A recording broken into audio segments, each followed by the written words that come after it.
quality program. Quality of product is essential to continuing success.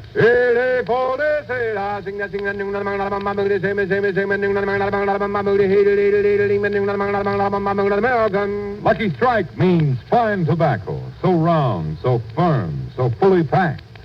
So free and easy on the draw. LSMFT, LSMFT, LSMFT. Sure thing. That's right. Lucky Strike means fine tobacco.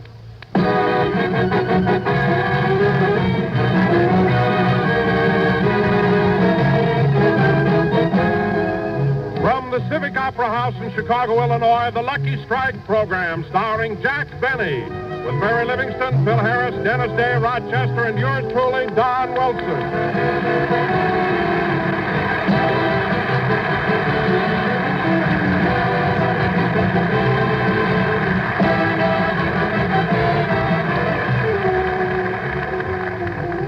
And now, ladies and gentlemen, from Chicago, which is just a stone's throw from Waukegan, we bring you something that was thrown back, and here he is, Jack Benny.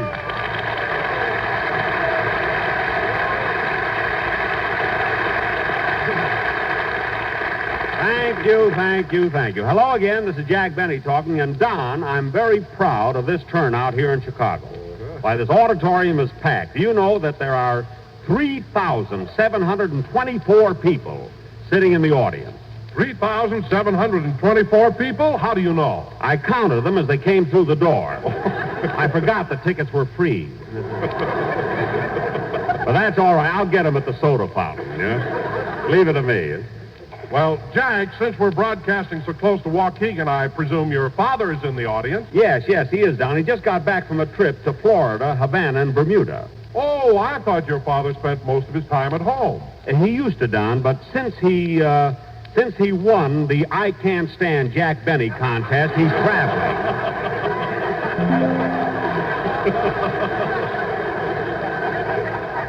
He's been all over, you know. Now, wait a minute, Jack. I thought, according to the rules, your relatives weren't allowed to enter the I Can't Stand Jack Benny competition. Don, when he heard about the contest, he disowned me. So it was perfectly legal. Well, Jack, I'll bet you didn't get many contest letters from the people in Chicago. They seem to like you here. They certainly do, Don. Did you see that reception I got at the station? Why, they tore the shirt right off of me. Of course, I don't blame them. After all, it isn't very often they get to see two movie stars at the same time. Two movie stars? Yeah, I have a picture of Charles Boyer tattooed on my chest. You have? Oh, I don't believe it. Open your shirt. All right. There. Well, sure enough, Charles Boyer. Jack, what's the idea? It's a little trick I use for close-ups, you see. When I raise my arms, he smiles. You'll be surprised how this tattoo of Boyer on my chest has helped me to... Oh, hello, Mary. Hello, Jack. Hello, everybody.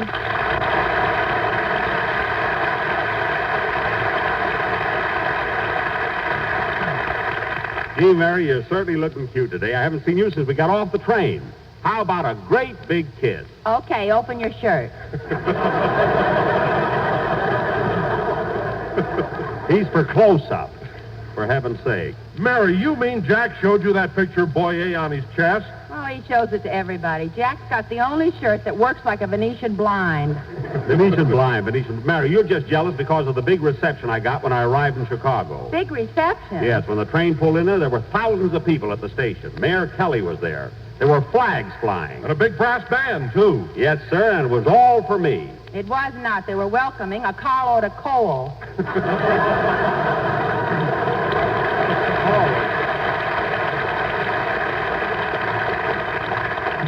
Oh, was that what it was? You should have known when the band played, Keep the Home Fires Burning. Yeah, I never thought of that. Anyway, Mary, here we are in Chicago. You know, this is known as the Windy City. I know, Jack. Yesterday I saw you chasing your hare down the street. It wasn't my hair I was chasing. It happened to be a cat. A cat? Yes, a cat. Then why were you trying to coax it back with a saucer of Fit shampoo? Mary, if you can't be nice to me, think of Boyer. And besides, there are a lot of my friends here from Waukegan. Oh, that's right, Jack. Your hometown is close to Chicago, isn't it? Close. Why, I could take a silver dollar out of my pocket and throw it as far as Waukegan. Let me see you do it. I will not. Throw a dollar. You tricked me into that once. The string broke. By the time I found it, inflation set in. It was only worth 63 cents. So don't try to... Cheer up, Chicago. Your dim out is bad, but here comes Harris, that bright little lad.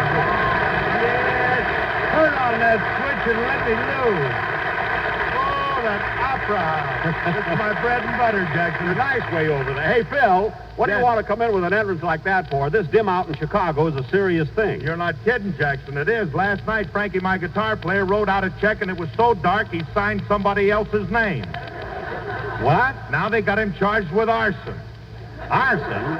You mean forgery? No arson. That check was so hot it burned down the bank. Oh, Harris, you may not have bushy eyebrows, but you sure keep the country in an uproar.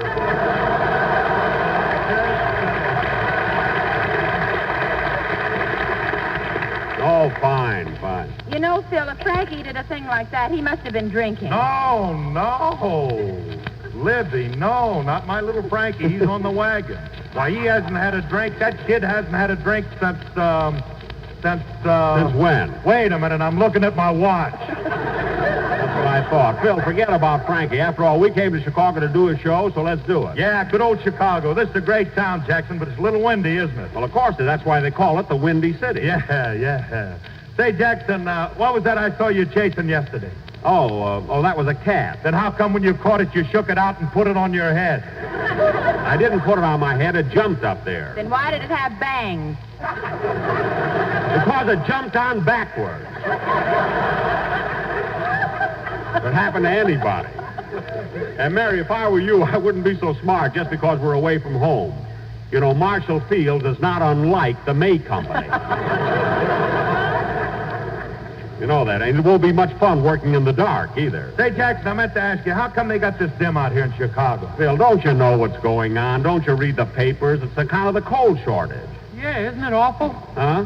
Oh, hello, Dennis.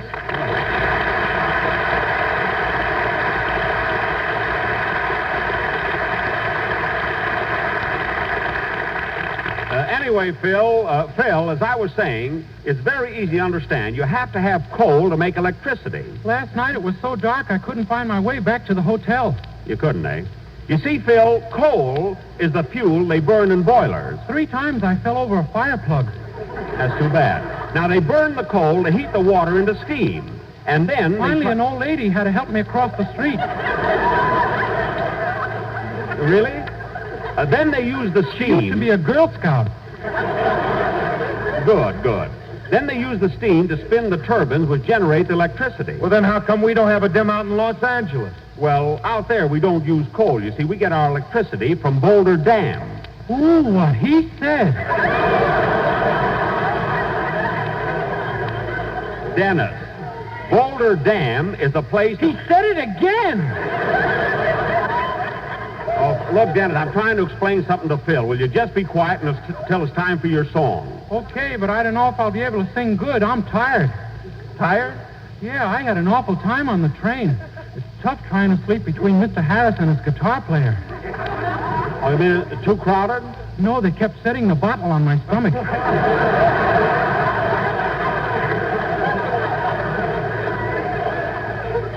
Oh. And they were using my ear for an ashtray. Oh, well, don't worry, Dennis. You can get plenty of sleep while we're here in Chicago. Now, let's have your song, and then we'll... Come in? Yes? Well, here we are, Mr. Benny. Huh? Well, don't you remember? You invited us over. We're the quiz kids. Oh, yes, the quiz kid.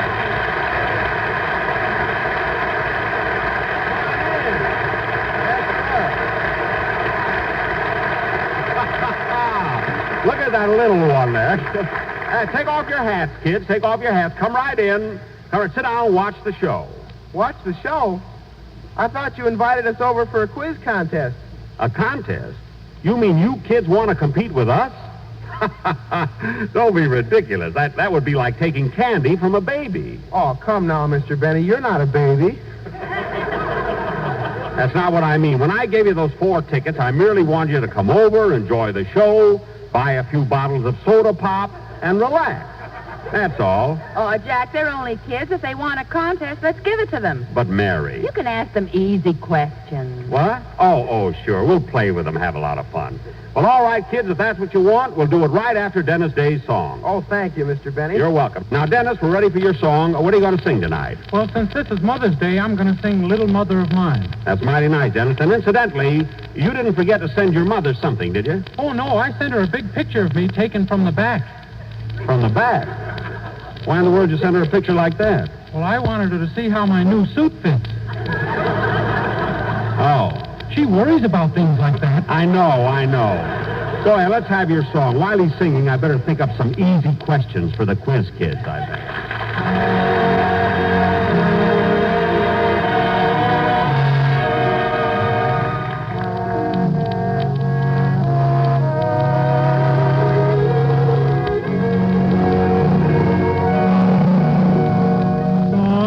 Sometimes in the hush of the evening hour, when shadows creep from the west, I think of the twilight songs you sang, and the boy you loved to rest.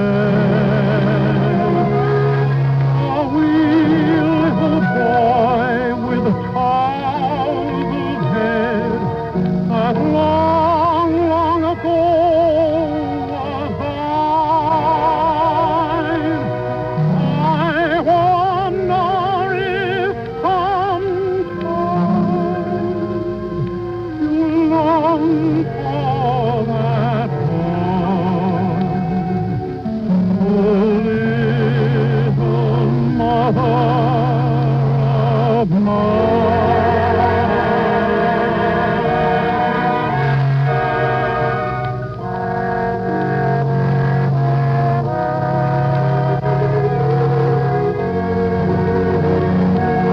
And now he has come to man's estate, grown stalwart in body and strong. You'd hardly know that he was the lad you loved with your slumber song.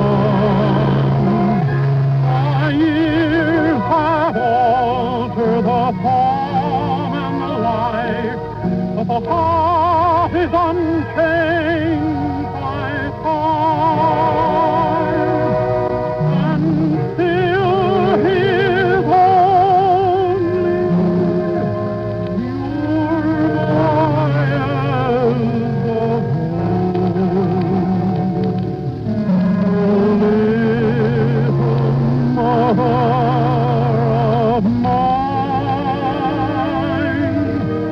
oh, little mother of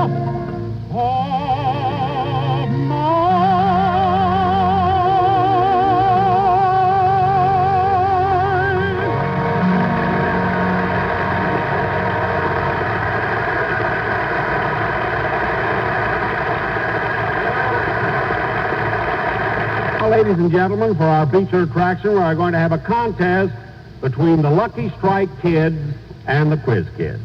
These children are here tonight to match wits with Mary Livingston, Don Wilson, Dennis Day, and Phil Harris, who are all raring to go. We'll learn them, eh, fellas?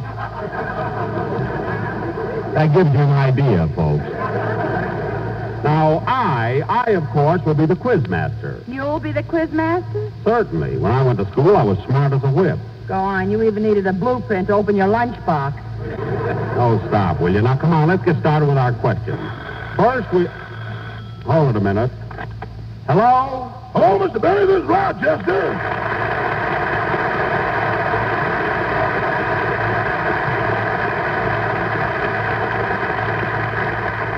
I'm glad you called, Rochester. Does the manager of the hotel find a room for me? That's why I called.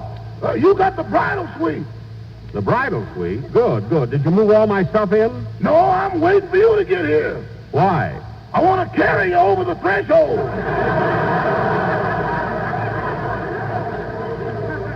Oh, stop being silly and get my clothes unpacked. I can't do that, boss, until I shovel the rice out of the room. Shovel the rice out? Who had that bridal suite before me? Tommy Manville.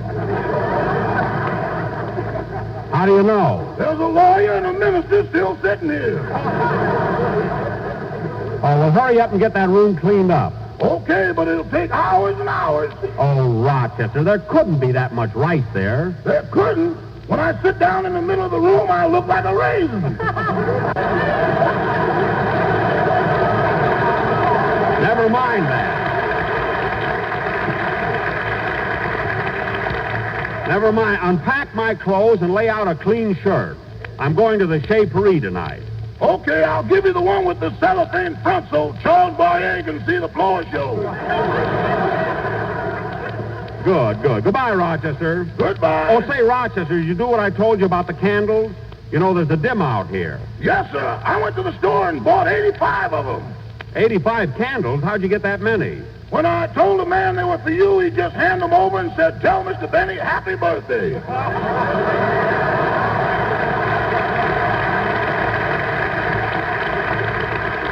Well, that was very nice. Goodbye, Rochester. Goodbye. And now...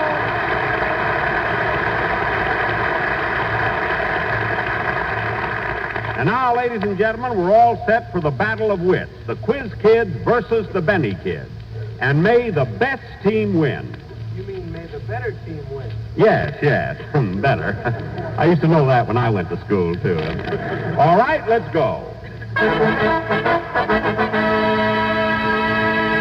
And now I'll call the roll. First, the Quiz Kids. I'm Harvey. I'm Harvey Bennett Fishman. I'm 15 years old, and I'm a junior at the South Shore High School. Now, Joel. I'm Joel Kupperman. I am 9 years old, and I am in 5A in the Bolton Public School. Oh, yes, you're the little fellow who's so clever in mathematics. Tell me, Joel, if an egg costs 5 cents, how much would a 3-egg omelet cost? 15 cents. That's right. He's never been to the Chez Paris. Mary, you mean they charge more there? Boyer's going to bed early tonight. He is not. We can always go out for a walk. Now, Ruthie. I'm Ruthie Duskin. I'm 11 years old, and I'm in the 8th grade at the University of Chicago Laboratory School. Cute, isn't she? Now, Richard. Richard. I am Richard Leixler. I'm 6 years old, and I am in 1A at the Shakespeare Public School. 6 years old. Gosh, it seems like... I wish you could see him, folks, the listeners. Gosh, it seems like only yesterday that I was 6. Gee, Mr. Benny, that must have been about 30 years ago. 31, Richard, 31. Have a bottle of pop on me. And now for the Benny kids. Philip? I'm Philip Harris. I live in Encino, California, and 3 nights a week I attend the Hollywood Recreation Pool Room. What do you specialize in, Philip? The 4-ball in the side pocket. Very good, very good. And now, Mary. I am Mary Livingston. I live in Beverly Hills, and I graduated from the May Company. Oh, that's a lovely place. What did you learn there? If you've worn the stockings, madam, you cannot exchange them. Very good. Isn't she bright? Now, Donald. I am Donald Wilson. I'm 6 years old, and I weigh 243 pounds. He's the cutest one of all. What is your ambition, Donald? I haven't any. That's why I'm so fat. I thought so. Sit down, but easy. Now, Dennis. I am Dennis. Dennis Day. Dennis Day. How old are you, Dennis? I'll be 1 in December. You'll,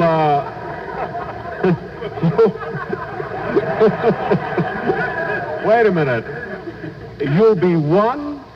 Yes, my mother's raffling me off. Well, you're a turkey if I ever saw one. And now, folks, that you've met all the kiddies, we will proceed with the battle of wits. And for each question used, I will score 1 point for the side that answers correctly. And furthermore, I am personally awarding a prize of $10 to the winning team. Well, that's fair enough. You'll find out. Mary. Now, our first question this evening comes from Mrs. Leonard Fenchel of Chicago. Listen carefully, Harvey. A coleoptera, a musca domestica, and a lepidoptera were having a bit of a tete-a-tete on a screen door.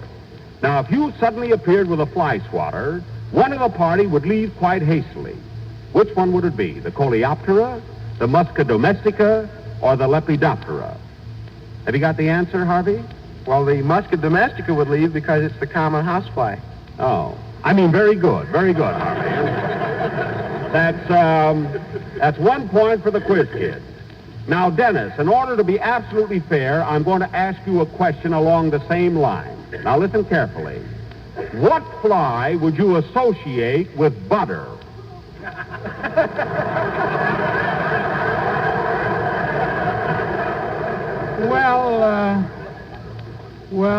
That might be a little tough, so I'll put it this way.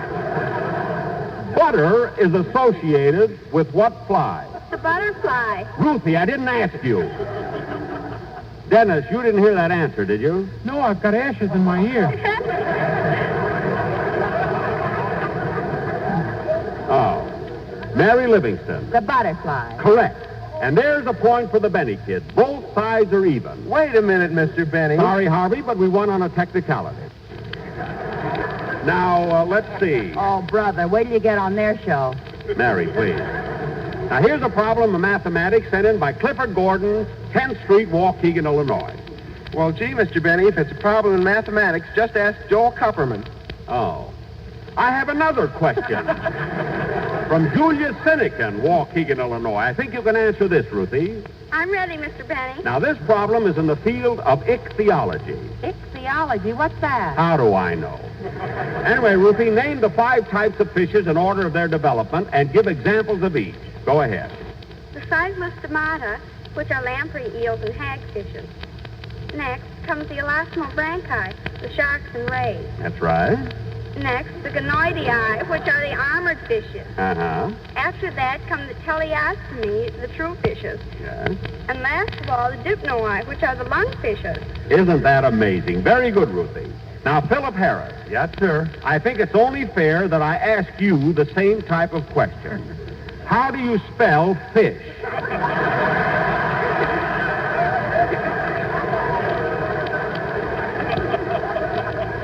Come on, Philip, go ahead. How do you spell fish?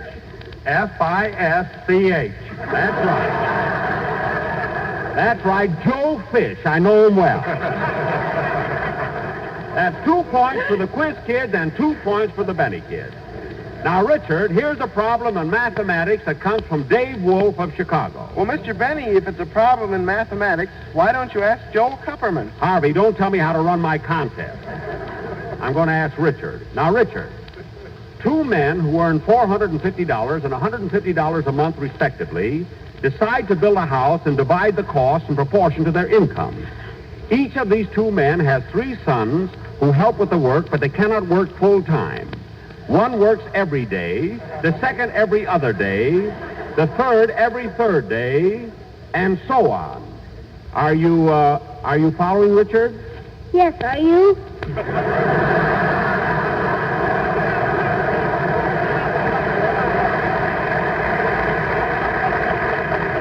Don't worry about me, Bub. Now, they all work the first day, and they finish the house the second day. They all work together. Each guy has 3 kids, huh? Phil, go away, will you? You know from nothing. Now, Richard, one joint owner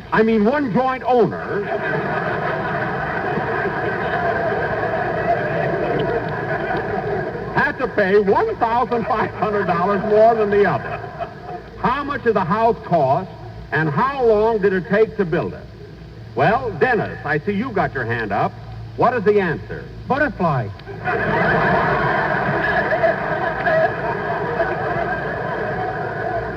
Right, that's 3 for the Benny kids and 2 Wait for... a minute, Mr. Benny. We were on another question. Oh, yes, I'm sorry. Well, Richard, have you got the answer yet? Richard? Yes, sir. The house cost $3,000, and it would take 60 days to build it. Excellent. $3,000 and 60 days is correct. How do you know? I trust Richard. Now, let's see. Oh, Mr. Benny, What is it, Dennis? button your shirt. Charles Boyer is peeping out. Oh, yes. Well, Richard earned another point for the quiz kids, making it 3-3. Now, Mary, here's your question. The answer is 15. Wait till I ask you. Now, Mary, concentrate. If you had 20 apples and your mother took away 10 and gave you back 5, how many would you have? 15. You heard me. How did you know I was going to ask you? Boyer told me. Now, cut that out. Boyer told you. I told you to button your shirt. Quiet. Now, here's a question for Donald Wilson. Donald. Oh, Don. Hey, Fatty. Yes?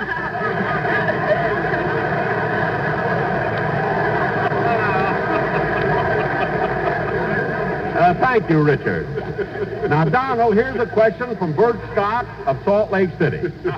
Now, Donald, if you were on your way to a drugstore and the drugstore was 2 miles away and you could make it in 17 minutes, but you had to cross a bridge, and on this particular day the bridge was washed out and you had to row a boat across the river. How wide is the river? 350 feet. But there's a strong current carrying you downstream at the rate of 3.6 miles per hour. So it takes you an extra 23 minutes to reach the grocery store. Now, here's the question. What would you buy when you got there? A package of Lucky Strikes. Absolutely correct. Now, Donald, why would you buy that package of Lucky Strikes? Because Lucky Strikes means fine tobacco. Can you elaborate on that? Yes, they're so round, so firm, so fully packed, so free and easy on the draw. Very good elaborated. The score is now 5-3 in favor of the Benny kids. Now, Harvey, here's a question for you. Well, if it's mathematics, ask Joe Kupperman. I just changed it to history. Now, listen. What did the United States purchase from Denmark after World War I? The Virgin Islands for $21 million.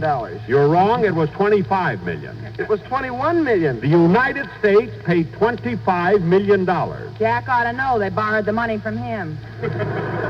Certainly. I remember when I took Woodrow Wilson down into my vault. Now, another question in history. Dennis, who was the first president of the United States?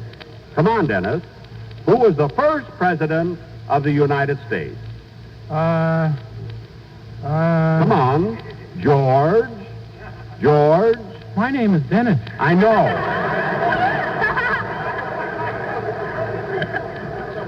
Now, who was the first president of the United States? He was the father of our country. George Jessel. No!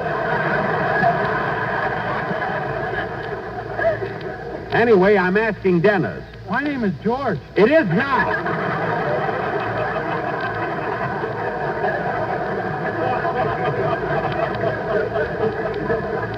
All right, Phil, I'll ask you. Who was the first president of the United States? George. What do women do on Monday? Washing? That's right. George. Washing. There. What am I sticking out at you? Your tongue. Correct. George Washington. The score is 6-3 in favor of the Benny kids. We win, and the $10 bill goes to me. Wait a minute. This is a frame-up. Frame-up? These questions were on the up and up. Well, you were cheating. Oh, yeah? Well, it's a good thing Richard didn't say that. Believe me. Oh, come on, kids. Let's go. Let's get out of here. Wait a minute. How do you like that? A bunch of sore losers. Play, genius.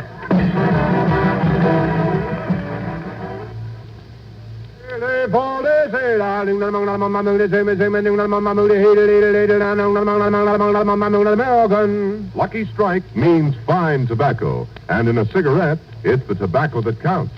So round, so firm, so fully packed, so so free and easy on the draw. The famous tobacco auctioneers are on tonight's program. Mr. L.A. Speedriggs of Goldsboro, North Carolina. Mr. F.E. Boone of Lexington, Kentucky. At 49 out of 49, American. Uncle Rysdale speaking for Lucky Strike.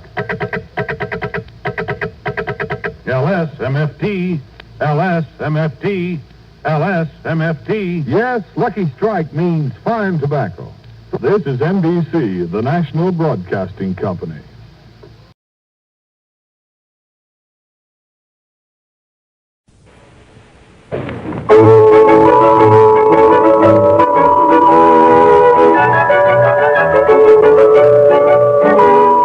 Cream of wheat is so good to eat, yet we have it every day. We sing this song, it will make us strong, and it makes us shout, hooray! It's good for growing babies and grown-ups too to eat. For all the family's breakfast, you can't beat cream of wheat. Cream of Wheat, the great American family cereal, presents Let's Pretend.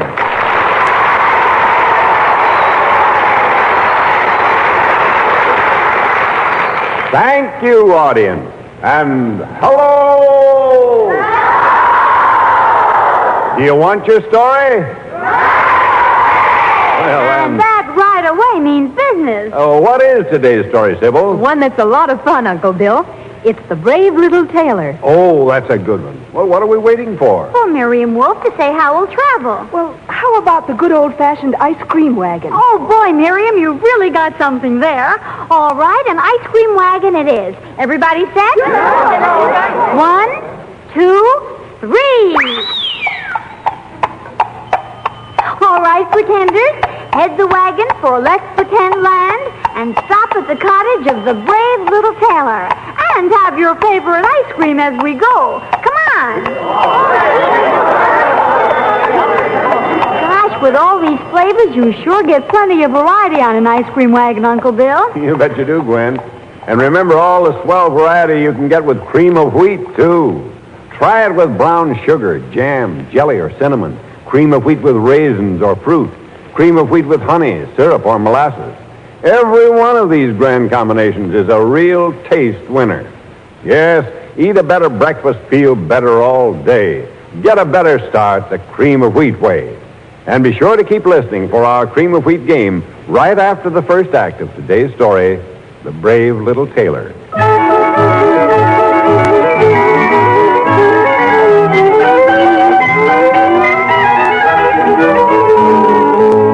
Once upon a time, in a distant land beyond the mountains of marble, giants stalked the forest, keeping all the people in constant fear of their lives. Among the people lived a good-natured little tailor with his devoted mother. Our story begins in the workroom of their neat and cozy cottage. Hello there. Hello, Mother. Still at that sewing machine, brave little tailor? Why do you call me that, little Mother? Because you are. You bend over that sewing machine day after day and never go anywhere. And I don't like it, son. I could live on less, and I'd be glad to. Oh, go on with you. No, I mean it, Jack. You've been a good and dutiful son, but I want you to have the same chances that other boys have to see the world. Now, think it over. I will, Mother. And in the meantime, will you fix me a great big slice of bread and smother it with jam, please? Indeed, I will. Want the window closed? No, it's warm out. Leave it open. All right. Say, Mother, this is a pretty handsome waistcoat, isn't it? Oh, indeed it is. And rose satin, my favorite color, too. Here's the bread and jam, Jack. You better eat it right away, though. Yeah, just a second, Mother. I want to finish this hem first. The basting threads come out. Well, now, hey, get away from that. You'd better get. To whom are you talking? 2 snoopy flies buzzing around my bread. Hey, they're ganging up on me. They'll beat you to that jam yet. Yeah, let them try it. Oh, by gee whiz, golly, that's too much. And don't say I didn't warn you. What happened? Well, when 7 of the pesky critters hopped on all at once, it was just plain too much. So I got all 7 with one blow. 7 at a blow. Well, now, you're quite a courageous fighter. Mother. Hey, that gives me an idea. Here, take your scissors. My scissors? Mm-hmm. Now, do you see the sign? Yes. Well, look, cut out the word blow. Blow? Mm-hmm. And then, look, here's the word one. I see it, Jack. But No, wait a minute. There, you see the line, on the seventh day?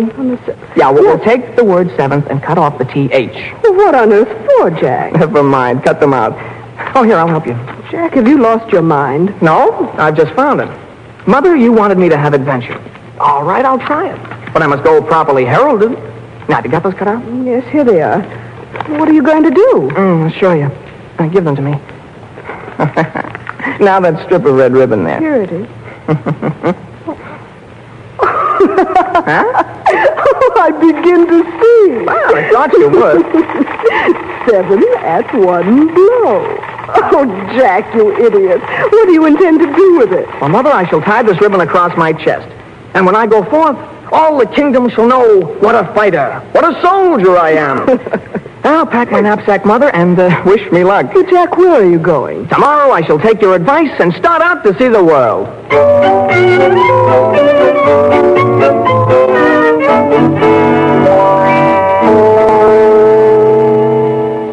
And so I come to a castle. Wonder what adventures wait for me. A handsome castle, this. I think perhaps if I go inside the garden, I may hear something that will interest me. Well, no sooner said than done, my boy. Now then, with my badge of honor for all to see, I'll pretend to be asleep and bide my time.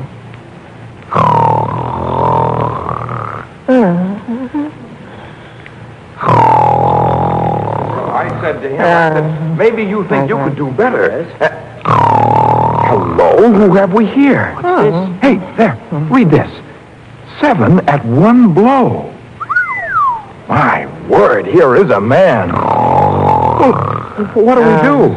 Well, he can't sleep here, but we'd better be careful how we handle this gentleman.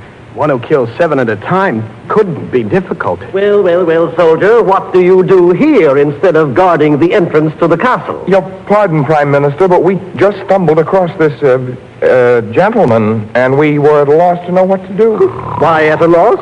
What do we generally do with intruders? Throw him in the dungeon. What does this say? 7 at 1 blow. What do we do with him, sire? We wake him very gently. I beg your pardon. Good afternoon, Prime Minister. Oh, good afternoon, Princess Germaine. My goodness, you look disturbed. Anything wrong? Pardon me, Your Highness, but it is a man asleep. Oh, let me see him. 7 at 1 blow. My goodness, he must be very dangerous as well as good-looking. That is to say, isn't he? Let's wake him up, Prime Minister. Perhaps you could do it more gently than we. But be careful, Princess. 7 at 1 blow would be unfortunate. How do you do, sir? Away with you! Oh, I beg your pardon, miss. Oh, my goodness. I seem to have fallen asleep. I hope I didn't inconvenience anyone. Oh, not at all, sir, not at all. Prime Minister Germaine, are you holding a conference? Oh, Your Majesty, I didn't see you coming. Hello, Father. Pardon me, did I hear you say Your Majesty? Where in the world am I? I was about to say, sir, His Majesty the King. What is your name, if I may inquire? My name is Jack. Jack, Taylor, Your Majesty. Her Royal Highness, the Princess Germaine. Mademoiselle. 7 at 1 blow. Well, Mr. Taylor, I'm profoundly impressed. You must be quite a fighter. Oh, well, I can take care of myself, I guess.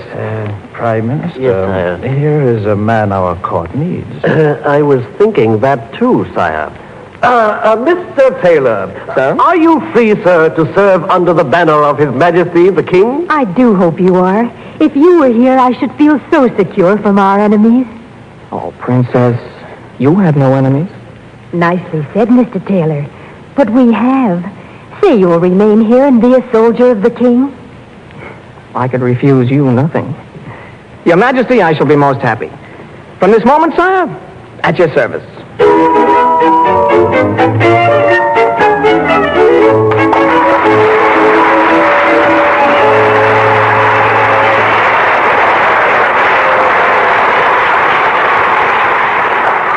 Know what, Uncle Bill? What? I think our studio audience is in the mood for a sound effects game today. How about it, cream of wheaters? Well, Gwen, I guess that makes it unanimous. Okay, I tell the story, audience, and when I give the signal, you help out with the sound effects. Now, here goes. This is the story of Lazy Louie, the slowest, shufflingest, laziest boy in the neighborhood. He'd lie in bed on nice summer mornings and listen to his friends outside calling him out to play, like this. But rather than get up, he'd just stay in bed and sleep, like this. But one day, Lazy Louie found a mighty good reason for getting up. He got dressed and rushed downstairs, like this. And he found a big bowl of smooth, delicious cream of wheat waiting for him at the table. Well, sir, Louie took one taste of that super tempting cream of wheat, and he gave 3 cheers like this. And then Louie began stoking up for action with that enriched 5-minute cream of wheat. He got lots of food energy to help him get up and go. He took on iron, calcium, phosphorus, vitamin B1. All that wonderful nourishment together with an out-of-this-world flavor that found him fairly whistling with joy, like this. And now the moral of our little story is this. If you want a lot of live wire, up-and-atom food energy and a flavor that really hits the spot like this, just put in your bid for cream of wheat. The big family-sized package of either enriched 5-minute or regular gives you 40 generous servings at a cost of less than a penny a bowl. You bet, pretenders. It's way up in flavor. It's way down in cost. It's plenty smooth.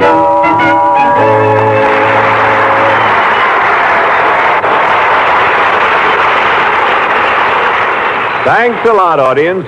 And now back to our story of the brave little tailor.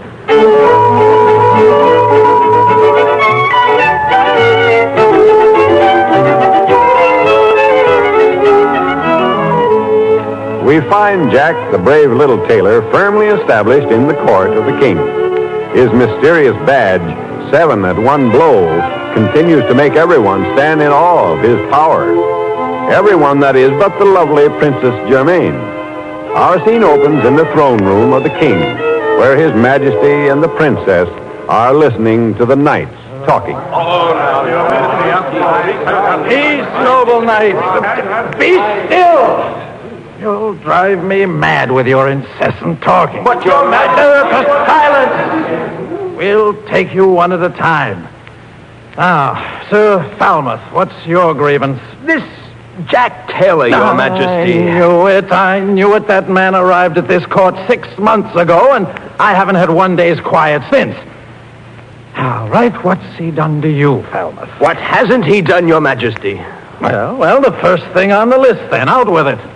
He bullies us, Your Majesty. Now, why do you let him? Well, because of his badge, sire. That 7 at 1 blow, sire. The other knights don't dare to call their souls their own. Oh, I've never seen him when he wasn't in the best of good humor. Well, now, Prime Minister, what's your trouble? Did you confer with the treasurer regarding the costs of the new stables? Well, sire, yes, I did. Good. But I didn't ask audience to discuss that. Sire, what I especially wanted to discuss was another matter. Sire, this Mr. Taylor... Oh, heavens above, will this Mr. Taylor business never cease? Well, what's he done to you? Sire, he twits me, sire. He whats you? He teases me, sire. He mimics me. Yesterday I heard him imitating my very voice and the way I spoke at the round table conference. Right before the captain of the guard, too. It was most humiliating. Why don't you handle this yourself? You outranked both the captain and Mr. Taylor. But, sire, 7 at 1 blow. It would be suicide. And then, sire, the princess, who used to be my daily companion in walks and at tea. I realize that I haven't asked you to tea, Prime Minister. But the fact is, I'm simply too busy these days with my daily lessons. Lessons? What are you studying, Germaine? How to kill 7 at one blow. What? Merciful heavens. Is he turning the princess into a bloodthirsty pirate? Prime Minister, I'll tend to your grievance later. Just now, excuse me, please. But, sir, all of you. I must speak to the princess alone. Oh, certainly. My goodness, imagine 7 at one blow. This thing is terrible. Now then, what in the world did you mean? Father, I'm very much in love with Jack. I've told you so before. A common tailor. He isn't common. Besides, tailoring is an honest trade. And no matter what he is, he's a fine man. I love him. And we want to be married. Married? Married to a man who kills 7 men at one blow and who's now teaching you wholesale slaughter? Father, it's not as bad as it sounds. I don't know how it could be worse. Oh, good morning, Your Highness. Hello, my dearest. Have you told your father about me? Has she told her father about you? The whole world has told her father about you. Well, I'll be fair. But you must prove your worth. Gladly, sire. For the hand of my princess, anything. Well, what would you have me do? Our kingdom has been terrorized by the copper giant and his brother Hans long enough. Mm-hmm. If you're bent on killing 7 at one blow, suppose you tackle those 2. If you do away with them and rid our country of their evil deeds, then I shall consent to your marriage with my daughter. But, Father, that means terrible danger. Jack against those 2 huge giants? Copper giant and his brother Hans, eh? Do you know them? Well, I know of the many wicked things they've done. Yes, I'll be very glad to settle the score with them. They should be done away with. But for Jack to risk his life... Oh, dearest, think no more about it. After all, didn't I kill 7 at one blow? What's a couple of giants to me? Very well, my high cockalorum. Tomorrow we shall see just how much of a man you are. Oh, certainly, sire. Germaine, will you go with me? I'd be delighted Indeed you won't, Germaine. I'll not have you risking your life like this. Will I be in danger, Jack? Oh, with me by your side? Oh, never. You see, Father, how simple it is. Well, something simple, but I'm not sure what it is.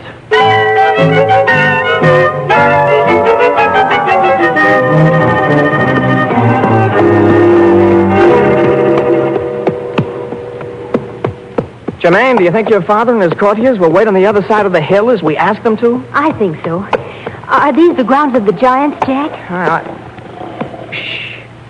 I hear something. So do I.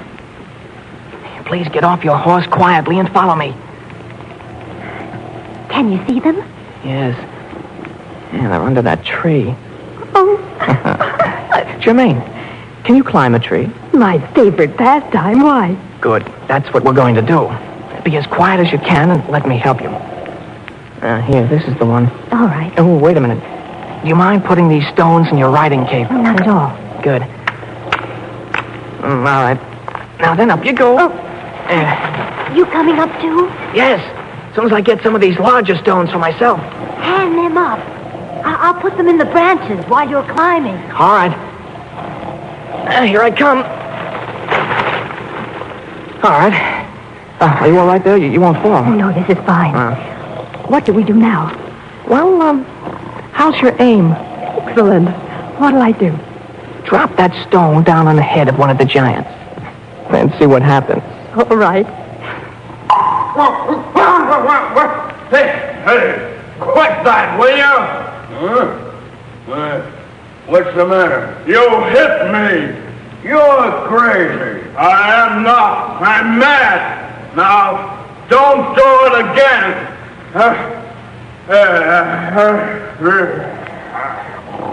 Throw one on the other giant now. Hey! What's the matter with you? Oh, be quiet, will you? Quiet! Either quit smacking me on the head or go someplace else to sleep. Oh, go run around the block. Now for a bigger and better rock. I'll get a good hold on the tree, and then I'll let him have it. Well, now, by all the cross-eyed cats of Christendom, that's enough! Oh! How do you like that, fatso? I'll show I get blubber pushed. Oh, big shoe. Wait till I wrap this tree around your neck. How do you like that? And that. And that's some of that. And you can use this one for an earring.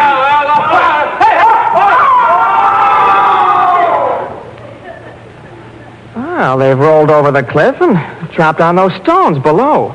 Jack, the giants have killed each other. They're both dead as doornails. Isn't that too bad? Now then to call your father. Father! Your Highness! Father! Oh, wait till he sees this. Here, let me help you down out of the tree. That's better. Yes, sir. I'm hurrying. Coming, Jermaine. Hurry, 5 minutes. Yes, sire, I'm hurrying. Here, Father! Jermaine. Jermaine, are you all right? Where are the giants? In the chasm below us, sire. In the... Well, by my sword, they're both dead. Quite, sire. Quite. You killed them, Jack? Well, you see them, sire. Who would have believed it? Why, I would. Now will you consent to our marriage, Father? Oh, your majesty, do. I'll do my best to be worthy of her. I swear it. Well, you're a very brave man, Jack. But if you marry my daughter, you'll have to mend your brutal ways. You mustn't ever kill 7 men at one blow again. But, sire, I never did. Your crest says 7 at one blow. Ah, but, sire, they weren't men. Not men. Then what were they? Flies. Flies? Flies? Flies. But you said they annoyed you. Well, believe me, they did, Minister. They pounced on my bread and jam. Oh, it was most annoying. And that's all you ever killed? And you had everybody in the kingdom terrified of you? Well, sire, that's the way things happen sometimes. That's the best joke I ever heard. My daughter is safe with you, Jack. I gladly give my consent. Princess, at your service. Bless you, my children. Prime Minister. Yes, sire. 7 at one blow. Flies, Your Majesty. Flies.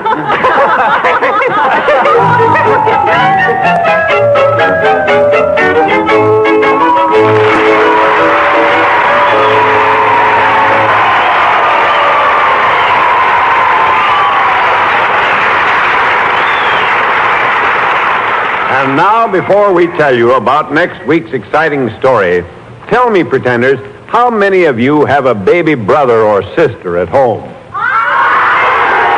Well, and what's the famous family cereal that doctors recommend as baby's best first solid food? Right, cream of wheat.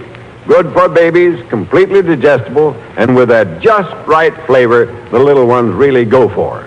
And remember, enriched 5-minute cream of wheat cooks to full digestibility, yes, even for the tiniest babies, in just 5 minutes of boiling. Get cream of wheat, enriched 5-minute or regular, today for sure.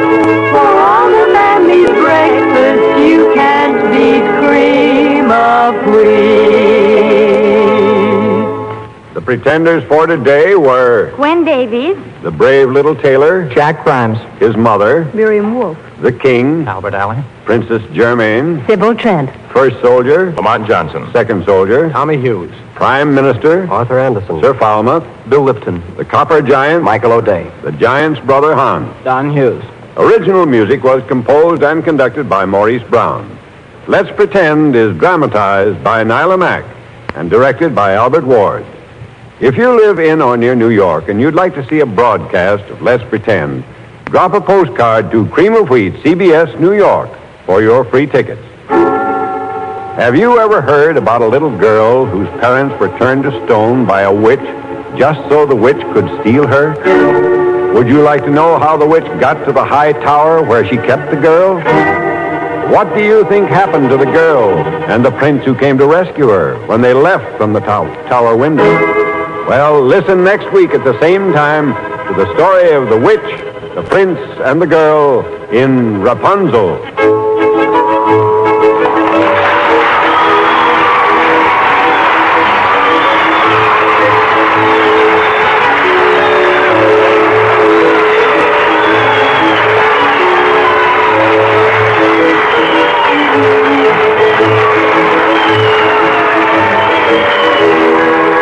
is Bill Adams saying, remember to eat cream of wheat, the great American family cereal.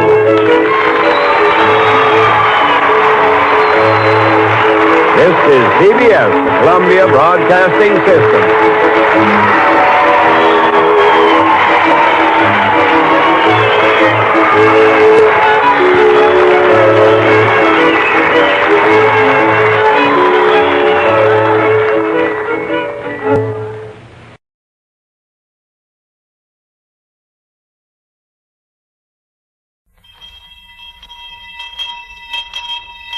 We're on the air with the School Kids Questionnaire, brought to you by the makers of Alka-Seltzer and One-A-Day brand vitamin tablets. And here they are, the Quiz Kids.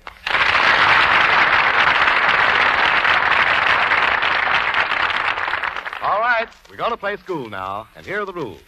You listeners send in the questions, and 5 Quiz Kids answer them. Incidentally, the children never hear or see the questions before the broadcast. We give a Zenith portable radio for every question we use on the show. We may reword them, and if we get similar questions, we're the sole judges. Now, you mail your questions to Quiz Kids, Chicago, that's all. Now, the classroom's in charge of our chief quizzer himself, Joe Kelly. Thank you, Fort Pearson, and good evening, everybody. Well, Quiz Kids, at the end of our school session tonight, we will hear from a special guest listener in New York who will talk to us by special wire. She is a woman whose name will go down in history with such names as Florence Nightingale and Madame Curie. She's the Australian nurse whose work has meant new hope for victims of infantile paralysis all over the world, Sister Elizabeth Kenny. And now, just like in regular school, we start out with roll call. Harvey? I'm Harvey Bennett Fishman. I'm 12 years old, and I'm in 7A at the Bradwell School in Chicago. Gerard? I'm Gerard Darrow. I'm 10 years old, and I'm in 6A at Bradwell School in Chicago. Margaret? I'm Margaret Merrick. I'm 14 years old. I live in Western Springs, and I'm a sophomore at Lyons Township High School. And our kindergarten department, Joel? I am Joel Kupperman. I am 6 years old in 2B at Fulton School. And a new quiz kid who's currently playing in that famous stage hit, The Watch on the Rhine, Smela. I'm Smela Brind. I'm 14 years old, and I'm in second year high school in Professional Children's School in New York. Smela, where have you attended school before you went on the stage? I went to kindergarten in Vienna, and then we went to Paris, and I went to school there for 4 years.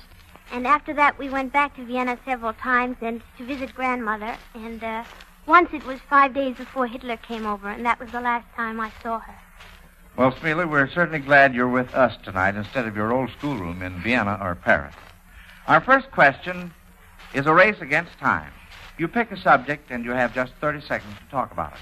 You'll get 5 points for every fact you can squeeze into 30 seconds. Ready for it? Okay, Joe. My subject is Alka-Seltzer. Alka-Seltzer can be a great comfort when you have a cold. Alka-Seltzer helps ease up the headache and that ache-all-over feeling a cold brings. Now, if your cold makes your throat feel raw and raspy, try this soothing gargle. An Alka-Seltzer tablet dissolved in a quarter glass of warm water. Alka-Seltzer can be most helpful, too, when you're bothered with a little stomach upset, simple neuralgia, or sore, aching muscles. Alka-Seltzer is sold at all druggists in 2 sizes, 30 cents and... That's all, Fort. That's all. Time's up. Let's see. Now, you brought out 13 points, which gives you a high score of 65 points. Well, that was all right, Fort. Nice going. And now then, our next question is all for the quiz kids. Your first question tonight comes from Arthur A. Gladstone of Arlington, Virginia. Would you be pleased or displeased if varicella paid you a visit? Margaret? Well, I wouldn't be pleased because it's some kind of a disease. You say you wouldn't be pleased? I wouldn't be pleased. You wouldn't. Well, that's all right. Let's see if we can find out just what that stands for, what it means. What disease? Smela? Chicken pox? Chicken pox is right. That a girl. Yeah. You know, Joel, I thought you might have some definite opinions about that. I understood you had a little experience with chicken pox lately. But I never heard of the other name. You never heard of the other name? Well, okay, now here's our next question. I beg pardon, Joel? They usually call it chicken pox, not dove name. Yeah, well, that's the best to say chicken pox. Then you really know what you've got. Mrs. Ida Glenn of San Francisco, California, submits this current events question. Why were each of these men in the news of the last year? The only joker in this question is that Mrs. Glenn makes it really hard by giving you first names only. Now, here's the first one. Fulgencio. Margaret. That's Fulgencio Batista, the president of Cuba, who visited the United States and President Roosevelt recently. That's right. All right, now here is the next name. Jawaharlal. Harvey? Well, that is the first name of...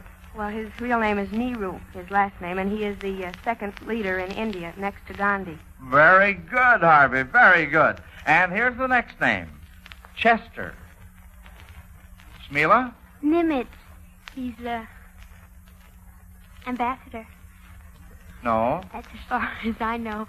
No, you gave me the right last name. Joe? I think he's the leader of the ships in the fleet in the Pacific. Good! Very good, Joe. Very good. Yes, sir. Joel, your finger is working all right tonight. Admiral Chester William Nimitz, Commander-in-Chief of the U.S. Pacific Fleet. I'm getting to talk like Joel here. Well, it sounds cute anyway, doesn't it? 2 out of 3 on this one. Since we are now fighting a global war, Mr. A.F. Humphreys of Washington, D.C., thinks you children should have a comprehensive idea of the world as a whole. Compared with North and South America, how far north or south is each of these cities? In other words, what points in the Western Hemisphere have approximately the same latitude as these cities in the Eastern Hemisphere? The first is Rome. What large city in this hemisphere has approximately the same latitude as Rome? Joel? Chicago. Chicago. That is very good. Now the next is Port Darwin, Australia. Port Darwin, Australia. Margaret? Well, I'll take a town named Punta Arenas, in Argentina. No, I can't accept that. I'm sorry. I was thinking of Lima, Peru. All right, we still have one more chance here. How about Stalingrad? Joel? The northern boundary line between the United States and Canada above the state of Washington on the map. That's just right, Joel, my boy. Just right. Joel, you're going to have to get the chicken pox again sometime. You're doing all right. By the way, I received a novel wire this week from Columbia Pictures Corporation in Hollywood. They've been looking for a cute little 2-year-old girl smart enough to handle dialogue. They want her for their next Blondie picture, Blondie Buys a Horse. I guess they figured we had a corner on the bright youngsters department. Of course, 2 years old is a little young even for quiz kids, but that didn't stop us. We just sent them pictures of Margaret Merrick's little sister, Susie. Margaret, think Susie would be all right? Well, I suppose so, but if I know that little youngster, I think she'll make her own dialogue. She will. I'll bet you would, too. Well, maybe some of our listeners know of a cute little 2-year-old girl who can speak lines. Well, we better get back to the radio business. All of us know the old counting out rhyme, eeny, meeny, miny, mo, but James N. Rasmussen of Tacoma, Washington, thinks other rhymes are now used on schoolyards to count players out of games. Do you know any others that are used to see who gets first turn? Well, we'll start out with Harvey. Well, this isn't exactly a rhyme, but we always do odds and evens, and that is we throw our fingers out, then we count around, and the one who has the last number usually drops out or is picked to do something. Uh-huh. Well, that's all right, Harvey. It doesn't exactly have to rhyme. Margaret? Well, we hold out our fists. At least I used to. Say 1 potato, 2 potato, and on the 7th one, you put one fist behind you, and you go around till one person is out. Uh-huh. And Well, that way we that's figure. a good way, too, yeah. Smila? Well, that rhymes. It's 1 potato, 2 potato, 3 potato, or 4 potato, 5 potato, 6 potato more. Well, good for you, Smila. Joel? And there's one that's called 1, 2, 3, 4. Mary at the college store. 5, 6, 7, 8. Eating cookies off the plate. And there's another one that's 1, 2, 3, 4, 5. I caught a fish alive. 6, 7, 8, 9, 10. I let him go again. And there's still another that's eeny, meeny, miny, no. Well, look, Joel, we've... wait just a minute. You can't use that. Trouble starts when nations grow. Someone has to stop it, so eeny, meeny, miny, mo. Well, that... Makes you it. Oh, me it?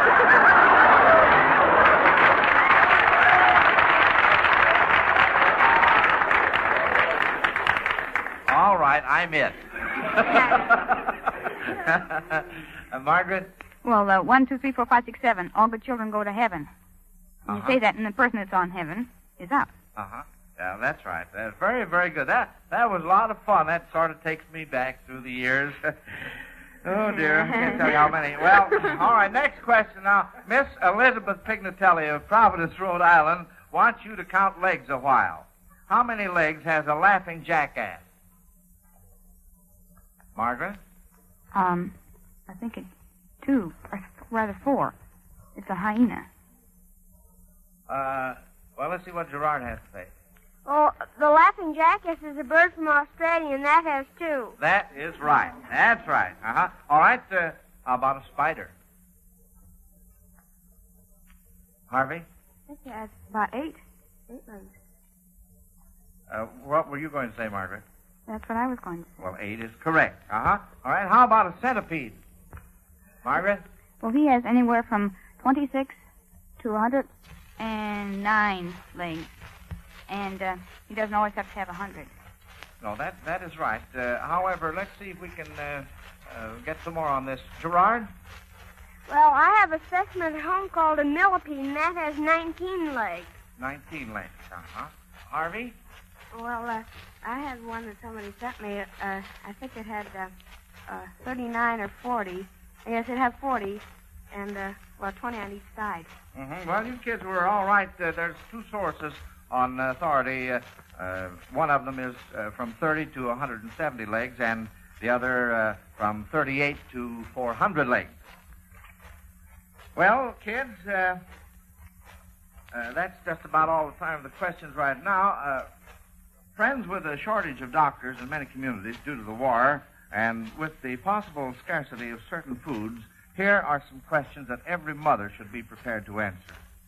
What can I do to safeguard the health of my family? What facts should I study about food to make sure my family is getting a healthful, nourishing diet in spite of possible food shortages? Well, Mrs. America, vitamins are going to play an important part in answering those questions. And here's one suggestion that we would like to make. Why don't you supplement your meals with one-a-day brand vitamin tablets? The Miles Laboratories make 2 kinds of one-a-day tablets. One to supply the A&D, or as they are also called, the cod liver oil vitamins, and the other to give you those very important vitamins of the B complex. Just think, one-a-day brand vitamin A and D tablets contain the same A and D vitamins that you get in butter, cream, milk, cheese, and the fish liver oil. Yet there is absolutely no fishy, oily taste to them, and no aftertaste. And just a single tablet contains a normal day's supply of these A&D vitamins. So even if those foods aren't as plentiful as they used to be, you're still guaranteeing your children that safeguarding supply of A&D vitamins. And not only that, Fort, but you're doing it at a cost of just 1 1/5 pennies a day. Let's not limit this to children, Charlie. Grown-ups as well as children need those A&D vitamins, especially with the cold season in full swing. We should all do everything we can to build up resistance. So ask your druggist today for one-a-day brand vitamin A and D tablets made by Miles. And, Mr. Kelly, the quiz kids wait with bated breath for the next question. All right, Fort. This literature question is from Mr. Jerry M. Holmes of New Orleans, Louisiana. What literary character would you be if you found yourself face-to-face with these distressing situations? You are facing a wild bison who has a beautiful girl tied to his horn. Mila? Well, that's, I think, in cold water. The monster. I mean, the giant, the Legion giant. That I know the princess on it. Her name was Legia, and Ursus maybe. Ursus, that's right. Good for you, Smila. All right. Now listen. You are facing what appears to be a large army, but when you attack, the soldiers turn out to be peaceful sheep. What literary character would you be? You are facing what appears to be a large army, but when you attack, the soldiers turn out to be peaceful sheep. Well, that would be Don Quixote, from The Adventures of Don Quixote by Cervantes. Now, here's the next one. You don't care especially for children, and now, unexpectedly, 6 of them are dependent on you. Harvey? Well, that's in the Pied Piper, and, in the screen version, Marty Woolley is burdened with 6 children whom he has to take back to England to safety. That's right. Harvey, can you give us the Pied Piper's name? I think it's Mr. No, I don't remember. I don't know what's wrong with Joel tonight. Every time he raises his hand, he squeaks. Well, wait just a minute. We want to give Harvey a chance on this. Well, I don't believe I remember it. Well, that's really beside the point, Harvey. I thought maybe we could get his name. Let's see. Joel has his hand up. Mr. Howard. Mr. Howard, that's right. John Howard. I guess it was as cold in Ithaca, New York last week as it was here in Chicago because Chester L. Marks, who lives there, wants you to sing out some song titles that might have warmed us up a little. Can you think of any titles that might alleviate winter weather? All right, Margaret? There's one that goes, I don't want to set the world on fire. Mm-hmm. And it's been so long ago that I think I can do it, but I'm not sure. Well, just the title is all you have to give us. I don't want to... No. Well, I've forgotten that, but maybe somebody else could sing it, but there's one that Keep the Home Fires Burning. Keep the Home Fires Burning? And I think it's I don't want to set the world on fire. That's it. That's right, Margaret. All right, let's have some more, kid. Gerard? Well, there'll be a hot time in the old town tonight. Yeah, we mustn't forget that one. Mila? Something hot for Flugy or... No, I got my titles mixed. Harvey? Well, I think she means Flatfoot Flugy with the Floyd Floyd. I think so, too, Harvey.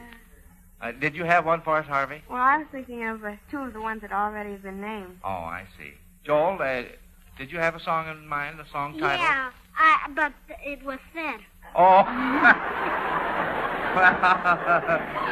Yes, sir. Well, I'll tell you, there's nothing like protecting oneself, is there? Well, I think we'd better move along here. Pauline Saltzman of Grand Rapids, Michigan, wants us to imagine that these 2 military men of the past are broadcasting messages home to their wives. Now, listen carefully to the first one, and you're to tell us who he is. Hello, Mary. How are you and the 7 kids? As you've probably heard by now, we didn't do so badly at Manassas. We gave that man Pope a run for his money. Harvey? Well, that would be General Robert E. Lee. His wife was Mary Park Custis, and he did have 7 children. And the Battle of Manassas, I believe, was better known as Bull Run, Manassas Junction. Good for you, Harvey. All right, now, kids, listen carefully to this next one. Allô, Joe. Comment vas-tu, Égypte? Et tout va très bien. Fais mes compliments à Hortense et Eugène. Mila? Well, that was Napoleon to Josephine, and Hortense was her daughter, and I didn't hear. Well, that's right, but, Smila, what was he saying? Hello, Josephine. I think it was give my regards to Hortense, and I'm speaking from Egypt, and I don't remember what he said. Well, that's very, very close, Mila, very close. All right, now, who might this be broadcasting a message to his people? Deutsche Volksgenossen, die Lage in Russland ist schrecklich. Die Lage in Afrika ist schrecklich. Die Lage ist schrecklich überall. Ach, ach, ach, ach. All right, Smila? Well, it's Hitler, but I doubt whether he'd say that to his people. He says the situation in Russia is terrible. The situation is terrible all over. I don't think he'd say that. They cover up pretty well. Well...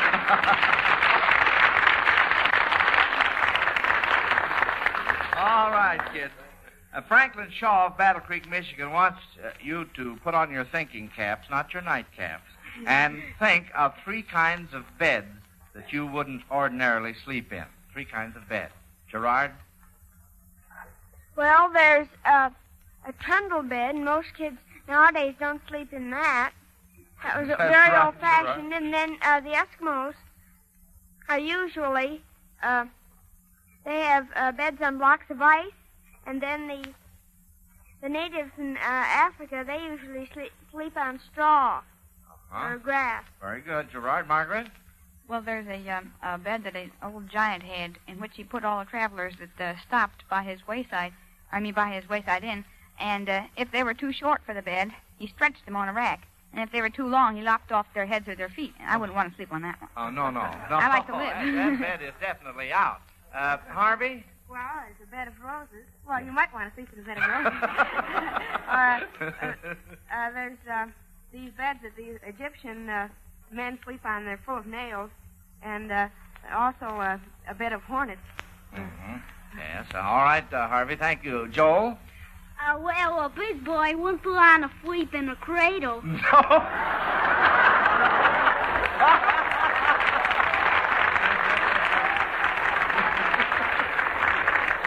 We certainly wouldn't. And now we'll let you catch your breath a minute before this next question, quiz kids. Fort Pearson, would you like to continue your vitamin lessons? Yes, thank you, Joe. We covered the A and D vitamins the last time, so now I'd like to mention the B vitamins, the ones you get in one-a-day brand vitamin B complex tablets. These B vitamins are found in meats, whole grains, various fruits, and vegetables.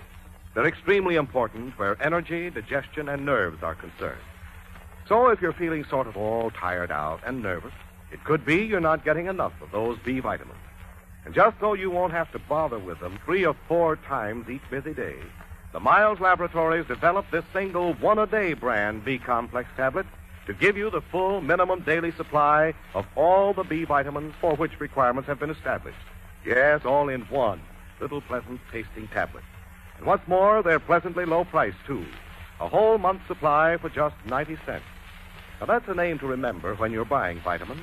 One-a-day brand vitamin B-complex tablet. One-a-day is the registered trademark of the Miles Laboratories, who also make Alka-Seltzer.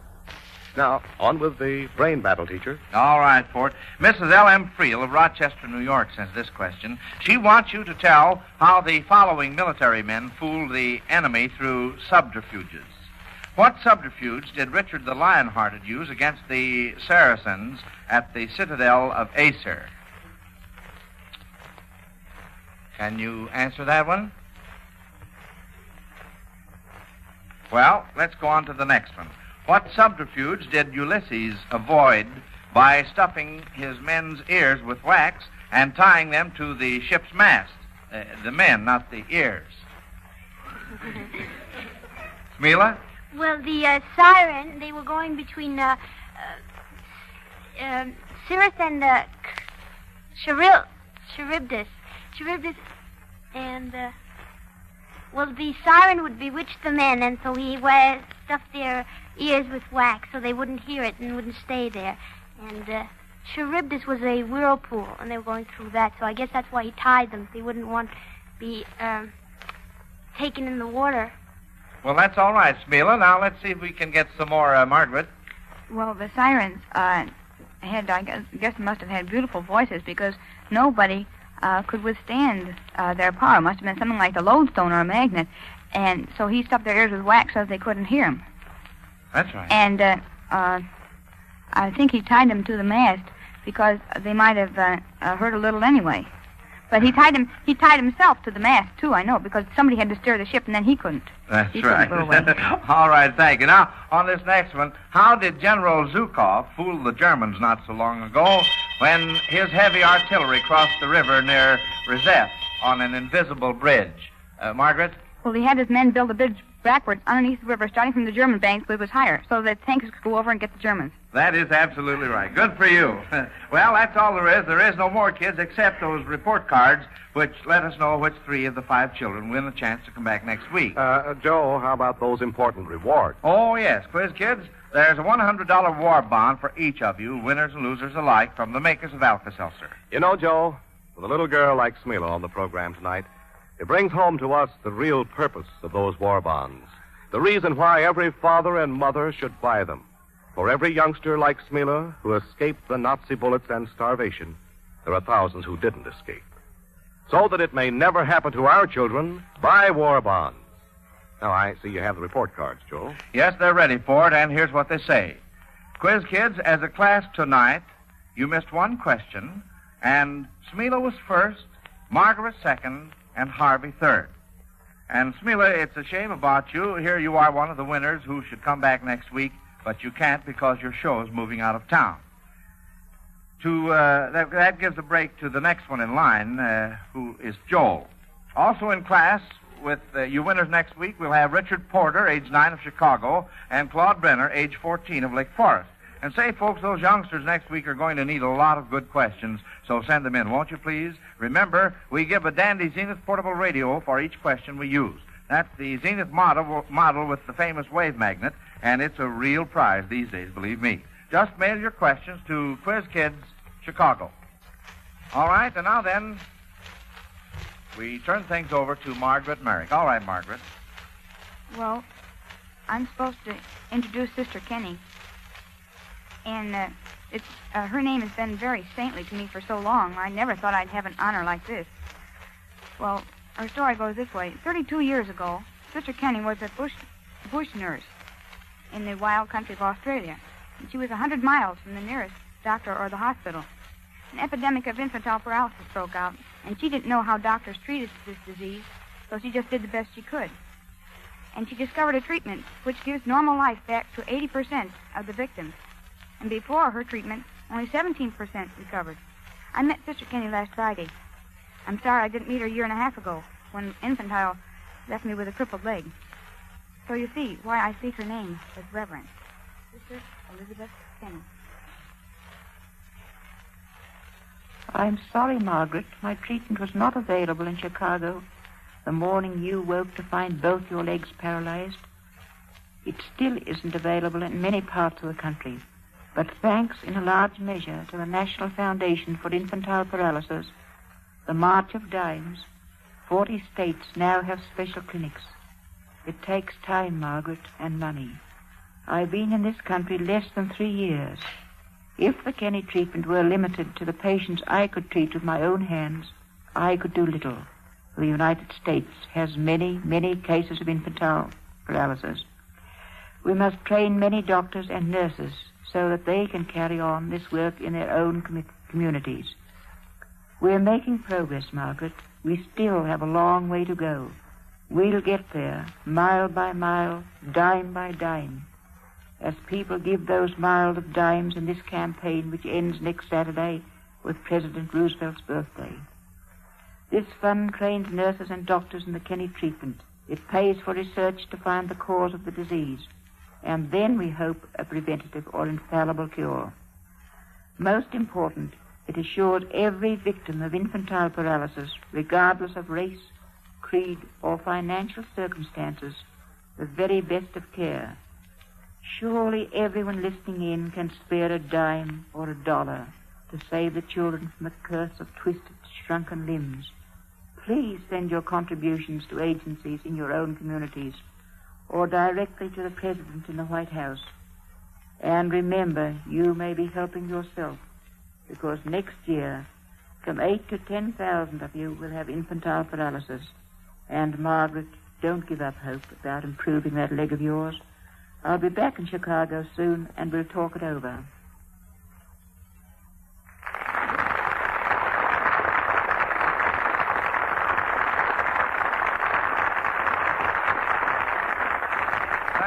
Much, Mr. Kenny. It was a great honor to have you speak on our program. And now, this is Joe Kelly dismissing the Quiz Kids until next Sunday at this same time. Good night, kids. Good night, Mr. Kelly. Listen to the Quiz Kids every Sunday at the same time. And on Monday, Tuesday, Wednesday, and Thursday, listen to your old friends, Lum and Abner, on most of these same stations. This is Fort Pearson speaking. This program came to you from Chicago. This is the Blue Network. WENR Chicago.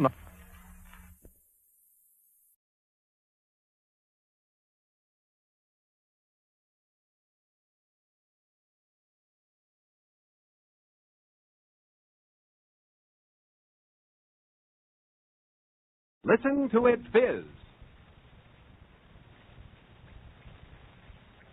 First aid for headache, Alka-Seltzer. First aid for acid indigestion, Alka-Seltzer. First aid for cold distress, Alka-Seltzer. Alka-Seltzer presents from New York the Quiz Kids versus 5 distinguished university professors. Attention, quiz kids and professors, listen closely to today's first question. If the groundhog should see Lamont Cranston next Thursday, what would he do? Yes, there's the first puzzler from the Alka-Seltzer question box. And do you folks at home know the answer? Well, you'll have time to give it a little thought while the youngsters and the professors here in school answer the roll call. And coming to you from New York City this afternoon, here are the Quiz Kids, their guests, and the chief quizzer himself, Joe Kelly.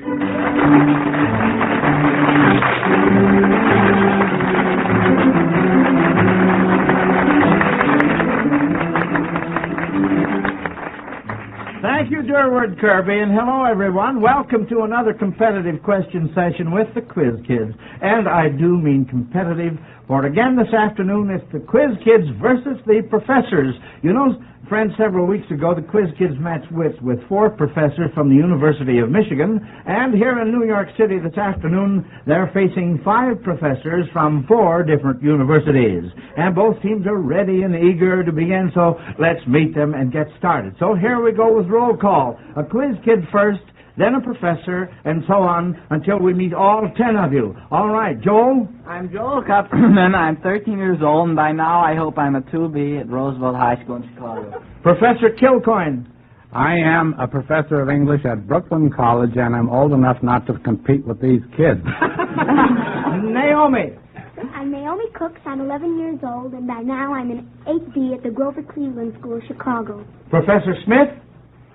I'm professor of philosophy at Barnard College, Columbia University. And as for my age, since I didn't prepare a speech, I guess I'll have to fall back on the truth, 28. Patrick? I'm Patrick Owen Common. I'm 12 years old, and I'm an 8A at the Fort Dearborn School in Chicago. Dean Trincy? I go to school at Hunter College, or that is, I try to take care of the girls who go to school at Hunter College uptown. As for my age, shall I say, I'm twice 21 and a little over almost the truth. Oh, that's cute. Yeah, that's dandy. Next we have Rochelle. I'm Rochelle Liebling. I'm 10 years old in the 6th grade at the Yale School, Chicago, Illinois. Professor Fairchild. I am Professor Emeritus of Sociology at New York University, and as everybody knows, an emeritus is a college professor who's not afraid of losing his job because he has no job to lose.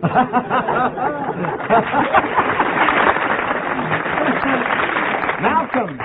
I'm Malcolm Mitchell. I'm 12 years old, and I'm in the 8B at Winthrop Junior High School, Brooklyn. And Professor Freeman. I'm a professor of English at Hunter College in New York, and a doctor, one of those doctors, as a friend of mine once said, who can't do nobody no good. Well, friends, there's our lineup of experts, and here we go. Back to that first question, which was from Mrs. Raymond Alsop of Salinas, California. If the groundhog should see Lamont Cranston next Thursday, what would he do? Well, now let's see. We have 2 professors' hands up, 4 quiz kids' hands, and Patrick's hand was first. Well, first I think I better explain. Lamont Cranston is the comic strip character known as the Shadow. Yeah, right. And next week is Groundhog Day, so he'll go back into his hole. He sees his certainly shadow. was. Yes, sirree, when he saw his shadow. Well, that's fine. Now then, Mrs. J.M. Smith of Kenmore, New York, has furnished us 3 or 4 names that are closely associated, but you are to supply the 4th. The first part consists of Jim Crowley, Elmer Layden, Harry Stuhldreher, and Whom? Joe? Well, those are the four horsemen, and the fourth is Don Miller. Don Miller is right. Absolutely. Yes. See what we do this next one. Harpo, Groucho, Chico, and Professor Freeman. Oh, his hand comes back down. Professor Smith. Zeppo, and there was a fifth, Gummo. Get out. Well, how do you like that? Hey, one for good measure. Nice going, Professor Smith. I was just wondering when you folks were going to get in on this. Yeah. All right, here's the third part. John Tyler, Millard Fillmore, Andrew Johnson, and who is the fourth president who was never elected to that office but merely served out an unexpired term? Pat? Well, Theodore Roosevelt is the next one in line. Oh, no. Oh, no, well, that's, All right, again, Pat? The next one? Well, yeah, And who is the fourth president who was never elected to that office but merely served out an unexpired term? Joe? Chester Allen Arthur. Chester Allen Arthur is correct. Nice going, Joe. That's fine. Yes, sirree. Then that means that your right answer gives Mrs. J.M. Smith of Kenmore, New York, a Zenith table model radio phonograph. And say, friends, you will want to try for one of these Zenith radio phonographs, too. It's a dandy. The record player has the famous Cobra tone arm with three-way automatic record changer for all types of records, and the fine radio gives a deep, rich tone. Now, this Zenith radio phonograph is always Alka-Seltzer's award when the quiz kids answer your question correctly. But when they miss, listen to this, you have your choice between the Zenith Garfield television set and the large console Zenith radio phonograph combination. The Zenith television set has a new super range chassis to ensure the ultimate in performance, the sensational built-in picture magnet aerial, single knob automatic tuning, the big B-size giant circle screen, and the glare band black tube for clearer pictures. The large Zenith console radio phonograph is a wonderful combination. It plays all types of records and gives you AM and FM radio. So get busy, folks. Send those questions to Quiz Kids, Box Y, Chicago 77, Illinois. All right, here we go with more questions. Now, this question is from Alice Hanson of St. Paul, Minnesota. You are to try to identify these real or fictional people who met under unusual circumstances, and you must get 2 out of 3 on this. First, an English officer, while taking a sightseeing trip through India, trespassed in the garden of a Brahmin temple and met the priest's daughter. Malcolm? I believe that was in Lockmead. That's right, and what was... Gerald met Lockmead. Gerald met Lockmead from the opera by that name. Nice going. Very good, Malcolm.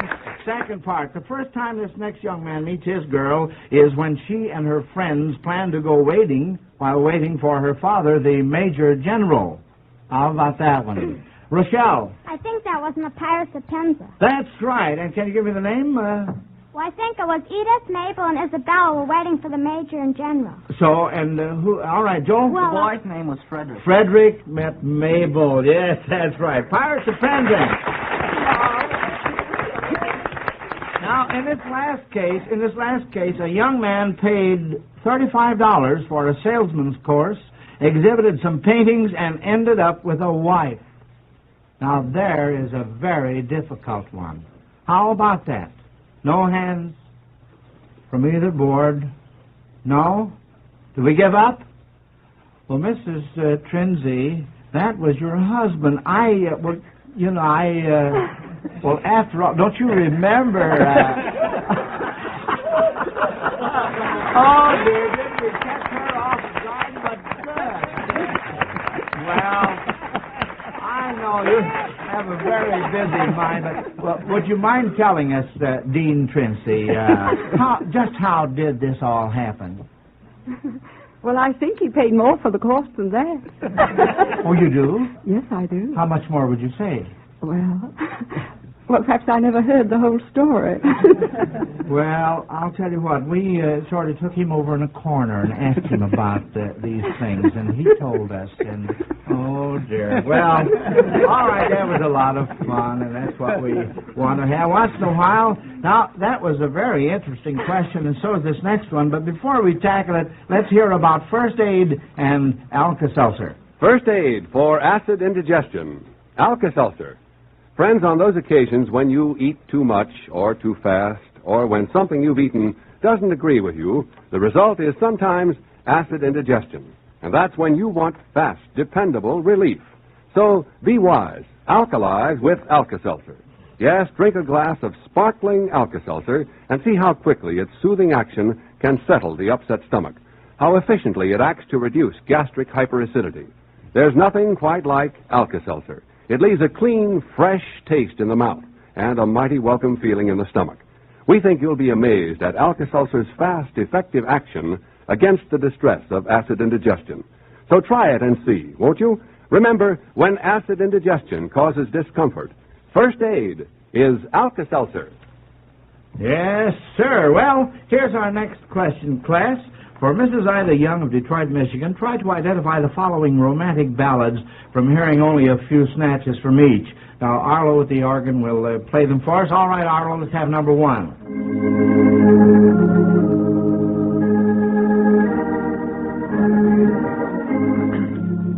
Professor Smith has his hand up. How Can I Leave Thee? How Can I Leave Thee? That's right. Professor Smith, could you sing just a little, a little sample? Oh, yes. How can I leave thee? How can... I hope that gets us ahead. I think we probably need one. Oh, well, it definitely does. Yes, sir. Crooner Smith.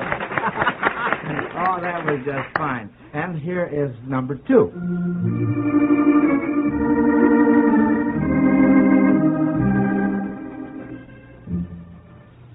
Patrick? Well, that's He's Only a Bird in a Gilded Cage. That's right, yes. And can anyone sing a little sample of that? For instance, Professor Fairchild? Not that one. Oh, can't you really? No, give me another one, sir. Oh, it's an old timer. I know. No, you don't remember. I'd hate to admit how old it is. Oh! Well, Pat, how about you? Can you give us a little Well, I think I sample? can. He's only a bird in a gilded cage, a beautiful sight to see. You'd think she'd be happy and free from wonderful, Patty. Why, say, we've just got singers all over the studio this afternoon. Yeah. Now, here's the last one.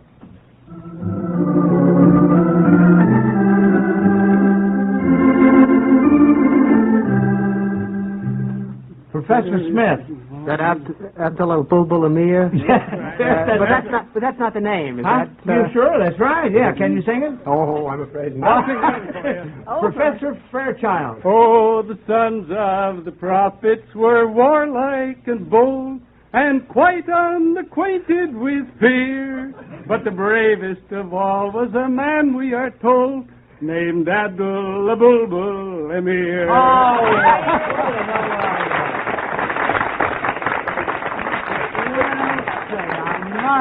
I must confess I've never heard such singing. No, I'm sure. Oh, now, don't get me wrong, please. Now, please don't. All right. Here we go, our next question. Just to see how well you keep up with the news, Mrs. Grace Hawkins of Miami, Florida, wants to ask what important happening last week will necessitate the rewriting of a great many science books in order to insert the number 97.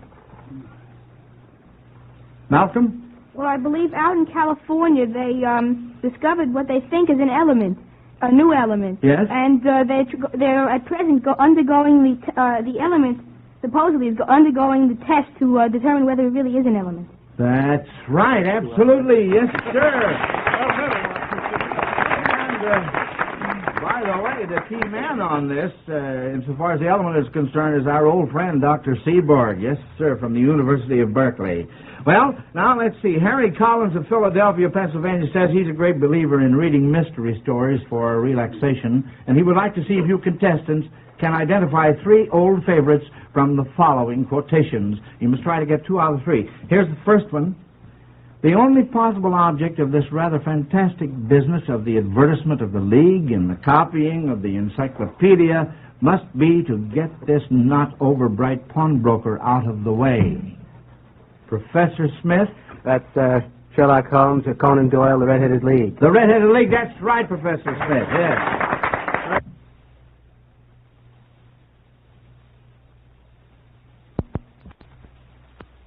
Very good.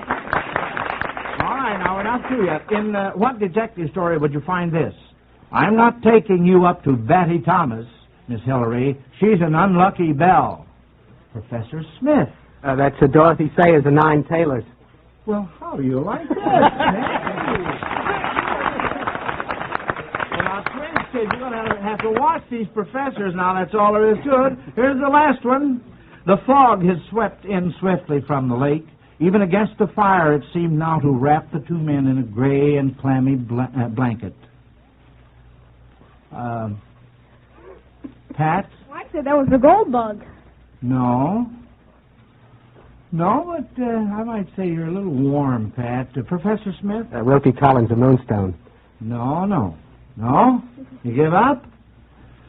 Well, let's see. This mystery was written by Professor Freeman on our board this evening. Professor Freeman, that's a rough. Don't you read what you write? That's from the mystery, The Case of the Blind Mouse. Do you remember now? I still don't remember.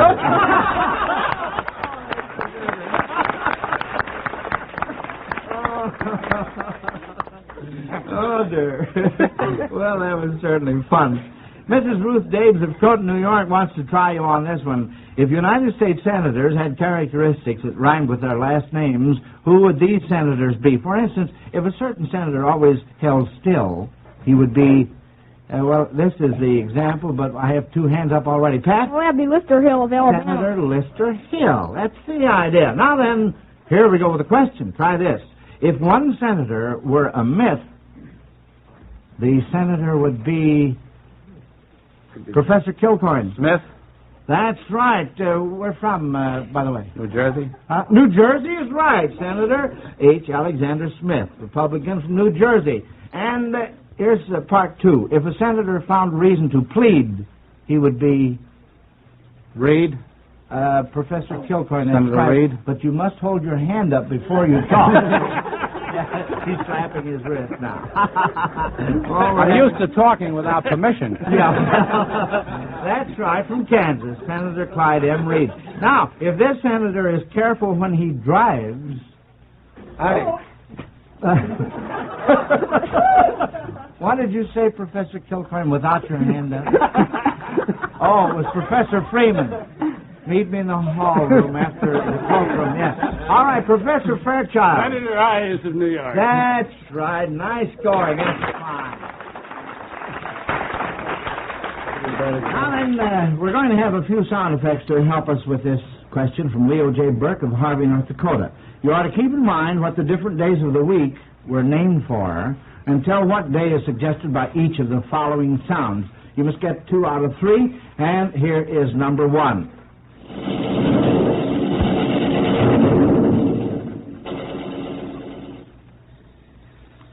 Naomi? Well, that was thunder, and that would be the god of thunder, Thor, and the day of the week that's named after him is Thursday. No, now, wait a minute. Wait just a minute. We're just a little bit off the beam. Let's have the sound once more, please. Just like...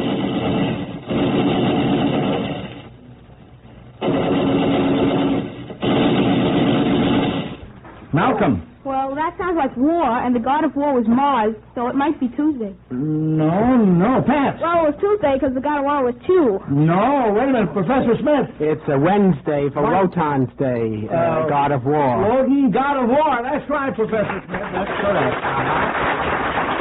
Well, let's see what we can do with number 2.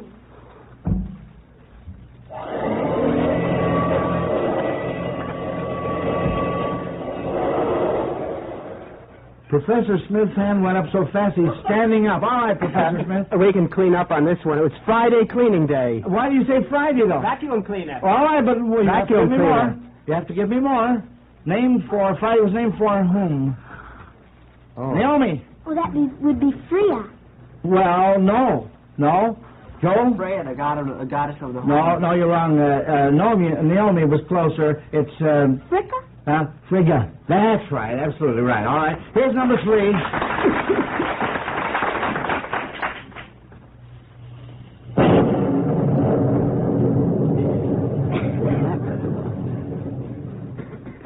All right, right, Professor Fairchild. Last Thursday from Thor. That's right, because it was thunder. Absolutely right. It's nice going. That was a lot of fun. That was a good question.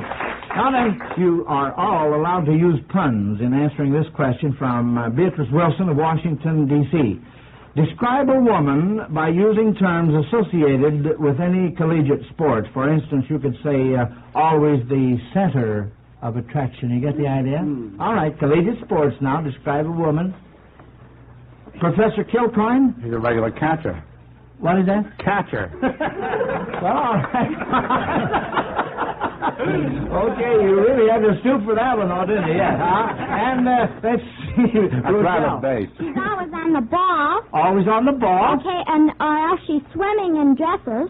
Swimming in That's what I like dresses? to be. Fine. Malcolm? Well, you could use a term in baseball, a curveball. She got beautiful curves. Oh, yes, we could. That's right.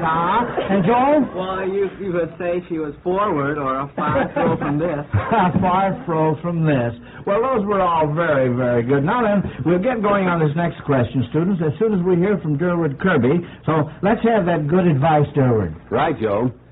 Friends, remember, first aid for headache, Alka-Seltzer. Yes, when a headache is making you feel miserable, the first thing to do is to drop 1 or 2 Alka-Seltzer tablets into a glass of water, watch it bubble up and dissolve, then drink it. And just see how soon the pain of your headache is relieved. Now, there's a reason why Alka-Seltzer is so fast and effective, and that reason is this.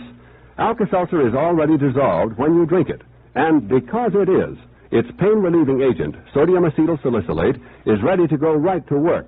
And Alka-Seltzer's effervescent base, that Alka-Seltzer Fizz, speeds this pain-relieving action on its way. So remember, when you have a headache, when you want fast, dependable relief from that pain, first aid is Alka-Seltzer. Get Alka-Seltzer at any drugstore in either the 30 or 60-cent package. Never be without it in your home. Yes, you bet, friends. That is good advice. And here's some more good advice. Be sure and give to the March of Dimes, won't you? Now, here's a tricky little question from Francis Holmes of San Francisco, California. A lot of us may remember that Richard Wagner wrote the operas in the Ring of the Nibelungs. But who wrote the words to all those operas? Rochelle? Well, that was Richard Wagner. That's right, he wrote them himself. The words and the music. And all his operas, too. Well, certainly, that's right. That's the answer. Here's one from Miss Lee Lessing of Fayette, Mississippi. The clock on the church tower takes the same time to make 3 strokes as the town hall clock takes to make 2 strokes. Now, as I came home, they began to strike the hour at the same instant. The church clock finished striking completely finished while the town clock had 2 more strokes to go. Now, what time was it? Joel? Well, let's see. I think if you let X equal the hour, then you could have 3 halves. Well, you'd have to discount the first strike, as it's only the pauses that are really count. So listen. Oh, you'd have twice as much of that, because actually the first one counted, you had 3 in a row and 2, then there'd be 1 against the last 2. So you'd have twice times x minus 1, or minus the 2, or that's x minus 3. Twice times, in parentheses, x minus 3 would be equal to x minus 1. So you'd have 2x minus 6 equal x minus 1. So that'd be the x equals 5, so it'd be 5 o'clock. That's right, absolutely, Joel. Good boy. That's right.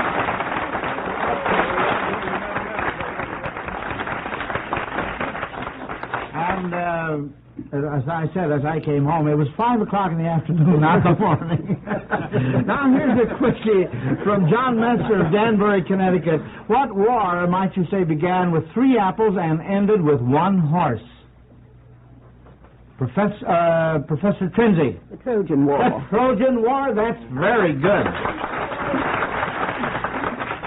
The next one is from Phyllis Colbert of Chicago, Illinois. Name 2 baseball players who had the same last names as 2 United States presidents.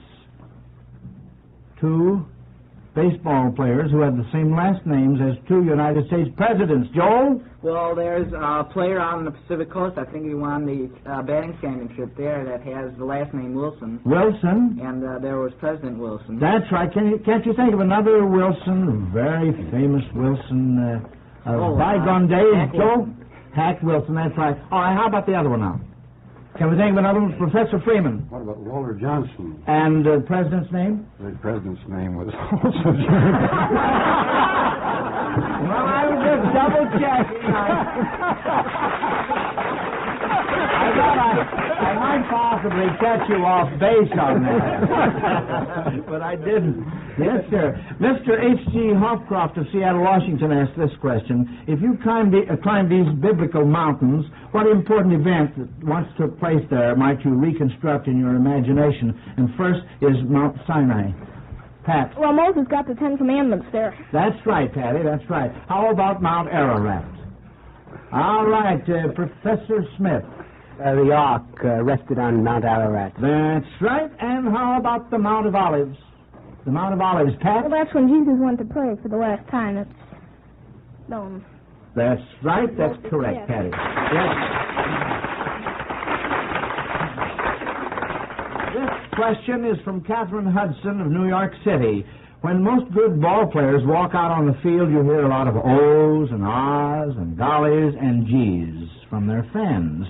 But what player gets 100 G's for walking out on the field? Professor Fairchild. DiMaggio. Joe DiMaggio. $100,000. And then you'll need plenty of imagination for this question from Mrs. R. Hogan of River Forest, Illinois. If you were buying a garment of clothing for the following people and chose garments that were appropriate according to the name of each person, let's see what you could purchase. For instance, you might buy a racketeer a slicker. You get the idea? All right. Now, here's the question. What might you buy a girl paratrooper? A garment of clothing. Professor Freeman. Jumpers. A jumper, yes. And what might you buy for a painter? Real quick. A painter. Remember, a garment of clothing. Joel. Well, something that I just brushed by. Well, yes, but what else now? What do they put on a house first? Naomi. A coat. A coat, that's it. Good girl, yes. Well, say, that old school bell means our question session is over, class. The next puzzler is for the judges. Which team won? The professors or the quiz kids? We'll have the answer for you in just a minute, but first here's an important message for our listeners. Don't take chances. Are you giving your family the protection of one-a-day brand multiple vitamin capsules for these winter months? You buy winter coats and warm clothing as insurance against winter's colds and snows. But by all means, remember your wintertime vitamin insurance, too. Make mealtime your vitamin time. Put that one-a-day brand multiple vitamin bottle on the table and make sure everyone in your family takes one-a-day brand multiple vitamins. 60 capsules, 2 months supply, only $2. Ask your druggist for one-a-day brand multiple vitamin capsules. All right, well, here's the answer. The judges report that as a class, you didn't miss any questions this afternoon. The score for our team of professors is 88, and the quiz kids, 92.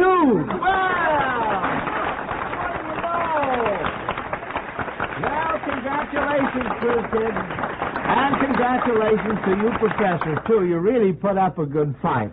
Yes, it's been another great session in radio's famous Classroom the Air. It was a privilege to have you professors with us this afternoon, and we want to thank you for participating so splendidly. And for each of you professors, we have a Zenith table model combination radio phonograph, and we hope you like it. Now, next Sunday, we'll be back home in our Chicago classroom with quiz kids Ruthie Duskin, Rennie Templeton, Lonnie Lundy, Harvey Deitch, and Patrick Conlon. We hope to mark all you listeners present in school, too, so plan to be with us, won't you? That's next Sunday, same time, same station. And until then, this is Joe Kelly dismissing class. Goodbye, kids. Bye. Goodbye, Professor. Don't forget to do your share for the March of Dimes, and do it today. Listen to the Quiz Kids every week and see and hear Alka-Seltzer's Quiz Kids television show over NBC every Friday night. Consult your local newspaper for time and station. This is Durwood Kirby speaking.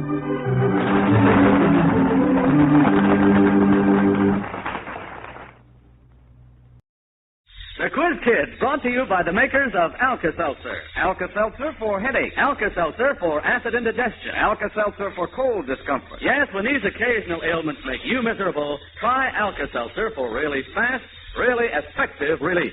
Attention, quiz kids. Since this is Easter Sunday, we've arranged a big surprise for you. Who do you suppose is going to ask our first question this afternoon? Why, none other than Mr. Easter Bunny himself in person. That's right, folks. And are we ever excited? Why, we can hardly wait till he gets here. Well, let's call the class to order in a hurry and be all ready for him. And now here they are, the Quiz Kids and their genial quizmaster, Joe Kelly.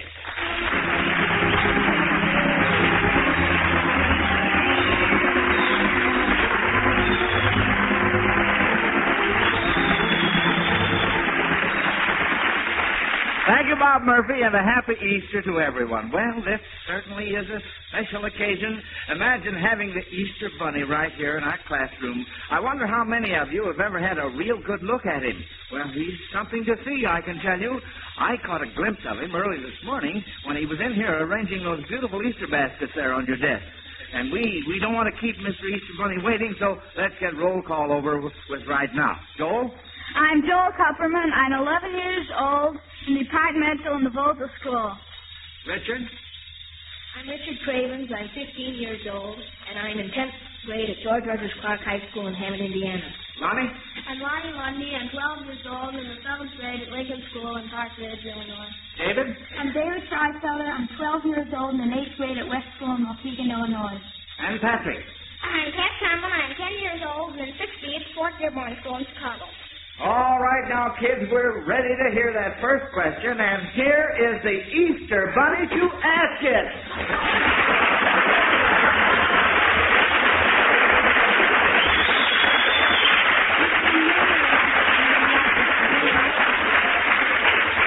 Welcome to our classroom, Mr. Easter Bunny.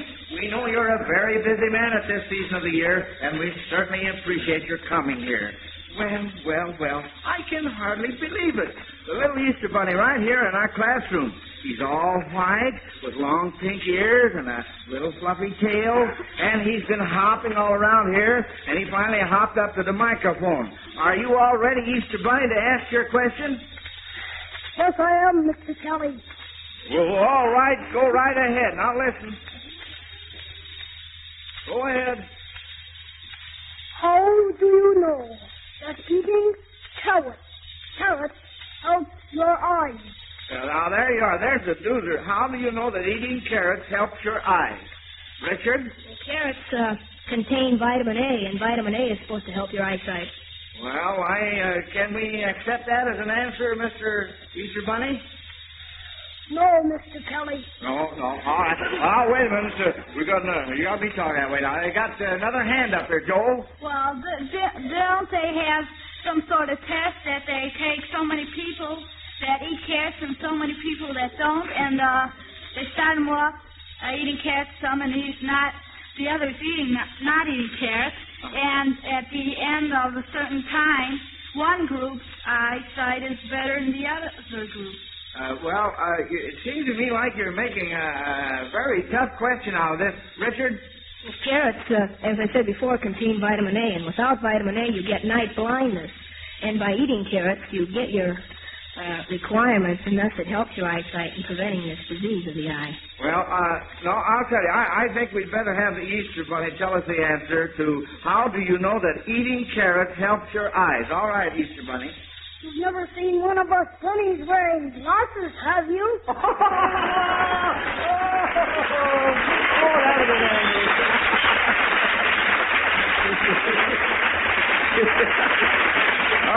Well, the Easter Bunny certainly got you on that one. Now then, I have a question I'd like to ask you, quiz kids. Can you identify this particular Easter Bunny that we have with us today? Patrick? Well, that's Richard Weitzler, the Riddler. You think it is? Yes. Well, we'll just have to see whether you're right or not. Easter Bunny, will you take off your mask and show us who you are? Oh, land sakes alive. That's just who it is. That was right. Yes, sir. None other than 7-year-old quiz kid Richard Weitzler. Richard, how did Pat ever guess you after the way you change your voice. You know, I can hardly remember how you really sound. I'll tell you what. Wish everyone a happy Easter just the way you normally talk, will you? All right. Happy Easter, everyone. Yeah, there you are. Now then, let me hear that Easter Bunny's voice again. Say the same thing in the Easter Bunny's voice. How do you know? No, I don't. I don't mean that. I mean, say happy Easter, everyone. Happy Easter, everyone. Happy Easter. Just like a rabbit, yeah, it would be Happy Easter. Well, you certainly fooled me. I don't know how they ever guessed you. Well, thank you very much, Easter Bunny Richard, and thank you for all the Easter baskets, too. That was cute.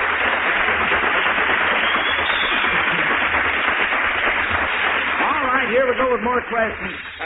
Mrs. Ida C. Tarrant of Washington, D.C. asks, if you bought a pipe for an Easter present for these people, what kind of a pipe might seem appropriate? First, for the man who said, I had rather be right than president. Patrick. Henry Clay pipe. They were the Henry Clay and the Clay pipe. That's right, the Clay pipe. Henry Clay said that. And how about buying a pipe for the Georgia peach? Go. Well, that's Ty Cobb. I don't know if you'd buy. What kind of a pipe would you buy, Ty Cobb? Oh, cob pipe. Cob pipe, that's right. Yes, a corn cob pipe. Well, that's absolutely right, kids. And for sending us that question, Alka-Seltzer sends Mrs. Ida C. Tarrant of Washington, D.C., a fine Easter present, a Zenith Transoceanic Portable Radio. That's always the reward when the quiz kids answer your question correctly. If they miss, you get a magnificent $250 Zenith Radio phonograph combination. So, friends, send those questions in. Just send them to Quiz Kids, Chicago. Now, this next question is from John N. Lewis of Denver, Colorado, and he wants you to write a poem on the subject, My Mother's Easter Bonnet. And Easter Bunny Richard, you can help me out by passing out pencils and paper to the quiz kids so they can get busy on their poems right away while we go along with the questions. Now, remember, kids, the subject is My Mother's Easter Bonnet, and you must write that while we're answering questions. Here's a Bible question that's most appropriate for this Easter season. Angeline Townsend of Watsonville, California, reminds us that the Lord Jesus Christ uttered some of the greatest and most profound truths of his gospel when he spoke in private conversations with individuals. With whom was Jesus speaking when he said, For God so loved the world that he gave his only begotten Son, that whosoever believeth in him should not perish, but have everlasting life. Patrick? Well, he was talking with Nicodemus the Pharisee then. That's right, Nicodemus. To whom did Jesus say, Blessed are they that have not seen and yet have believed? Patrick? Well, he said that to Nicodemus, too. No, I'm sorry. Blessed are they that have not seen and yet have believed. Lonnie? I think that was to Thomas. Thomas, that's right, to Thomas. Now, here's an interesting opera question from Sharon Neal of San Diego, California. Our organist, Howard Peterson, will play part of an opera aria which should suggest the name of another opera. Now, first, listen to this number one aria.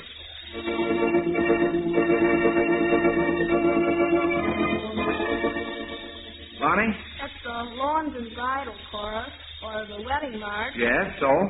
Well, wedding, that could be Tristan and Isolde, or any other opera about lovers. Well, we're referring, we say, what opera, what name of another opera does that suggest? Yeah, well, that's the name Romeo and Juliet, or Tristan and Isolde, or anything that, like wedding, suggests love, and those operas have lovers. Well, can you think of another opera that pertains to a wedding in its title? Well, there's Richard? The Bartered Bride. The Bartered Bride. That's the idea. And David? Marriage of Figaro. Marriage of Figaro, yes.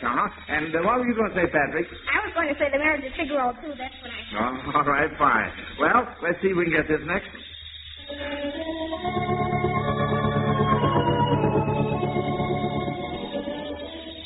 Patrick? Well, that's The Last Rose of Summer. And let's see, I can't think of one that has Rose or Summer in it. You can't? Lonnie? Well, that's, it could be the title of the opera that would be the clue, because it could be, it's from the opera Martha. That's right. And we're trying to think of another opera that has, say, maybe Rose in its title. David. The Rosen Cavalier. That's right. Well, so far this afternoon, our class has been right on the toes. You know, friends, even the subjects to be discussed are a top-drawer secret until class is called to order, so our program is entirely unrehearsed. Yes, that's right, Joe. And before you continue with the question session, I'd like to pose a little problem. Suppose a headache comes along suddenly and threatens to slow you down on the job or spoil an evening of fun. What do? Do you just suffer along, or are you one of the thousands who has learned about Alka-Seltzer and the fast relief it can offer for headache discomfort? Well, if you don't know, you should, friends. It's so easy to drop an Alka-Seltzer tablet or two into a glass of water, listen to it fizz, and then drink that sparkling effervescent solution. And the fast, effective relief Alka-Seltzer can bring is so welcome. Honestly, we think you'll be amazed how soon that occasional headache can become a forgotten interlude with Alka-Seltzer on the job. So try it next time you have a headache and see if you don't agree with the thousands who say there's nothing quite like Alka-Seltzer for fast, effective relief. You know, kids, last week we had an awful time with a simple math problem, and we left the train floundering through the country an hour late. It never did reach its destination. Today, Howard Thomas of Seattle, Washington, wants us to try to get that poor train back on schedule. If it were traveling 55 miles an hour for the 20 hours it took to lose an hour, how fast would it have to travel to pick up the hour in the next 20 hours? Joel? Well, now, if it lost the hour, that means it's on a schedule. It should have done the distance in 19 hours, and the distance is 55 times 20, or 1155 times 20. So the scheduled speed would be 55 times 20 over 19. And 55 times 20 over 19. Right. That's not what you want in the question. Right. And now let's see. If it gained an hour in the next 20 hours, that means that its regular speed would be 21 miles per hour. Its regular time would be 21 hours. So, let's see. It would be 21 times 21 times 55 times 20 over 19 would be the distance. Over 20 would give the required speed. So the answer would be 55 times 20 times 21 over 20 times 19. Canceling out the 20s, it would be 55 times 21 over 19. And 21 19ths is 1 and 2 19ths. So it would be 55 plus 2 19ths times 55, or 110 19ths, or 5 and 50 19ths. So the answer would be 60 and 50 19ths miles per hour. That's absolutely right.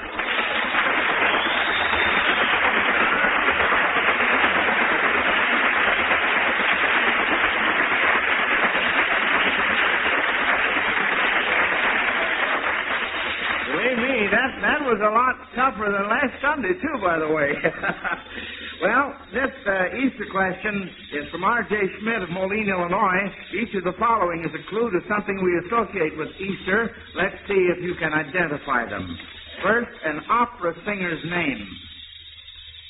Joel? Isn't that a prima donna? Well, no, we're calling for an opera singer's name. Patrick. Lily Pons. Lily Pons, that's right. And next, the nickname of Joe Medwick, former National League outfielder. Lonnie. That's Ducky Medwick. Ducky. Duck. That's right, Duck. All right, now, Mrs. Marilyn Collins of Maplewood, New Jersey, wants you kids to whip up a quick picnic lunch. I'll go down the line, and each of you must think of two things you might bring. One must begin with your first initial. The other must begin with your last initial. So we'll start with Richard Craven. All right, Richard. Well, for my last initial, you could bring candy. Candy. And first initial. For the first initial, you might not bring food, but if you wanted to bring a hammock along the rest, you could take R for rope. Well, of course, we're whipping up a picnic lunch, and we're hungry, but not hungry enough to eat rope. No. Can't you think of something else that's... Ring pretzels that are in ring pretzels. Oh, ring pretzels. Well, all right, I'm going to accept that because we all like pretzels anyway. And next now is Lonnie Lundy. Well, first of all, I'd want to bring lunch. Oh, yes, yeah, that's the main thing. And I guess you could bring a tablecloth or something. Maybe it could be made of linen. Linen. Yeah, you have to have lunch cloths put on the ground. All right, Patrick? Well, you might bring potato chips and cake. Potato chips and cake. That's a fine combination, too. Joe? Well, you might bring jelly or jam, and for the cake, either you could bring cookies or cake spelled with a K. No, I don't spell cookies and cake that way. Make an a la king with too much king and make it king a la chicken. Well, I was thinking of ketchup. No, that wouldn't work out either. All right, David? Well, for F, you could take frankfurters or hot dogs. Yes. And for G, you could bring dishes or drinks. Well, fine. Say, I guess we're all set for a picnic. Now we'll just see if we can gobble up this next question. Here's a history question from Ferner Nunn of Cedar Falls, Iowa. In a speech Abraham Lincoln made when he accepted the Republican nomination for senator, he accused certain members of the party in office of a conspiracy in breaking down the Missouri Compromise by such acts as the Nebraska Bill and the Dred Scott decision. He said, quote, "We find it impossible not to believe that Stephen and Franklin and Roger and James all understood one another from the beginning," unquote. Now the question is, children, who were Stephen, Franklin, Roger, and James? Can you identify two of these four men? Wait a minute. While I was reading, all hands went up there. Whose hand was up first? First hand gets first chance. Judges, Richard, all right. Stephen Douglas, Franklin Pierce, and what were the other two? Roger and James. James Buchanan. James Buchanan, Roger. I don't know. Can you clear that one up, Joel? He was Taney, I believe. He was the Chief Justice. Roger Taney, Chief Justice of the Supreme Court, who gave the Dred Scott decision. Right.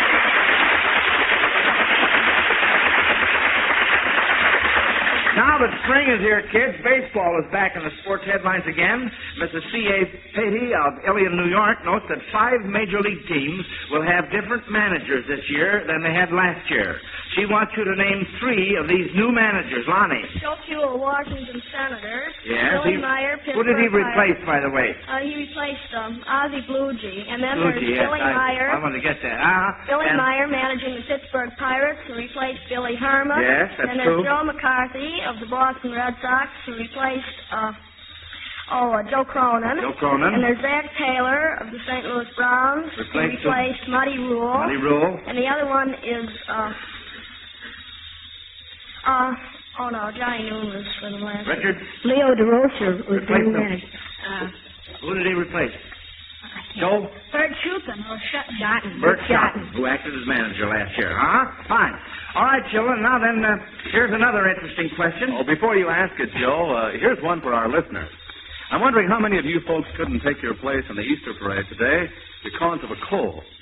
Well, even though spring is here, the cold catching season is still with us. And friends, if you're caught with a cold, here's the thing to do. Start right in on Alka-Seltzer's ABC Cold Comfort Treatment. That's right, and here's the way it goes. A stands for Alka-Seltzer. Yes, start taking Alka-Seltzer at once to help relieve that ache in every bone, feverish feeling of a cold. B means be wise. Beware of draughts. Dress and eat sensibly, and be sure to get more rest than usual. And C stands for comfort. Yes, indeed, the comfort an Alka-Seltzer gargle can give a sore, raspy throat. Now, there it is, friends. Alka-Seltzer's easy-to-follow ABC Cold Comfort Treatment. And we know you'll welcome the ease it can bring to much of your cold distress. If you're suffering from a cold, you'll want to try it right now. So visit your drugstore for either the 30 or 60-cent size package of Alka-Seltzer and begin the ABC Cold Comfort Treatment immediately.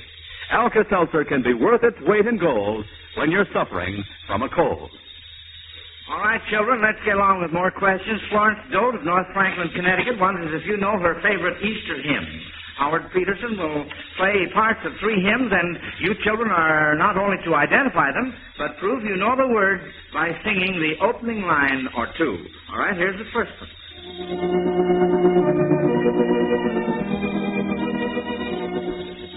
Patrick? Well, that's the palms. The palms, The right. boys' palms.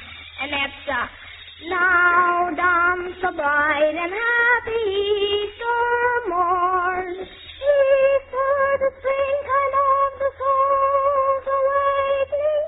Jesus has come to wipe our tears away. Now the song to welcome him prepare. Easter is here, 'tis Easter now. Easter, the springtime of the soul's awakening. Easter is Easter now. God's children lift up their voices in happy greeting. That's fine, Pat. That's fine. That's all right. Now let's see if we can get the next one. Lonnie? Isn't that the old rugged cross? No, I'm sorry, Lonnie. Patrick. Well, that's, oh Lord, I am not worthy. That's right. Just the opening lines, Patty. Okay. All right. There are only 4 lines in the first Well, one. all right. Go right ahead. Oh, Lord, I am not worthy that thou shouldst come to me, but speak thy words of comfort, my spirit shall heal thee. All right. Thank you, Patrick. And now let's see if we can get this third one.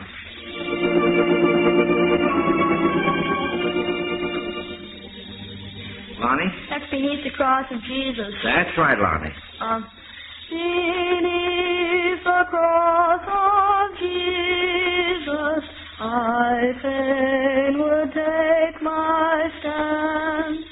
The shadow of Almighty rock within a weary land, a home within a wilderness, a rest upon the way, from the burning of the noontide heat and the burden of the day. All right. Thank you, Lonnie. You know, Patty, well, I didn't mean any reflection on your singing a while ago when I asked you just the opening line. We're just running a little short on time here, and I don't want to forget about that poem assignment I gave you kids. And you remember you were to write a poem on your mother's Easter bonnet. How are you fixed? You all finished? Who wants to start off? Richard? I have tried to write about my mother's bonnet, so I'll try to do so in a sonnet. She has it covered with great big roses, but when caught in the rain, she yells, "Holy Moses!"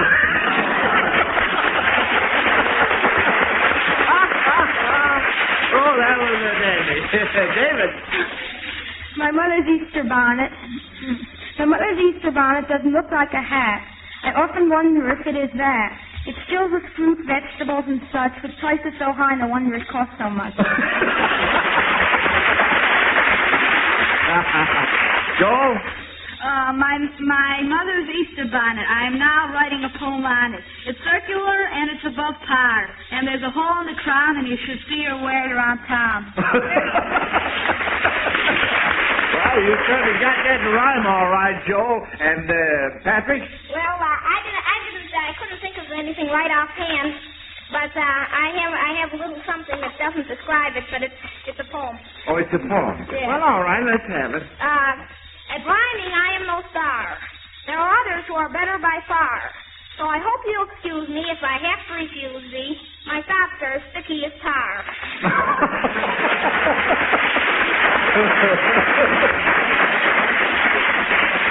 All right, Pat, we'll do just that. And here's Lonnie. Well, I guess this isn't too flattering, but... Well, it isn't a musical poem, is it? No. Too flat. Oh, I see. Go My ahead. mother's Easter bonnet is nothing less than a freak. But just the same, she seems to want to wear it every week. I guess I'll have to stand it, for Mother won't disband it. But I wish that another hat she would seek.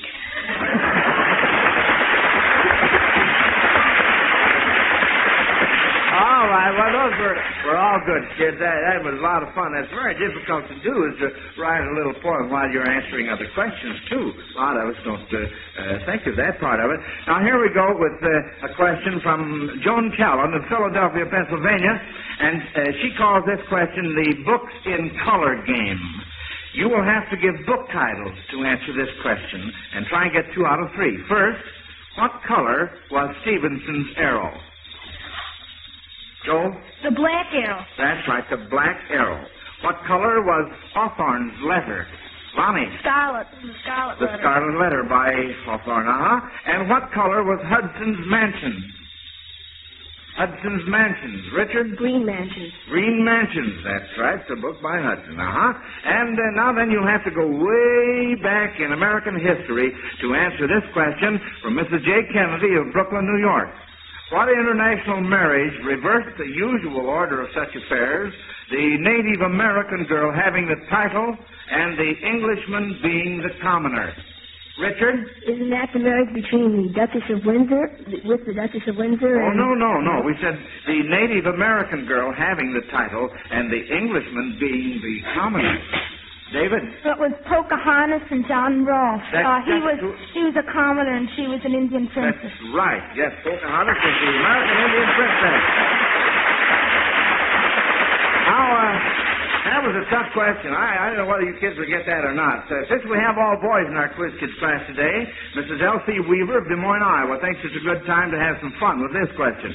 Can you make up some sentences in which a girl's name is used as a noun or a verb? For instance, you might say, I hung my coat on a peg, using the girl's name, Peg. See, that's the idea. Now, what others can you think of? Richard?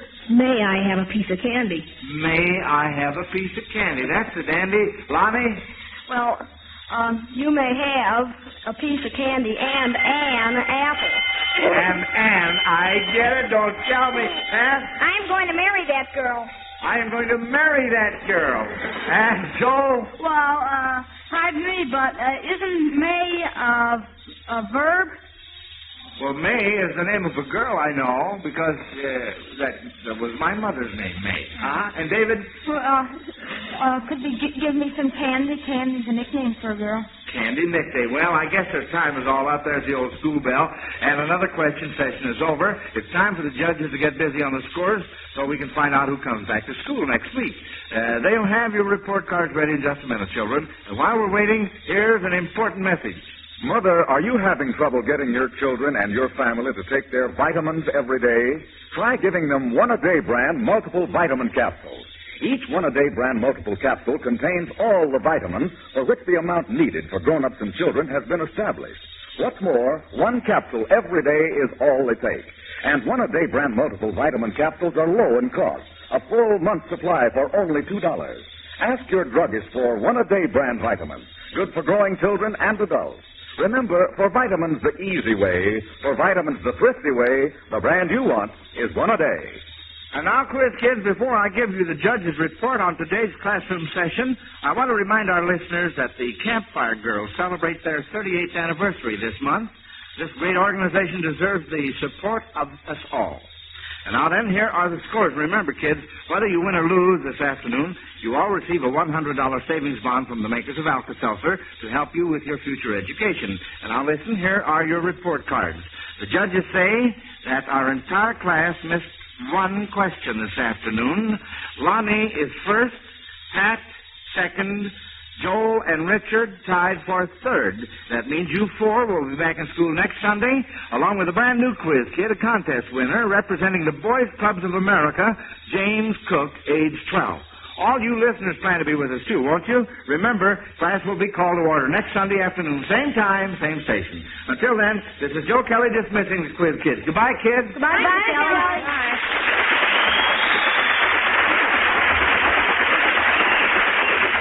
Listen to the Quiz Kids every week and listen to Alka-Seltzer's Views of the World every Monday through Friday over most of these NBC stations. This is Bob Murphy speaking. This is NBC, the national broadcasting company.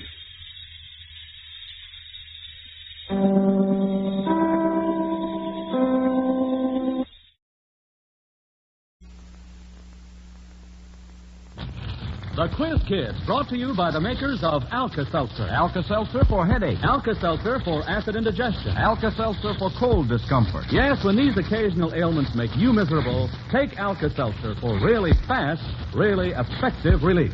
Attention, quiz kids. Here's today's first question.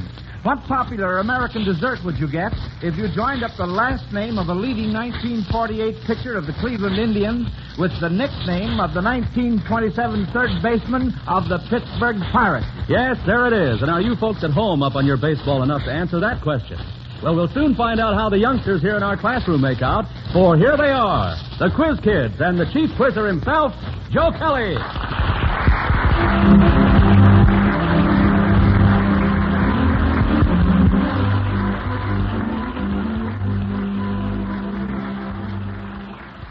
Thank you, Bob Murphy, and hello, everyone. Friends, we have a very important guest for you to meet this afternoon, Mr. Roy Fisher, the winner of the Quiz Kids Best Teacher Contest for 1948. The group of youngsters here in our schoolroom have already met this young man, for yesterday, along with their brothers and sisters, they went with our best teacher for a plane ride over Chicago. The children tell me that the big Delta airliner they were in was really something, and they're still plenty excited over having been made honorary pilots. Now, this afternoon, Mr. Fisher is to receive his $2,500 scholarship award, which is the first prize in our Best Teacher Contest, from the chairman of the board of the Miles Laboratories, Mr. Charles S. Beardsley. So, let's get busy, children, and get our schoolwork underway. Here we go with roll call. Joel? I'm Joel Kupperman. I'm 12 years old in the departmental in the Volta School. Lonnie? I'm Lonnie Lundy. I'm 12 years old and in the 7th grade at Lincoln School in Park Ridge, Illinois. David? I'm David Freifelder. I'm 12 years old and in 8th grade at West School in Waukegan, Illinois. Mark? I'm Mark Mullins. I'm 7 years old and in 2nd grade at the University of Chicago Laboratory School. And Helen? I'm Helen Jasper. I'm 13 years old and I'm in graduating class at Joyce Clinic School. And now, kids, let's straighten out that first question from Hilding E. Peterson of Birchdale, Minnesota. What popular American dessert would you get if you joined up the last name of a leading 1948 pitcher of the Cleveland Indians with the nickname of the 1927 third baseman of the Pittsburgh Pirates? We have two hands up. Lonnie's hand was first. Well, the leading pitcher of the 1948 Indians is Lemon, and the nickname of the 1927 third baseman of the Pirates is Pie Trainer, so that'd be Lemon Pie. Lemon Pie, that's good, Lonnie. Yes, sir. Oh, boy, say, you really got that one quick. Yes, that's fine. That right answer gives us a good start on today's schoolwork. And it gives Hilding E. Peterson of Birchdale, Minnesota, one of the finest portable radios on the market today, a Zenith Transoceanic Standard Shortwave portable in a good-looking luggage case. You know, friends, it's easy to win one of these radios. You send in your question, and if the quiz kids answer it correctly, Alka-Seltzer sends you one of these fine Zenith portable radios. If the quiz kids miss, you get a big Zenith radio phonograph combination with automatic record changer, the new Cobra tone arm, 2 FM bands, a truly magnificent set. So get busy on those questions. Send them to Quiz Kids, Chicago. Well, here we go now. More questions. With schools closing this time of year all over the country, Mrs. C.T. Bryant of Houston, Texas, reminds us that there are many happy young folks receiving graduation gifts. If you children were selecting graduation gifts and could choose anything mentioned in a song title, what gifts could you find? Lonnie? Well, this would be probably graduation for college. The song I'm thinking of was Put That Ring on My Finger. Put that ring on my finger. How does that go, Lonnie? Put that ring on my finger by that golden wedding band. That's fine. That's all right, Lonnie. Here. All right. Now, let's see. Got some more hands up here. Little Mark. All right, Mark. Ring around the rosy. Ring around another ring. That's right. And Joel? And roses. This is indirect, sort of, but now is the hour, so I'd take a watch. How do you like that? That's cute. That's a dandy, Joel. And Helen? If I was graduating from kindergarten, I would get a paper doll. A paper doll. That's another good one, too. David? Well, there's a song, onesie, twosies, I love Yusie, and that has a lot of numbers in it. It could have 4, and I'd like a plate blocker, $5 stamp is worth for $20, and a block is 4. Oh, well, what do you know about that? Yes, sirree. And Mark has another one. Golden slippers, you could give him golden-colored slippers. That's right, a pair of golden slippers. Okay. And, Lonnie? We're in the money. We're in the money, yeah. They could give money, and also, listen, so there's a song that's wonderful. That could mean almost anything that the recipient would be glad to get. Yeah, the recipient, yes. Oh, yes, sure. Uh-huh. Well, all right, those were all very fine kids, so let's get along here now. Here's a question from Herbert Hoover of Carroll, Iowa. If you youngsters were on a picnic and sat on a pharmacary, would you be comfortable? Mark. I would not. Why would you not be comfortable? Because a pharmacary is an anthill. That's just what it is, an anthill, and there would be ants there.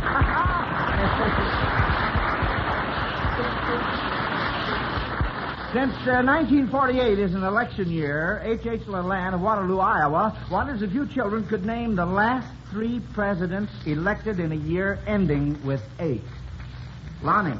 Well, 1948, this is not, 1938, there was no one elected, but in 1928, let's see, that would be Herbert Hoover. Herbert Hoover, 1928. Herbert Hoover, and then there was none in 1918, but in 1908, it was William Howard Taft. That's right. And then there was none in 1898, but in 1888, let's see, that would be Grover Cleveland. No. Sorry? Joe? It'd be Benjamin Harrison. Benjamin Harrison is right. That's the last 3 presidents elected in the year ending with 8. Now, before we consider this next question, children, here's Bob Murphy with a question. Have you had a headache lately? Think back. How about yesterday, or the day before, or maybe this morning? Or did someone in your family have one? Well, when headache causes discomfort, the thing to do is reach for the Alka-Seltzer. Yes, that's the way to help yourself to fast, welcome relief. Now, you probably keep Alka-Seltzer on hand at your house for prompt relief from the distress of occasional acid indigestion. And you know how effective and dependable it can be. And, friends, it's just as effective for occasional headache pain. Try it, and you'll agree there's nothing quite like Alka-Seltzer for fast headache relief. There's a good reason for this fast action, too. Alka-Seltzer is completely dissolved before you take it. So its pain-relieving agent, sodium acetyl salicylate, is ready to go right to work, ready to bring you the fast relief you want. So remember, when headache causes grief, misery can be brief. Take Alka-Seltzer for relief.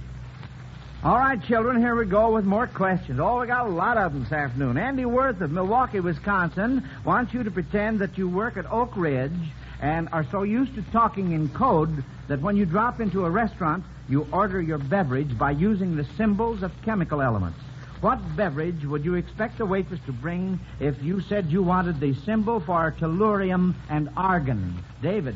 T-E, so it would be tea. Well, you didn't clear up the other one here. T-E is the symbol for tellurium. How about argon? Joel? A, so it would be tea. It would still be T-E-A. That's right. I just wanted to bring out the other one there. What beverage would the symbols for the following spell?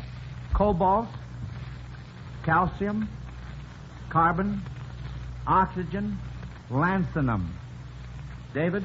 Well, what was the third and fourth one? I didn't get. Third and fourth, carbon, oxygen.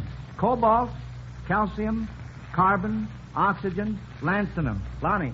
Well, cobalt, I believe, is... Well, wait a second. Oxygen is O, and carbon is Ca. What'd you give me for cobalt? Well, I didn't give that. I'm coming back to that. Oh, I see. And lanthanum is La. So, let's see, that would end... C-O... Coca-Cola. Coca-Cola, that's it. That's right, yes, sir. Cobalt, C-O, calcium, C-A, carbon, C, oxygen, O, and lanthanum, L-A. Coca-Cola. Well, let's don't pause any more right here. Let's get along here. I guess almost everyone has his garden planted now, and the next thing to worry about will be fighting garden pests. But Mrs. F.L. Zoldak of University Heights, Ohio, tells us that certain birds are a great help in fighting specific pests. Now, can you mention any of these birds that help the gardener and tell what kind of insect or pest they eat? David? Well, the cardinal is one of them, and that eats, it eats it's some plants that eats it's some insect that eats the sap of the plants. I think it eats the appleworm, and You're not quite sure, though, huh? No, I'm not quite sure. I see. Which one it is. Well, let's see. Mark has his hand up. Mark? The cardinal eats beetles with hard shells, but some birds can't crack the shells. Yeah, right. And then the sparrow eats weed seeds, that would be bad for the garden. Yeah, well, that's right. Of course, we're talking about, really talking about insects. Lonnie? Well, this isn't exactly an insect either. The blue jay, the blue jay eats insects that are harmful to the crops. I'm not sure which, though. And the robin, I believe, eats the appleworm, but of course that isn't an insect. Well, let's see, Joel. Well, if you had trees, then you'd want the woodpecker because it eats the insects that feed on the trunk of the tree. That's right, Mark? The orioles eat furry caterpillars. Most birds are scared to eat them because they're afraid the fur will get caught in the bill. Yeah. That's cute. But they eat them just the same, don't they, from time to time? All right, Mark. Purple mountain eats gnats and mosquitoes that would keep you from enjoying your garden. Yeah, that's right. Lonnie? Well, someone was talking about woodpeckers also. Well, I guess it's a member of the woodpecker family, but the flicker would eat insects from the bark of the tree. And I believe a nuthatch also does. Yeah, and Mark? The flicker eats ants that bring up the sand, and the sand is very bad for a garden. Oh, I see. Then the flicker would be comfortable sitting on a pharmacary. Would be. All right, well, fine, kids. Those were all very, very good. Let's see what we can do with this next one. Lawrence Sperlin of Lafayette, Georgia, says that the expression "the Big Four" has been applied to a number of important things, from railroads to political leaders. He wants you to identify these groups of four from their first names alone. Now listen closely. George, Vittorio, David, and Thomas. Joel. That'd be the Big Four at the World War. After World War I, it'd be David Lloyd George, I believe, George Clemenceau, Vittorio Orlando, and Thomas Woodrow Wilson. That's right, Joel. Nice choice. Oh, boy. You know, I just had a hunch that you kids weren't going to get that, but you certainly did. See what you can do with this next one. What group of four is this? Jim, Harry, Elmer, and Don. Jim, Harry, Elmer, and Don. Joel. Those were the Four Horsemen. The Four Horsemen, that's right, of Notre Dame. Right. Can you give me their names? Their full names? Well, I don't know which is which, but... Jim, what's his name? Jim, I believe, is Crowley. Harry? Harry is Stu Drayle. Yes, Drayle. And Elmer is Layden. Layden, and Don? And Don is, I believe, Miller. Miller, right. That's right, Now, if you quiz kids like berries and cream as well as you liked my birthday cake last week, you won't have any trouble with this question from Thea Tao of Red Cliff, Iowa. Our organist, Howard Peterson, will play parts of 3 songs, and you youngsters are to tell what kind of berry each title suggests. Now, you are to try and get 2 out of 3 on this. All right, Howard, let's have number 1. Lonnie? Blue sky, so that could be blueberry. Blueberries, right. Let's see if we can get the next one.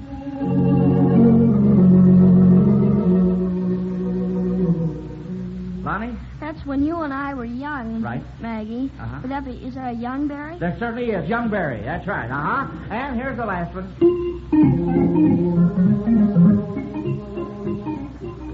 Lonnie? That's a turkey in the straw. That's a strawberry. Strawberries, right. Yes, certainly. And could be cranberries, too. Well, I think it's about time now to meet our important guest, and that's just what we're going to do. But first, here's Bob Murphy with a poem of the season. Correction, Mr. Kelly. I'm using just the first line of a well-known poem, and I'm changing that to read, "What is so rare as a weekend in June?" Let's say it's that weekend when you're starting off on a little trip, or maybe your summer vacation.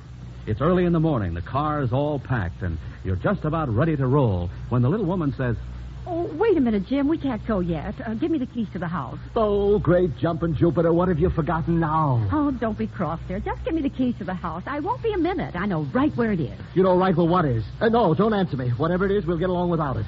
But, Jim, you know how steady driving can give you a headache sometimes. And up there in the mountains, we'll be eating food we're not accustomed to. And you'll remember from last year how you had acid indigestion a couple of times. And you know how Alka-Seltzer came to the rescue so quickly. Hey, why make me the example every time? I can remember you were mighty glad we had Alka-Seltzer along last year, too.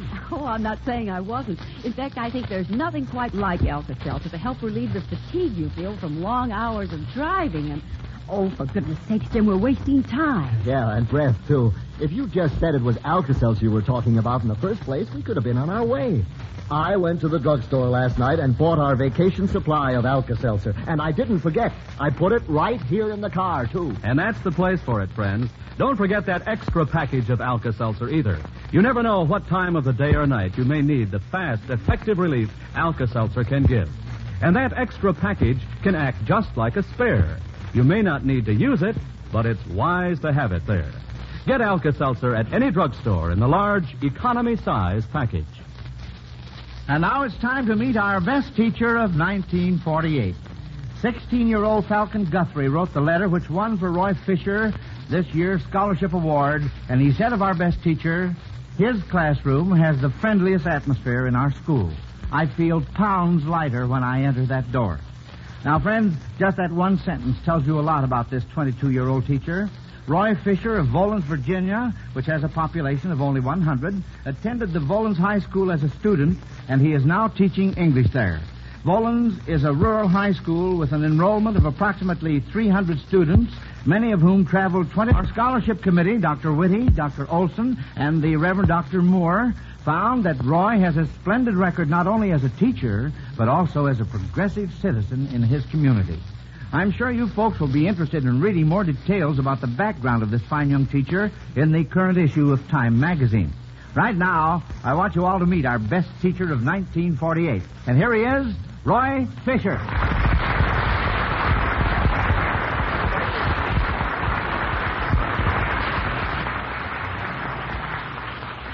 Roy, there are still a few more questions here on my desk. So how would you like to take over for a few minutes and see how you like my class? Well, thanks, Joe. It'll be a real experience for me.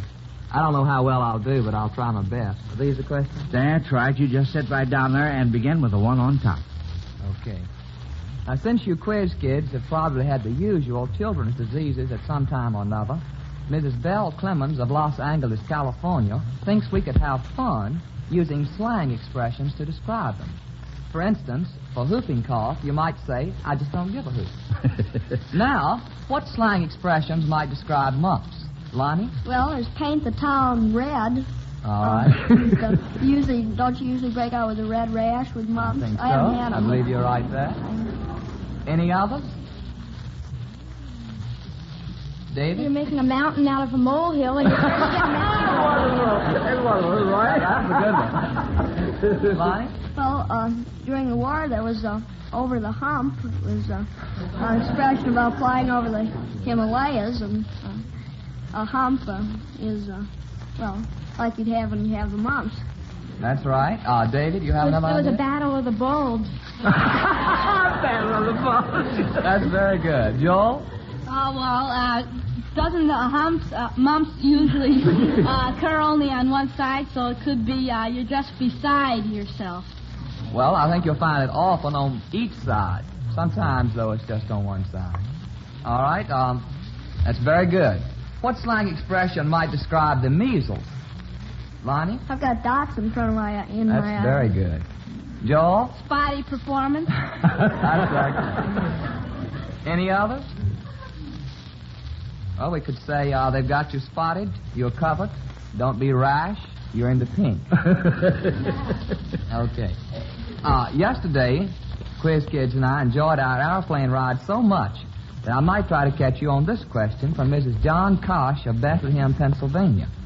What Yankee Clipper recently made 3 round trips within 2 hours and 17 minutes? Joel? That'd be Joe DiMaggio. That's exactly right. And Lonnie? Well, he is talking about the time that he made 3 home runs, which is called a round trip, in 2 hours and 17 minutes, which was the time of the game. And I believe they were playing the, I forget who they were playing. Playing the Indians. That's right. Very good. All right, this question from R.R. Meir of Chicago is about imposters in opera. And in what opera did a chap named Gregory try to usurp a throne by impersonating the rightful heir who has been murdered? David? Well, that was in Boris Godunov. It was Gregory who lived in a monastery. He was training to be a monk, and he took the place of Boris Godunov's nephew, Prince Dmitri, That's right. who was really dead. That's very good. All right, and another question. In what opera does a young man who is really a count pretend he is a music teacher? I believe Lonnie's hand was up That's there. the Marriage of Figaro by Mozart. No. David? The Barber of Seville. That's right. You remember whom it's by? No. No, I'm not sure. I think it was Mozart. No. Joel? Rossini. That's right. Very good. All right, we have a nice question this time. In this question from Mrs. Gilpin Walker of Washington, D.C., the last names of famous people have been changed by using another word with the same meaning in its place. See if you can tell the correct name. Thomas Ake. David? It was Thomas Paine, the author. That's right. Very good. All right, another. Molly Waterjug. I don't know whose name went up first that time. Was it Helen? Molly Pitcher. Molly Pitcher. That's good. And James F. Barrelmaker. James F. Barrelmaker. Lonnie? Well, this is kind of a wild guess. James Hooper. No. His barrel hoops. He's pretty warm, though, isn't he, Roy? Yes, you're getting warm. You're warm.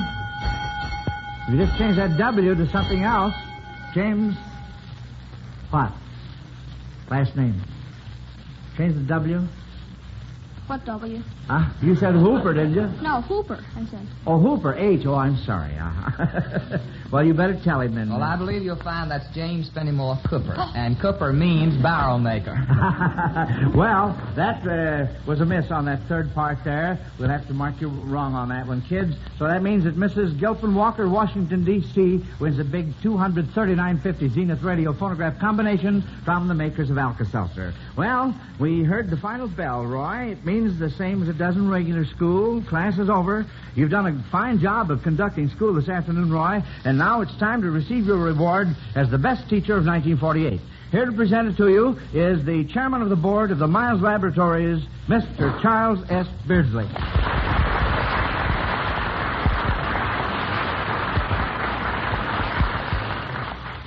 Thank you, Joe. Friends of the radio audience, I consider it a great honor and a privilege to be here to meet Roy Fisher and present to him the annual scholarship award as our best teacher of 1948. This is the third time this award has been given by the Miles Laboratories and the Quiz Kid program. Year after year, the nationwide interest in this annual tribute to teachers has increased. This is most gratifying to us at Miles because the real purpose of our scholarship award is to emphasize the importance of teaching as a profession, to honor all the fine men and women who are teaching now, and to encourage more of our young people to select teaching as a life's work. No other profession can be more stimulating and satisfying than that of guiding the eager young minds of our American children. It carries with it a great responsibility, for it is in the classroom that our children learn the value of our American way of life and their obligation to the future. Roy is fully aware of this great responsibility, and being selected as the best teacher of the year is proof that he is meeting its challenge. Mr. Fisher, on behalf of the Miles Laboratories, I am happy to present to you this check for $2,500, representing your scholarship award as the best teacher of 1948. May your youth, your enthusiasm, and your success as a teacher serve as an inspiration to thousands of other young men and women and encourage them to enter this worthy profession of teaching as you did. Congratulations and best luck to you.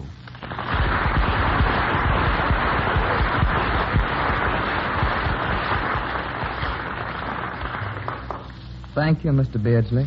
No one will ever know how thrilled I was when the scholarship committee notified me I had won. Winning this contest means so much to me and to my future as a teacher.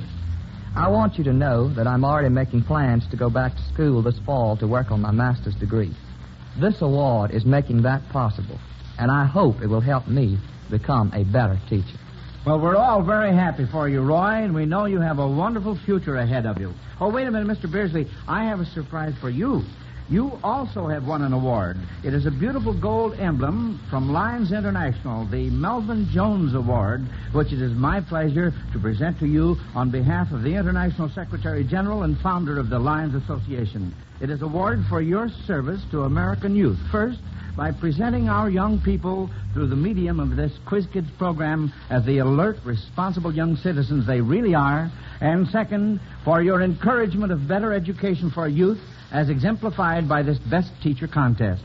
You are the first person ever to receive this award. Thank you, Joe. And Mr. Jones, this is an honor I value.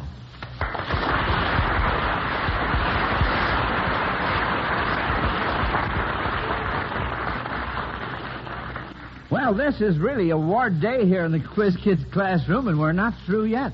The children who appeared on our Quiz Kids board this afternoon will, as usual, each receive a $100 security bond from the makers of Alka-Seltzer to help them with their future education. The judges have handed me the report on your work here in class today, children, but before we hear who comes back to school next Sunday, we have one more big surprise for our best teacher. Roy, now you've been on the go constantly since you landed at the Chicago airport a week ago, eating in Chicago's famous restaurants, seeing that hit play High Button Shoes, going out to the Cubs Park for a ball game, being outfitted by Marshall Fields with a complete fishing outfit, meeting representatives of the press, and appearing on several famous radio programs. And, well, it's all great fun, but we thought maybe you might need a rest after so much excitement, so that's exactly what has been arranged. Yes, you're to have a week's vacation after this busy whirl here in Chicago. Right after this broadcast, you'll hop a Delta airliner for Florida and spend a week recuperating at the McFadden Deauville Hotel at Miami Beach. Now, what do you say to that, huh?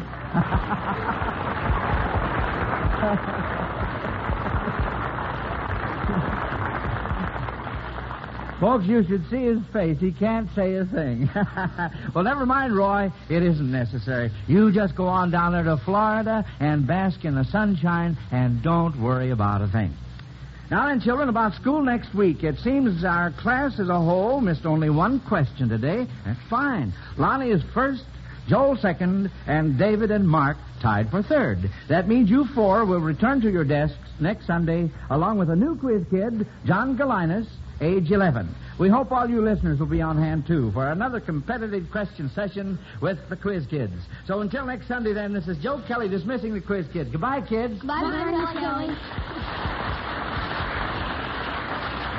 Are you having trouble getting your growing children to take their vitamins every day? Try giving them one-a-day brand multiple vitamin capsules.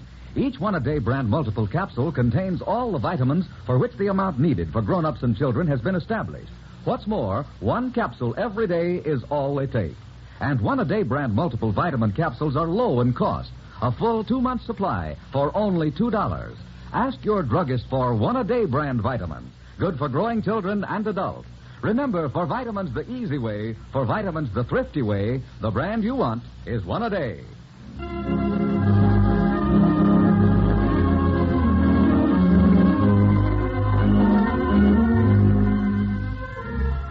Listen to the Quiz Kids every week. And listen to Alka-Seltzer's News of the World every Monday through Friday. Bob Murphy speaking.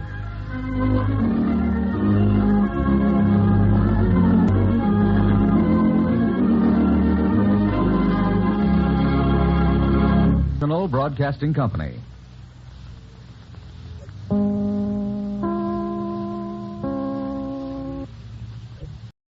Listen to it fizz.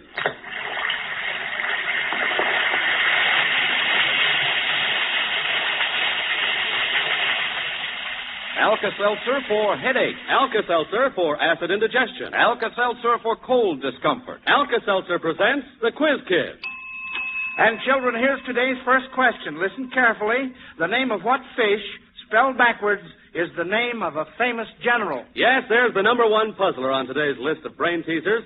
See what you folks at home can do with it while the youngsters here in our classroom of the air get ready for roll call. And here they are, the Quiz Kids and the chief quizzer himself, old Grandpa Kelly.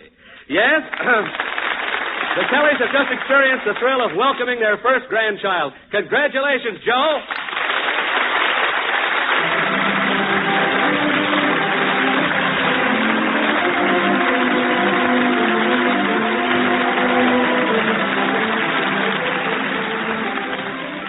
Bob Murphy, and thanks to all of you folks from all of the Kellys. Sure, just mighty proud we are of the little spalpeen. Yes, it's a boy, Joseph III. He wanted to come to school with me this afternoon, but his mother decided against it. Well, now, quiz kids, it's time to get busy on these questions. Let's see. Present in class this afternoon, we have Patrick. I'm Patrick Oncommon. I'm 11 years old and 7B at the Fort Dearborn School. David. I'm David Koska. I'm 11 years old and 1B at the Farragut High School, Chicago. Joel. I'm Joel Kupperman. I'm 12 years old and 8th grade in Folsom School. Lonnie. I'm Lonnie Lundy. I'm 12 years old and in 8th grade at Lincoln School in Park Ridge, Illinois. Sorry to report that little Melvin Miles is homesick this afternoon. Nothing serious, however, and we hope he will be back to take his regular place in class next week. Pinch hitting for Melvin is another one of our fine youngsters in the junior department, Pat's little sister, Sheila. I'm Sheila Claire Cannon. I'm 8 years old and 3rd grade at the Fort Dearborn School. All right, fine, kids. Now, can you answer your first question from Arthur Kaler of Brooklyn, New York?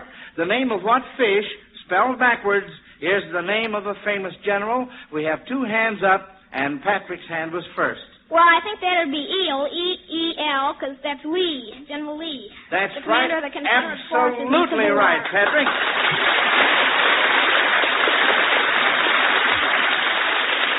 General Robert E. Lee, and I can mark you 100% correct on that one. And for sending in that question, Alka-Seltzer sends Arthur Kaler of Brooklyn, New York, a fine Zenith transoceanic shortwave portable radio, the most outstanding portable on the market today. Now, that's always Alka-Seltzer's reward when the quiz kids answer your question correctly. If they miss, Alka-Seltzer sends you a big Zenith radio phonograph combination with the new Cobra tone arm, 2 FM bands, the whole works. And this set is a real beauty, so try your hand at stumping these youngsters. Send your questions to Quiz Kids, Chicago.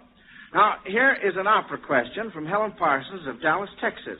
I will read you a line from an opera, and you are to give me the same line in the language in which the opera was originally written. Here's the first one. Like a wild bird so freely winging. Patrick. Well, that was in Italian. And that was in the opera Carmen. Yes? And that goes,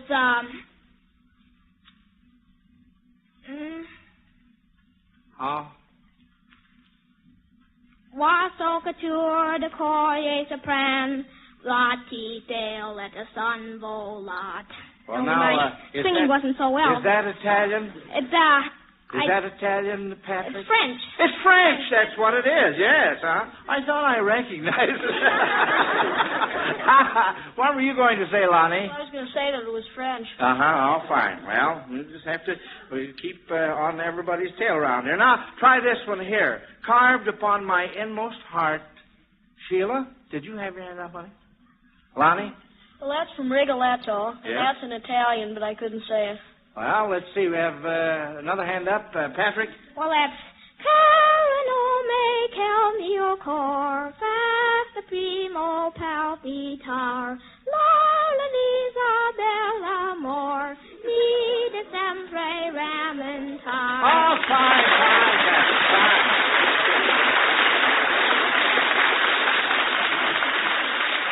Now, here's a question, a music question from Sylvia Newland of Atchison, Kansas. Our organist, Howard Peterson, will play part of a popular song whose title suggests a nice present for someone. Now, you children are to identify the song and give the title of another song which suggests who might like the gift. Now, here's the first one.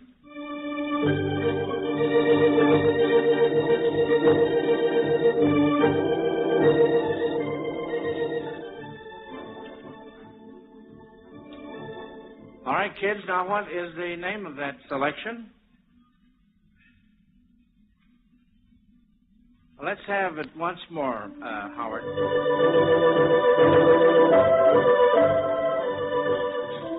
All right, Lonnie? That's my shawl.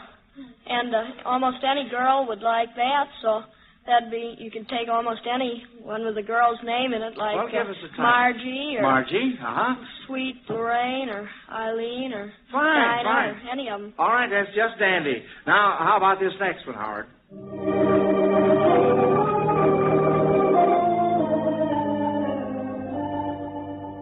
Patrick?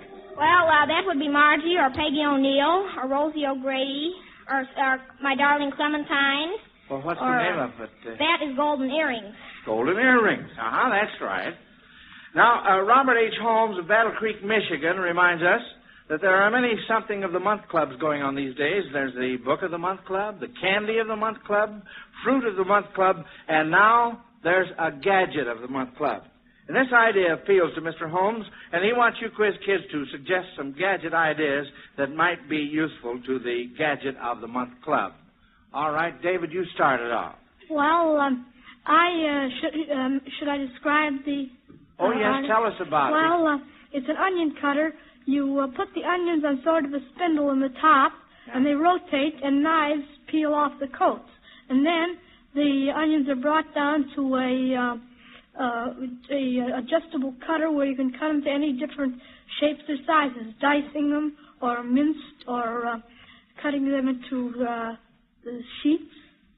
Well, that's almost a breathtaking invention, David. Is that something that you just thought up? Have you seen one of those? Or? No, I thought it up myself to keep the housewife from weeping over the onions. Oh, yeah. All right. And Lonnie? Well, I've had a little trouble when I'm composing. I find that when I play some new music that I'm composing, it's kind of hard to get it down on paper. So I'd like to invent a sort of attachment to the piano, so when you hit a note, it'd automatically type it on this attachment, and so once you play the music, you've got it written down. Well, that's sort of a piano typewriter combination. That's a good idea. Mm-hmm. And Sheila? I have trouble getting my bicycle up out of the basement, and if there's a long arm that reaches down the basement, then I lock my bike and carry the bike up with me on it and put it on the sidewalk. I'll say, there is something. Yes, sir. Now, that sounds very good. And, Joel, how about you? Well, I'd like a gadget to do my homework, but I guess that isn't possible. So I shine my family's shoes every Sunday morning, so I'd like an automatic shoe shiner with the whole works. Oh, fine. And Patrick? Well, I'd like to have a robot that I could set it at night, and that in the morning it would pick me up, brush my teeth, wash my face and hands, set me down at the breakfast table, get my books in order, and not wake me up until I was sitting at the breakfast table.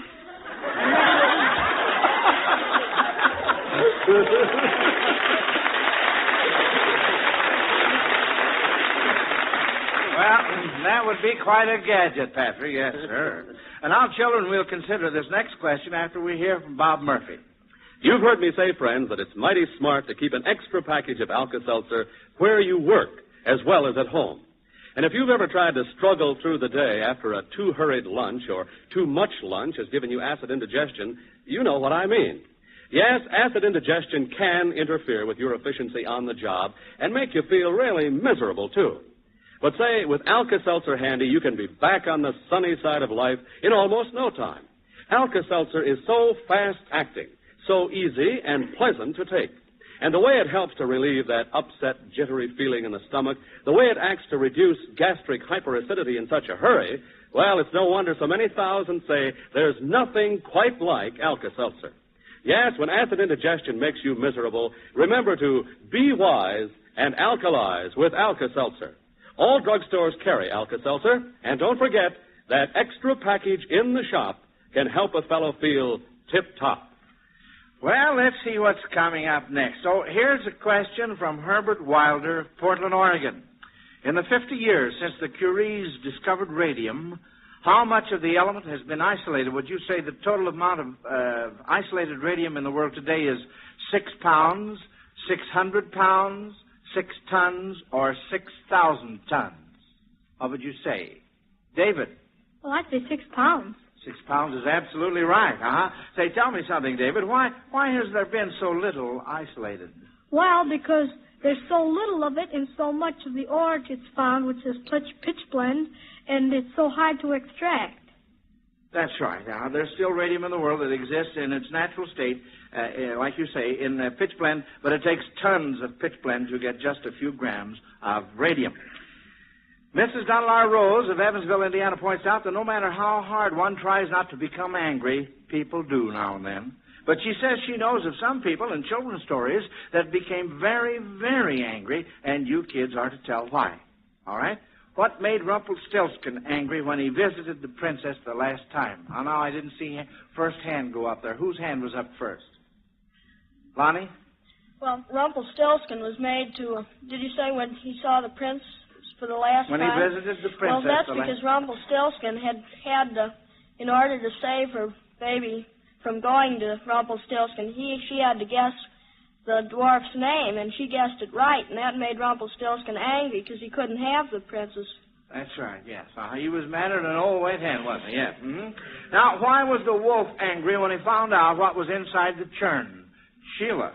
Because he could have caught the pig if he knew it was in there, and he got scared and he wanted to catch the pig all the time, and then the pig got him away from him that time. That's right. The pig had rolled home from the fair in the churn. And the wolf, he didn't like that. Now, what made Dorothy angry when she threw water on the Wicked Witch? Pat? Well, what made her angry was that the witch had already taken one of her magic shoes, and she was going to take the other magic shoe. Mm-hmm. And Dorothy liked her magic shoes, and she got so mad that she took a pan of water and threw it on the witch. That's right. What happened to the witch? Well, she turned into a lump of dust. That's right. Yeah, she just melted right away. Now, I'm going to ask Howard Peterson, our organist, to help us again with this music question from Maxine Lewis of Colorado Springs, Colorado. This time, Howard will play songs that suggest a kind of fish, and you children are to tell if the kind suggested would be good to eat. Now, here's number one.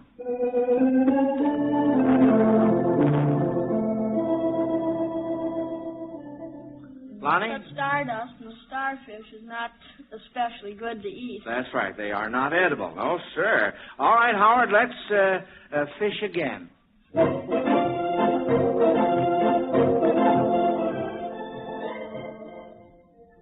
Patrick? That's the sun in the morning and the moon at night. No. Oh, yes, you're right. That'd be a sunfish. And I don't think sunfish are good to eat either. What? Did you say sunfish are not good to eat? Oh, yeah, they are. Yes, I should say so. Lonnie? Well, sunfish I think are good to eat, but they're so small that it's not much use eating them, I think. Well, Joel? Sunfish are some of the largest fish. So there's lots of them, and they taste good. So. Oh, I don't know. I was thinking of something else. Well, I think maybe you were, Lonnie.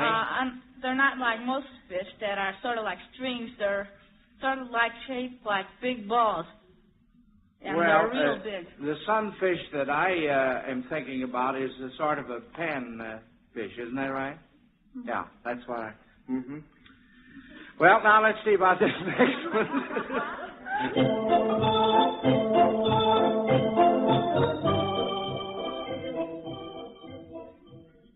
Lonnie?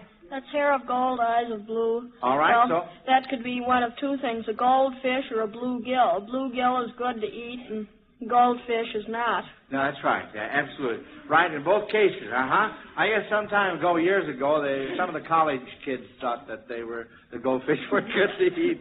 Now, here's a fantastic question if I ever heard one, kids. It's from Beulah Bowman from North Hollywood, California. You quiz kids are to follow the description I'm going to read and then end up with the full name of a movie star. Now, you must try and get 2 out of 3 on this one. Listen. A great queen minus the great plus a jitterbug minus the feline plus a result of a fire.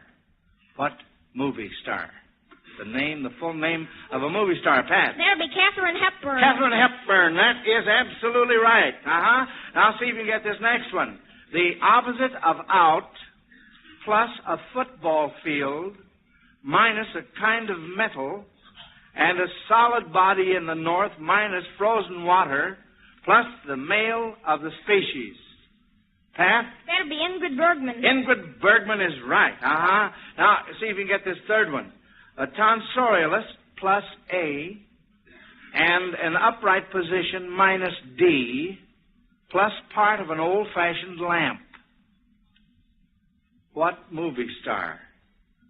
Lonnie? Could you repeat the question? Sure. A tonsorialist plus A and an upright position minus D plus part of an old-fashioned lamp. A movie star. The full name of a movie star. Lonnie? Barbara Stanwyck. Barbara Stanwyck is right.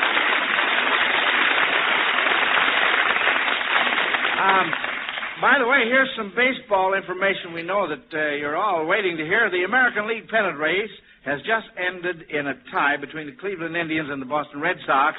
That means a playoff will be necessary to select the team to meet the Boston Braves in the World Series. The Red Sox moved up into a tie with the Indians by beating New York 10-5, while Cleveland was losing to Detroit 7-1.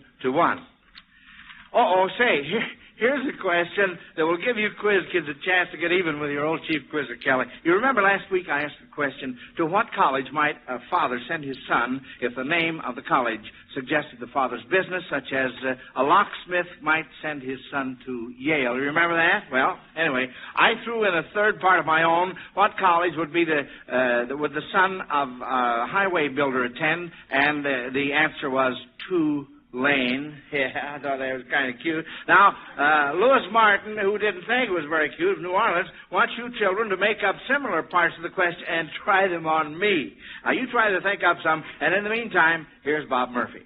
Yes, while your pupils are thinking that one over, Joe, I'd like to pose this question for my class. What brings on the discomfort of a headache?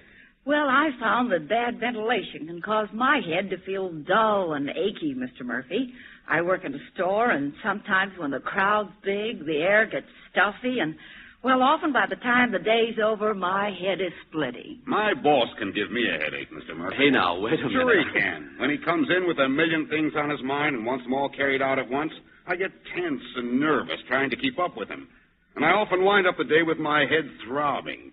And my wife can give me a headache, too. Maybe we should skip that kind of a headache. No, here's what I mean. On those days when the little woman decides that the garage has to be cleaned out, or the yard has to be raked, and the leaves burned, or the basement needs a good going over. I know. You sometimes have a headache from just plain old fatigue. You bet I do. Well, there we have some of the things that cause headache pain. Now, what about relief? There's nothing quite like Alka-Seltzer. Yes, that's what thousands say, friends, and you can prove this statement to your own satisfaction next time you have a headache. You'll be amazed how soon Alka-Seltzer makes you feel better. So remember, when headache causes grief, misery can be brief. Take Alka-Seltzer for relief.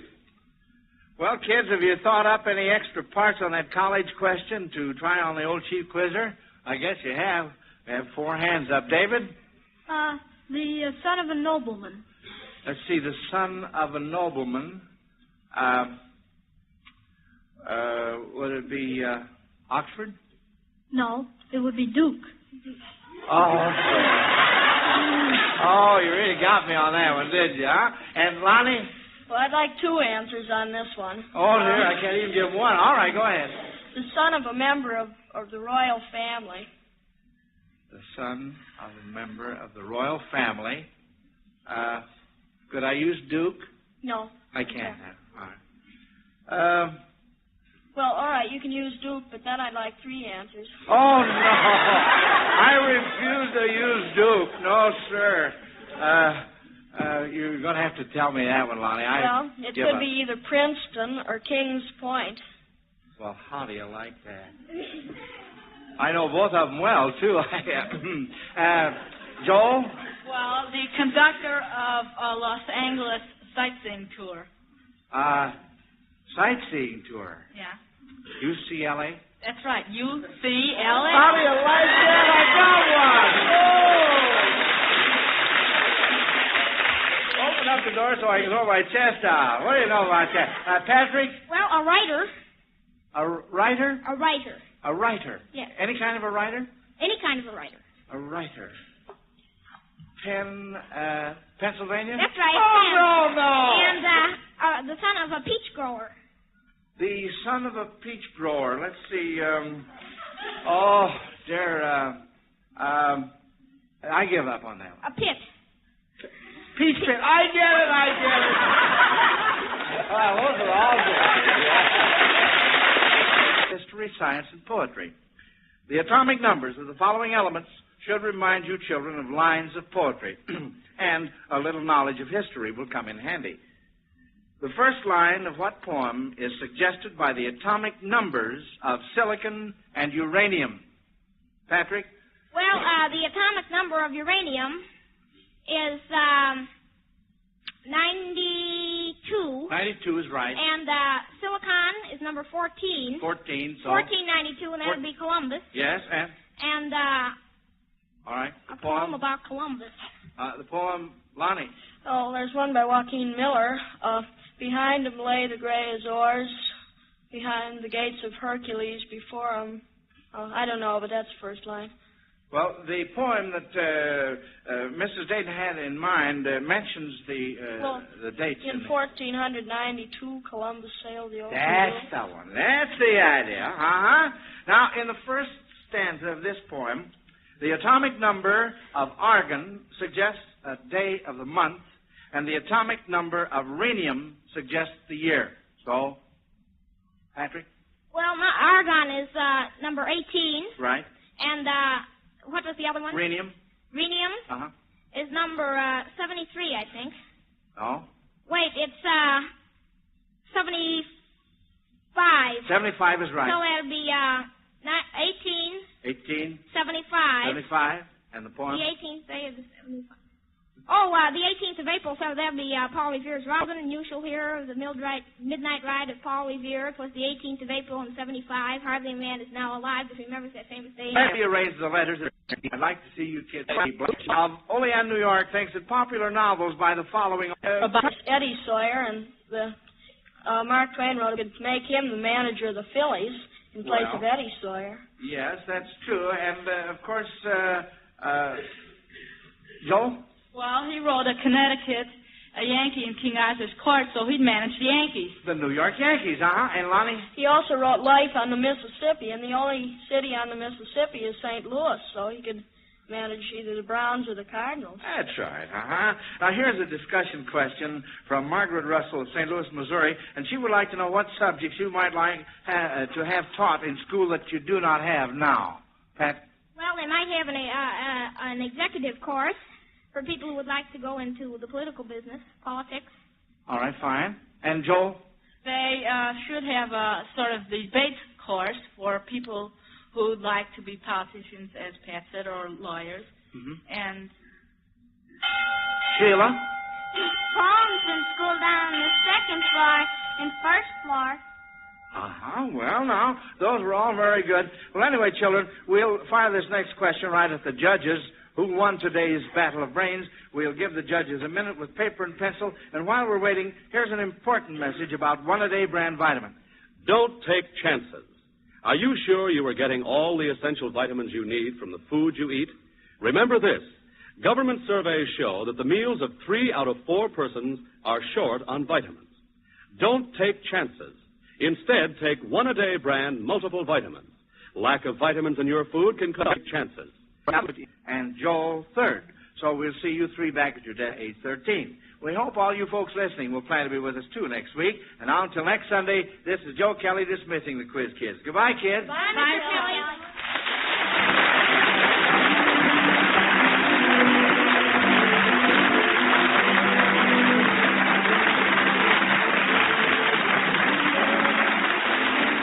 Listen to the Quiz Kids every week, and listen to Alka-Seltzer's News of the World every Monday through Friday on most of these NBC stations. This is Bob Murphy speaking.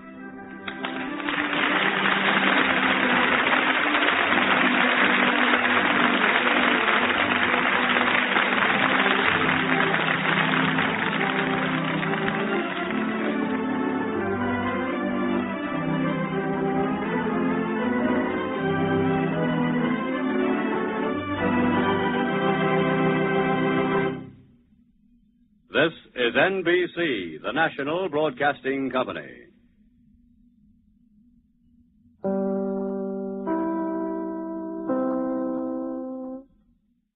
The Quiz Kids, brought to you by the makers of Alka-Seltzer and One-A-Day brand vitamins. The words armed assault in United States newspapers failed to disturb either the police or the United Nations Security Council this week. Why not? It certainly disturbs me, but I'm afraid I'll have to give. How about you folks listening in? But hold a minute. Here's some kids I bet know the answer, because they're the Quiz Kids.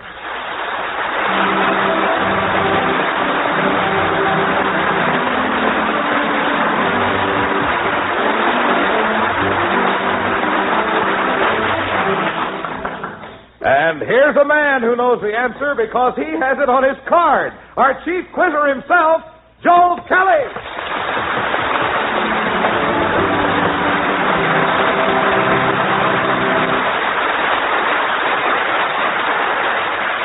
Thank you, Tom Moore, and hello, everyone. Well, we have a little surprise in store for you today. I can't tell you much about it yet, but I'll give you a hint. You've all heard the saying, all the world loves a lover. Well, it's rumored that we have one in our classroom today. She's an attractive Quiz Kid graduate, and we'll let her speak for herself later on. Right now, we'd better get right down to roll call. Patrick? I'm Patrick Owen Conklin. I'm 10 years old and in 5th grade at Fort Dearborn School. Lonnie? I'm Lonnie Lundy. I'm 11 years old and in the 7th grade at Lincoln School, Park Ridge, Illinois. John? I will be on Monday. Oh, well, good for you. All right, John. I'm John Pollock. I'm 13 years old and in the 8th grade at Trumbull School, Chicago. Robert? I'm Robert L. Burns. I'm 7 years old. I'll be in the 4th grade at Jefferson School, Gary, Indiana. And here's Ruthie back from camp. I'm Ruthie Duskin. I'm 13 years old, and I'm in the 10th grade at U High. And Ruthie, congratulations on all those honors you took at camp in swimming, archery, and riding. I'll bet you had a grand time. And now back to that first question from Minoru Toki of Sacramento, California. The words armed assault in United States newspapers failed to disturb either the police or the United Nations Security Council this week. Why not?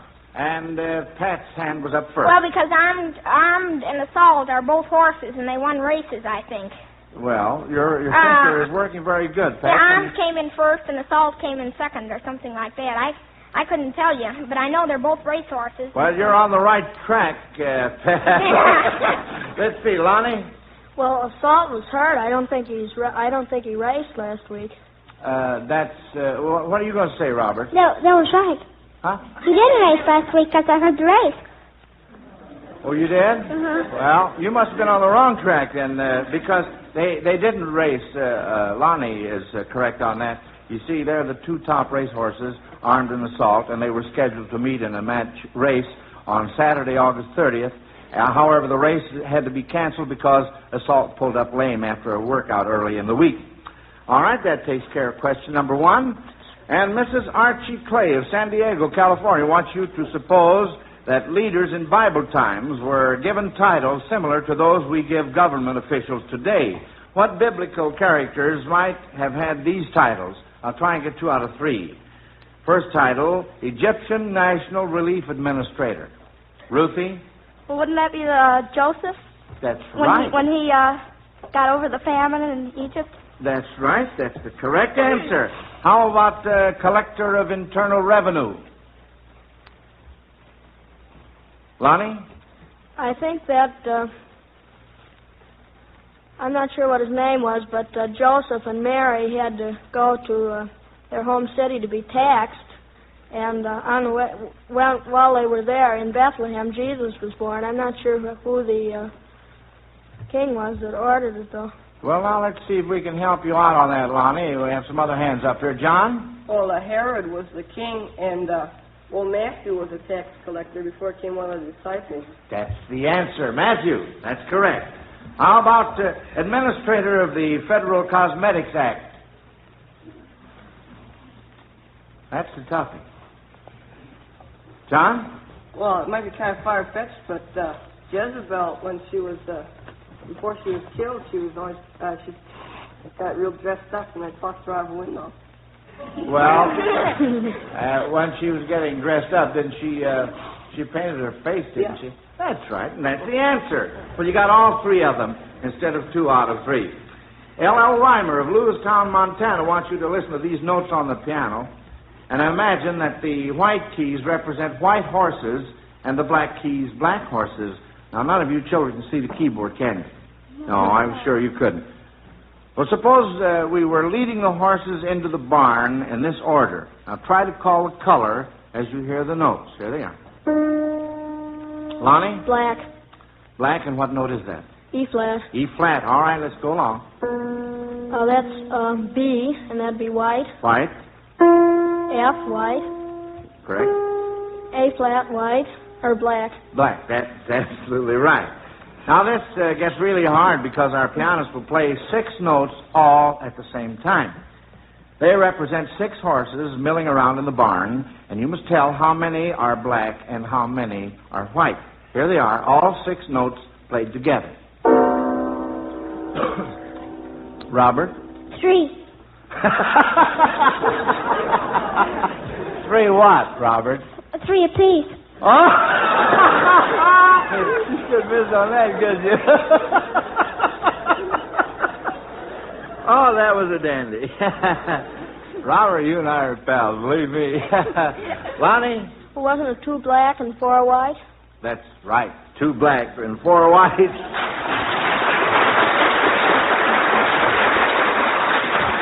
Lonnie, can you give us the notes? Well, could you play the chord again? Yeah, let's have the chord again, Jack. Well, from top to bottom, it's G flat, D, B flat, G, E, and C. That's correct. That's fine.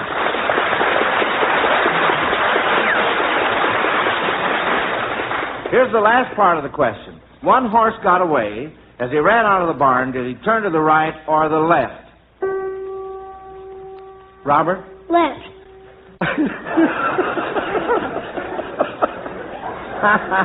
Why do you say that, Robert? Because probably there was only one way he could go. Oh? You mean the fence right outside the barn? John? Oh, I think it'd be right, wouldn't it? Because wasn't that over middle C? Well, now, was it? I think it was. Let's see. Let's check with Lonnie. All right, Lonnie. Well, there were 6 notes played, and that is the third from the bottom. So so Robert would be right. Well, no, wait a minute. We just had one single note. See? And the idea is, as he ran out of the barn, did he turn to the right or the left? And this one single note that Jack just played for us is the clue. Let's have it again, Jack. All right, Robert? Right. No. Oh, you've got your guessing cap on now. Lonnie? Well, the note is G. The note is G, so? Well, I think he was in the middle, so he turned right because G is in the middle of right. Well, wait. John? Well, I don't know notes, but wasn't that the G above middle C? I don't know anything about notes. I couldn't tell. What? Can you explain that, Lonnie? Well, that was the G above middle C. Mm-hmm. Now, Pat, you had your hand up. Let's I see. suppose he turned left then. Huh? I suppose he turned left then. Well, I don't think anybody has said that as yet, but that isn't correct. Little Robert had his hand up again. All right, Robert. Well, then he wouldn't turn either way. Well, I'll tell you, I think we're going to have to call a miss on this. You got the note all right, but G, when you're driving a horse, you say G to the horse. Which way does he turn? What way does he turn? He turns to the right. That's when a farmer calls G to his horse. It means to turn right. See? So that's a miss, and that means that L.L. Reimer of Lewistown, Montana, gets one of the big $250 Zenith radio phonograph combinations for sending that stumper in. And now then, let's see here. The next question is yours, Tom Moore. When a busy, nerve-wracking day leaves you with a miserable, nervous headache, you want relief. And you want relief as fast as you can get it. You want Alka-Seltzer.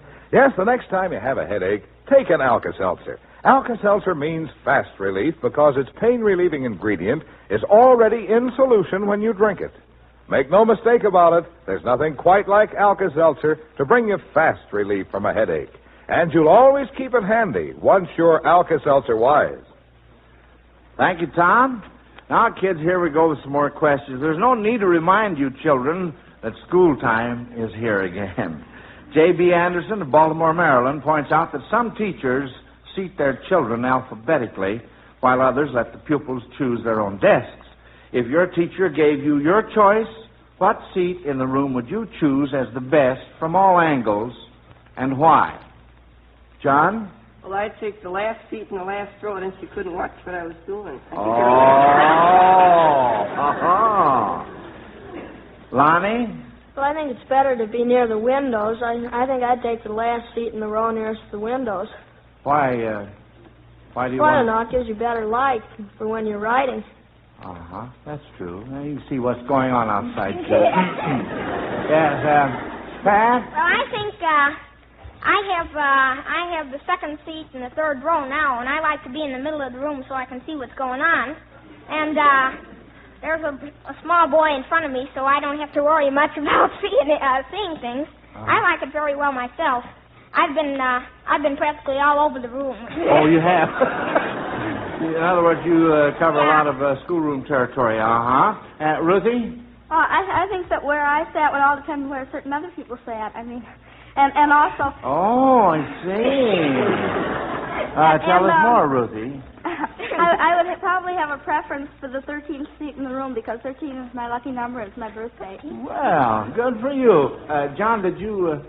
Well, I said I want to sit in the last seat in the last row, but she usually sticks me up in front where she can watch me. Well, I see reading your mind. And Robert? I like to have the first seat because in the whole classroom, because I'd be the smartest.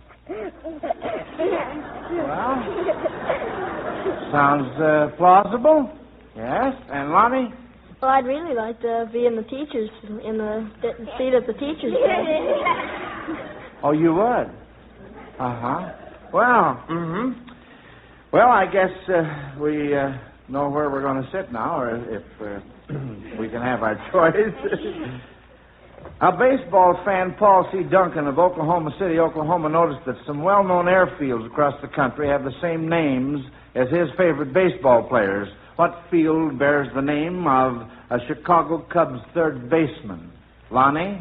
Well, Lowry Field. And where is it located? I think it's Kansas, isn't it? No, of course, that isn't part of the question. I thought I'd ask you to see if you knew where it was located. Lowry Field is correct. Robert, you had your hand up. What were you going to say, son? Well, is that in Chicago? No. John?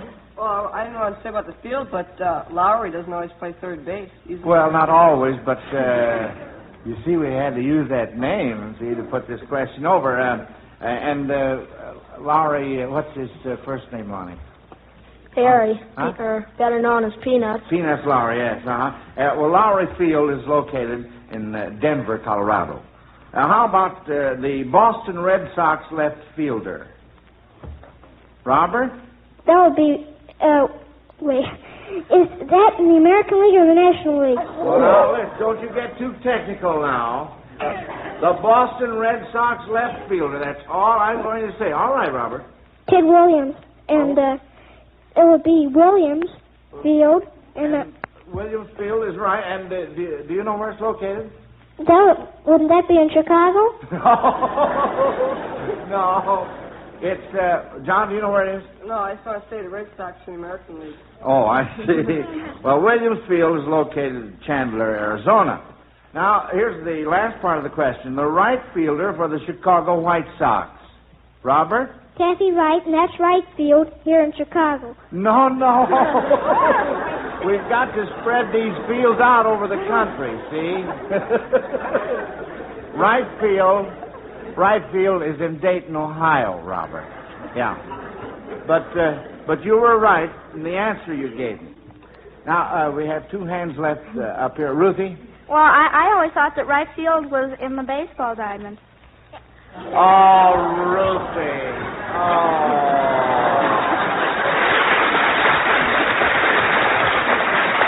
That was very, very good, Ruthie.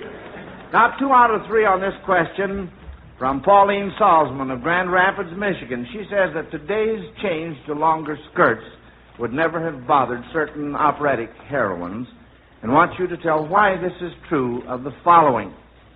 And the first heroine is Leonore in Fidelio.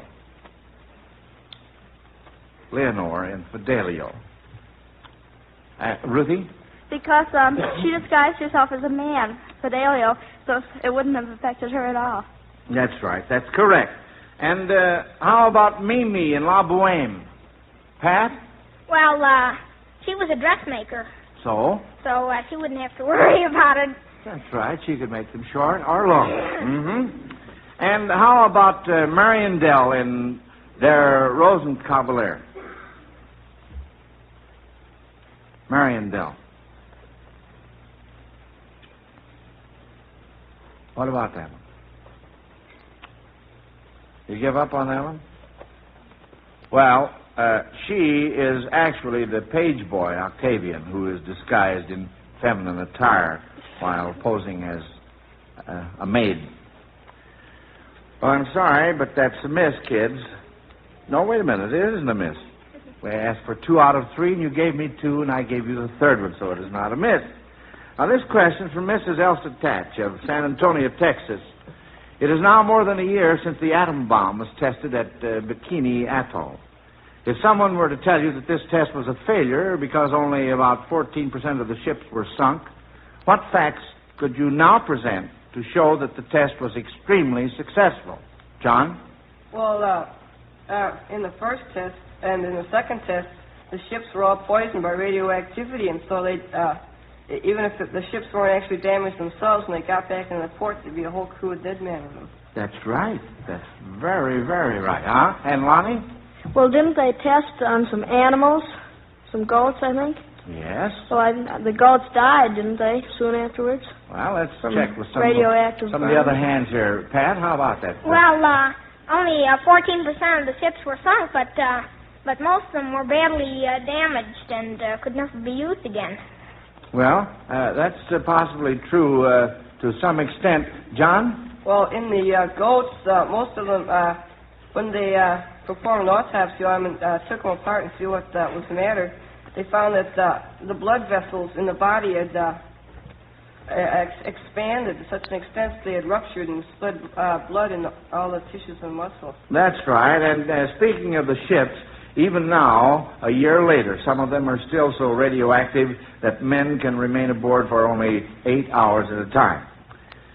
And now, friends, we overhear Tom Moore in a little tete-a-tete with a cute little radio actress. Why, Sally Mae, what goes today? You're looking not so gay. Did love depart and break your heart? What's the matter, eh? Oh, Tom, I'm low. I'm full of woe because I was unwise. Today I learned my stomach is much smaller than my eyes. At noon I take some chocolate cake. At 2, some berry pie. And now I fret. I'm all upset. A sorry gal am I. In an hour or so I've a radio show, but they'll have to call a new girl. I just wouldn't dare to go on the air while my midriff is all in a whirl. Now, Sally Mae, you mean to say a clever girl like you, when unwise eating brings distress, you don't know what to do? Oh, of course I knew as well as you that Alka-Seltzer's fine when acid indigestion brings discomfort such as mine. Believe me, chum, I wish for some. I'd take it if I could, but the Alka-Seltzer I don't have can't do me any good. Why, Sally Mae, you've heard me say 1,000 times or more it's time to buy a new supply when tablets get to 4. Now, Tom, don't preach. Just kindly reach in your jacket pocket. Donate some Alka-Seltzer, friend. I know you always stock it. Ah, this is a touch, but I enjoy such. It's a chance to contribute relief.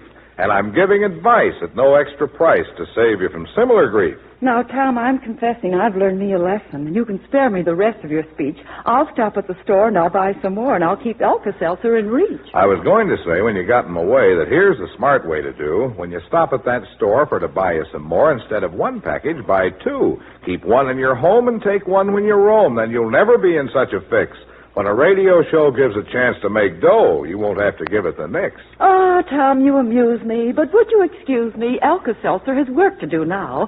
And please let me know what you think of my show. I'm positive I'll be a wow. So long, Tom, and thanks. That's what I like about radio people. They're so modest. Well, where were you, Joe? Oh, yes, we're up to the next question. Right you are, Tom. And here we go with it. Mrs. W.A. Gores of Mentor, Ohio, sent in a singing question, and we have brought back a Quiz Kid graduate to sing the song for you children. She is a very appropriate young lady for this purpose, too, because the question is about household duties, and just this week she formally announced her engagement. I'm proud to present one of our original Quiz Kids, lovely Cynthia Klein.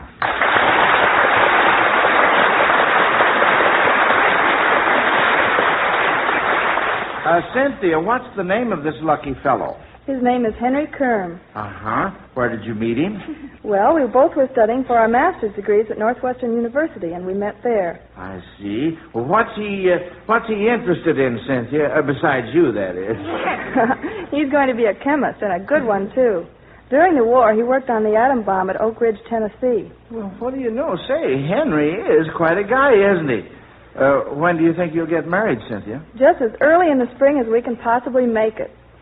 Well, that sounds mighty fine. You know, don't you, that you make me feel awfully old. I remember when you original Quiz Kids were just little tykes, and now when I realize that most of you are 21 and 22, well, you know, it was only a few days ago that Margaret Merrick was married, and you're the 6th, Cynthia. Oh, me. Well, I'll tell you, let's get back to that question about household duties, and I trust that you will be doing them soon, Cynthia. So let's hear you sing about them while the kids try to figure out what duties the titles suggest. Here's the first one.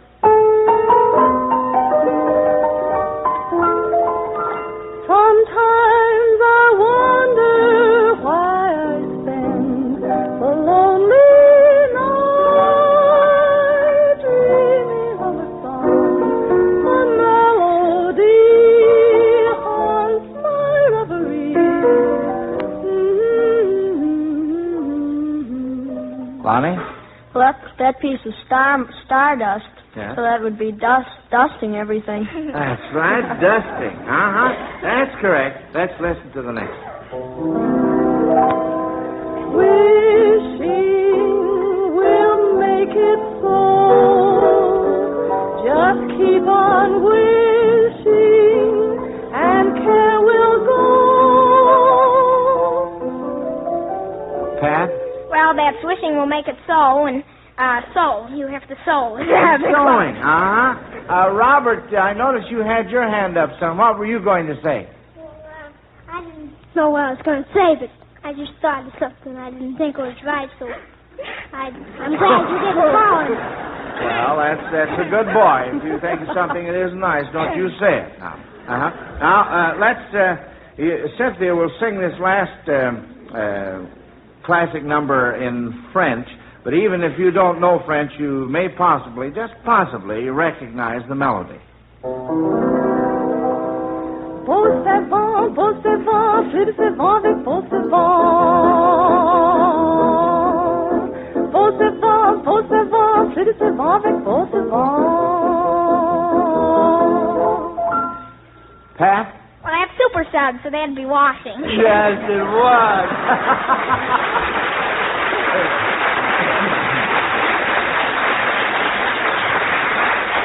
Well, thanks again, Cynthia, for being our guest, and every one of us wishes you the best of everything in your married life. Miss Louise Paul of Wauwatosa, Wisconsin, has a rather unique geography question for you kids. She wants you to take the initial letter of a capital city and the initial letter of the river on which it is located, insert one letter between the two letters, and form a word. For example, London is on the Thames, and by inserting a letter between the L and the T, you could form, say, the word lot, or let, or lit, and so on. Now, what word can you form if you take the capital of Italy and the river on which it is located? Pat? Well, the capital was Rome. Rome, right. Let's see. I know that the river. The name of the river. Anyway. Well, you've got to give me the name of the river now so we can get that letter in between the two. Lonnie? Is it the Paul River? No. John? That's what I was going to say. Oh, you were going to say the same as Lonnie. Robert? Well, I don't know the river, but I may know. It isn't in Chicago now, Robert. I may not know the river, but I may know the letters. Well, You do? Well, if I you... may, I don't know. Well, all right. What are the letters then? Well, it would be R, then I, T. R-I-T. Well, that's right, Robert. Now, how did you arrive at that? That's what I want to know. Because the name of the river does start with T. What is it? How about the rest of you kids? Ruthie? It isn't the Thames, is it? No, honey. No, it's the Thames. I mentioned that a while ago. Pat? Well, I don't know the river, but there could be rats and rot. You could. Well, Rome is the capital and the river is the Tiber. So, Robert gave us a very unusual answer there. Well, I'm afraid I'm going to have to call it a miss. But let's go along. The next one, the capital of Egypt. Lonnie? Well, the capital of Egypt is Cairo, and it's on the Nile, so that'd be C-blank-N, Can. Can? Uh-huh. Or Con. Con, C-O-N. And how about the capital of Hungary? Pat? Budapest. That's B. Yes. And, the river? That's not the River Pole, is it? No. Robert? Well, this may be the words again. Cairo, isn't that spelled with a K? No. We're talking about the capital of Hungary now, which is Budapest, and it's on the, what river? Well, all right, Robert. Well, I don't know the river, but these are the words, I think. B-I-T. No. You're overworking that T. Lonnie? Well, isn't Budapest on the Budapest River? No. Budapest is on the Danube, so that would be B-A-D, which you kids did on this question. And that means that another one of the big $250 Zenith radio phonograph combination goes to Miss Louise Paul of Wauwatosa, Wisconsin. Well, that's the bell quiz, kids. That means the school's over for another week. Now, why don't you children just sit back and take it easy while the judges go to work and add up your scores to see who comes back next week. Of course, all 5 of you, win or lose, get $100 savings bonds from the makers of Alka-Seltzer to help you with your future education. And now I know our listeners would like to learn how they can win a radio, so Tom Moore, it's up to you to tell them. Have you been thinking all summer about sending in a question to the quiz kids and you just didn't get around to it? Well, why don't you do it now and try to win one of those wonderful Zenith radios? Either the sporty Zenith portable transoceanic model in the good-looking luggage case or the wonderful cabinet model $250 phonograph radio combination with 2 FM bands, silent automatic record changer, and the new Cobra tone arm. You know, you won't have an excuse much longer. Summer's practically gone. Cool weather's just around the corner, so now's the time to do something about that radio. Either radio is well worth winning, so send that question to Quiz Kids, Chicago, right away.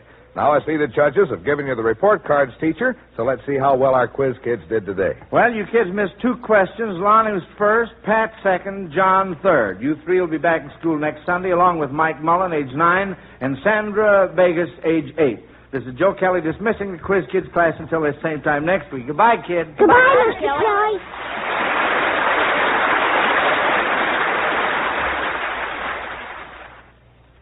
Boy, am I hungry. What's for dinner, Aunt Mandy? I've got everything you like steak, mashed potatoes, peas, buttered rolls, pie, a la mode, and coffee. Ain't that scrumptious? Sounds mighty good, but put that one-a-day vitamin bottle on the table.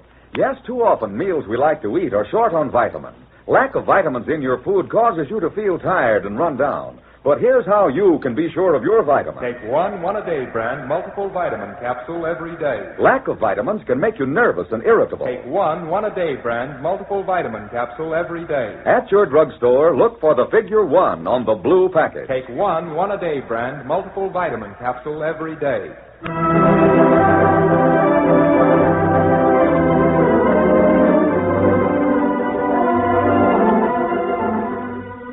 Listen to the Quiz Kids every week and to Alka-Seltzer's News of the World every Monday through Friday on most of these NBC stations.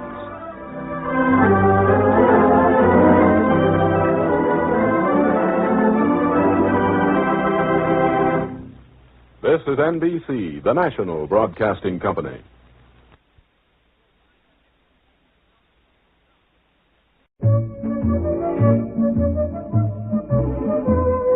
This is the Let's Pretend story of King Midas. Come one, come all, the big and small, we're here with Let's Pretend. You'll laugh, you'll cry, and wonder why until the very end. The joy of storytelling to all we do extend. So give a give, but look for give another Let's Pretend. Hello, pretenders. Hello, Uncle Ted. Let's see now. Everybody here is all ready and waiting for a story. And this time, our story is a wonderful old legend, which Nathaniel Hawthorne made famous. King Midas and the Golden Touch. But first, how shall we travel to Let's Pretend and the kingdom of King Midas? It's Emily's turn today to say how we go. I've always wanted to go someplace on a merry-go-round. The trouble is, they just go round. Well, let's get us a magical merry-go-round that not only goes round, but winds up at Let's Pretend. Magical engineers. A great, splendid merry-go-round with dozens of horses, please. 1, 2, 3. Oh, boy, look at that. Step right up, ladies and gentlemen. Choose your favorite horse. And here we go.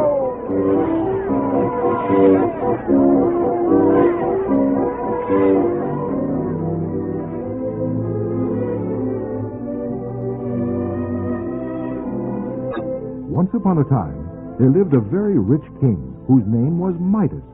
He had a little daughter whom he named Marigold, and he'd chosen this name especially because it had gold in it. And gold was the thing he liked best in all the world, next to the little princess herself. The royal treasure room was filled almost to overflowing, but King Midas was always trying to figure out ways to get even more gold. Right now, he's talking to his Lord Chamberlain, Catalan. War. That's one way to get gold, Catalan. But if I declared war on some country or other, some of my soldiers would be bound to be killed. That's right, sire. Of course, there are plenty of kings who wouldn't let that stop. I'm too soft-hearted, that's all. Let me think. Taxes. There's another way to get gold.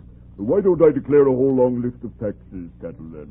Because you have a heart of gold, Your Majesty. You don't want your subjects to suffer. Heart of gold. And what good does that do me? Can I put that in my treasure room? Weigh it? Feel it in my hand? Well, no, sire, but... And that alchemist, Professor Messer, is he making any progress at all in turning brass into gold? Well, he's certainly trying, Your Majesty.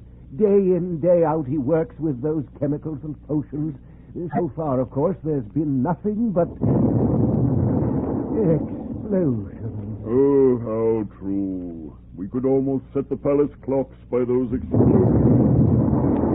You don't suppose that today he could have really hurt himself? I'm sorry, Your Majesty. That was just a Slight slight miscalculation. I know, Professor Messer, I know. And it's all right so long as you're not hurt. Oh, no, Your Majesty. And I take it you're no farther towards finding a magic formula for making gold than you were yesterday or a year ago yesterday? Oh, remember, sire, we seek to unlock the riddle that has baffled mankind for centuries. We can't hope to find the answer in an hour, a day, or a year even. Can we hope to find it in a lifetime even? That's what I'm beginning to wonder. And if we don't, sire, the search is what counts. The search is not what counts. It's the gold that counts. The gold! The gold! Oh, why is it so difficult? Why must one collect gold so slowly, so painfully? I'll go back to my tables at once, sire, and see if I can't find this morning's mistake. Have faith, Your Highness. Excuse me, Your Highness. Oh, good morning, Professor Messer. My goodness, you look worried. Oh, yes. The gold, that's what counts. Marigold, come in, little daughter. You're not too busy right now, Father? Never too busy for a good morning kiss from my little Marigold. How are you this morning, darling? Oh, I'm fine, Father. And look, I brought you a present from the garden. Buttercups and daffodils. Aren't they pretty? Very pretty, little one. Just color of gold. And just think, if they really were gold, then that would really be a bouquet worth picking. Oh, Father, no, don't say that. They wouldn't be nearly so nice if they were gold. Not nice? Why, they'd be worth a small fortune. Just this bouquet would be worth a king's ransom. But, Father, you don't need to be ransomed from anybody, so what use is more gold? What use? Child, you talk of things you don't understand. Come, kiss me goodbye and run along and play. Father, couldn't you come out to the garden with me for a while? Out in... Heavens, no, Marigold. It's time now for me to go to the treasure room with Catalan here. Oh, Father, every day you go down into those dark, cold vaults. Why do you have to go every day? I have to count my gold, little daughter. Oh, don't look so forlorn. It's for you I'm collecting it, so you'll always have everything you want. I have everything I want right now, except to see you more often. Well, just wait, Marigold. When I've finally collected enough, then we'll be together all the time. Well, all right. It just seems like you'll never have enough. Goodbye, Father. Goodbye, Catalan. Goodbye, little princess. Begging your pardon, sire, but your daughter is really a very intelligent child. What? You don't have to beg my pardon to say that, Catalan. What do you mean? I only mean you do have a great store of gold. Surely you don't need more. That is to say... Are you against me, too, Lord Chamberlain? Is everyone against me? You, the alchemist? Doesn't anybody but me really care that we have enough gold? Yes, of course, Your Majesty. Well, then... I'm sorry. Come along to the underground vaults and help me count what's there already.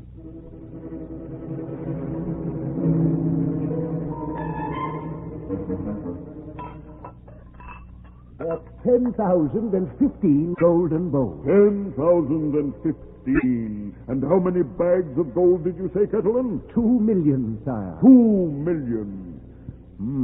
That is a goodly number.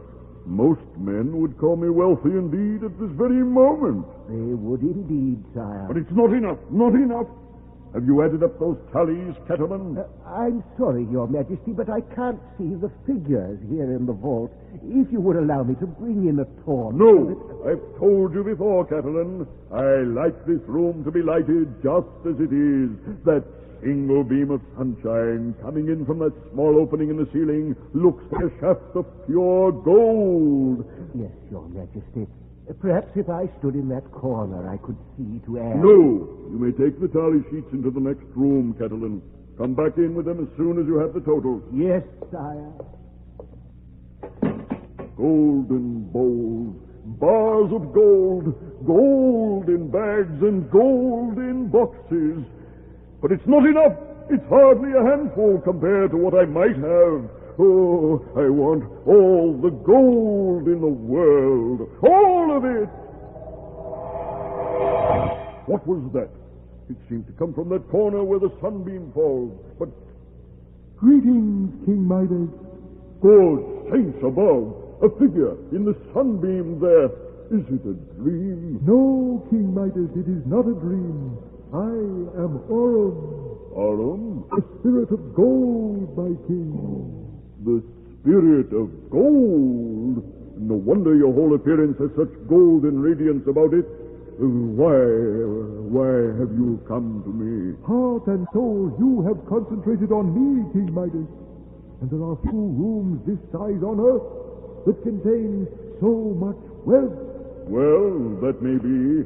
But after all, when you consider that it has taken me my whole life to get it together, it's really only a trifle. You are not satisfied, King Midas? Alas, far from it. And pray, what would satisfy you, my king? Think well. Perhaps I might help you.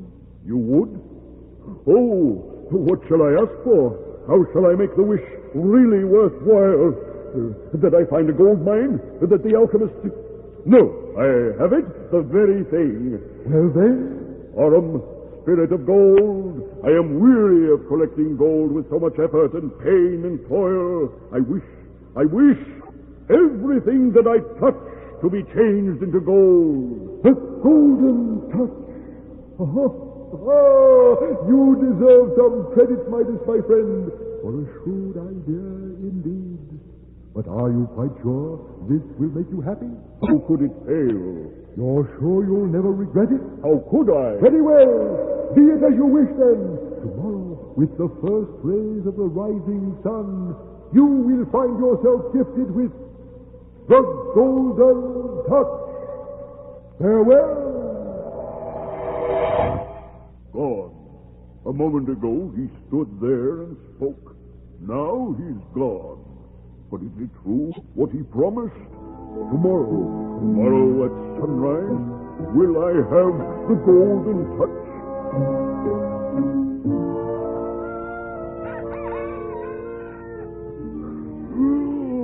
Oh, dear.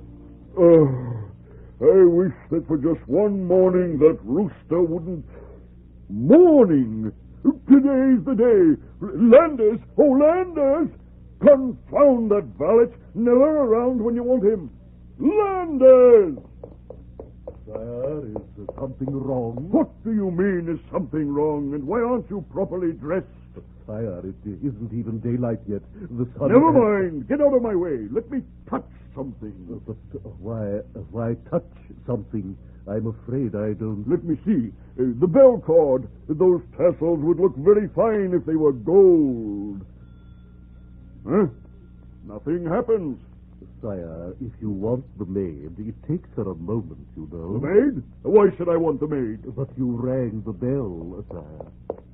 Yes, Your Majesty. What is it? It's no good. It didn't work. Why, yes, sire. The bell worked perfectly, and I came as soon as I could. What's happened? Nothing has happened, that's what. What's the matter with you two? Why are you standing there staring at me as though I'd lost my mind? Sire, you've never been up so early before, for one thing. Why, the sun isn't even up yet, Your Majesty. The sun isn't... Ah, with the first rays of the rising sun, he said. It's dawn, but the sun hasn't yet come over the horizon. That's all. Yes, sir. Well, get along now, girl. It was a mistake. I don't need anything right now. Go along. Yes, sir. Thank you. You, Landers, fix the shaving things. Pour the water. I'll shave myself. Yes, sire. Here you are, sire. I can shave you if you wish me to. No. Keep myself occupied while I'm shaving. Any sign of the sun yet, Landers? It's just barely visible at the horizon, the merest rim. Soon. I'll know very soon. By Juno, Hera, and Mercury, it's happened. The water turned to gold at my touch. Landers, look, the water's turned to gold. I beg your pardon. Hallelujah! The china pitcher, quickly! Hurrah! Now it's a gold pitcher. Now I'll try the bell cord and the velvet tassels. Now it's a gold bell cord and gold tassels. Great heavens, what's happening here? Can't you see what's happening? My clothes, Landers. Bring them to me quickly. Well, yes, of course, sire. Your fresh linen shirt, sire. And my linen shirt is soft, spun gold. My trousers, hurry. Oh, yes, sire, your gray satin trousers. And satin turns to gold, too. Now my boots. Your leather boots, sire. And they're gold. Gold? Real gold, sire? Real gold, of course it's real. Yes, of course it must be. It's bound.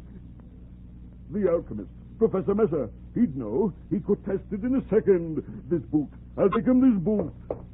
But, Your Majesty, you've only one boot on. Never mind. I've got to take this other one to the alchemist. And then, if it is real, wait till Marigold sees what I can do. Sire. The draperies turn to gold. As I touch them, the draperies gold. Oh, Professor, Marigold.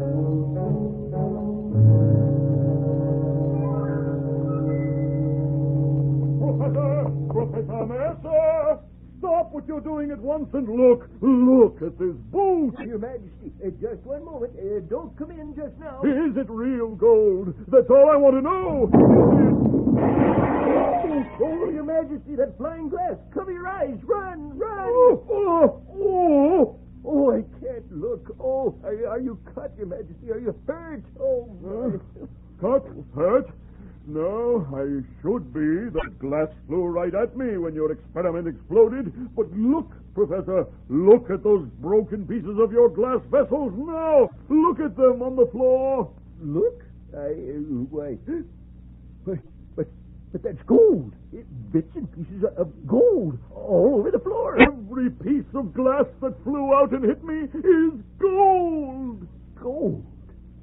It worked. I've done it. I found the magic formula that alchemists have been striving for centuries.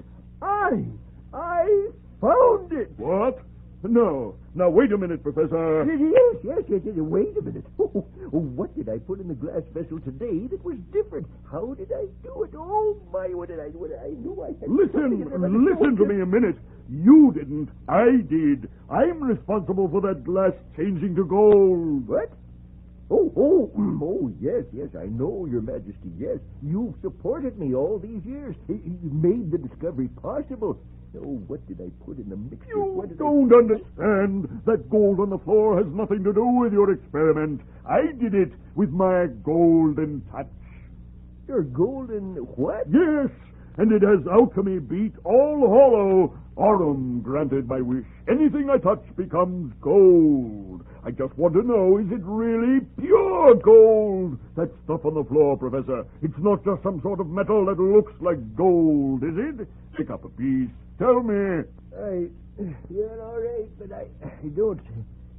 Well, yes, of course, it's real gold, Your Majesty, but... Test it. Scratch it. Do whatever you do. But I don't have to. I can tell. It's as pure and fine as gold can be.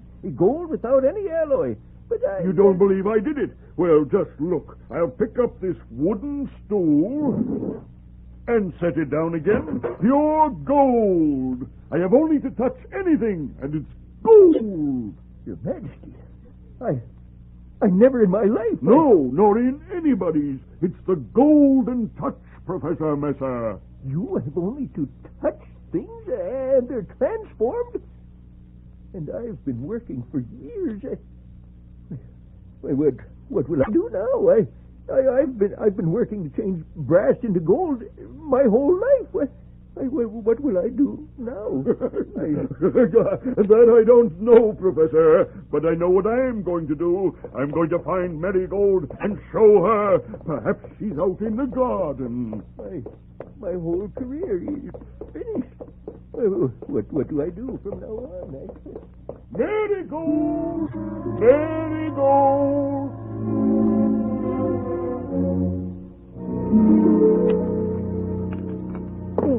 His breakfast is all ready. But where is His Majesty? What is going on this morning? Look. Come here, Leandra. Look out the window and see him for yourself. Out the window? He's out in the garden now. Racing from flower to flower, touching each one. And laughing like an insane man. What's got into him this morning, Lander? It's beyond believing. If I hadn't seen his clothes changing into gold before my own eyes, I wouldn't believe it. What? Here he comes now. You'll see for yourself. Marigold? Is she in here, Landers? No, Your Majesty. I think she just went out into the east garden. And I just came from there. Just missed her. Shall I go fetch her? Well, no. She's sure to be along for breakfast very soon, and I'm starving. Bring on the eggs, Leandra. Yes, Your Majesty, at once. And while you're waiting, Your Majesty, you told me to remind you to sign this document first thing this morning. Document? Oh, that court order. Of course. Hand it here, Landers, and my spectacles, too. Yes, sir. And here are your spectacles. Yes. What's wrong here? Can't see a thing. They just need cleaning. No, sire. I'm afraid that wouldn't help. They appear to be solid gold now. Yes, so they do. Well, spectacles of gold aren't really much good to see through, are they? I boiled your eggs this morning, Your Majesty. Is that all right? Yes, fine. Here, I'll open them myself. Oh! Oh, Your Majesty. What happened? I burned my fingers to the bone on that hunk of molten metal. That's what.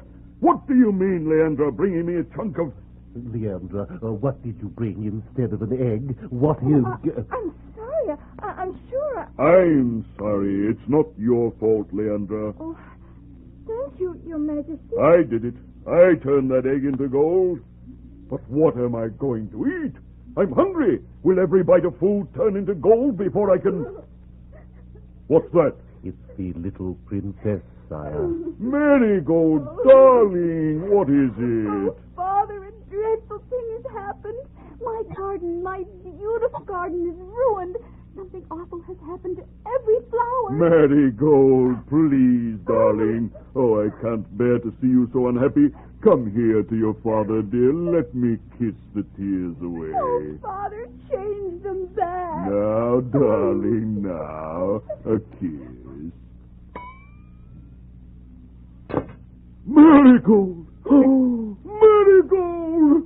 Oh, gods above us, what have I done? My little girl, my daughter, has turned to gold as I kissed her. Turned to cold, unresponding gold.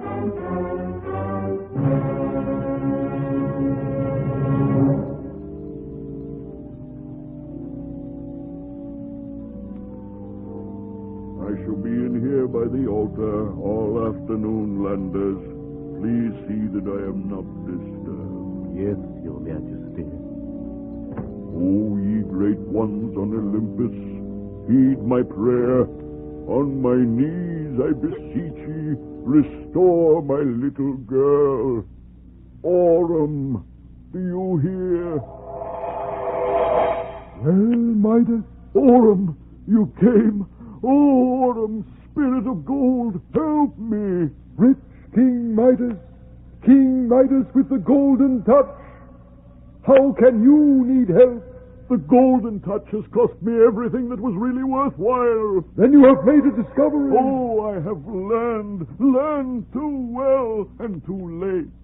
Let me see. Which of these two things do you think is worth more? The golden touch or 1 cup of cold, clear water? Water, blessed water! The golden touch or a crust of bread? A piece of bread is worth all the gold on earth. The golden touch or your little daughter?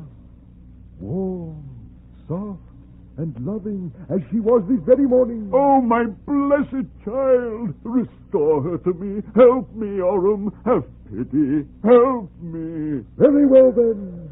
Go then to the river that glides past the bottom of your garden. Plunge into it, take with you a vase, and fill it with the river water. If your vow is true, if you have really cleansed your soul of greed for gold, you will be able to undo this tragedy. And bring Marigold back to life? Sprinkle the water over her, and she will be restored. And she will forgive me? If you are honest within yourself, she will have no memory of what has happened. Aurum, from my heart I thank you. But the transformation depends on your own soul's honesty. Farewell.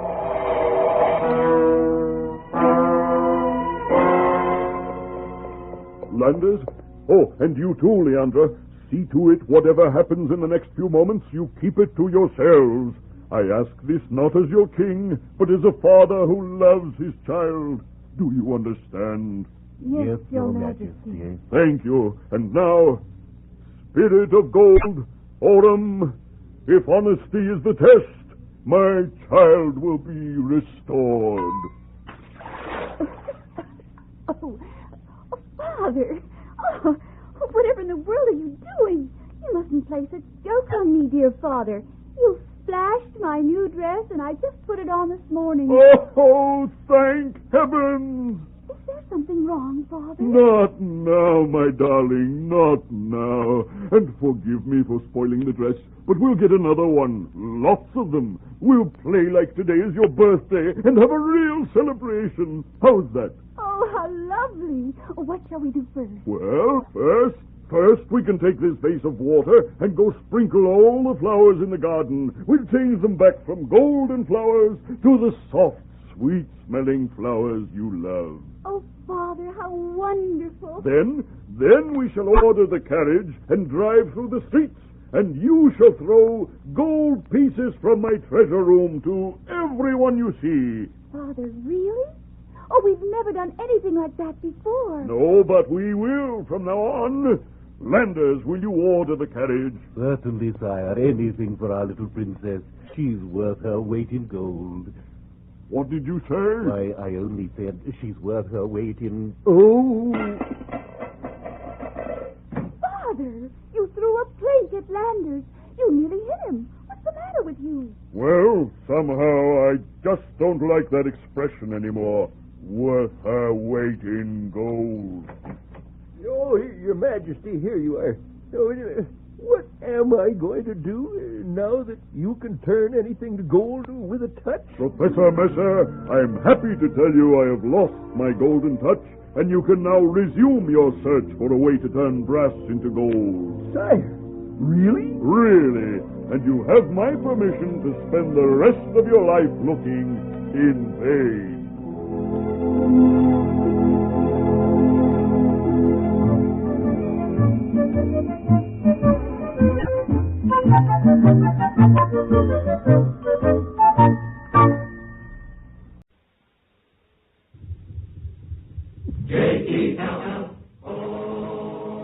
The Jell-O program, coming to you from Hollywood, California, starring Jack Benny, with Mary Livingston, Phil Harris, Dennis Day, and yours truly, Don Wilson.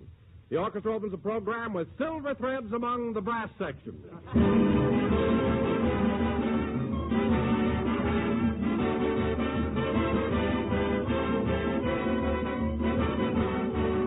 As welcome as spring, as colorful as an April rainbow, that's Jell-O. One of the gayest, cheeriest desserts you ever laid eyes on. Jell-O's glowing colors offer a rich invitation you simply can't resist. And when you taste its intriguing flavor, you're tasting a flavor that's beyond compare when it comes to downright goodness. Because Jell-O's grand flavor is just as delightful and refreshing as the juicy, ripe fruit itself. Jell-O is one of the easiest desserts to prepare, too. It dissolves instantly in lukewarm water, sets as quick as a wink. So ask your grocer for several packages of Jell-O, choosing any or all of Jell-O's 6 delicious flavors: strawberry, raspberry, cherry, orange, lemon, or lime. By the way, next time you try strawberry, raspberry, or cherry Jell-O, just notice how much better they are than they've ever been before. Each has a new improved flavor obtained by using a natural flavor base artificially enhanced. And the result is something truly distinctive, really swell. Try a rich, shimmering mold of Jell-O tomorrow.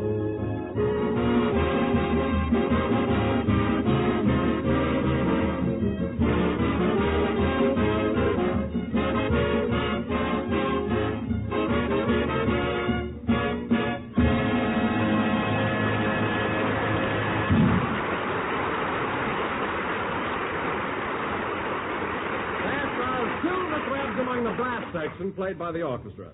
And now, ladies and gentlemen, we bring you our master of ceremonies who has just returned from a quick trip to Chicago, Jack Benny. Thank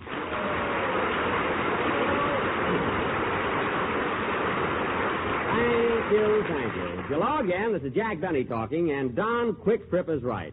I was in Chicago and back before I knew it. 3,600 miles. Oh, that's really traveling. Did you fly, Jack, or did you go by train? I took the train, Don, and you know, that's the first time I've ever been on the streamliner.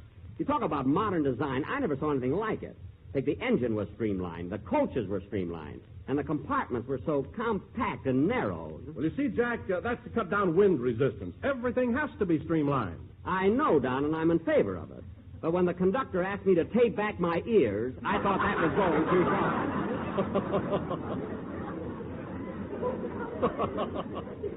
far. After all, how much can they slow the train down?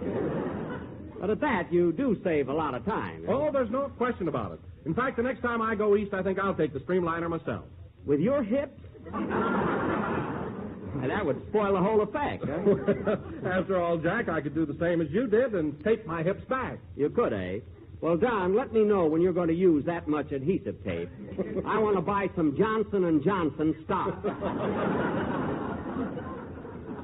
That'll really start a boom. Oh, hello, Mary. Hello, Jack. Good to see you. We kind of missed you around here all week. Well, thanks, kid. I'll bet it was pretty chilly in Chicago, huh? Well, it was for me, Mary. I'm used to this warm California climate, and that cold air sort of got me. My teeth were chattering all the time. Why didn't you put them in your pocket? Well, there's our little Mary right on schedule.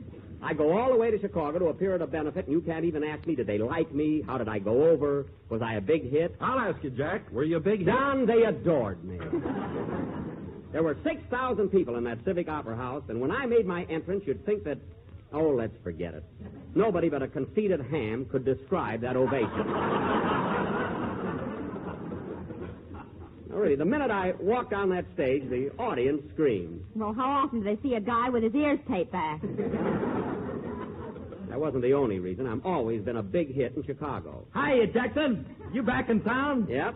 Well, I was hoping you wouldn't make it. You know, I was going to do a lot of those snappy gags tonight. Oh, you were? Yeah, I had a swell monotone already. That's monologue. Monotone. I wish you wouldn't correct me all the time, Jackson. It makes people think I don't know big words. Well, you don't. Been going to night school for 6 months now. When are you going to learn something? Don't worry, I'll get there. Romeo wasn't built in a day.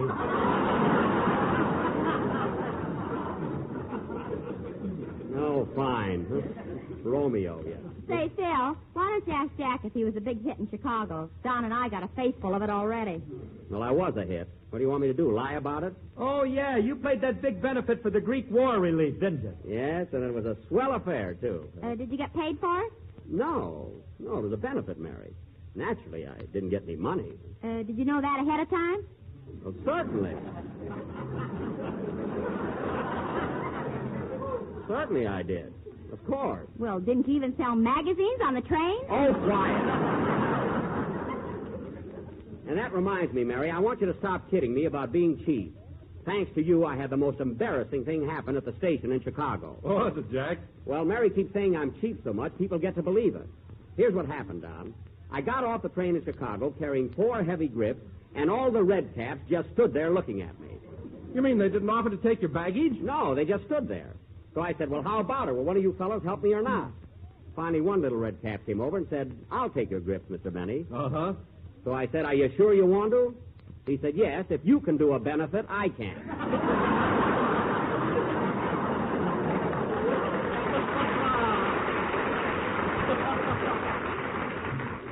So you see, Mary, you're to blame for the whole thing. All right, why don't you buy a second-hand gun, 1 bullet, and shoot me? That's exactly the kind of remark I'm referring to. Hello, Mr. Benny. Did you have a good time in Chicago? You're a little late tonight, aren't you, young man? Yeah. Well, I'm sorry, Dennis, but I'll have to fine you $10. Well, the benefit's over. Mary, that's an old established rule on this program. The last one in gets it. I'm sorry, Dennis. Well, it's not my fault, Mr. Benny. I was stuck in a phone booth for 10 minutes. Stuck in a phone booth? What do you mean? Well, I was talking to my girl over the phone, Uh-huh. and when I kissed her goodbye, my lips got caught in the mouthpiece.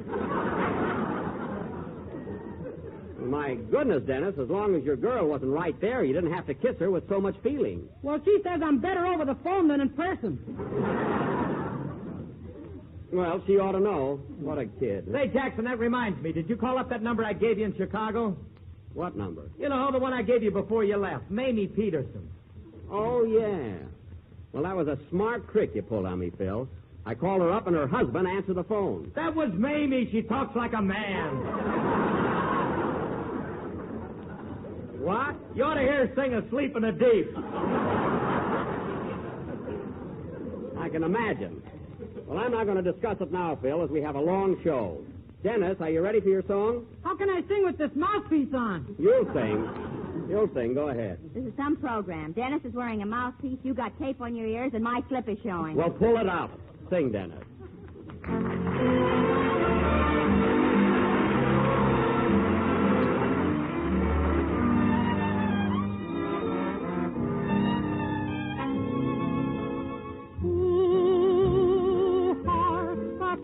In the night. light of the moon, knowing how soon night is gone.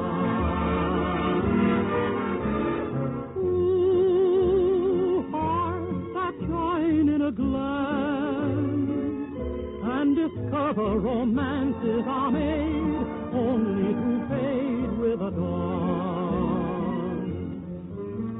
So for now you are mine, and my heart will aglow with a power beyond divine.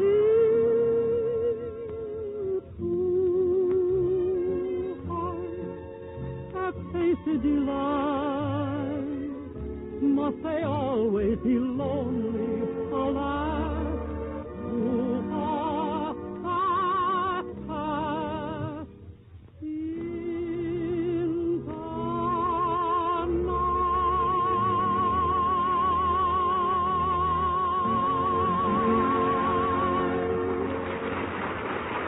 That was Two Hearts That Pass in the Night, sung by Dennis Day through a mouthpiece which belongs to the Southern California Telephone Company.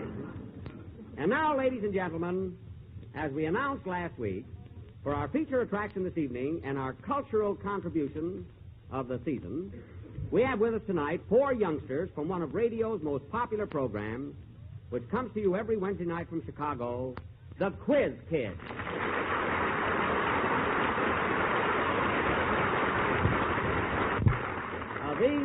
These children are here tonight to match wits with Mary Livingston, Don Wilson, Dennis Day, and Phil Harris. And I will be the quizmaster. That is, I will ask the questions. You're picking out a pretty safe job, ain't you, Jackson? No, that's not it. That's not it at all. Of course not. I can understand Jack's side of it. He's had much more experience in the quiz kids, and naturally he doesn't want to take advantage of them. Certainly. And besides, he's as yellow as a banana. Oh, I'm yellow, eh? Well, for your information, Mary, a week from next Wednesday, I am going to be quizzed on the Quiz Kids program. Well, you won't need that tape. They'll pin your ears back. Oh, quiet. Now, let's see. Where did I put that list of baffling questions? Oh, Mr. Benny, Yes? do I have to answer some of the questions, too? Yes, Dennis, and I'm depending on you to pull the Jello team through to ultimate victory. Do you think you can do it? Yes, sir. Good. And now, folks... Ultimate? What does that mean?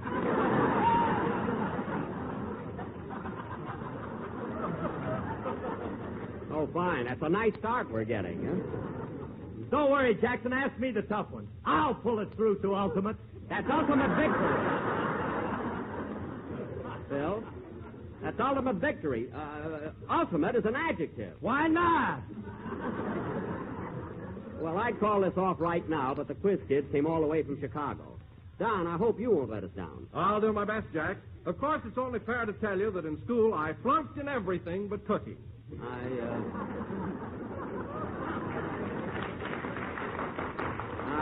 I see.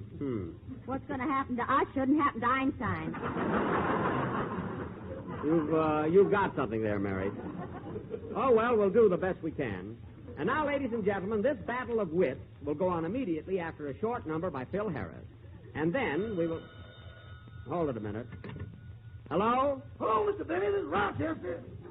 Rochester, I'm very busy right now. You'll have to call me later. But this is important, boss. Carmichael just came out of hibernation. Carmichael? Why, that's impossible. That polar bear was supposed to sleep in the basement for 2 more weeks. How did he happen to wake up? Well, the gas man went downstairs to read the meter, and all of a sudden it sounded like feeding time at the zoo. Oh, my goodness.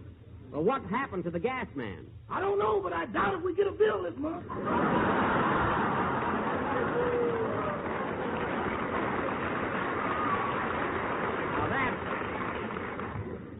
Now, that's just silly. Rochester, Carmichael wouldn't hurt a fly. He was just playing, that's all. Yeah, but where's the man? Stop being so pessimistic. Now, Carmichael's pretty hungry after sleeping all winter, so the first thing you have to do is give him a big dinner. Well, all we got in the icebox is some roast beef. All right, put that on a plate and give it to him. Uh-huh. But don't let him eat too fast. This is his first meal. Second meal. Where's the man?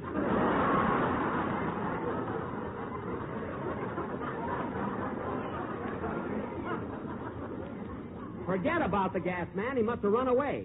Now, there's nothing to be afraid of, Rochester. After you feed Carmichael, take him in the bathroom and give him a nice warm bath. Uh-huh. Scrub him good, comb his hair, and brush his teeth. Uh-huh. And then, after you've done that... After I've done what? After you brush his teeth. I forgot to tell you while I was combing his hair, I fainted. What? Threw some brandy on me. Now, cut that out. And if you're such a baby, I'll take care of the whole thing when I get home. Now, goodbye. Goodbye. Oh, say, boss. Now what? Are you really going to have the quiz kids on your program tonight? Yes, I am. They're supposed to be pretty smart, ain't they? They're brilliant. They know everything. Well, ask them what happened to the gas man. Will you forget about that?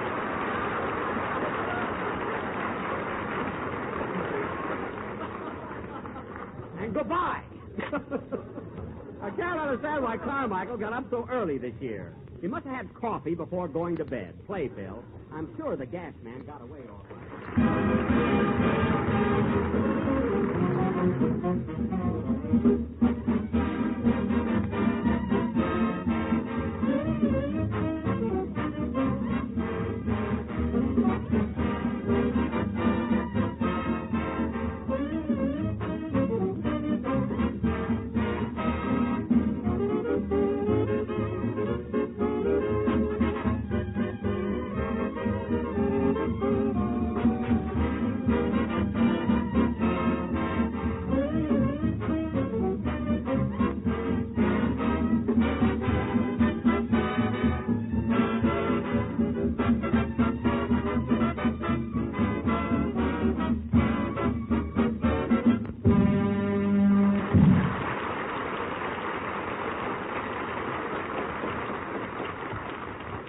That was a very short number played by Phil Harris and his orchestra, and quite enough, believe me. Oh, Gerard, are all you children here? Yes, we are, Mr. Benny. Good, good. Well, here we go, folks. The Quiz Kids versus the Jello Kids. And may the best team win. May the better team win. Oh, yes.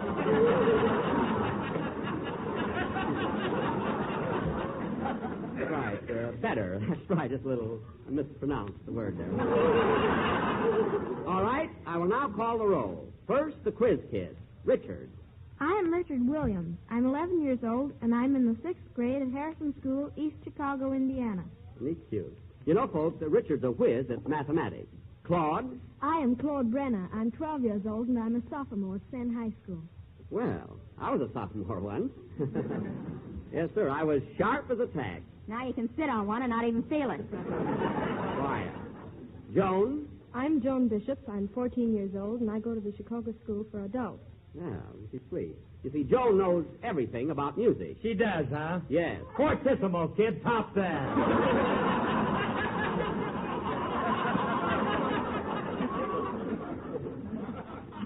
Keep out of this, Phil. You don't even know what fortissimo means. Oh, stop, will you? Fortissimo means when you're playing a violin and you pluck on the strings. That's a cadenza. Isn't it, Joan? No, Mr. Benny. When you pluck the strings, the musical term is pizzicato. Oh, yes, of course. I was thinking of raviola. That's it, Joan. Oh, brother.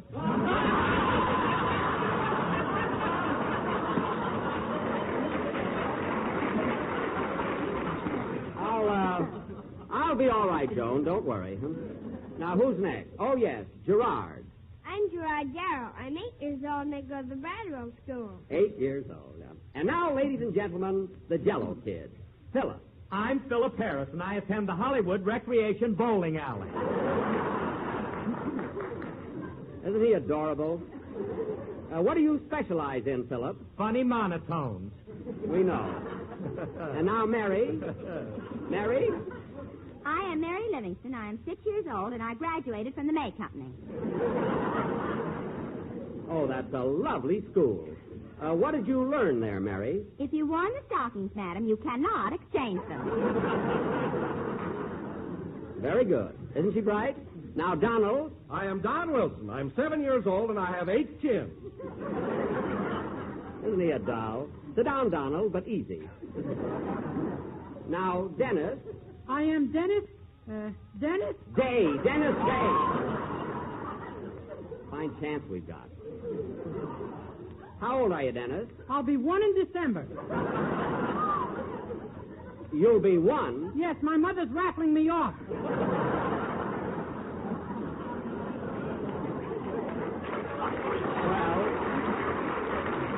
Well, I don't blame her. And now, folks, we will proceed with the Battle of Wits. And I would like to announce that I am personally awarding a prize of $10 to the winning team. That's fair enough. You'll find out. Now, our first question this evening comes from Miss Edna West of Evanston, Illinois. Listen carefully, Gerard. A Coleoptera, a Musca domestica, and a Lepidoptera were having a bit of a tete-a-tete on a screen door. Now, if you suddenly appeared with a fly swatter, one of the party would leave quite hastily. Who would it be? The Coleoptera, the Musca domestica, or the Lepidoptera? Wipe your chin. Quiet.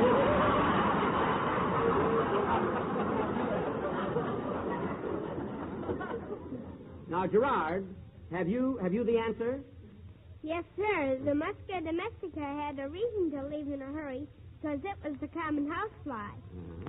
The Coleoptera and the Lepidoptera shouldn't leave in a hurry because the Coleoptera is the beetle, the Lepidoptera is the moth. Very good, Gerard.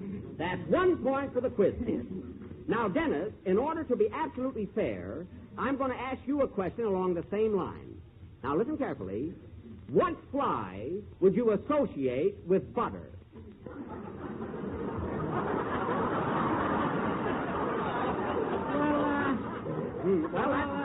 That's a little tough, so I'll put it this way. Butter is associated with what fly? The butterfly, of course. Gerard, I didn't ask you. This question is for the Jello kid. Dennis, do you know the answer? No, sir. Mary Livingston. Mary Livingston. The butterfly. Correct. And there's a point for the Jello team. Both sides are even. Now, let's see. Or is it a bumblebee? The question is over. Now, here's a problem in mathematics sent in by Miss Catherine Johnston of Los Angeles. I think this is in your department, Richard. I'm ready, Mr. Benny. Now, listen carefully. 2 men who earn $450 and $150 a month, respectively, decide to build a house and divide the cost in proportion to their incomes. Each of these 2 men has 3 sons who help with the work, but they cannot work full time. Listen carefully. One works every day, the second every other day, the third every third day, and so on. Are you following, Richard? Yes. Are you?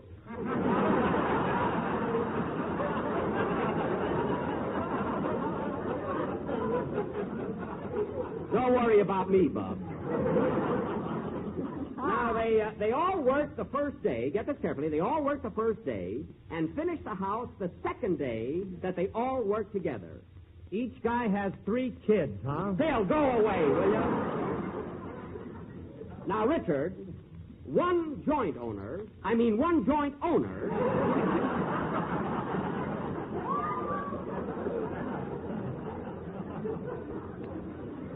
had to pay $1,500 more than the other. How much did the house cost, and how long did it take to build it? Well, Richard, have you figured out the answer yet? Yes, sir. The house cost $3,000, and it would be 60 days before the house was finished. Excellent.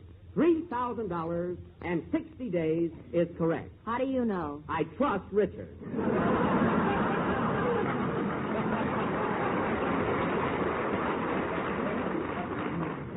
Now, Dickie boy, Richard, will you please tell us how you arrived at the 60 days? Well, you find the prime factors in each number and multiply them the most times they appear in any one group of numbers. So that would be multiplying 1 by 2 by 2 by 3 by 5. Oh, yeah. If you don't get that prime factor, you're a dead pigeon. No, really. You must prime it up, you know. If I was Richard, I'd kick you right in the shin. Quiet. Continue, Richard. By multiplying these prime factors together, you get the product of 60, which is the least common multiple of these numbers. Obviously. Very good, Richard. I was afraid you'd miss on that least common multiply. or multiply. And there's another point for the quiz kids, making the score 2-1. Now, Mary, here's your question. The answer is 15. Wait till I ask you. Now, Mary, concentrate. If you had 20 apples and your mother took away 5, how many would you have? I give up. You know it's 15. The score is now 2 for the quiz kids and 2 for the Jell-O kids. That was a tough one, Mary, but you came through. There's something funny going on around here. Gerard, if you don't think that's fair, I'll ask one of the Jell-O team another question. Donald Wilson. Yes, sir? Now listen carefully. If you are on your way to your neighborhood grocer, and his store was 2 miles from your house, and you could make it in 17 minutes by rowing a boat across a river, have you got it so far? How wide is the river? 350 feet. I see. However, on this particular day, there's a strong current carrying you downstream at the rate of 3.6 miles per hour. So it takes you an extra 23 minutes to reach the grocery store. Now, here's the question. What did you buy when you got there? Jell-O! Absolutely correct.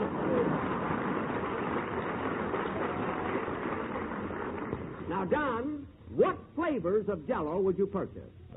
Strawberry, raspberry, cherry. Yes, go on. You say there was a strong current downstream? Yes. Orange, lemon, and lime. Very good. Very good. Don, you're a big fat genius.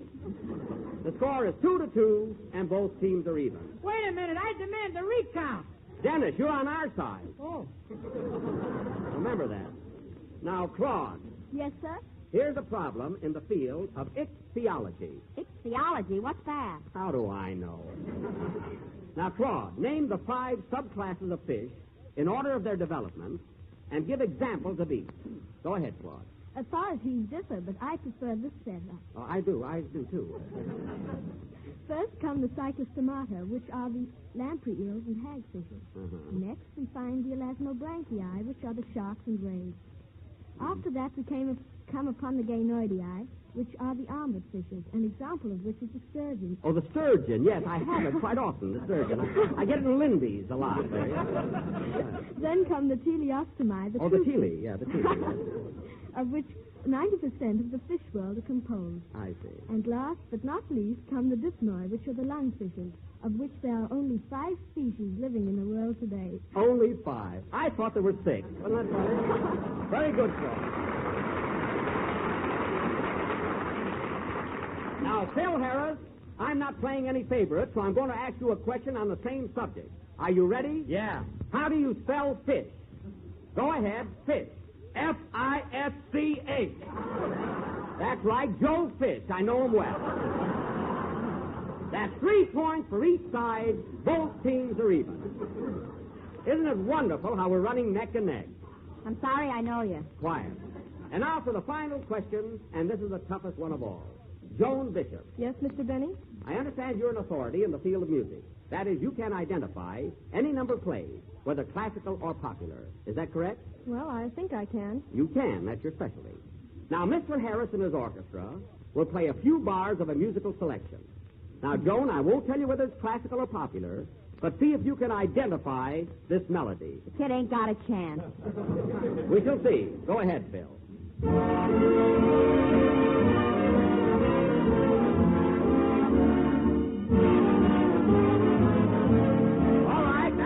Boys, all right. All right, Joan, what's the title of that number? Well, I'm sure I don't know. Well, is it popular or classical? I haven't the slightest idea. Oh, you haven't? Well, Joan, would you like to hear that melody again? I'm afraid that won't help.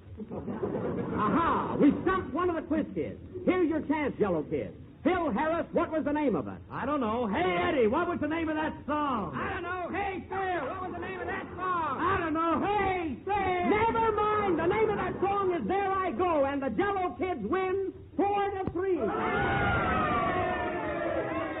Congratulations. Tough luck, quiz kids, but you lost fair and square. Play, Phil. A prominent citizen arrived in town today to be with us for the Easter holidays. He's Mr. Easter Rabbit himself. In interviewing him for this program, we asked Mr. Rabbit "What's the good word?" And he replied, "The good word, my friends, is Jell-O." And confidentially, you might tell your listeners that a swell dessert for Easter would be a creamy Jell-O parfait. A swell dessert, ladies and gentlemen, and I might add, an easy one to make, too. Simply prepare one package each of strawberry Jell-O and Jell-O's grand vanilla pudding as directed on the boxes. While the Jell-O is chilling, turn the pudding into parfait glasses, filling them about 2/3 full, and then chill. When the Jell-O is slightly thickened, pour it over the pudding and chill until both are firm. The result will be a gloriously creamy, delightfully refreshing dessert. So get a package of strawberry Jell-O tomorrow and blend it with a package of Jell-O vanilla pudding for the best Easter dessert you ever tasted. Creamy Jell-O parfait. We're a little late, so good night, folks.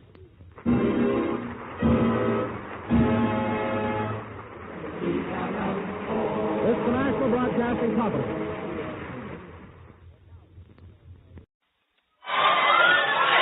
Hello there. We've been waiting for you. It's time to play Truth or Consequences.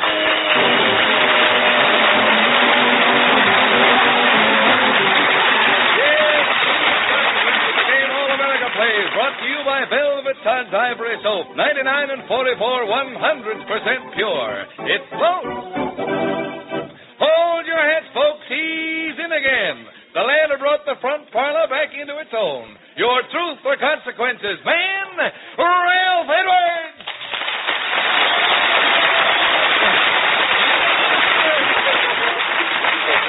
Oh, Eddie, that's great. Ed Hurley. Good evening, party players. Who was missing? The contestants that we chose in the audience beforehand. We called up a lot of them. Did they all come up? All right. We choose them just before we go on the air, and we want to make sure they all were up here.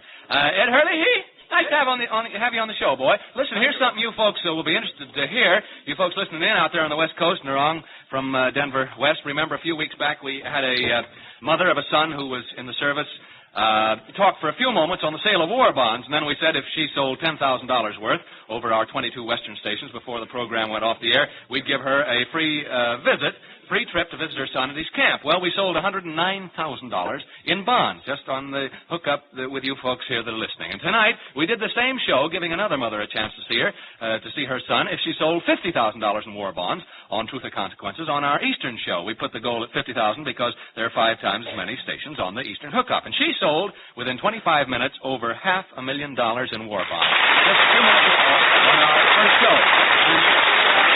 The reports are still coming in. They estimate $1 million will be sold just from that one mother making a 30-second plea for war bonds. Our thanks to you folks and the NBC stations for such wonderful cooperation. Incidentally, Butte, Montana deserves special mention, don't they? KGIR reported over $50,000 alone on our Western show a few weeks ago. More bombs and bullets to sink the Axis, eh, boys? Here we have 3 men at the microphone. Hello, fellers. Hi. Hi, you. I wonder if I got all your names here. Who's Mr. Fleming? Robert Fleming. Right here. Hi, you, sir. Fine, thank you. Where are you from? New York. What's your occupation? Patrolman. A patrolman? That's right. He's got his joints rated. Get out. Come on back. It's all right. Just let me wear this tuxedo through the show, that's all. Mr. Al Zudek. Zudek, how are you? Right here. Fine, thank you. Where are you from? Los Angeles. Los Angeles? And what is your occupation? Salesman. Salesman. It carries you far afield, does it not, eh? You betcha. All right, Mr. John Martin. Right. Hello there, Mr. Martin. Oh, You're yeah. from Weehawken, New Jersey. That's right. What do you do? Printer in a film lab. Okay, now, boys, we're going to have a little question for you. Miss it, and we'll have a little consequence, eh? It's another in our series of bigger questions, biggies, we call them. See if you can figure this bigger. Mama Bigger and Papa Bigger and Baby Bigger were out on a picnic eating hot dogs. Along came a bee and stung Baby Bigger. Who was the bigger and why? Truth or consequences? 20 seconds. Baby Bigger. Baby Bigger, why? You have to got me there.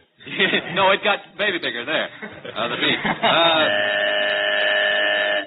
Well, as I said, Mama Bigger and Papa Bigger and Baby Bigger were out on a picnic eating hot dogs. Along came a bee and stung Baby Bigger. Who was the bigger and why? The answer is Baby Bigger because he was a weeny bit bigger. Oh. Just a little. There we go. In the file and forget department, you haven't told the truth, Mr. Martin, Mr. Zudek, and Mr. Fleming, so you must pay the consequences. Putting towels around the neck now. Please take off your coats, roll up your sleeves, boys. Roll them up there, way up the sleeves. Take off your coats. And then we'll put shower caps on you, too. You want to be well protected in this consequence. And to put you behind these 3 screens that we have on the stage. There go the shower caps. That's to keep any blind hair out of your eyes, gentlemen. We'll put you behind those three screens there on stage that face each other in a triangular formation. Each screen faces the other, you understand? And each one has a hole for your head and two holes for your arms. Now, Mr. Fleming, you get behind screen number 1. Mr. Martin, you behind screen number 2, and you stick your head and arms out of screen number 3 there. Mr. Zudek here. All right, Martin in 1, Fleming in 2, Zudek in 3. Remember those numbers, remember those names. Now listen, each one of you will now be handed a bottle of seltzer water. There you are. Don't squirt them yet, fellas. You won't squirt it yet, will you, Mr. Zudek? Oh, gosh. No. All right, I'm going to ask some questions of different people in our audience. And their answer must be a number, such as how many children do you have, and if the person should say 3, why, number 1, that is Mr. Fleming, and Mr. Martin, number 2, would squirt water at Mr. Zudek, number 3. And then if I should ask a question that should provoke an answer that was number 2, we'll say number 1 and number 3 will shoot at Mr. Martin. You see how that is? Whenever the number is called, the other two fellows squirt water. That's a number called. All right.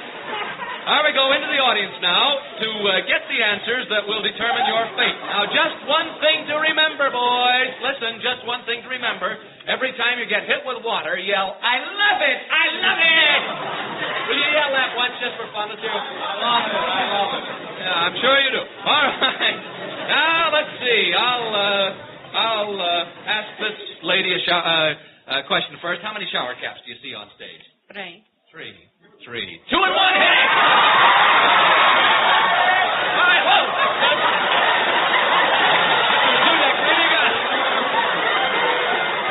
So did the contestants.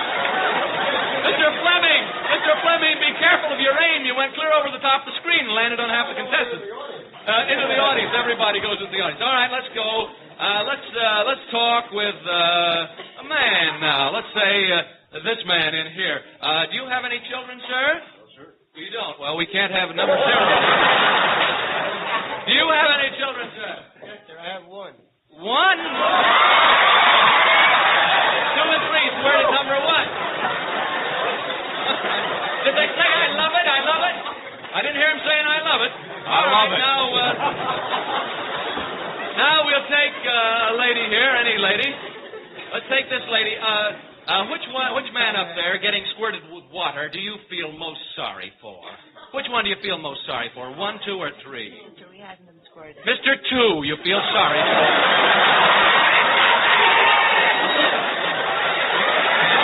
Oh, boy. Ran out of water, so they're replenishing it. Hold off. That's enough. Hang it. Hold off there. They gave the water bottle. All right. Now, this is the last question. This young man who's been in the audience here. Hello, little boy. Hello. How old are you? 4. 4, right? That won't do us any good. I'm glad I'm in the audience that it got me. Can you count? Let's hear you count. 1. Keep going. Don't stop there. 2, yes. 3. That's all you count. That's enough. You're going fast.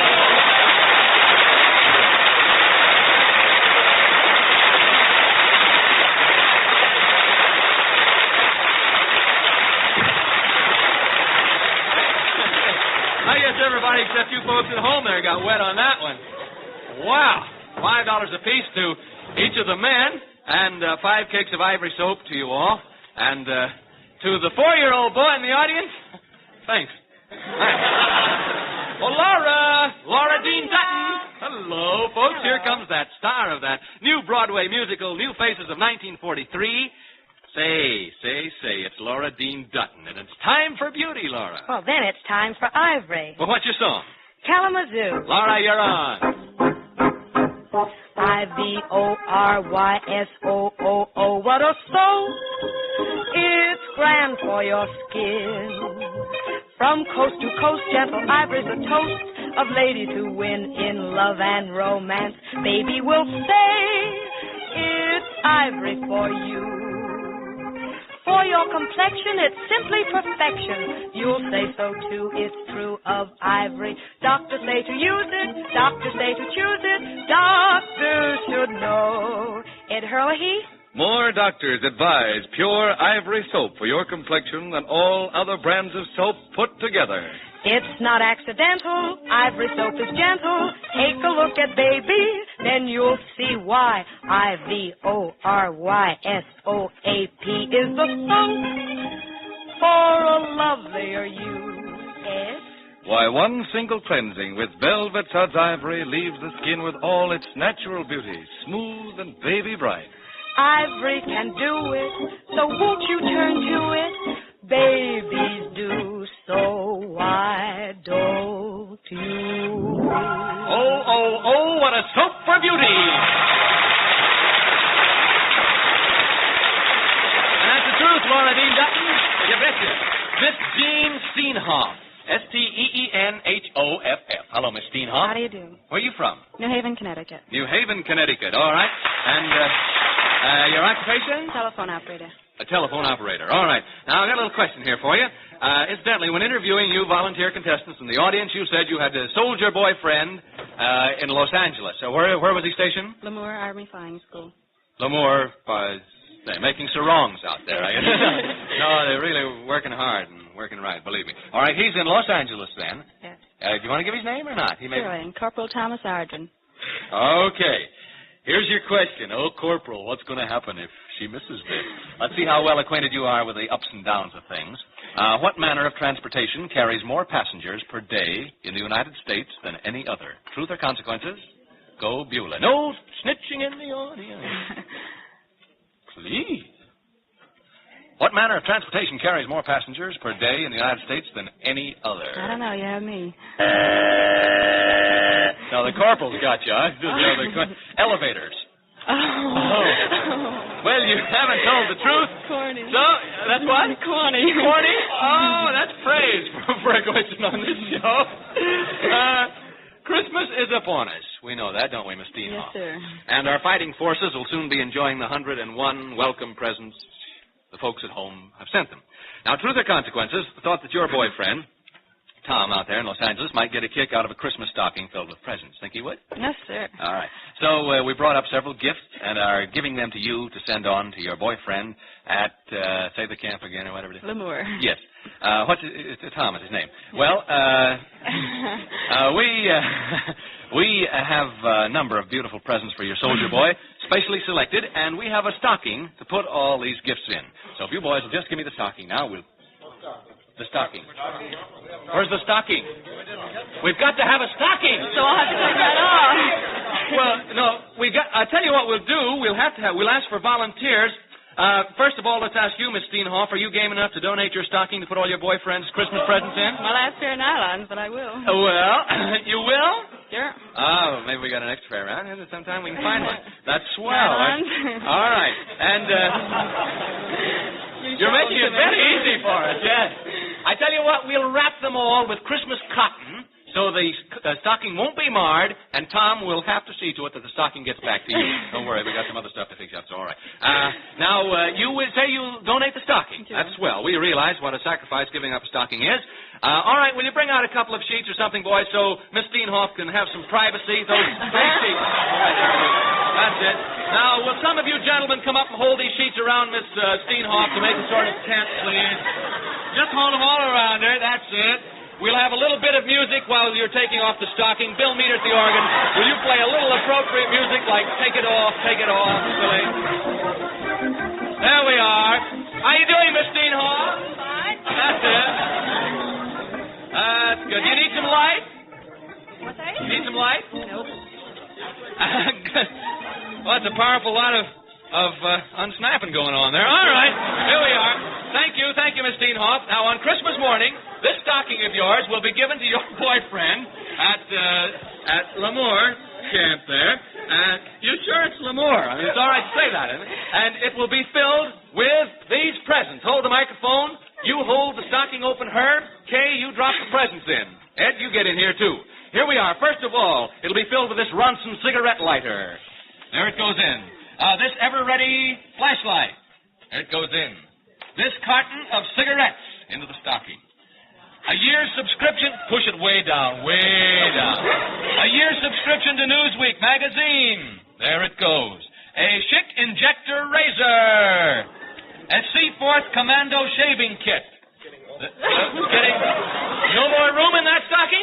We'll have to have another one, I guess. Bring out the sheets again. Bring out the sheets. A little appropriate music down at the organ, if you will, please. We'll have to have the other stocking. Wait a minute. That's it. But there we go. We'll need so many presents. Mike, I'm glad we didn't find anyone with short socks, aren't you, Herb? I'm delighted. Just one? There we are. All right. How is it? All right? Oh, fine. All right. Now, here we go. We'll continue. A whole box of Fifth Avenue candy bars. Tom can pass these out. Just dump them in there to all the gang and his group there. All right, get all the candy bars in, and now here is a Bullo Bus serviceman's wristwatch to go in the Christmas stocking, too. Show them the nice wristwatch that we have out of the box. All right, and a handsome portable radio. There we are. That goes in there, too. In the stocking.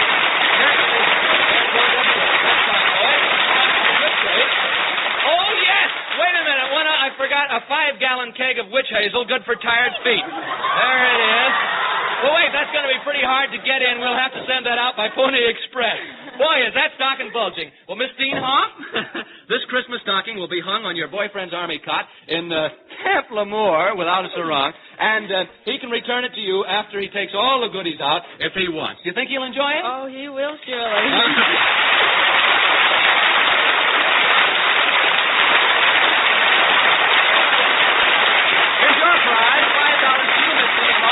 Cakes of ivory soap, with suds as soft as baby skin. Wonderful for the complexion.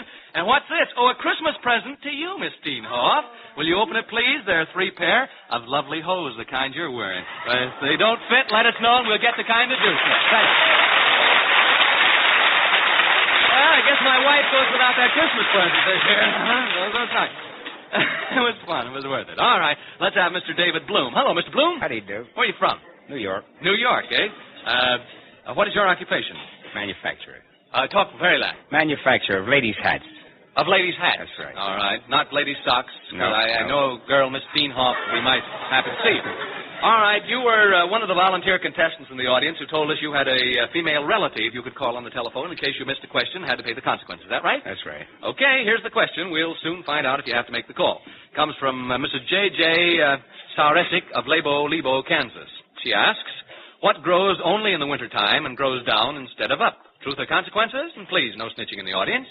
You have 20 seconds before Beulah the buzzer says it's all up, Mr. Bloom. What grows only in the wintertime and grows down instead of up? Times are coming up. An icicle. Well, Mr. Bloom, you haven't told the truth, so you must pay the consequences. And your consequence is just to call any female relative you want. Now, I tell you what, Mr. Bloom, your telephone will wait you off stage. Just go off there, give the number of the relative that you want to call, and when you get her on the phone, we'll bring you back on stage. What relative is it, by the way? A sister-in-law. And where's the sister-in-law? In Hollywood. In Hollywood? That's right. All right. Off you go. Go on, give the number to our operator, and we'll go on with the show.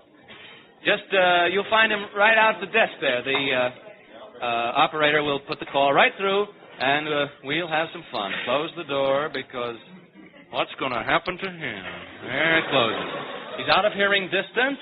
So, now will Mr. Bloom's wife, Mrs. Bloom, come up on stage quickly, Mrs. Bloom. Come on. We notice Miss Bloom here while choosing contestants, too. Come on up, Mrs. Bloom. And quickly, got to get going. There we go. Now, we want you to come right up here at the microphone. I won't talk to you till you get right up here. Have you, tell me this, besides interviewing the audience tonight, have you ever talked to me before? No, sir. Have you any idea what we want you to do? No, sir. All right. Are you quite familiar with a relative your husband is supposed to be calling on the phone? I am. What's her name? Helen Shrine. Helen what? Shrine.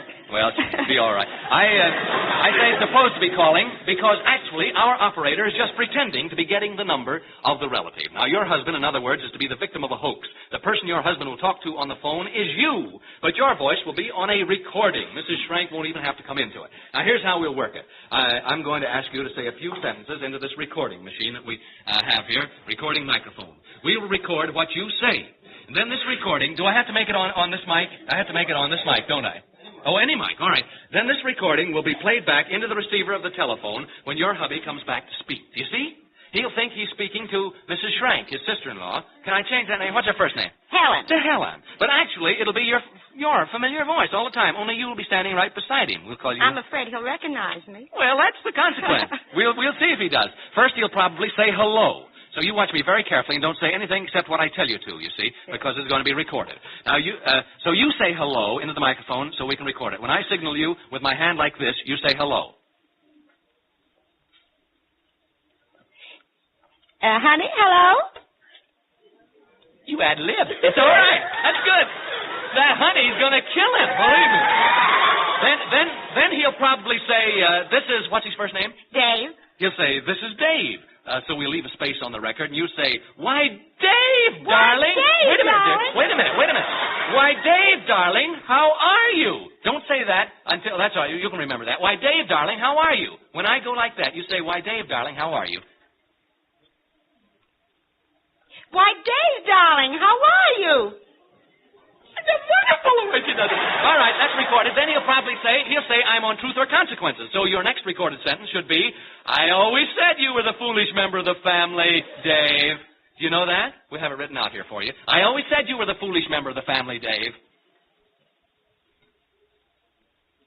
I always said you were the foolish member of the family, Dave. All right, we're getting that. We're going to have to hurry. Now, another pause on the record while he has time to say something else. And then, no matter what he said, we'll hear your recorded voice saying, what's your first name? Beatrice. Say, how's Beatrice? That's all you have to say. Now, wait a minute. How's Beatrice? All right. Now, you better say that again. Say, I can't hear you. How's Beatrice? I can't. Wait. I can't hear you. How's Beatrice? Say it once more. How's Beatrice? Wait a minute. Are you deaf? How's Beatrice? I can't hear you. How's Beatrice? Are you deaf? Oh, you're going to kill him. All right. Now, you better skip right to the end. All right, listen. Now we want you to record this. We want you to say, we're sending you 2 rolls of bologna for Christmas. Now, you can say, we're sending you 2 rolls of bologna for Christmas. We're sending you 2 rolls of bologna for Christmas. Tie it up. All right. That's all right. That was off, wasn't it? All right. Now, don't say any more than what's written on this card now. Say, now we want you to say, as a matter of fact, this is all a lot of baloney because this is your wife speaking. My voice is recorded. Can you read it there? Yes, sir. All right, get ready. As a matter of fact, this is all a lot of baloney because this is your wife speaking. My voice is recorded. All right, that's good. That's fine. Now, you go back and sit in the audience. Sit right up there somewhere and get ready to come right back. We'll call you up in a minute. Now, don't let him... He hasn't seen, has he? That's good. That's good. Now, Mr. Bloom can be brought back on stage. Come in, Mr. Bloom. He'll think he's talking to his relative wife. Come on. Actually, it'll be his wife. He'll think it's a relative. Come here, Mr. Bloom. How are you? Fine. How are you? Get on this side of the microphone, will you? Sure. Okay. I think the operator has this relative of yours on the phone, they told me. And you're all set to talk, are you? I sure am. All right. I think it'd be nice. Come over to this telephone. Johnny, tune in this mic, will you? Let me put on these earphones, and I'll listen in with you. And you take this telephone in just a minute now. I think it'd be nice if your wife came up and stood beside you so she can say hello, too, huh? Come up, Mrs. Bloom. Quickly, Mrs. Bloom. Will you come up, please? I know she's here because when we interviewed her in the audience tonight, Can you get him all right? Hello. Are you on the phone? Come on, Mrs. Bloom. You may want to talk. Is it your sister Is it your sister? It's your sister.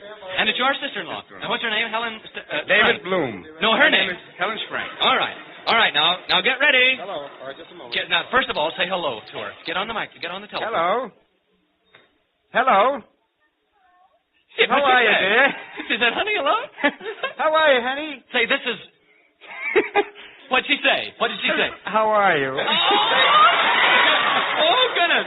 Well, tell her you're on Truth or Consequences. I'm on Truth and Consequences now. We're having a swell time. Hello. Hello. I always said you were the foolish member of the family. I'm foolish? Go on. Do you want to put... How's Mother? What is this? Hello. How's fine? She's fine. I've got Joe and Ann down here, and they're having a swell time. I have Joe and Ann over here, and they're having a swell time. I tell you, it's a slow show. I said, Beatrice is fine. What's going on here?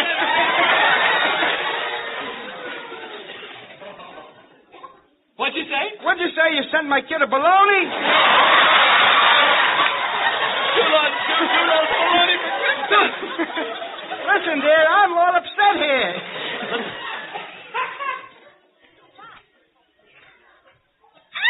No, don't. You get the gag? I do. What'd you say? We take you to the Court of Higher Appeal. Hands Appeal. Judge Ed Hurley presiding. The 12-day trial for lovelier hands is now in session. Will the court please come to ivory soap for dishes? Whereas you, madam, may have hands that look a little red and coarse, be it known you're probably using a strong wash-day soap for dishes. Oh, that's criminal. Prosecute that strong soap. Give it up. Win the case with Ivory. Give pure Ivory soap a 12-day trial right in your dishpan. Ivory summons velvet suds. They're pure. They're mild. They're gentle. Just ask Baby, Ivory's own star witness. Madam, you'll say, laws, these suds feel wonderful. Your hands will testify to that. For in 12 days, what evidence? Your hands will look much whiter, softer, smoother. Ivory's fee, about a penny a day for dishes. Get 3 large-sized cakes of Velvet Suds Ivory. It's a saving of the 3rd degree. 12 days, lovelier hands. We're too witty. Private John Houseneck. Mr. Houseneck, how are you? How are you? Okay, boy. Mary Edwards of Baltimore, Maryland, no relation, sends us in. An actor standing in the wings heard several hundred people applauding, yet when he stepped before the footlights a moment later, there was not a single person in the theater. How do you account for this, Private Houseneck of Louisville, Kentucky? Truth or consequences? When he stepped before. Yeah, he heard several hundred people applauding out in the audience, and when he stepped before the footlights a moment later, there was not a single person in the theater. How do you account for it? Well, there was more than a single person in the audience. No? They were all married. No single person. You haven't told the truth, so you must pay the consequences. We're going to get your lucky number tonight. Look into this magic ball here that we have, this crystal ball, and say, oh, master of the crystal ball, are you listening? We'll get you your lucky number. Numerology is a great thing. Go ahead, say it. Oh, master of the crystal ball. Of the crystal ball. Are you listening? Are you listening? Hello, Halsey. What's on your mind? Yeah, now ask you. Gee whiz. Give him your magic number. Give me my magic number, crystal ball. Your number? Oh, number, yeah. Let's see. I had it here someplace. Here it is. Atwater 9, 1099. No, that's Gertrude's. Here it is. Number 7. Your number is 7, Halsey. 7. Okay, that's all we want to know. Here's your $5 and 5 cakes of ivory. Wait a minute, Edwards. I said his number was 7. Make that $7 and 7 cakes of ivory. Okay. Now, listen, how would you like to take out a model to a show tonight, all right? Oh, gee, that'd be swell. All right, here's that very beautiful model. Hold it, Edwards. Make that 7 beautiful models. Oh, yes, sir, 7. Do you think you can handle 7 models? Well, I can make a stab at it. All right. Girls, 7 cover girls. Miss D. Duncan, come out, Louise Walsh, Sue Thomas, Lorraine Walker, Michael Wheeler, Choo-Choo Johnson, and Jean Christie. 7 of the most beautiful girls in the world. Here they are. Here you are. Take the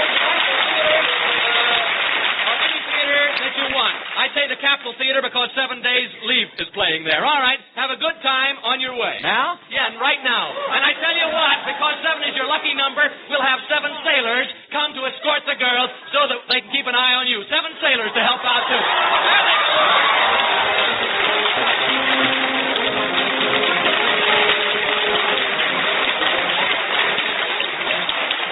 Okay, there they go. Over to see 7 Days Leave. The movie The Truth or Consequences in. We hope you all see it. And now, before we announce the grand prize winner, let me ask you this important question. Were you planning to travel at Christmas time? All right, then listen to the consequences. I see a Christmas tree. I see a mother and a father and a baby sister. They're sitting, waiting for a soldier boy, and he doesn't come home. And why? Because you took the train he had hoped to make. You bought the seat he'd hoped to take. He can't get home. The trains are full. Now, folks, 51% of all travel today is still for pleasure, and that shouldn't be. We're trying to move troops, 1 million every month. We need those planes and trains and buses. And now comes Christmas time. Every bus should take to the road, every train to the rails with the most important cargo in the world. Our boys going home before they go to war. Going home for Christmas. If you travel, they can't make it. If you stay right where you are, they can. Which is the Christmas spirit? Let's all get in this. Who's the grand prize winner tonight, Herb? It is Mrs. Bloom, who, Mr. and Mrs. Bloom. He made the telephone call. The hoax telephone call. You get a $25 war bond, another war bond, destroying millions more to help Silver Might of America. Thanks, and now for Procter & Gamble, this is Ralph Edwards saying good night until we meet again next week. Good night, everybody!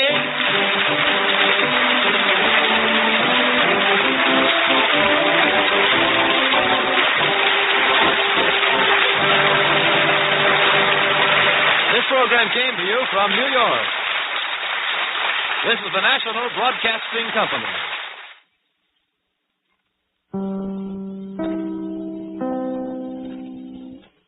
Temple of Wisdom. And there in a great hall, Jor-El, Krypton's foremost man of science, is about to address a meeting of the planet's governing council.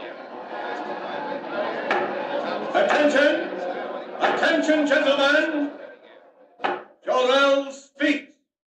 Members of the council, I have completed my solar calculation, and much as I dread uttering these words, I have come to the conclusion Krypton is doomed. Did I hear him right? Gentlemen! Gentlemen! Gentlemen, hear him out. These internal quakes we've been experiencing, these volcanic eruptions, tidal waves, gas escaping from giant craters, all point to only one thing, gentlemen. Krypton is utterly and finally doomed. One moment, gentlemen. One moment. There is no cause for anxiety. I am certain Jor-El has made a mistake. True, we have had a few minor quakes and eruptions, but nothing very serious. There must be some error in your calculations, Jor-El. No, there is no error, Roseanne. I only wish there were. The sun is gradually drawing Krypton closer to it. Within a month, possibly only a week, the gravitational pull will be so tremendous that Krypton will not be able to weather the strain. And then our planet will explode like a giant bubble, destroying every living thing on it. Gentlemen, assuming for the moment, Jor-El, that what you say is true, how are we to avoid it? What can we do to stop it? There is only one way. As you all know, I have been working on a spaceship designed for interplanetary travel. With time and united effort, we might transport the entire population of Krypton to another world. Impossible. Where would we go? To the Earth. My studies tell me the atmosphere of the Earth is very nearly the same as our own. You have been working too hard, Jor-El. You need a rest. Believe me, we have the utmost respect for your knowledge and integrity. But this is carrying it too far. Planets as large as Krypton do not explode, Jor-El. Wait! Do you hear that, gentlemen? It's the forewarning of doom. Every moment is precious now. Quakes like that are sounding the death knell of Krypton. It will happen, gentlemen, and happen soon. When the last great eruption comes... When it comes, Jor-El, it shall find all of us ready. If Krypton is to die, we shall die with it. The parting would be much too severe. Very well. Laugh if you like, Roseanne, and you members of the council. I have no time to laugh. My wife, Lara, and my infant son are dear to me. It is not my wish to stand by and see them destroyed. Laugh, all of you. But a time will come, and that time is perhaps very close at hand, when you will wish you had heeded the words of Jor-El. Now you think me a fool, but remember what I have said, gentlemen.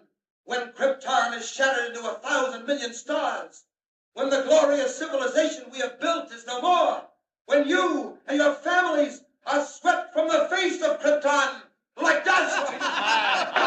Order, gentlemen. Order. You have heard Jor-El speak. Is it your wish that we devote time and money to the building of spaceships or the transportation of Krypton's population to another planet? No! I'm sorry, Jor-El. The council has spoken. Yes, and signed the death warrants of every living thing on Krypton. Well, I have done my best to convince you. Now all that remains for me is to proceed with my own means of salvation, my own spaceship, to save the lives of those near and dear to me. As for the rest of you, may the gods have mercy on your soul. Jor-El is mad. He is absolutely mad. Lara, I didn't see you. I came out to take the air on the terrace. It's been terribly hot all day. Is that because we're being drawn to the sun, Jarrell? Yes. What did the council have to say about that? I didn't mention it. Is the model of your spaceship almost finished? Yes, I just drove the last rivet. How does it look? Splendid. But will it work? That remains to be seen. If it does work, I shall immediately begin construction of another just like it, only much larger. One big enough to carry all three of us to another world. Jarrell, when will that be? Every moment that we spend waiting and wondering. Yes, I know, Lara. It's been hard on all of us, and particularly hard on you. How is the boy? Sleeping, Jarrell. That quake this afternoon frightened him. But he's all right now. Can't you come in and look at him? You scarcely see him these days, what with working all hours on the spaceship model. Can't be helped, dear. I'm racing against time. Right now, I'm anxious to know whether the model will behave as I hope. How does it operate? Very simply. When all is ready, I throw this switch. That closes the circuit, and electric energy builds up pressure in the atomic generators. Then, at the final moment, the pressure forces the ship from its carrier and speeds it on its way. But where does it go? Wherever it's pointed. This one I'm directing to the planet Earth. Earth? What is that, Jarrell? A planet smaller than our own, situated on the other side of the sun. It's inhabited by a race of people similar to ourselves. Like ourselves? Well, only partly, of course, my dear. They're about the same size, but nowhere nearly as developed. Very weak and helpless, and with all their faculties extremely limited. How do you mean? It's something like this. You know how far you step when you want to go somewhere? Practically as far as I want. Why, one step takes me to Brata's house near the fountain. Exactly. Well, down where I'm sending this spaceship, it's quite different. An Earthman steps only 3 feet at a time at most, and everything else is in proportion. And that's where we're going? Oh, how dreadful. My dear, which would you rather do? Go to Earth and live, or stay on Krypton and die? I'll do anything you say, Jarrell, anything. It doesn't matter to me whether we live or die as long as we're together. It's only the boy I worry about. Yes, I know.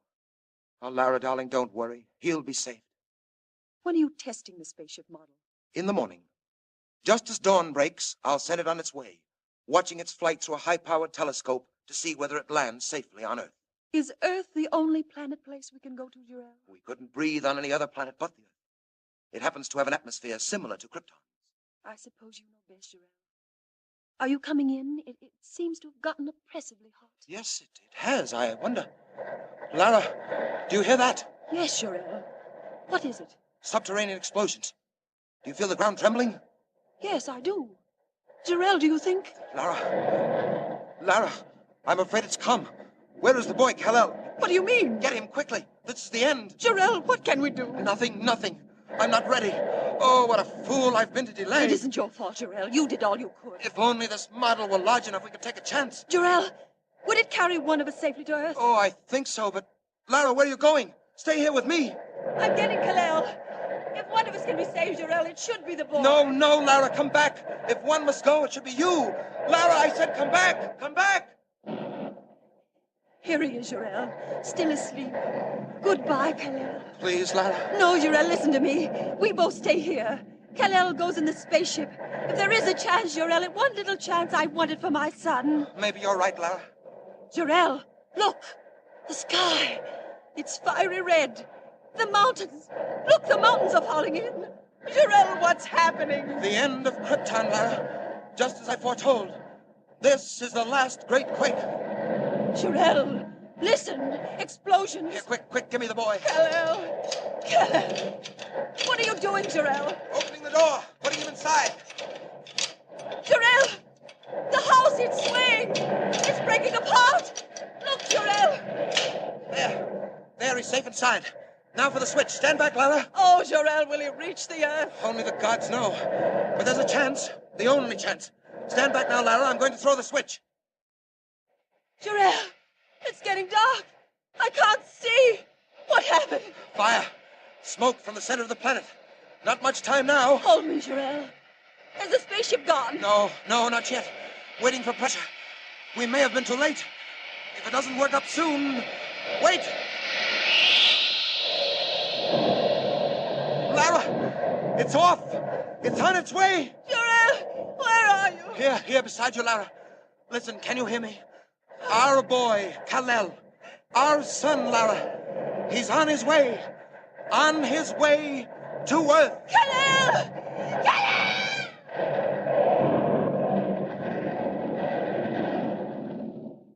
So the tiny rocket ship roars into the uncharted heavens as the mighty planet of Krypton explodes into millions of glowing fragments, glittering stars to remain forever in the night sky. Jor-El and Lara, devoted parents of the tiny boy, perish in the giant quake that destroys Krypton. But what of the rocket ship? Does it reach the Earth? Does it find its mark in all the far-flung darkness of space? Remember, don't miss the next installment of Superman. Up in the sky, look! It's a giant bird. It's a plane! It's Superman! Superman is a copyrighted feature appearing in Action Comics magazine. Presenting Superman.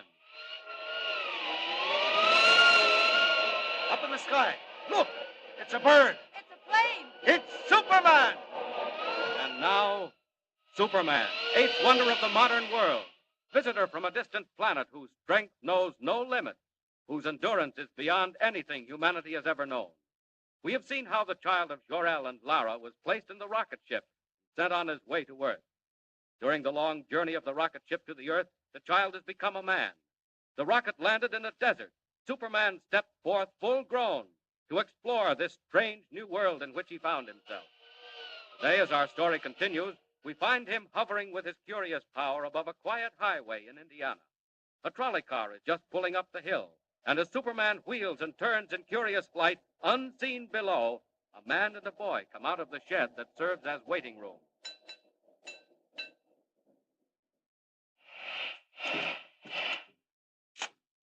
Morning, Professor. Good morning. Going into town? Yes, that's right, John. Taking Jimmy to the fair. It is a great show, all right.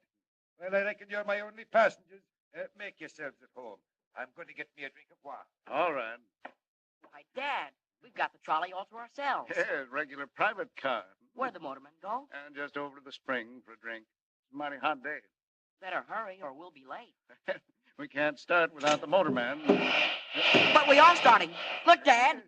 The doors have closed. We're moving. Yes, what happened? Dad, I want to get out. The brakes. Something happened to the brakes. Let's get out, quick. Open the doors. They're jammed. They're tight shut. Dad, we're going faster and faster. We're going downhill. Dad, what are we going to do? Jimmy, come here. The window. Out the window, Dad. Get it open. Smash it. Oh, wait. Jump, Dad. Jump. No. It's too late. Going too fast. We've got to, Dad. Look, there ahead, there's a tree. Jimmy. A tree. A tree's falling right in the tracks. Look. There in the sky. It's a man. Why, he's flying. It can't be. It's not possible. Dad, he's coming straight at us. He's moving down. He's staring off the roof. Dad! Quick! Grab hold of me. No, put me down. Let me go. Stop it. One under each arm. Out through the top. Hold on. We're going to crash.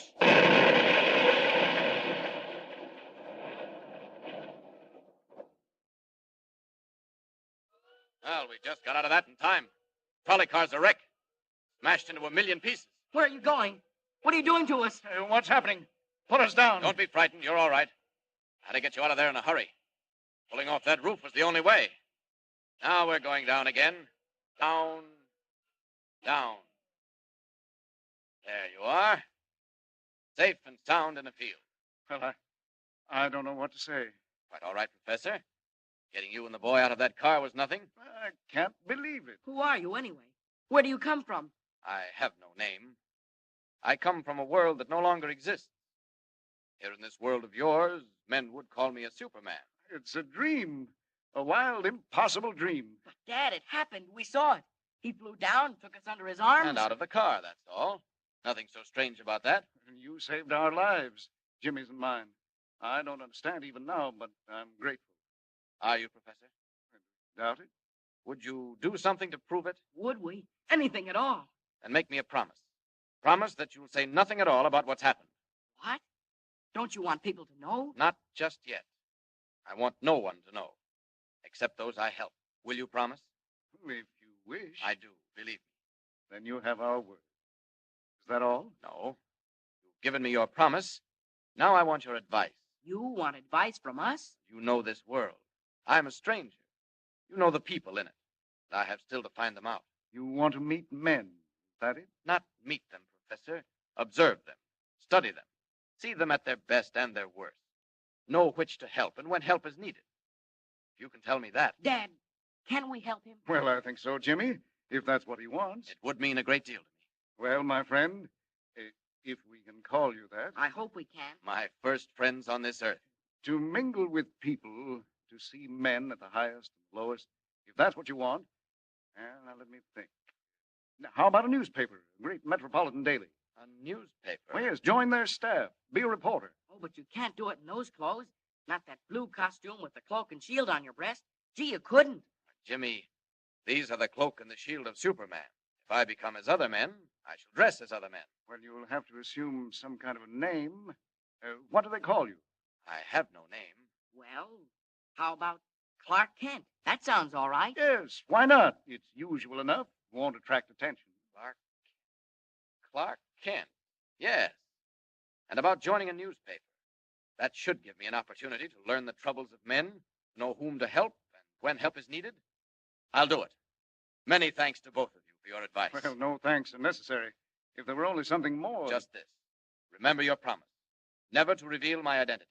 And now, goodbye. I've stayed too long, and I'm off. Goodbye. Goodbye. Goodbye.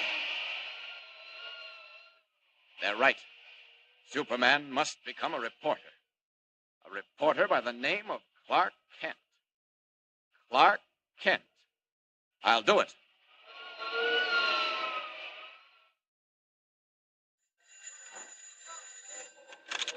Steady, Rome. White. Listen, Chief.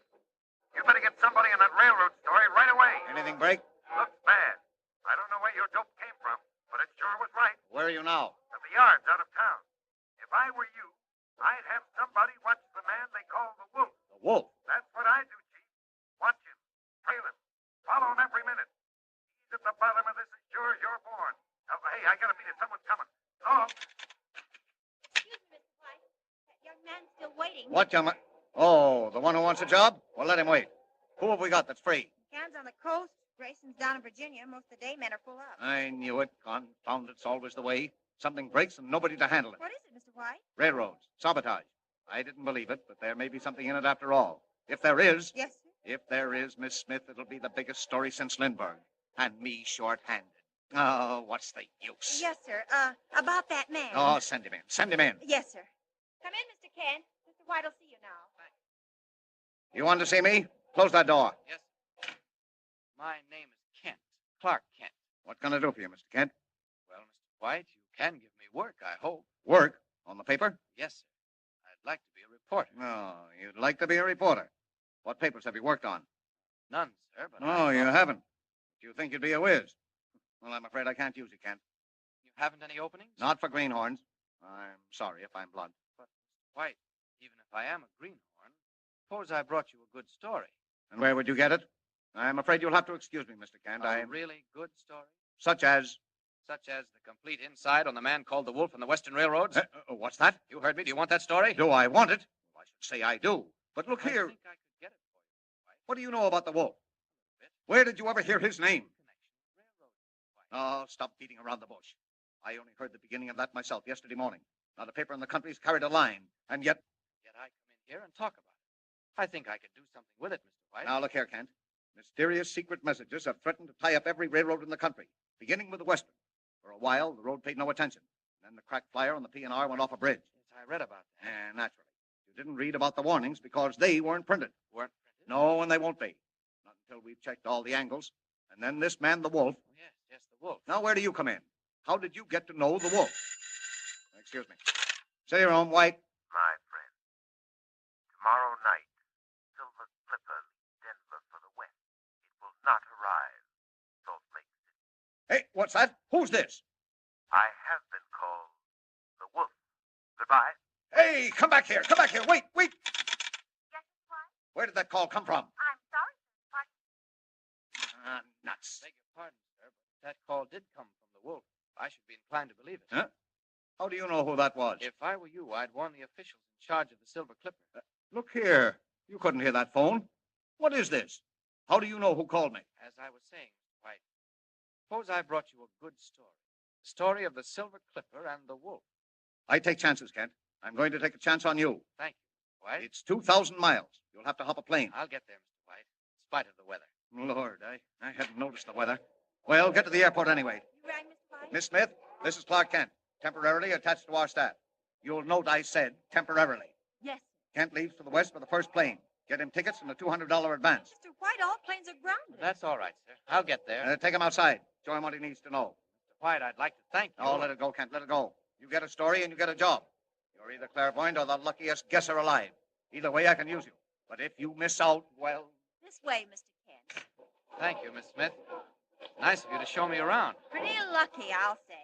100 good newspaper men walking the streets, and you step right into a job. I say, I am lucky. You wait in here. It's the anteroom of the cashier's office. Well, I really don't need an advance. Oh, playboy in disguise, eh?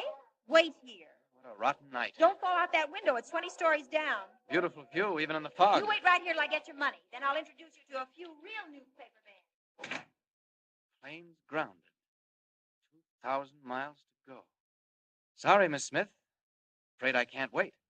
Clark Kent may need a plane, but Superman doesn't. Up with the window. And out.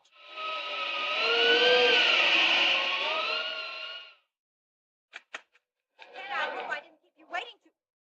What? Miss Smith! Miss Smith! What's wrong? That man!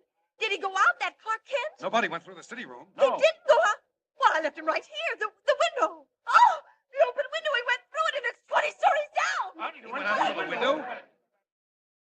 Out the open window, 20 stories above the ground.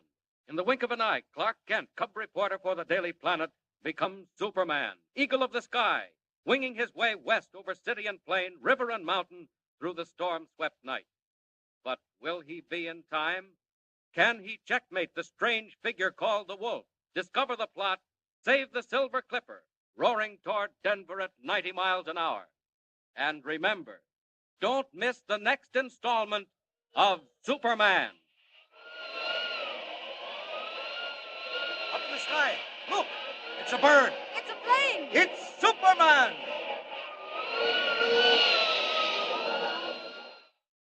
Superman is a copyrighted feature appearing in Action Comics magazine. Presenting Superman. Up in the sky. Look! It's a bird. It's a plane. It's Superman! And now, Superman. Amazing figure from another world with powers and abilities never before realized by mortal men.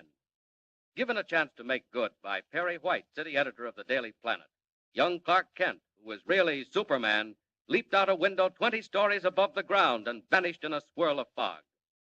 Secret warnings had come to the newspaper of a vague and sinister plot against the railroads of the West. Mild-mannered Clark Kent had received orders to go west at once and investigate. Already danger is forming in the path of the Silver Clipper, cracked train of the West Coast Railroad, roaring over the prairie on her way to Denver and Salt Lake. All planes were grounded by fog and sleet. But today, as our story continues, a strange figure hurtles through space, red cape streaming in the whistling wind. Superman speeds to his assignment. 24 hours to go. The Silver Clipper leaves Denver tomorrow night on her way to Salt Lake City. That man who calls himself the Wolf, have to find out who he is, too. Said the train would never get there. We'll see, Wolf. We'll see. If you're up to something, look out. Because the other side has Superman.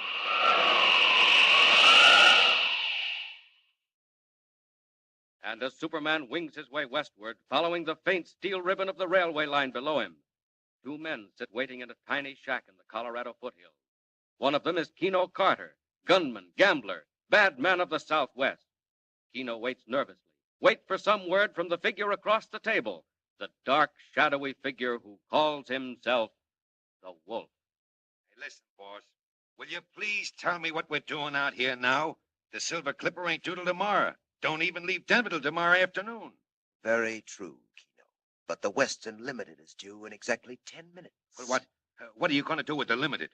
I warned various people and newspapers that something would happen to the Silver Clipper tomorrow night. As it will. So far, they've chosen to ignore me.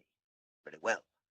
When they see what overtakes the limited in slightly less than 10 minutes, they will pay more attention to me when I call again. Now listen, boss. What is this, a game? What are you trying to do? Why ask me, Kino?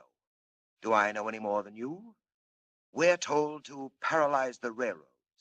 That's all. But it's enough. We obey orders. Well, whose orders? Where did they come from? Yours come from me. And you know what happens, Kino, if you disregard them. Shall I tell you again? No, never mind. Very well. Come outside.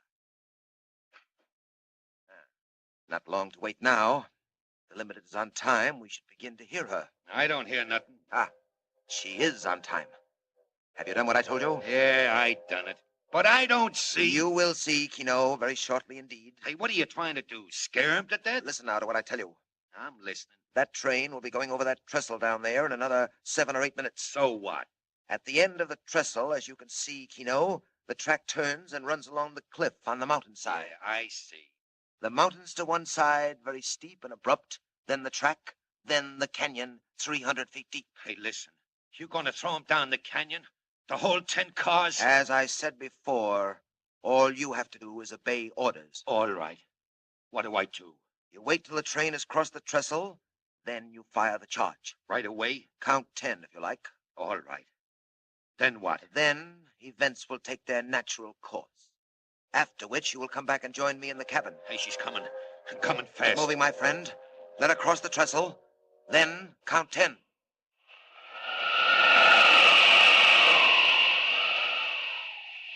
Ah, good. Still following the railway. Ought to be getting fairly close to Denver. Looks like a long trestle up ahead.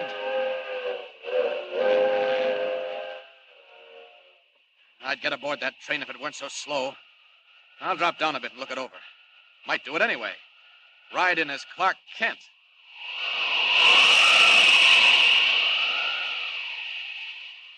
What's that man on the side of the mountain doing?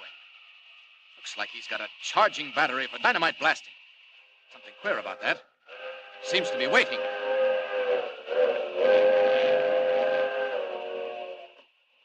He's waiting for the train. Gonna blast it right off the tracks. This looks like some of your dirty work, Wolf. Well, here's where Superman takes a hand.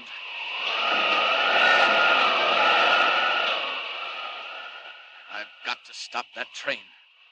I'll get aboard, and they'll stop to put me off because I have no ticket. It's got to be fast.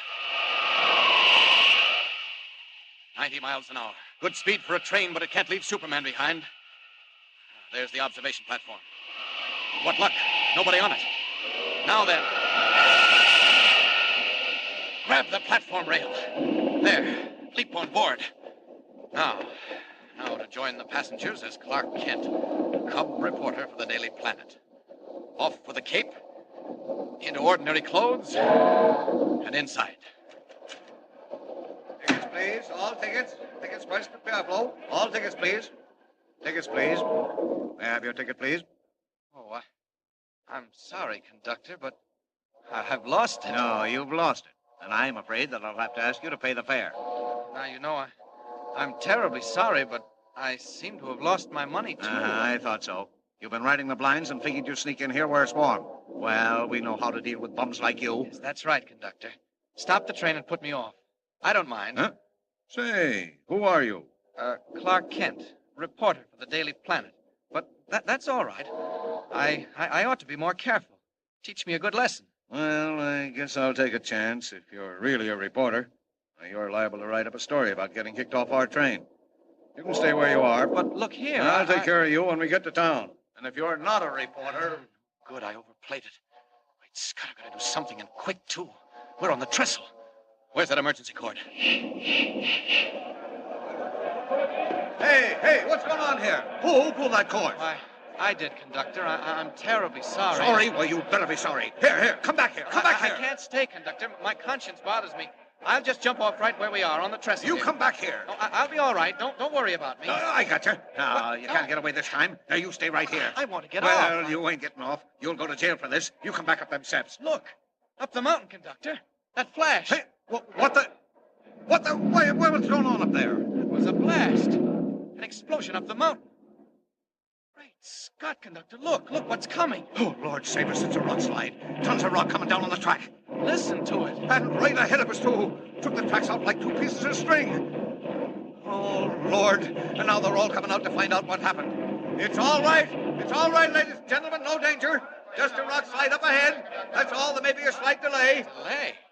You don't think you can dig through that, do you? Now get back in the train, please. Get back. It's dangerous out here. Back on board, please. We may be held up a little while. Back on board, everybody, please. We'll be pulling out directly. Now then, conductor, I think you owe me a vote of thanks. Oh, you do you? Well, what makes you think that? Use your eyes, man. Where would you be now if I hadn't stopped the train? Huh? Well, now, there may be something in what you say. I'm not denying if we'd been going our regular speed, we'd have got that rock slide right about the third car. I'll say you would. You'd have been down in that canyon, too. And it's 300 feet deep. As a matter of fact, that's where you were intended to be. Oh, is it? Well, what makes you think so? Goodbye, conductor. I'll see you later. Hey, you come back here. Catch that guy. Joe, Mike, don't let him get away from the dog. Where'd he go? Catch him. Catch him, man. Get a hold of him, boy.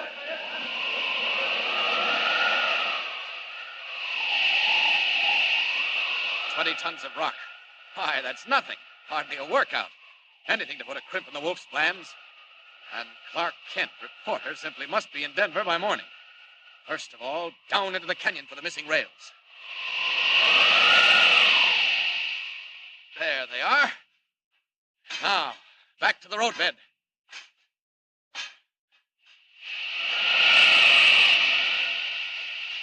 I never swept up a rock slide before, but there's nothing like trying. Here we go. Ha! Why, it's nothing. I'll have the line clear before that conductor knows I've gone. The Limited will be in Denver in an hour.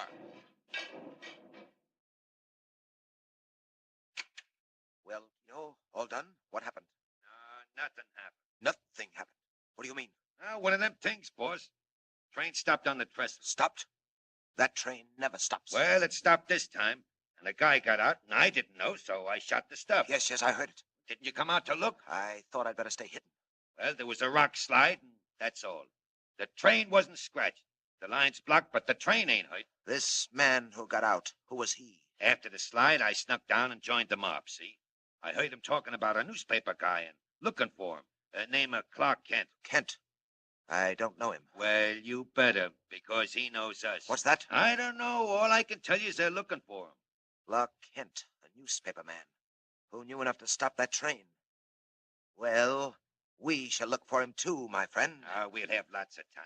They won't get the line clear this side of Sunday. We shall look for this Mr. Kent, and when we find him... the train. They've decided to go back to Pueblo. Let's look. Kino, that train. What? It's going west. Why, it can't be. Hey, well, what the... But it is. It's on its way to Denver. Why, it can't be. Why, there was 20 tons of rock on the line. Look for yourself, Kino. It's not possible. It's not human. But look. Well, very well. We go to Denver too, Kino, at once, to find out what goes on, and to take care of Mr. Kent, the newspaper man. Get the plane ready.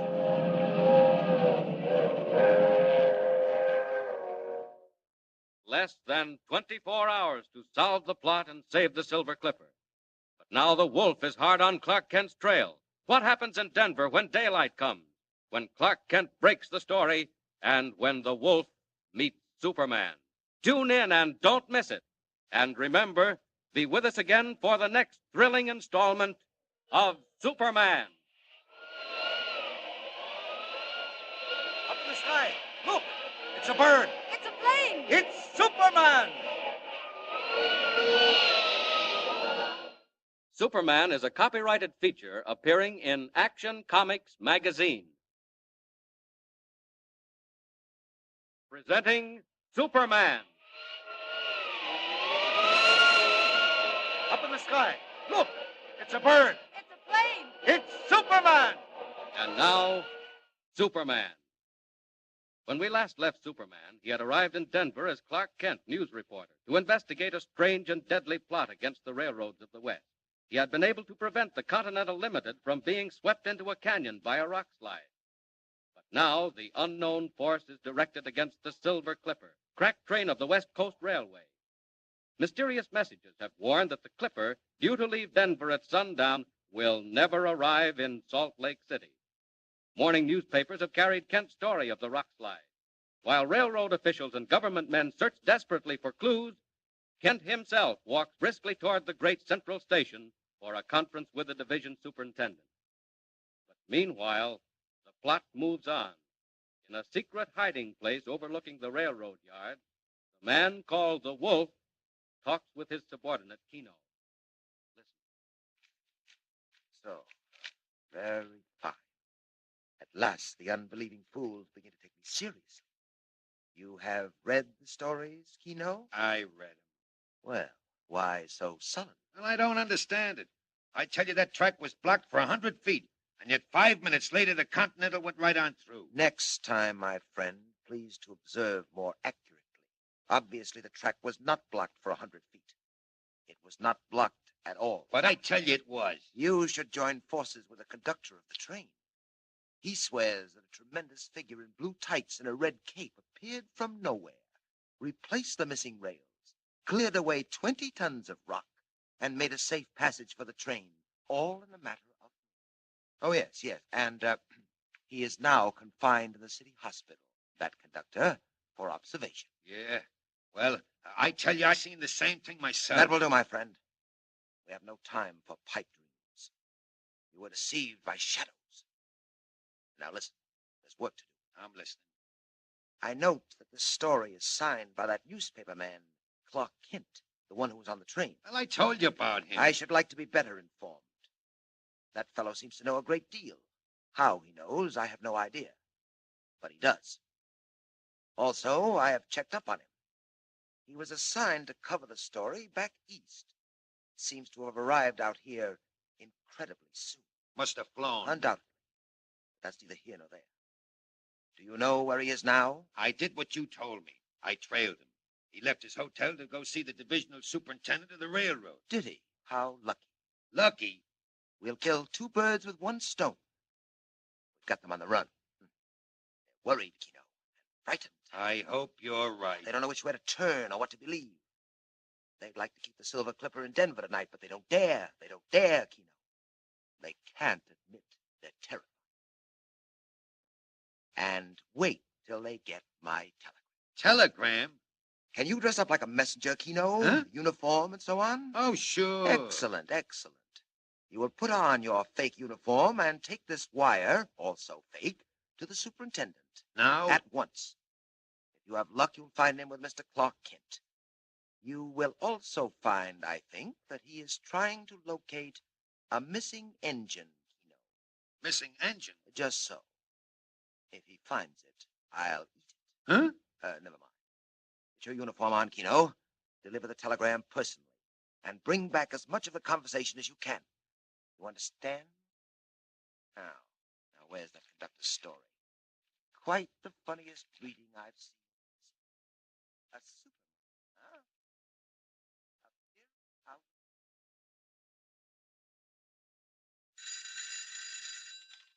Appear out. Hello?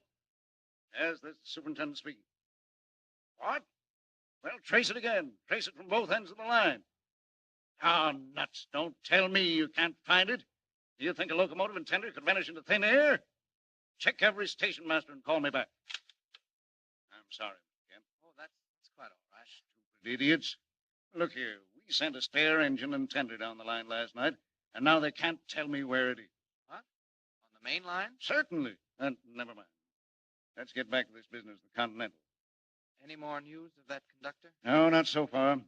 Poor fellow's out of his mind. Suppose he thought he saw all that business about a Superman. Yes, I only wish to heaven they'd never printed it. I didn't report that, believe me. No, I know. And now look here, Kent. I've checked with your paper back east, and they tell me that it's all right, that you're here to do what you can. Now, what do you want to know? Well, first of all, have you any idea what's back of this trouble on the railroads? Not the slightest. If you ask me, there's a lunatic at large. Oh, don't you believe it? What else can I believe? It's too senseless, utterly mad. Had warnings. Yes, which we ignored. We get them all the time from cranks and nuts. But these warnings came true. So what of it? You still think they came from cranks and nuts? All right, Kent. What do you think? I think that one man or a group of men is trying to paralyze the country with fear. Yes, but why? Afraid we'll find that out later. Unless we can stop them. Good Lord, we've got to stop them. This can't go on, Kent. We'll do what we can. What do you suggest? I suggest that you don't let the Silver Clipper leave Denver tonight. Kent, she's got to leave. Can you imagine what the reaction would be if she didn't? You're taking a chance. I can't help that. She's got to go. Well, then we must work fast. We only have until this evening. I have one more idea. Yes, what is it? Well, if you read my story carefully, you'll see that I imply I know more than I printed. Yes, I did notice that. Well, do you? Not yet, but I expect to. How? The people back of this, particularly the man called the Wolf, will want to know just what I do know and where I got it. Well? I propose to show myself around until he catches up with me. Will he? I think so. I was shadowed this morning on my way here. Good Lord. You were? So I think he and his friends are just waiting their chance. I'm going to give it to them. Oh, Kent, don't do it. Why, if they'd wreck a train, why, they wouldn't think twice about... About putting me out of the way? Yes. Don't worry. But why? What's the idea? While they're finding out how much I know, I may be finding out one or two little items about them. Well, I only hope... Here. How long have you been standing there, messenger? Oh, I just come, boss. You the divisional superintendent? Telegram? Yes, sir. For you personally. They told me to bring it right in. I seen the door was open, so I I walked. hope they found that engine. Well? That's all, messenger. Get out. Yes, sir. No, wait. Hey, where'd you get this wire? Huh? Why, the office gave it to me. Said to bring it right over. All right. Go on. Close the door behind you. Hey, Kent, listen to this. Yes? Where an engine is now, a train will be tomorrow. The Silver Clipper will vanish like smoke, never to be seen by the eyes of living men. Well, sounds like black magic. I don't believe it. Why, they'd never dare. Oh, they dare, all right. Is that telegram signed? Yes, it's signed The Wolf. Wolf?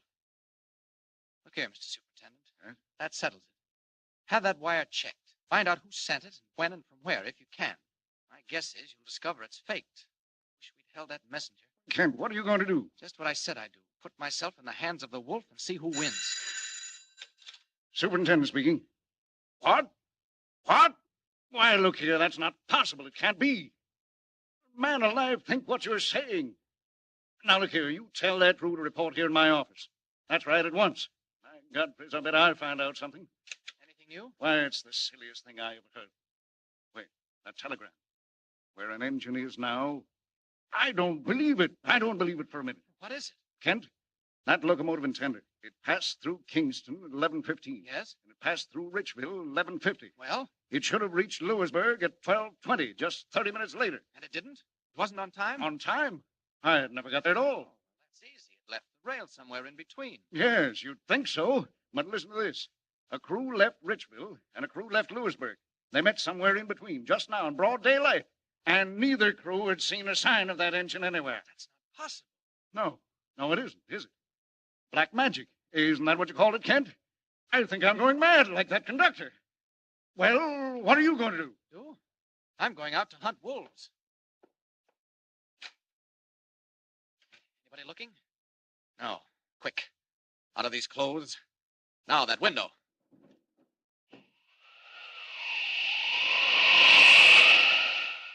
Goodbye to Clark Kent temporarily. It's Superman's turn now to find out where those devils are hiding and to listen while they tell me what they know. Up, over the yards. Circle around a bit. Ah, there goes that messenger. Watch him, watch him. I'll land on that roof. Look down into the street. There he goes. The messenger. Into that house with the broken railing. Now then, I've become Clark Kent again. Respectable representative of the Daily Planet. Just walk casually down that street and see what happens. Down we go. So, thinks you'll find out one or two little items about us, Aquino? Yeah, that's what he said before they saw me standing there. I think I should like to question that young man on various angles of the so interesting story he wrote in this morning's paper. What are you doing by the window? Hey, Down there in the street. Look. Huh? What is it? It's him. Walking right up to the house. What? Is that Clark Kent? How did he know where to find me? Who told him? I don't know. Hey, don't look at me like that. How did he know which way to take to get here? Here, search me, boss. He knows too much. How does he know? Quick, downstairs. Hey, boss, what are you going to do with him? There's a vault below us, Kino. Steel-lined and soundproof, with various devices to bring out information. You're going to take him there? For a time. For a little conversation, my friend. Stop. The peephole. Is he coming? Here, right this way. Hey, wait a minute. Is anyone else in the alley? No, it's empty. Here he comes. We'll jump out and grab him, huh? All right, be ready with your blackjack. Now. Hey, where you going? Quick, Kino, let him have it. Here, what's the big idea? Hey, come on, jump, boss. Inside with him, quick. Come on, you. No hanging back. Good work, Kino. Good work. Down the iron stairway. Quick. Someone may have heard us. He's trying to hang back. I'll fix him. There we are. Shove him inside. Now, close the door. Now then, Mr. Clark Kent, the time has come for a little talk. Kino, my friend, you may prepare the aids to conversation. Clark Kent in the power of the wolf. Or is the wolf, all unknowing, in the power of Superman? And meanwhile, where is the missing engine? Excitement, thrills, suspense. Tune in and follow the story. And remember, be with us again for the next thrilling installment of Superman. Up in the sky. Look! It's a bird. It's a plane. It's Superman! Superman is a copyrighted feature appearing in Action Comics magazine. Presenting Superman. Up in the sky. Look!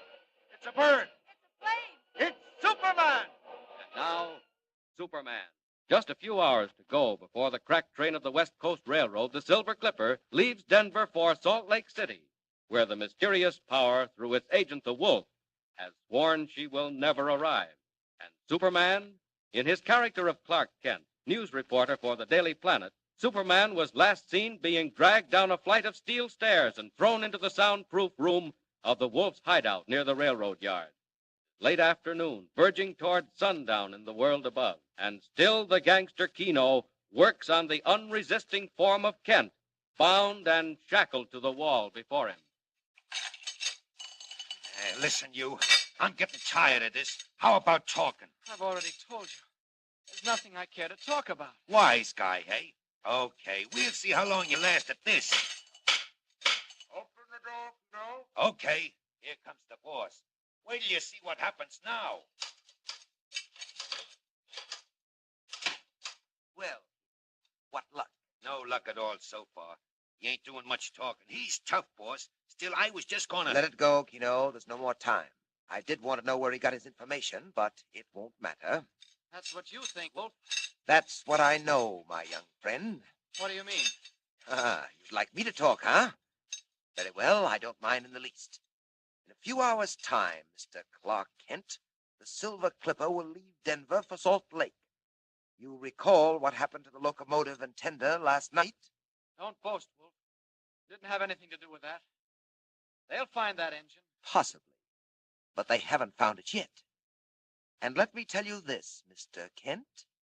They won't find the Silver Clipper either. Kino. Yeah, boss. We're leaving at once. Well, what about this guy? He'll stay where he is, permanently. What are you going to do, Wolf? Nothing whatever. We shall leave you just where you are, for all time.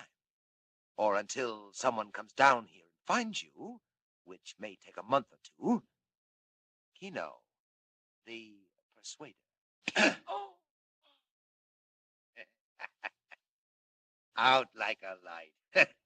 And when he comes to... When he comes to, we'll be 20 miles on our way to San Joaquin. Hey, wait, boss. He's plenty tough. What if he breaks out? Breaks out? Don't be silly, Kino. The walls are solid sheet steel, 3 inches thick. Then 5 inches of concrete. Then more steel. If he breaks out of that, I'll put him in the circus. Okay. Reckon he's safe. Come, Kino. Goodbye, Mr. Clark Kent. Forgive me if I do not say, I hope we meet again. But we will meet again, and very soon. Thanks for telling me where. On the road to San Joaquin, eh? Well, I'll give you a little while to get clear of town, and then I'll be seeing you, Wolf. Handcuffs, eh? It's a good thing for you I wasn't feeling playful.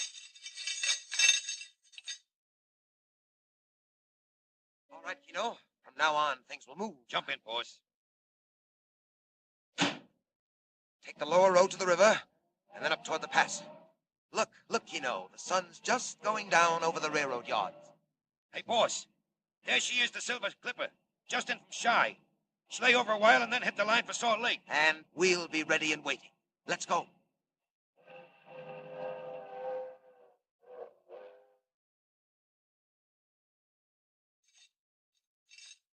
"20 minutes. That ought to give me time enough to get out of earshot. What was that he said about sheet steel, 3 inches thick? You're a liar, Wolf. 2.5 at the most. Look at those walls bend. Well, you might have kept Clark Kent in a vault like this, but not Superman. There goes the concrete, and still more steel. Well, I'll just put my foot through that. And that's that. Now, up the stairs. Won't go out in the street. Attract too much attention. Just up to the roof for an easy takeoff. Oh, what's this? A skylight. And padlocked. Here goes. Out into the night in the fresh air. One jump and we're up. Up. And away. Now then, all I have to do is follow his car on the San Joaquin Road. Oh, yes. And a fellow called the Wolf is going to put Clark Kent in the circus. Here I come, Wolf.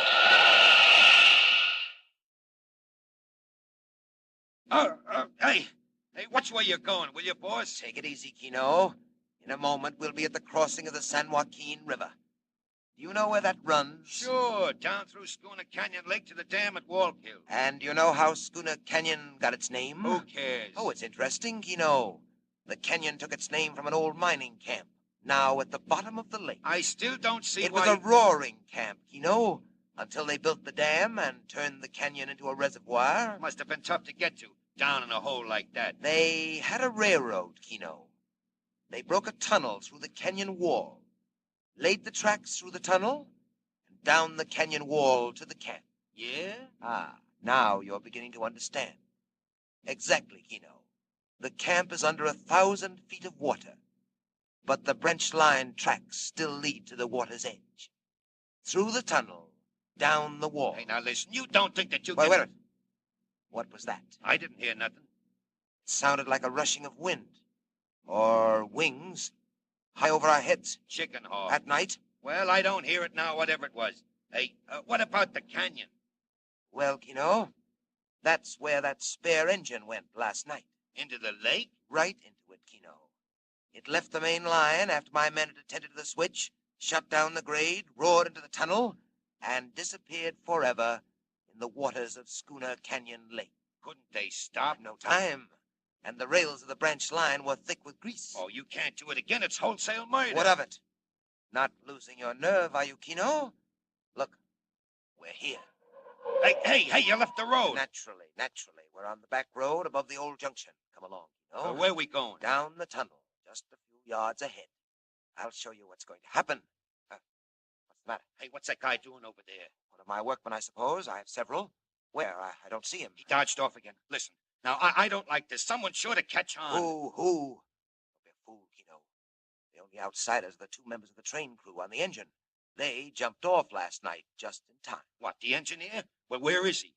He'll never jump again, nor will the firemen. Well, where are they? Up on the rocks above the tunnel, shackled down. Later, they'll be found lying dead beside the tracks. Sensation. Imagine the mystery, terror. Train crew dead on the tracks. No sign of an accident.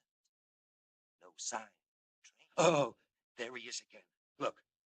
Be quiet, will you? What are you talking about? I seen it. A long red cape. He was just flying. Kino, you're out of your head. The conductor. That's what the conductor saw. Clearing the line for the Continental. The conductor was seeing things, and so are you, Kino. Come along. Here's the tunnel. I don't want to go in there. Oh, yes, you know. I want you to. It's not far, but I want you to see what happens to trains and people. People? What do you mean? You're weak, Kino. You see things in the dark. You might be tempted to forget who you're working for. Oh, no, never, not me, boss. Well, we'll just make sure of that. Keep going, Kino. I tell you to stop.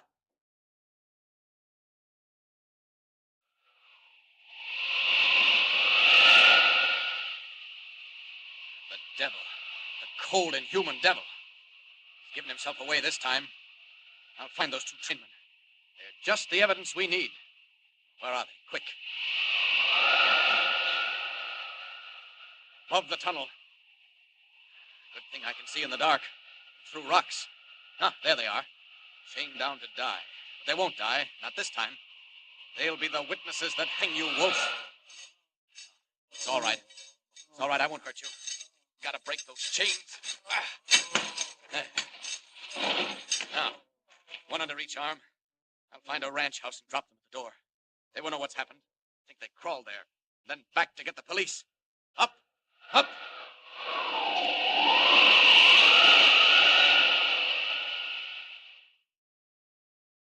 There. Oh, we're at the end of the tunnel. Look down the canyon. Gee, must be 1,000 feet across. And would you like to know how deep? 300 feet down to water, and 1,000 feet more after that. The Lake of Schooner Canyon. What's the time? Flash of light. 7:15. 7:15. Kino, the Silver Clipper is 20 minutes out of Denver.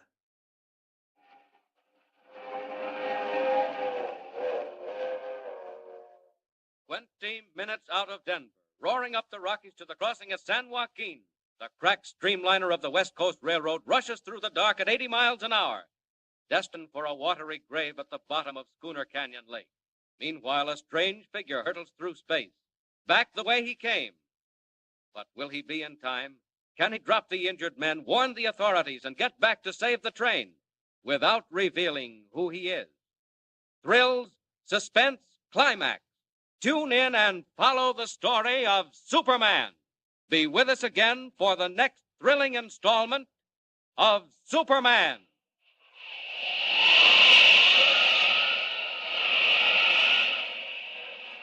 Up in the sky. Look! It's a bird. It's a plane. It's Superman.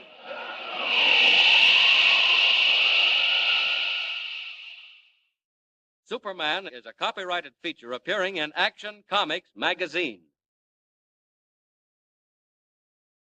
Presenting Superman. Up in the sky. Look! It's a bird. It's a plane. It's Superman!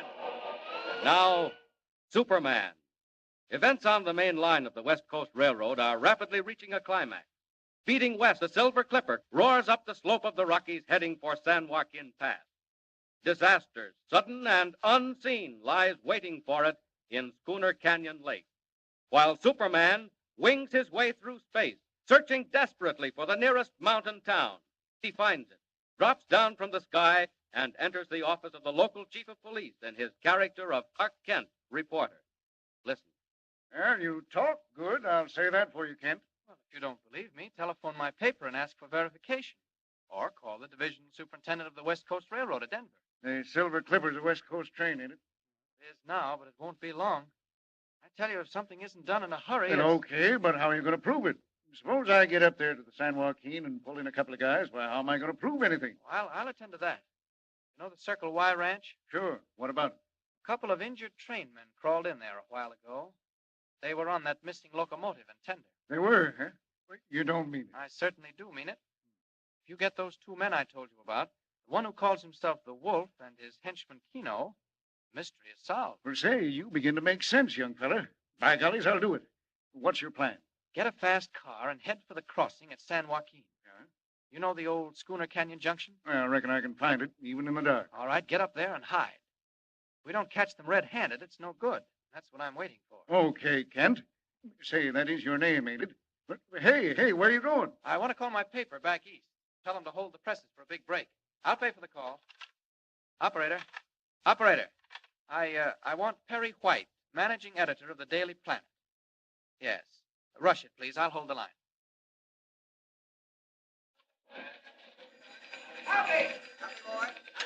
Hello, White speaking. Mr. White, this is Clark Kent. Kent, good Lord, man, I thought you were dead. Where have you been all day? Tied up in a cellar, but I broke out. Listen, Mr. White, how long before you go to press? Now, wait a minute. Why, I'm going to press right now. Well, hold it, will you? Stop the press? Better be good, Kent. Oh, don't worry, it will be. The big break on the Western Railroad story. Kent, are you kidding? You know the warnings on the Silver Clipper? It's coming off tonight. Where are you now? In a police station in a little town on the main line. What's going to happen? I don't know, Mr. White, but I know this much. Won't be long. I've got to go now. Will you hold the presses? Okay, Kent. You won't regret it. Call you the minute I have something. Kent, wait. What's all this about a mysterious flying figure? Something called Superman. Oh, forget it, Mr. White. Somebody's pipe dream, huh? There's been a lot of talk. Well, forget it. I'm in a position to know. So long, Mr. White. Good luck, Kent. I'll be waiting. Hey, stop the press. Replate coming. Top column on the Western Railroad. Get a rewrite back.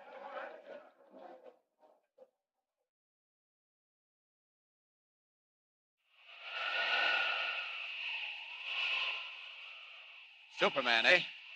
I should say I am in a position to know. Hup. Not much time with the wolf waiting there at the canyon. If I don't get back in time to fix that switch. 40 miles more. Faster.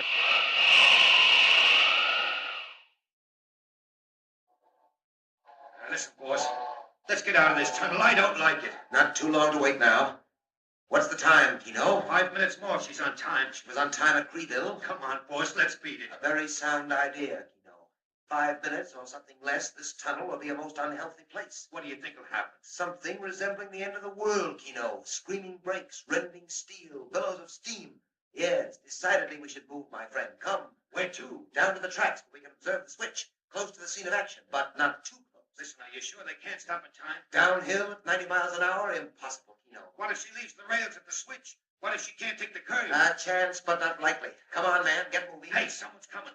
Hey, boss. You better be getting out of there. She's whistling for the highway. Quick, Kino. Minutes count now.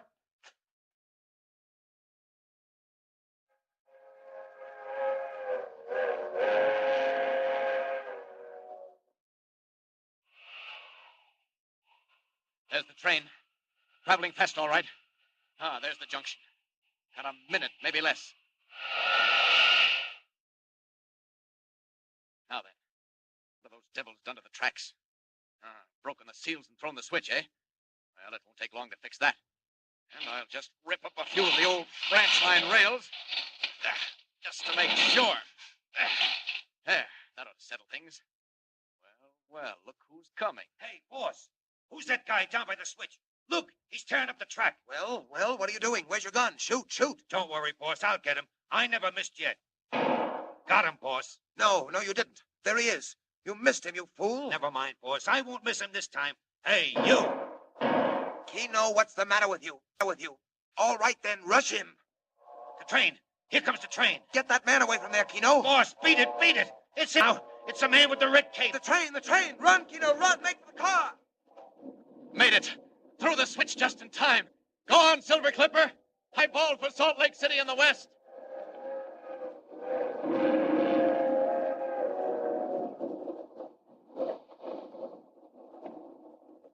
Now then, after those lads in the car. Watch it, you two. Here I come.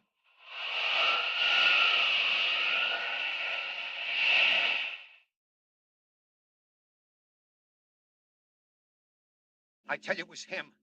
The guy in the red cape, the Superman. Shut up, Kino. Whoever it was, I'll settle with him.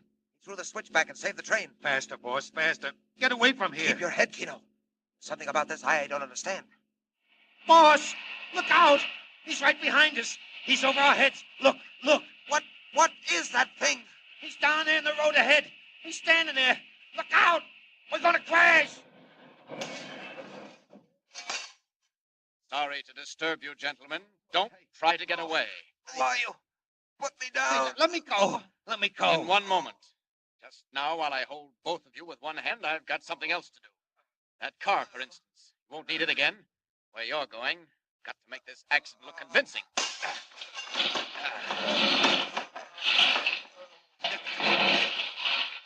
car. Look what he's doing to the car, boss. He's wrecking it. There. No one will ever ride in that again. Oh, here comes the car. Heard the crash. Must be the police. Well, so long, gentlemen.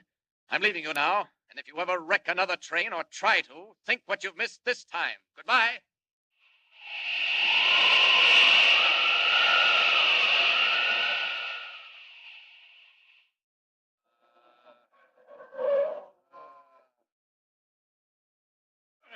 Hey, here's where that crash was.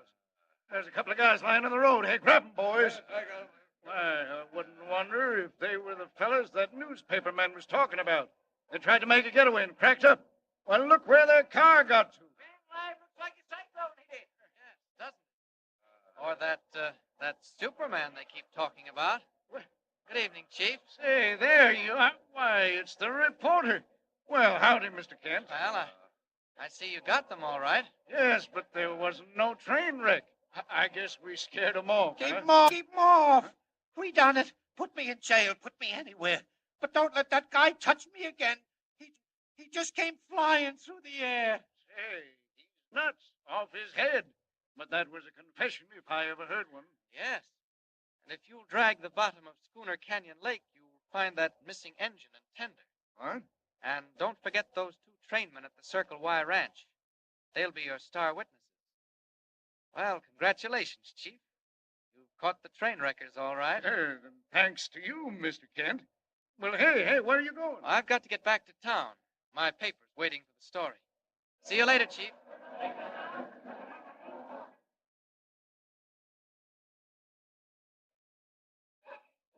Well, Kent, come on in. Well, it's fine to see you back. You've certainly made good in a big way. Thanks, Mr. White. And to show you what I think of you, I'm going to start you right out on another assignment. Thank you, sir. Thank you very much. Best news I could possibly hear. Now, wait till you do hear it, my boy. There are 1 or 2 things I want to ask you about first. Yes, sir. I know it sounds foolish, but all these rumors about a mysterious flying figure clad in a red cape and all that. You know anything about this, Superman? I know anything about this Superman. Why, Chief, what a silly question. All right, let it go. Now, I want to talk to you about your next assignment. Just pull up your chair. Yes, sir. Oh, confound it, I told him not to disturb me. Steady, room. White. You've caught the wolf, my friend, for all the good it'll do. The wolf has a master, and the master speaks to you now. Here, what the... Say, who is this? Kent, get over here. My compliments, Mr. Kent, on your first and last performance. See me? You and your newspaper have interfered with my plan. Very well, my friend. In exactly 24 hours at this time tomorrow, you and your newspaper will close 1,000 francs. This is the Yellow Mask. Goodbye. Hey, you! Wait! Come back here! Operator, who was that man? Find him and trace him! Find him!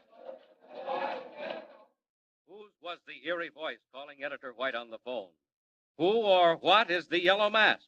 And can Clark Kent, without revealing his identity as Superman, solve the mystery in the newspaper office? Terrible, deadly danger threatens the Daily Planet. Superman has 24 hours' time. Tune in and follow the story. Now, don't forget, next time, the beginning of Superman's latest adventure. Tune in and don't miss it.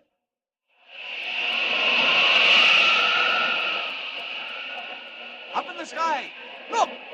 It's a bird! It's a plane! It's Superman! Superman is a copyrighted feature in Action Comics magazine, presenting Superman. Up in the sky! Look! It's a bird! It's a plane! It's Superman! And now, Superman. Amazing figure from another world with powers and abilities never before realized by mortal men. When we last saw Superman, in his disguise as young Clark Kent, reporter for the Daily Planet, he and his editor, Perry White, had just received a warning telephone message from a mysterious voice, which identified itself as the Yellow Mask. In exactly 24 hours, said the mask, the Daily Planet would be blown to 1,000 fragments. Horror-stricken, Kent and his chief stared at each other in the humming office. Then pandemonium. Sirens wailed in the streets. Police searched the building for bombs. Today, as our story opens, we find ourselves far from the doomed offices of the Daily Planet. Dr. Sven Dahlgren shows an unexpected visitor about his laboratory, explaining its wonders, also explaining his latest invention. Listen. Please do not touch that window frame. So? It is not clean, perhaps. It looks clean. Oh, yes, quite clean, but it is wired. It carries a powerful electric charge. Most interesting. Are you also experimenting in electricity, Dr. Dahlgren? You have come to see my latest discovery, have you not, Professor Schmidt? Indeed. And so have others. You are not the first. Others would not only like to see it, but gain possession of it. No, I cannot believe it. Oh, it's quite true, I assure you. For weeks past, ever since word got out of what I was doing, I've been annoyed, even threatened. Threatened, Dr. Dahlgren? By whom? I don't know. Queer voices over the telephone, mysterious visitors in the dead of night. Yes, that is why I had the laboratory wired. But what do they want? They want my invention. They realize that whoever owns it controls a practically unlimited power. Unlimited power? Is that true? Certainly, Professor Schmidt. Unlimited power for destruction. Which is why I'm determined to keep the discovery a closely guarded secret. In the world today, my friend, there is destruction enough. Men are at one another's throats like dogs gone mad. No, I will never be a party to war and bloodshed. Ah, but come, I waste time. Into this room. Professor, don't brush against the metalwork. There it is, on the table, Professor. That is the machine. So small. My latest development. Small, light, compact, but deadly. Now then, please stand exactly where you are. Watch closely what happens to that glass on the edge of the table. Watch.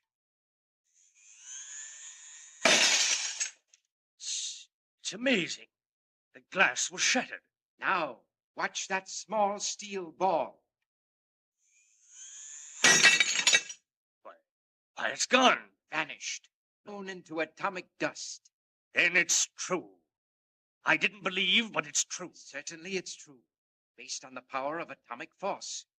Everything in the universe has a certain vibration point, Professor Schmidt. My machine focuses a beam of vibrating infragamma rays wherever I choose to direct it. And then? Any object in the path of the beam begins to vibrate. At a certain point, depending on the object, atomic force is overcome, and the object simply disappears, explodes, if you like, into nothing. Doctor, you say any object? Any object whatsoever, at distances up to a mile. Unbelievable, my dear doctor. Let me be the first to congratulate you. Thank you, thank you. You have done me a great service, doctor. You have placed in my hands an instrument of destruction that will at last give me what I have been seeking. Absolute control of the world and every living thing in it. What? What do you mean? You have been horribly misled, Dr. Dahlgren. I am not Professor Schmidt of Hawthorne University. Mere men who work under me know me by quite another name. I am destined to become supreme ruler of the universe, and with this deadly machine. Get out of my laboratory! Get out before I... You won't do anything, Doctor. Not if you value your life. This gun I hold in my hand is fully loaded. Take care. You're mad, utterly mad. How far do you think you'll get with that machine? The police will... Beyond the reach of the police, I assure you. I have laid my plans with great care, Doctor. First, I shall destroy the building which houses one of your great newspapers, because a reporter on that paper foiled my plans in the West and succeeded in jailing 2 of my men. When that is done, I will go about the task of creating for myself the position I rightfully deserve. Emperor of the world. And now I must go. Put that machine down! Put it down, I tell you! Michael, stop him! No. No living thing can stop me now. Goodbye, Doctor. Don't let him get away! Michael! Doctor, what's happened? Catch him, Michael, catch him! Doctor, what's the matter? You're pale. He got away with the atomic beam, Michael. Do you know what this means? That lunatic, he has in his hands the power of life and death. He is a walking symbol of death. Where is Clark Kent? The minute he gets back, send him in. Here I am, Mr. White. Oh, Kent, where have you been? Down in the cellar helping the police. Turn up anything? Any sign of a bomb? Not a thing, Mr. White. We combed the building from top to bottom. Anything turn up here? Not so far. What's the time? It's 4 o'clock. If that fellow really meant business, we've only got about 2 hours to go. Call in your office, Mr. White. Oh, thanks, Lois. Oh, by the way, Kent, I don't think you know Miss Lane. Lois, this is Clark Kent. Oh, how do you do? You wait here till I get back, Kent. I won't be a minute. Oh, the boy wonder, huh? Why, Miss Lane, what do you mean? They told me you talked yourself into a job, went out west, and came back with the biggest story of the month, all in less than a week. Well, I guess I was pretty lucky. I'll say you were lucky. Are you the white-haired boy, eh? I'm afraid I don't quite understand. Got the old man hypnotized. He thinks you're Horace Greeley. I'm afraid I don't. Oh, don't act so dumb. All this nonsense about a time bomb in the cellar. What's the big idea? Miss Lane, I only wish I knew. You mean to tell me you didn't make it up out of your head? I certainly did not. I don't believe it. Well, now what's the matter? Listen. Don't you hear something? I hear the presses in the basement. No, outside. Pardon me a minute. Come to the window. Now, don't you hear anything? What do you think you hear? A plane. There's a plane out there flying low. Well, I'll be... Now, look, Mr. Kent, this is a big town. You'll find quite a few planes flying around here all day and all night. If it bothers you, you better go back to the farm. No, really, I Yes, mean it. really, I mean it, too. Tell the old man about your big discovery. Here he comes now. Well, anything new? Yes, you're a star reporter. Heard a plane. It was flying pretty low, Mr. White. Well, what of it? Oh, I got a job for you, Lois. Yeah, good job. No. Go out and interview a scientist. Human interest stuff. Who is he and where? Dr. Sven Dahlgren. Got his own laboratory out on Haven Avenue. Look the number up in the book. Who is he, Mr. White? What's on his mind? Leading American investigator in the field of atomic energy. Must we, Chief? Yeah, come on, get going, Lois. Get going. This paper's always been tied in with science. We've been after Dahlgren for a long time, and now he comes to us. Why? Well, he said somebody stole a new machine he invented. I couldn't make much sense out of it, but he seemed pretty worried. Wanted me to rush a story into print. What's the matter with the police? I suggested that, but he said he needed more than the police. Sounds cracked, but it may make a yarn. On your way, Garlic. All right, if you say so, Mr. White. I'll get right out there. So long, Mr. Star Reporter. You come with me, Kent, into the office. I can't stand much more of this. No, Mr. White. It's nerve-wracking, this yellow mask business. Worse than that. I don't know whether to believe it or not. If we could only get a lead. Ordinarily, I wouldn't give it a second thought. Just another crank. But I don't know, Kent. I swear I don't know. Well, what's the time now? 5 after 4. Don't keep thinking about the time, Mr. White. Confound it, what else can I think of? 2 hours more, and we may get blown to glory. What do you think? About the yellow mask? Can he do what he says? Let's hope he can't, Mr. White. But you're afraid he can. And the devil if it is, so am I. Now, if it hadn't been for that business out west...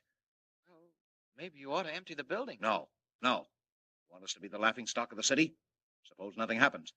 On the other hand, suppose something does. Well, they can't intimidate me. If the yellow mask means business, he'll find us right here at 6 o'clock. City room, White.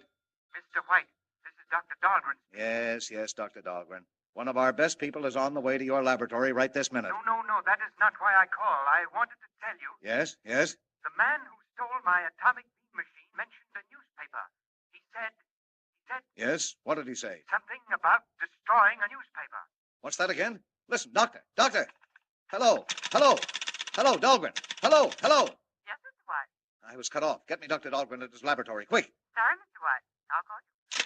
We were cut off. No, he was cut off. I'm sure of it. You heard all that? Mr. White, that scientist, what was he working on? I don't know. Some kind of a gadget to release atomic force. A machine? I imagine so. Why? Don't you see, Mr. White? There's our lead. The man who broke in and robbed him was the Yellow Mask. Kent, I think you're right. Dahlgren just said the burglar mentioned destroying a newspaper. I must be right. Now, look here. We've searched the building and haven't found a thing. No packages, no wires. If the Daily Planet is going to be blown up, it's got to be done outside. Maybe up above. That airplane. Airplane? Was flying too low for a transport. Mr. White, that plane was spying out the lay of the land. And at 6 o'clock with Dr. Dahlgren's machine, they'll come back again and... Hello, Dahlgren? I'm sorry, Mr. White. Dr. Dahlgren's telephone is out of order. Kent, you hear that? Dahlgren's line is dead. Cut. That settles it, Chief. I'll be seeing you later. Kent, where are you going? After Miss Lane. Something's wrong at Dahlgren's. If it's the mask, well, there's not much time to stop him. So long. Hey, kid, what's your hurry? Yeah, got another front page scoop, Kent? Oh, thank heaven. Locker room's empty. Quickly now. Out of these clothes. It's Superman's turn now. Oh, someone's coming. The window. Out. And up. Up. Not much time left. Got to find Miss Lane. Find out what's happened at Dahlgren's and stop the Yellow Mask. Higher we go. Higher. And faster. Faster. Faster.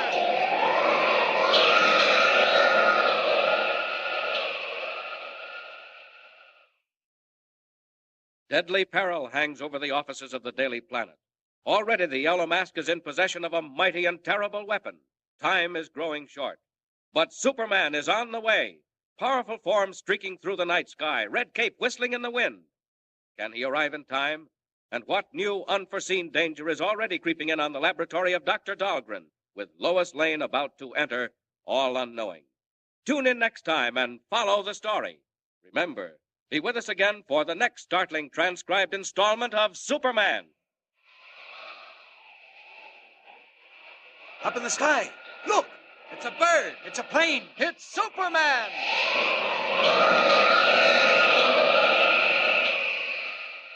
Superman is a copyrighted feature appearing in Action Comics magazine. Presenting Superman.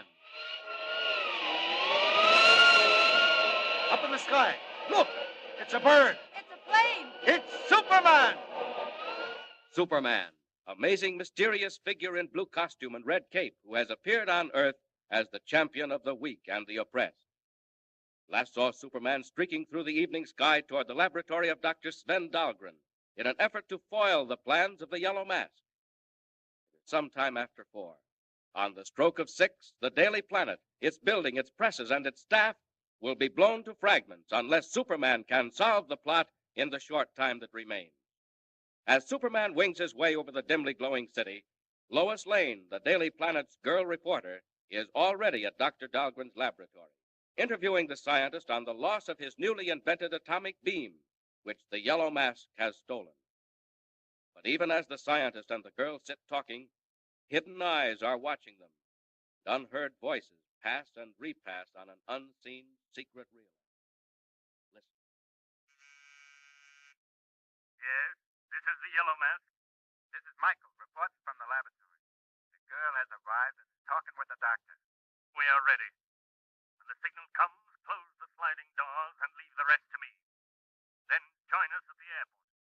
You understand? Yeah, I understand. There won't be no mistake this time. That's good. I have sworn to blow up the newspaper as the clock strikes 6. Yellow Mask does not fade.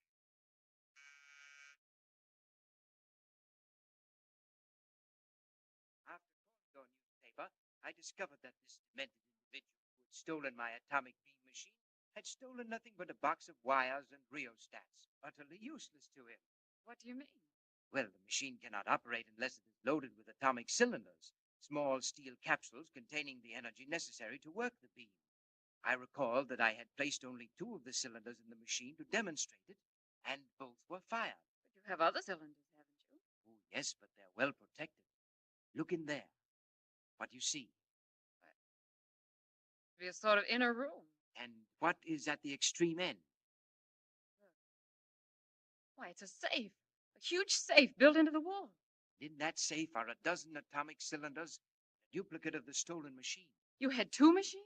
Yes, a new one and an old one. That madman stole the new one. But never mind. Keep looking, Miss Lane. What do you see now? Why, there are 2 doors rolling right out of the wall. Exactly.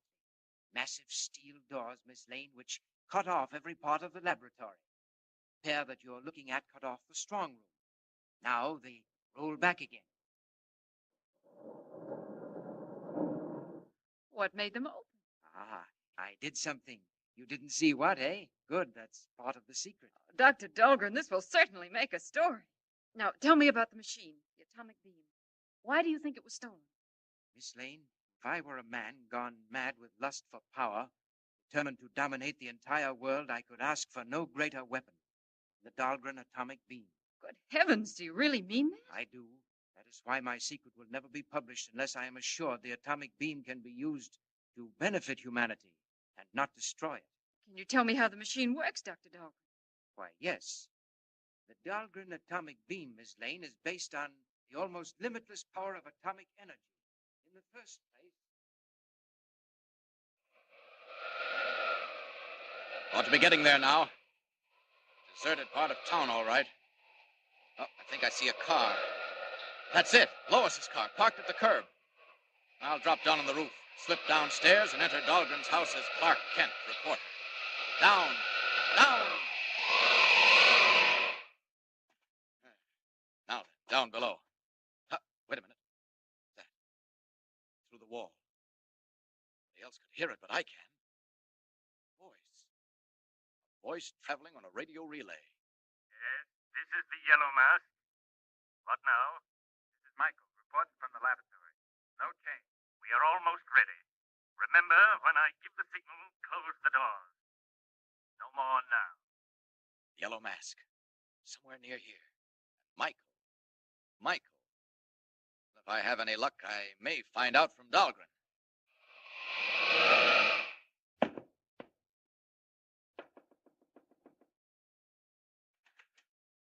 Yes? Dr. Dahlgren, I'm Clark Kent of the Daily Planet. Oh, yes. Come in, Mr. Kent. My man must be busy. Thank you. You were talking to Mr. White, my editor, and something happened to the line. We were cut off. So I came right down to find out what you wanted to say. It may be important. Oh, hi, Miss Lane. Well, Mr. Star Reporter, couldn't you find anything to do but come and horn in on my story? Well, I see your old friend. Sorry, Miss Lane. This came up just after you left. Dr. Dahlgren, the Daily Planet has received a very dangerous threat from an unknown source. Threat, Mr. Kent? What kind of a threat? An escaped lunatic, Doctor. Someone who threatens to blow up the entire works at 6 o'clock tonight. Doctor, the man who broke in here and made off with your invention. You told my editor he said something about destroying a newspaper. Do you remember what it was? I remember quite well, Mr. Kent. He had picked up the machine, my new model of the atomic beam, and as he held me under his gun, he said, "First, I shall destroy the building which houses one of your great newspapers." Dr. Dahlgren, did he mean the planet? Well, my dear Miss Lane, I haven't any idea which... Tell me, Doctor. Could he make good that threat against the newspaper? Mr. Kent, he could make good that threat against the world. We have 1 hour or less to run him down. I wouldn't worry, Mr. Kent. Not worry? Fortunately, as I have already explained to Miss Lane, and as I tried to tell your editor before we were cut off, the model which was stolen will not work. Dr. Dahlgren, what do you mean? Just this. By a lucky chance, the stolen machine was not loaded with the cylinders necessary to make it work. Well, then you mean the newspaper's safe. It won't be blown up. Not by the Dahlgren atomic beam. Wait, I will point out what I mean. Just a second, Dr. Dahlgren. I'd like to ask you a question. Certainly. Is your name Michael? Or is there anyone in this house whose name is Michael? Why, yes. Why do you ask that? Don't you like the name Michael? Who is it, Doctor? Michael is the name of my servant. Why, Mr. Kent? Nothing. I merely wondered. You were going to show us your invention, Dr. Dahlgren. Oh, yes, to be sure. If you'll excuse me for a moment. No, stay right where you are. I'll get it out of the safe and bring it here. Well, are your worries about being blown sky high quite laid to rest, Mr. Kent? Thought the paper would be blown up tonight, didn't you? You know I did. And yet you take the first chance you get to run out like a rat and leave the rest of them there to face whatever happens. Oh, now look here. Mr. White sent me out on this assignment. Yeah, I bet he didn't have to urge you much. Oh, don't think that about me, Lois, please. I can stand freshness and amazing luck and even boasting, but not cowardice, Mr. Kent. What are you doing? I'm telephoning the office. Hello, operator. Operator! Have you forgotten the phone's out of order? Thought they might have fixed it. They haven't. Well? That wire. It goes through a conduit into the next room, and it's slack, loose. It comes away in my hand. Look! What? Lois, that wire was cut off clean by someone in this house, while Dr. Dahlgren was talking to Mr. White. By someone who didn't want Dahlgren to reveal any information. Well, don't stand there like that. What do you think it means? It means the thief knows that model won't work. He's found it out. Oh, where is Dr. Dahlgren? What's taking him so long? Kent, the doors! The doors! What doors? What are they doing? The doors, they lead into the other rooms, and Dr. Dahlgren Dahlgren's inside. What of it? Maybe he did it himself. Doctor! Dr. Dahlgren! Are you all right? Dr. Dahlgren! What are you doing? Let go of me. Get away from that safe, Michael. Michael! Oh, Kent! Someone's in there with him. Something's wrong. Oh, Kent, do something. Don't just stand there. Well, I can't. There's nothing I can do. Look out! Look out!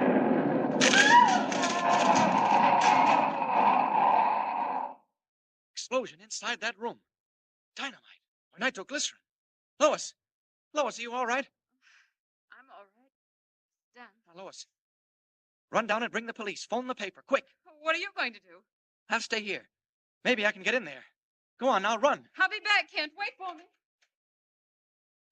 Huh. I think it's time Superman took a hand. Clark Kent could never get through those steel doors. I had to get Lois out first, though. Now then. There they go. Almost through. They're springing out at the sides. I'll just grab hold of the edges and pull them out of the walls. Now! Dr. Dahlgren. Conscious. When he comes to, you'll see Clark Kent. But you... Safe. Look at the safe. Wall. They blew the safe and got out through a hole in the wall. Dr. Dahlgren, who was it? Could you see? Don't know. When I came in, they threw a cloth over my head. Kent, look. They came back. They found the machine wouldn't work. The cylinders were in the safe. Doctor, the safe. It's empty. Quite empty, gentlemen. The Dahlgren atomic beam will now be put to work. That voice. Who is it? Where is it coming from? It's a dictaphone outlet. Somewhere in the wall. I'll track it down. Save yourself the trouble, Mr. Kent. We are leaving immediately. It's 5:30. You will remember what happened at 6. The yellow mask does not break his... Half an hour to go. 30 flying minutes while mysterious planes drone high in the air over the office of the newspaper. Can Clark Kent or Superman find the yellow mask, recover the Dahlgren invention, save the Daily Planet? Meanwhile, what of Lois Lane? Tune in the next installment and follow the story. Remember, be with us again for the next thrilling transcribed installment of Superman. Up in the sky, look! It's a bird! It's a plane! It's Superman! Superman is a copyrighted feature appearing in Action Comics magazine. Presenting Superman. Up in the sky. Look! It's a bird. It's a plane. It's Superman! And now, Superman. Strange and amazing figure from another world who has come to Earth as the champion of the weak and the oppressed. As our story opens today, Superman, in his character of Clark Kent, reporter, is just where we left him, in the laboratory of Dr. Dahlgren, bending over the reviving form of the scientist who has been stunned by the blowing open of his safe. Outside, a distant clock has just struck 5:30. Inside, Kent and the doctor stare at the empty safe, realizing that the steel cylinders necessary to operate the Dahlgren atomic beam have been stolen, and that the yellow mask can now make good his threat to blow the Daily Planet building to fragments on the dot of 6. Lois Lane has been sent to bring the police and warn the paper. Sirens wail as squad cars race toward the scene of the explosion. Meanwhile, the Yellow Mask himself watches grimly from a secret hiding place, waiting for the uproar to die down. Listen. So the sound of the explosion has brought the police like bees to a honeypot. Very well, I shall wait until I am ready to leave, and then all of the police in the city will not stop me. Are both cars waiting? All ready when you give the word, Chief. Good. Who's this, Michael? Who's that with you? I got a visitor for you, Chief. You let me go. Put me down. That girl, where did she come from? She belongs to the fellow from the newspaper. After the explosion, she went for the cops. I seen her coming down the stairs, and I thought maybe we'd better hang on to her. You beast. Let me go. Excellent, Michael. Well done indeed. Put her in the second car with the machine. I won't go. Bring her to the airport, Michael. Put her in the plane. You heard what he said. Come along. Take it, Joe. I won't. Stop. Put me down. What'll you do with it, Chief? That young man Kent has annoyed us before. I shall take no chances this time. If he hinders my plans in the next half hour, he signs this girl's death warrant. Start up the car.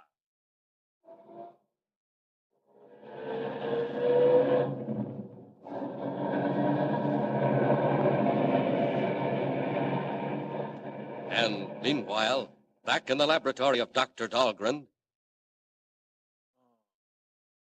Kent, how did they know? Who told them when to come? To steal the cylinders? Yes. Dr. Dahlgren, you remember I asked you if there was anyone named Michael hereabouts? Yes, my servant. I've had him for years. Well, Michael betrayed you to the Yellow Mask. He had a dictaphone in every room of the laboratory and told them of every move you made. Michael did that? Where is he? I don't know, probably following the mask. And that's where I'm going, too. No, Kent, don't leave me. Come back. Doctor, you'll be all right. The police are on the stairs right now. Sorry, I can't wait. Hey, what goes on in here? What's the trouble? Can't go down. It's got to be up. Maybe the next landing. This'll do it. Out of these clothes. There. Up for the window. What's the time? Where's that clock? Good thing I can see in the dark. 25 minutes to 6. 25 minutes to find the Yellow Mask, or else... I don't know. Not much time, but here we go. Up! Up! One of two things. He's either going back to town or out to an airport. But first, I must warn White to clear the building just in case. Faster! Faster! 25 minutes!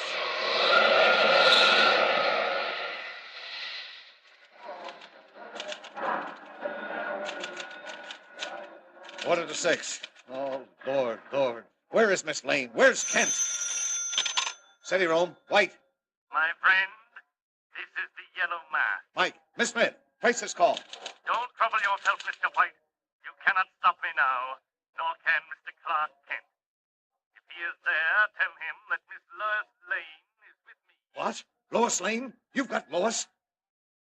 Miss Lane is my hostage in my plane. If you or Kent or anyone else interferes with me now, Miss Lane will leave my company without a parachute. Goodbye. Yes, Mr. White. We're tracing the call. I will let you know where. Oh, Lord, that devil means to drop Lois out of an airplane. Oh, Kent, is that you? Where have you been, man? Never mind where I've been, Mr. White. Is Miss Lane here? Kent, just this second, a call came from the mask. He's got an airplane, and he's got Lois. What? It's true. What did you find out at Dahlgren's? Mr. White, it's bad. Mask got away with the atomic beam machine. He can wipe us out in a second. What? Where are you going? Call the nearest flying field, the one on the point. I can be there in 8 minutes. Have them warm up a plane. You can't fly. What are you going to do? Yes, I can, and I will. So long, Mr. White. I'm not running out on you. Kent, wait! It's our wait. only chance, and I'm taking it. If you don't hear from me by 2 minutes of, there's nothing we can do. All alone in the hall. Out of these clothes. No time for opening windows. Last chance, Mask. But Superman still has time. If you can fly, so can I. I'll get to the field and take a plane myself. Faster! Faster!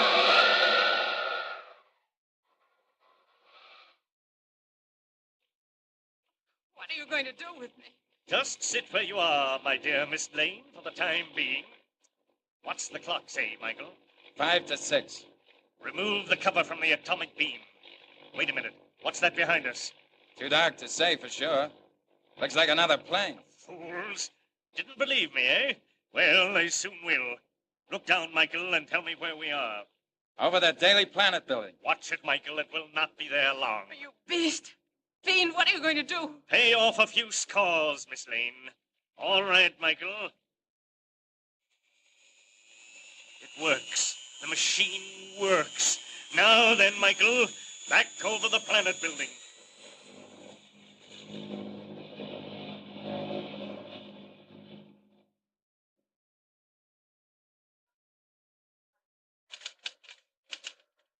Any news from Kent? What's the time? Kent hasn't called in so far, Mr. White. Wait a minute. Hey, anybody got a call from Kent? No, nothing here. Not so far, Mr. White. All right, never mind that. What's the time? You asked me that just a minute ago. I know I did. What's the time now? Miss Smith, what's the time? 3 minutes of 6, Mr. White.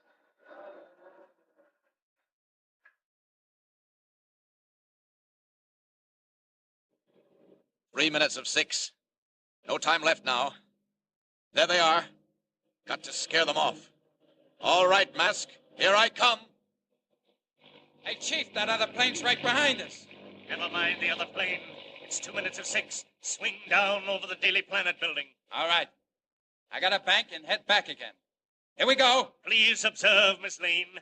Once again, the whine of the atomic generators. Oh, stop.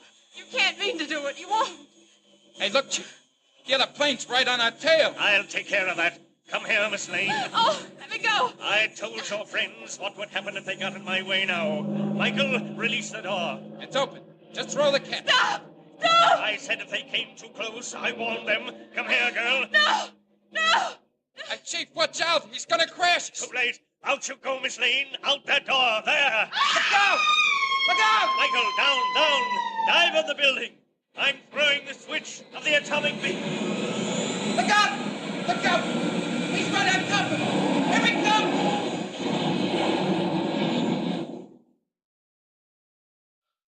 There. I crashed the planes. Jump clear. That'll take care of the Mask. Lois, she's falling. Plunging down 2,000 feet. Got to catch her. Down. 1,500. 1,000. 800. 500. 200. There she is. Now. Got her. She's safe. Now up, and away! Whooping down, Superman saves Lois in the nick of time and bears her away to safety. Next morning, in the offices of the Daily Planet. Well, Lois. Come in, sit down. That was quite an experience you had last night. I tell you, Mr. White, I don't understand it. They threw me out of the plane, and I remember falling. That's all I do remember, clearly. Well, that's almost enough. I imagine we all owe our lives to your friend, Clark Kent. Clark Kent? What did he do? Most amazing. Very last minute, he went up in a plane, rammed the Mask just as he was about to touch off that infernal machine, and came down by parachute, just as you did. As I did? I don't remember any parachute. You don't think you swam down, do you? I don't know. I'm not sure. It's all very hazy, but at the last minute, I seem to recall that a man appeared out of nowhere, just flying in the air. You probably saw the Mask falling out of his plane. Oh, no, this wasn't that kind of a man. Wore a long red cape, and he just took me in his arms and carried me away. Oh, you're dreaming, Lois. Well, look who's here. Come in, Kent. Good morning, Mr. White. Good morning, Miss Lane. Oh, good morning. If you'll excuse me, Mr. White. Well, what Miss Lane has against me... Oh, you mustn't mind her. Kent, I can't thank you enough for what you did. You saved all our lives. I was just lucky, Mr. White. Crashed the planes and came down by parachute. Oh, by the way, was anything left of the Mask's plane? Nothing left of either the plane or the Mask. Dr. Dahlgren's machine was ruined, too. Incidentally, he called earlier this morning to thank you. Tell you that he's destroyed the duplicate of that machine and the plans for building it. He thought you'd approve. I do. Much too dangerous a device in the hands of the wrong person. Oh, say, Kent, there's something been bothering me. Yes? Lois seems to think she was rescued by a man in a red cape, a Superman, who flew through the air. Now, you remember that Western story you covered? There were rumors about such a man, red cape, flying through the air. Now, do you think... It's too silly to talk about, Mr. White. I know, but... Hey, Mr. White, about that fire in the Sterling building. Yeah, what about it? Don't go, Kent. Just got a phone call. They think there's a girl trapped on the 20th floor. What? A girl trapped? Can't they get her out? Can't reach her. Mr. White, let me cover that story. Maybe... Maybe what? Well, maybe I can do something. Can I cover it? Sure, but if the fire department can't reach her, what do you think you can do? What does Clark Kent mean to do? Does he intend to assume the blue costume and red cape of Superman and attempt a daring rescue of the trapped girl in broad daylight? Does he dare reveal himself as Superman before the thousands of people watching the fire in the street below? What will happen? Tune in next time and find out. And remember, don't miss the next installment of Superman. Up in the sky. Look, it's a bird. It's a plane. It's Superman. Superman is a copyrighted feature appearing in Action Comics magazine.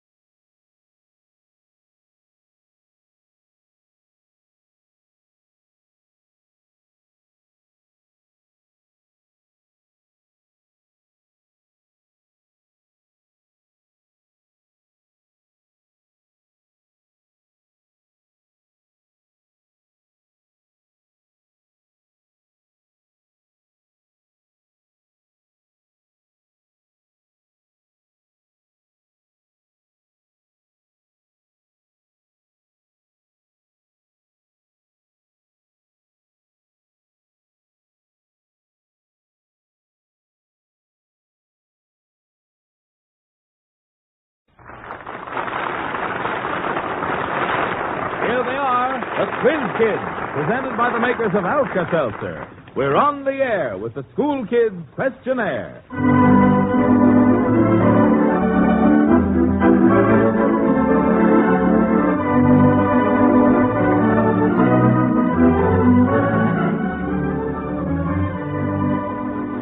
The Quiz Kids, 5 bright-eyed youngsters ready to start another difficult examination. Questions for the examination were selected by Sidney L. James of the editorial staffs of Time and Life magazines from among those you listeners sent in. The sender of each question used will receive a fine new Zenith portable radio within the next day or two. Each of the 5 children on tonight's program will be awarded a $100 denomination United States savings bond by the makers of Alka-Seltzer for his efforts tonight. And the 3 with the highest scores will be invited back next week. And now, the chief quizzer himself, Joe Kelly.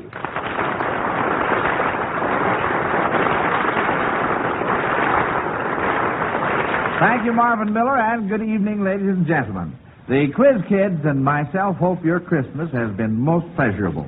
Our guest observer tonight is Miss Charlotte Carr, director of Hull House, Chicago's world-famous settlement. And tonight's Quiz Kids are Van... I'm Van Dyke-Keary. I'm 13, and I'm in the 3rd year of Thornton Township High School.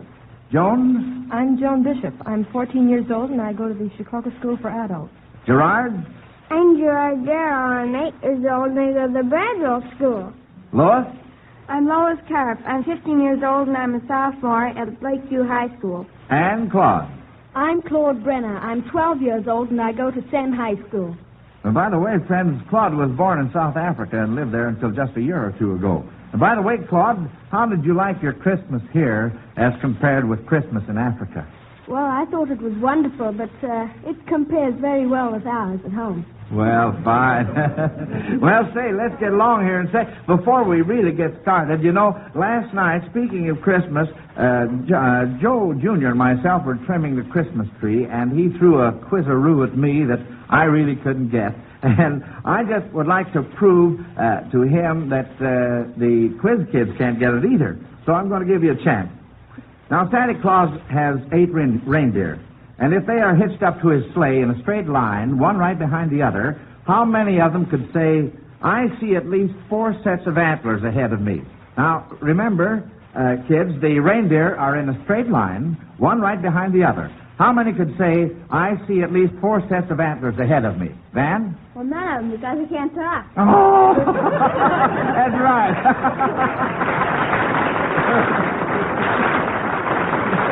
Is my face red? All right, now let's really get started. Here is the first one. Marley was dead to begin with is the first line of a very famous story. Mrs. H.T. Chapin of Lillington, North Carolina, thinks you Quiz Kids should be able to identify the story and give its author. Claude? It's The Christmas Carol by Charles Dickens. Good for you, Claude. That's right. Mary McDowell of Philadelphia, Pennsylvania says that what you children have been reading in the newspapers, your children and your children's children will read in their history books. She wants to know what significance they will attach to the date September 3rd, 1939. Lois? The day the war began. Well, can you give us something definite? We'd like some names. Well, the governments of France and England declared war on Germany on September 3rd at 11 o'clock. That's right. That's what I wanted you to say. All right, let's get along to the next one. C. Brewster Lee of West Englewood, New Jersey, went to a hobby show, and he overheard these bits of conversation. He wants you to tell us what hobby each speaker was interested in. Now, here's the first one. A few coats of dope, and your nose block will be completed. Van? I'd be being interested in model airplanes. He certainly would. That's the lingo, all right, isn't it? Yeah, and the next... I make them myself. Beg pardon, Van? I make them myself. Oh, you do? Well, that's certainly fine to know. And the next one here, that block will look nice swinging on a hinge. Are you mounting it? Joan? Stamp collecting. Stamp collecting is good. There, we're getting along swell here. Now, 2 out of 3 on this one. You have seen all sorts of sound effects used here in the studio by our sound effects man, but there are no sound effects men in the jungle. Adrian Morgan of Youngstown, Ohio, asks you to explain just how the elephant, the gorilla, and the cricket make themselves heard. The elephant, the gorilla, and the cricket. Gerard? Oh, the elephant trumpets through his trunk, and the gorilla has little pulses in his cheeks that blow out and makes a booming sound, and then he also beats on his chest, and the cricket rubs his legs against his wings. I've heard a poem, How Merry the Little Cricket Sings, for he rubs his legs against his wings, and only the male cricket does that. All right, thanks, Gerard, and thanks for that nice little poem. That was real cute, just like a cricket. Matthew Epstein of Brooklyn, New York, warns you to watch your P's and T's on this one. He asks you to spell 3 words which he thinks are even harder than the tough ones we had last week. And here they are. The first one is ptomaine. Van? Ptomaine. That's right. It can also be spelled without the E, so you're still correct. And the next one is Ptolemy. Claude? Ptolomy. No, that's wrong, Claude. Van? Ptolemy. That's right. And the third one is tonsorial. Joan? Tonsorial. Very good. Very good. Miss Elizabeth Long of Lansdowne, Pennsylvania, sends in a new kind of spelling question. And she asks me to spell the words on the piano. And all you have to do is tell me the 3 words that I spell as I strike the different notes. Now, they're all things that we might have for dinner tomorrow. Simple, isn't it? Very simple. But I'll bet we don't hear any coaching from the audience. Now, here's the first word. And listen closely. And just a second, I'll be over at the piano. Here's the first word.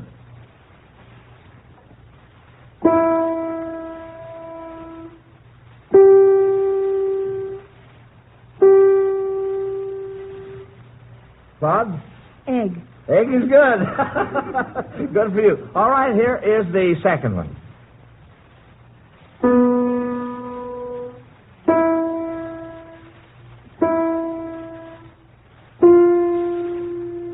Joan? Beef. Beef is good. All right, now watch on this third one here.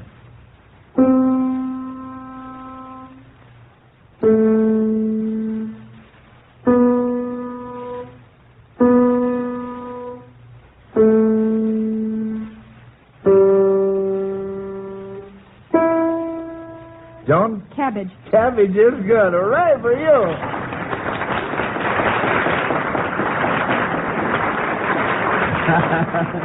That was mighty fine. Now, 2 out of 3 on this next one. Glenna L. Wells of Parma Heights, Ohio, asks for some things that might be found on the Christmas tree. For example, an act of courtesy. That, of course, would be a bow, spelled B-O-U-G-H, of course. Now, what about these? Something also found in the sewing basket. Van? Needle. Needles, you bet. And the next, baggage. Gerard? A trunk. Trunk of the tree is right. And the third, now existing. Gerard? Present. Present is right.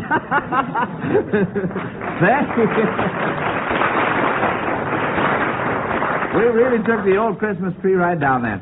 Now, not forgetting what this day is, Mrs. E.A. Schmidt of Oakland, California, wants to know why Dutch children, when expecting St. Nicholas, put their wooden shoes by the fireplace and fill them with hay. Lois?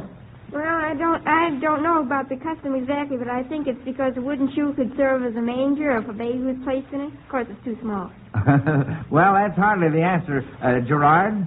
Well, it's because the children fill them with hay because St. Nicholas is supposed to come on a white horse on the night of December the 5th. And on December the 6th is St. Nicholas Day. And they fill their shoes with hay so that the St. Nicholas's white horse will have something to eat. And St. Nicholas takes out the hay and puts in their presents. Well, Gerard, you've told me everything.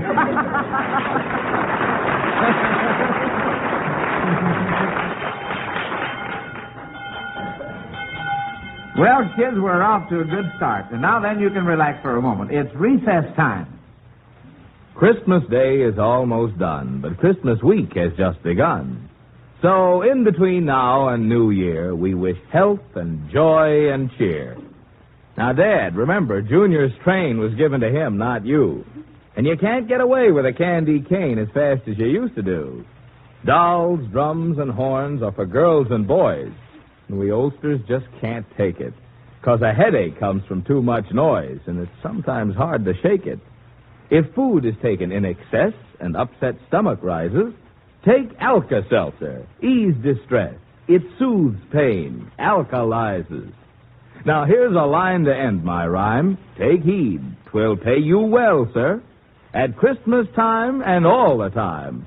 Try friendly Alka-Seltzer.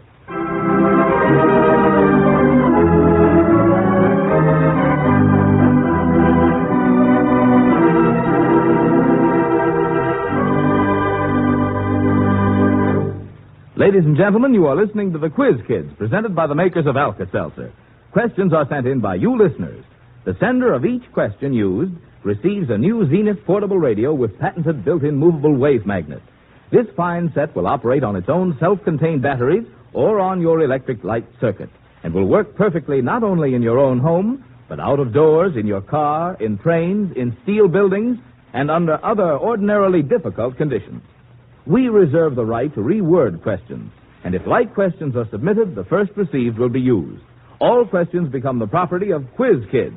Mail your questions to the Quiz Kids, National Broadcasting Company, Chicago. Quiz Kids, National Broadcasting Company, Chicago. May I remind you, too, that you can have fun playing a new question game, Beat the Quiz Kids, now appearing in many local newspapers. Well, kids, here's the first report from the judges.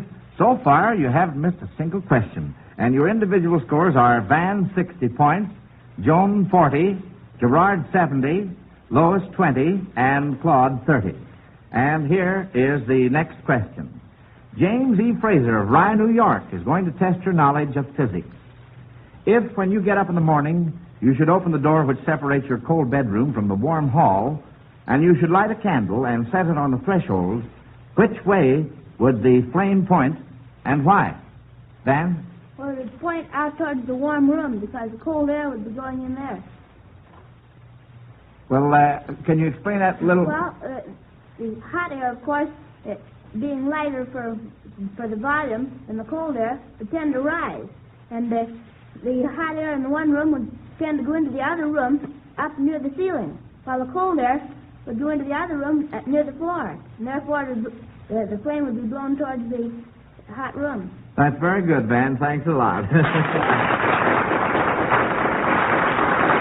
Now then, Marcella Festa of Philadelphia, Pennsylvania, reminds us that next week is New Year's, and that we all should be taking inventories of ourselves to see what New Year's resolutions we should make.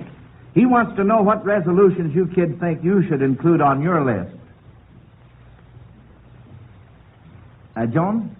Well, I'd like to read one good book every week. Well, that's a good resolution. I'm sure you can keep that up.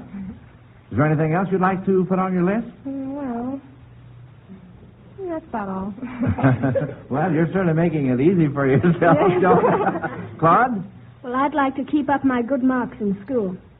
Well, I think that is a very good one. Yes, Sir Claude. Let's see now, Van? Well, that's about what I was going to do. I was also going to see if I could answer more questions on the quiz kids. That's the best one yet. Lois, how about you? Well, I'm going to improve the bad marks and keep up the good marks. I have to. That's fine. And Gerard? Tolerance is what I need.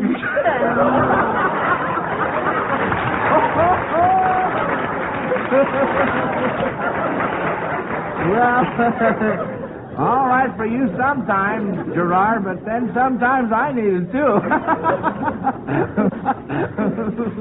Well, that's a very good one, Gerard, and I wish you a lot of luck. Now, our next question here, S.J.T. Strauss of Chicago asks, what proverbs might prompt your mother to do these things? Keep you from staying up late, for instance. Lois? Early to bed and early to rise makes a man healthy, wealthy, and wise. Very good. And What proverb might prompt your mother to keep you from, ask you to run to her the minute you tear your clothes? Claude? A stitch in time saves 9. It certainly does. And the next one, insist that you spend only part of your weekly allowance on things you like to buy.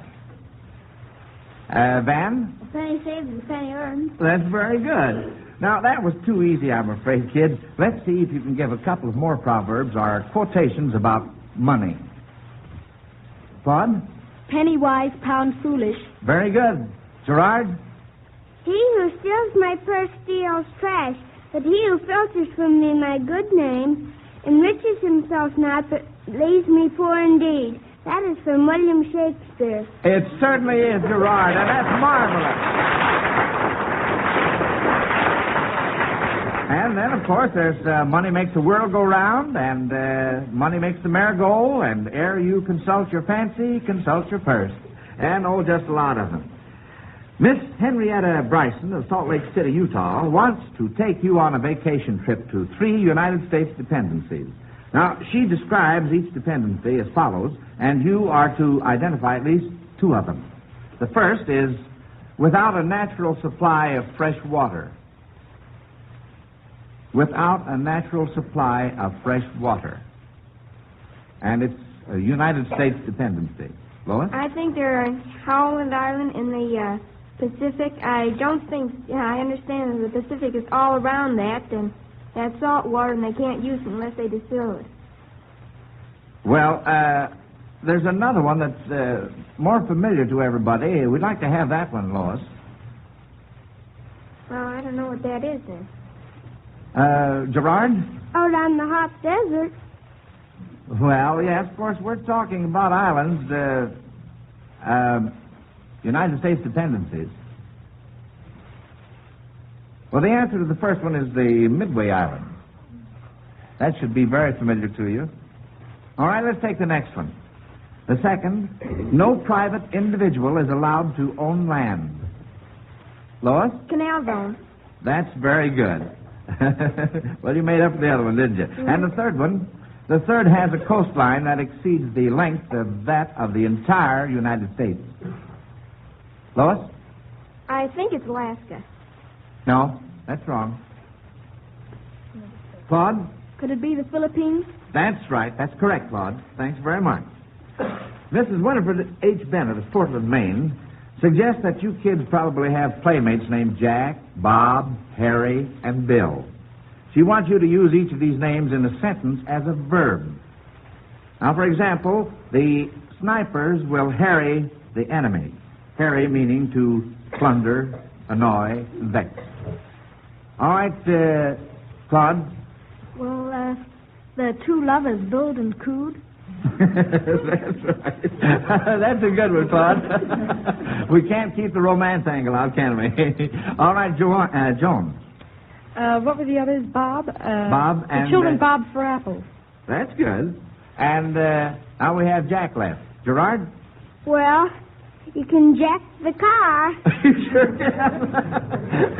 And it's a good thing to have one, too, if it's needed. Well, that takes care of that one, kid. This next one here, Fred R. Michael of Davenport, Washington, thinks this one should be a pipe for smart kids like you. He asks how many 1-inch pipes would be required to carry as much water as 1 2-inch pipe. Van? Well, before 1-inch pipes need to carry the same as a 2-inch pipe under similar circumstances, of course. That's very, very good, Van. I didn't think any of you kids would get that one. Miss Dorothy Siglin of Edgewood, Rhode Island, has squeezed 3 literary characters into the following 3 lines, and she thinks you should be able to identify them. Now, listen closely. 2 out of 3 on this one. Who raked the meadow sweet with hay? Dan? Maud Muller on a summer's day. That's correct. Maud Muller on a summer's day raked the meadow sweet with hay. Now then, who pourest a full heart in profuse strains of unpremeditated art? Claude? Well, maybe that could be Eurydice. No. Who pourest a full heart in profuse strains of unpremeditated art? Well, let's take the next one. Let you think about that one. Whose eyes have all the seeming of a demon's that is dreaming? Whose eyes have all the seeming of a demon's that is dreaming? Now, that should be very familiar to you boys and girls. Well, the second one, Van, you were going to say... Well, it might be Frankenstein's monster. No. The second one would be who pourest a full heart in profuse strains of unpremeditated art would be the Skylark in the poem To a Skylark by Shelley. And whose eyes have all the seeming of a demon's that is dreaming would be the Raven in the poem The Raven by Edgar Allan Poe. Quote the Raven, nevermore, unquote. Yeah. Zara Marie Boyer, I had to get that in there, unquote. Zara Marie Boyer of Elkhart, Indiana, waxes poetical to ask you this interesting question. You are to identify these Catherines, 2 out of 3. 3 Catherines in history have earned much fame. One ruled her country, and her husband, Peter, was his name. The second had reason to fear London's famous tower, while the third served poisoned potions to pass an idle hour. Van? Well, let me hear the first one again. I'm not sure about it. One ruled her country, and her husband, Peter, was his name. That would be Catherine the Great. That's right. All right, how about the second one? Claude? Well, the second one would be Catherine, Henry VIII's, one of Henry VIII's wives. That's correct. And what was the third one? And the third one? While the third served poisoned potions to pass an idle hour. Would that be Macbeth? No. While the third served poisoned potions to pass an idle hour. Well, you've gotten 2 out of 3, so that's all that's necessary, boys and girls. Sorry to interrupt, Joe, but once more, Father Time has caught up with you. Well, thanks, Marvin. Kids, the judges will have the final scores in just a moment.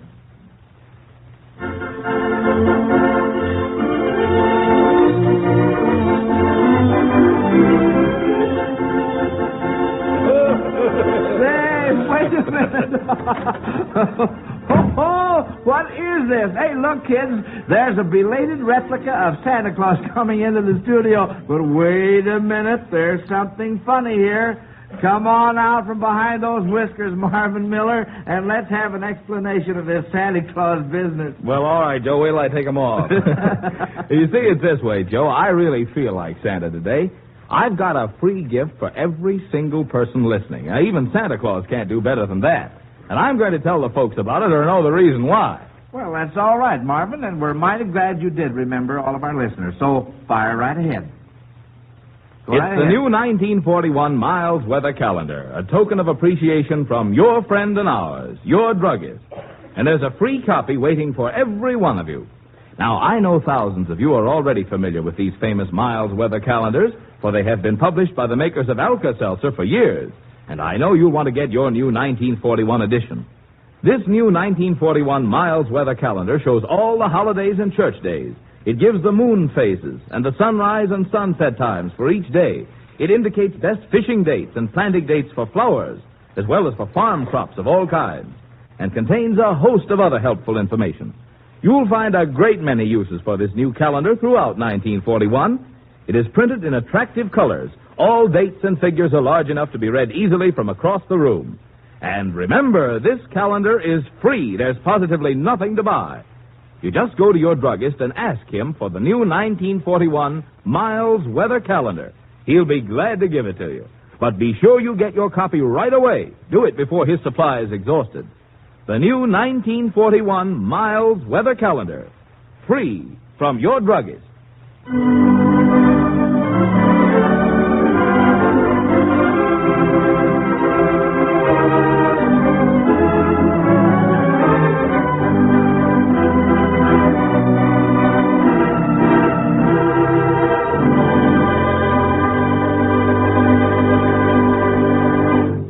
While the judges are finishing checking the report cards, we'll hear a word from Miss Charlotte Carr, Director of world-famous Hull House, our guest observer for this evening. Miss Carr.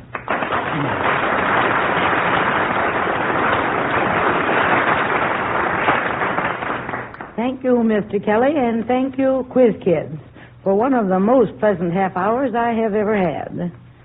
With your amazing knowledge and your lovable personalities, you are bringing pleasure and entertainment to thousands, and you're having a perfectly grand time doing it. I sincerely believe that in addition, you are doing all children a real service. You are making adults aware of the truly great things that boys and girls can do if the opportunity is provided them. Every day at Hull House, I work with children. These children and others throughout the nation have potentialities for great and useful lives. Many of them, however, will be lost to the world through economic privation. Quiz Kids, it's my hope that in your accomplishments, we adults will see our responsibility to provide to children everywhere the opportunity to develop to the fullest whatever capabilities and talents they may have. Thank you, Miss Carr. Well, kids, the judges have finished their deliberations. You missed only one question tonight, and the individual scores placed Van first, Gerard second, and Claude third. So you three, I'll see back next Wednesday night. You all were excellent students tonight, and I take pleasure in presenting all five of you, in behalf of the makers of Alka-Seltzer, these $100 denomination United States savings bonds. We hope you will be able to make good use of them in furthering your education.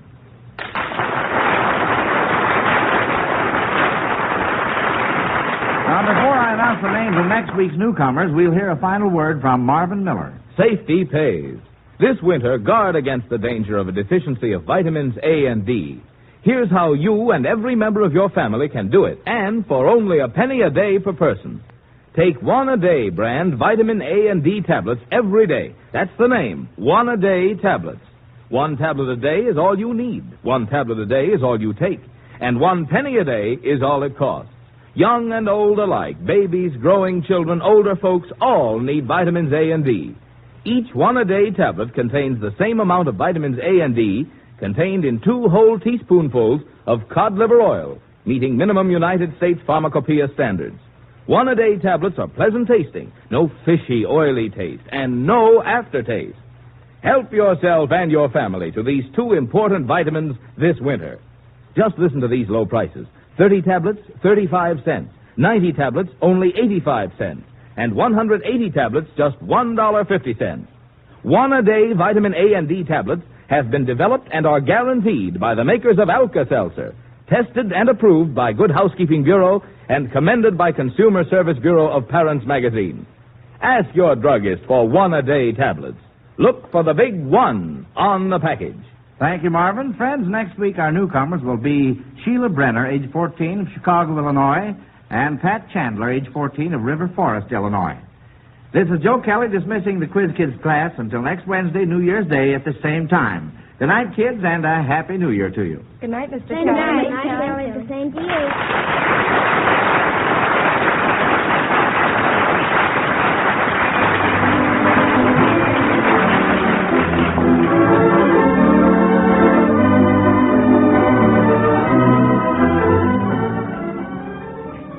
Listen again next Wednesday night to the Quiz Kids.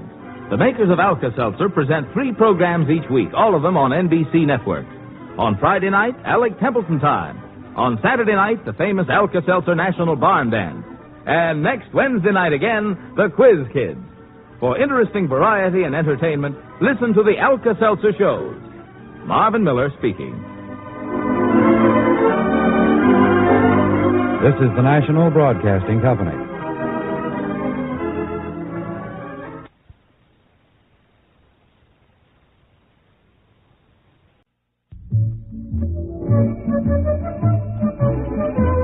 This is the Let's Pretend story of the Frog Prince. Come one, come all, the big over here with Let's Pretend.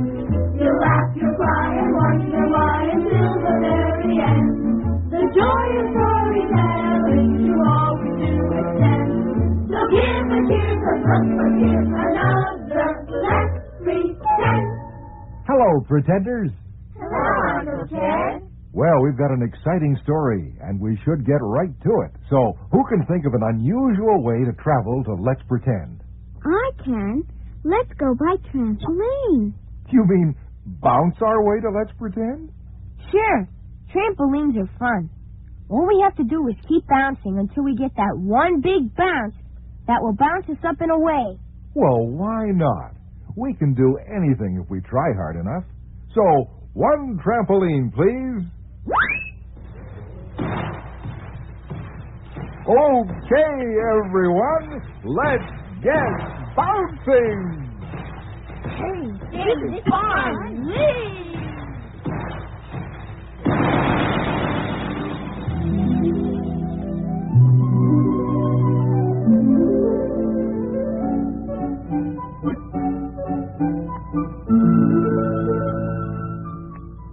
Once upon a time, when enchantments happened a lot oftener than they do these days, a certain kind and handsome prince named Bertram was on his way to pay a visit to a neighboring kingdom. He and his faithful serving man, Henry, were full of good cheer as they rode through the forest, quite unaware of the danger they were soon to meet. It's a great day to be out on a journey, isn't it, Henry? It is indeed, Your Highness. Why, even an old codger like me gets the notion he's a youngster again. Well, we won't overdo it today, even so, Henry. We'll stop early and ride on to the castle tomorrow morning. And we'll still be in plenty of time for the princess's birthday party. Aye, that's right. Tell me some more about the Princess Rosalie, Henry. You said she was beautiful as any maiden you'd ever seen. Aye, that she is, sire. With hair like spun gold and eyes like cornflowers. And does her disposition match her beauty, Henry? Is she kind and sweet-tempered as well as lovely? Kind and sweet as a princess should be, sire. And I'm thinking she'd be as fine a bride as anyone could hope for you, lad. What? Oh, now, see here, Henry. Who's talking about anything like that? Well, nobody right now, but I just have a feeling when you two meet, there'll soon enough be some talk about wedding bells. Stop! Do you hear me? I say, stop! Hark! Who's that? Good heavens. An old woman up ahead. Whoa, beauty, whoa. Stop! Stop where you are! Not an inch farther! Good madam, if you will stop shrieking and look for a moment, you will see we have stopped. Both my servant and I. How can we help you? Help me?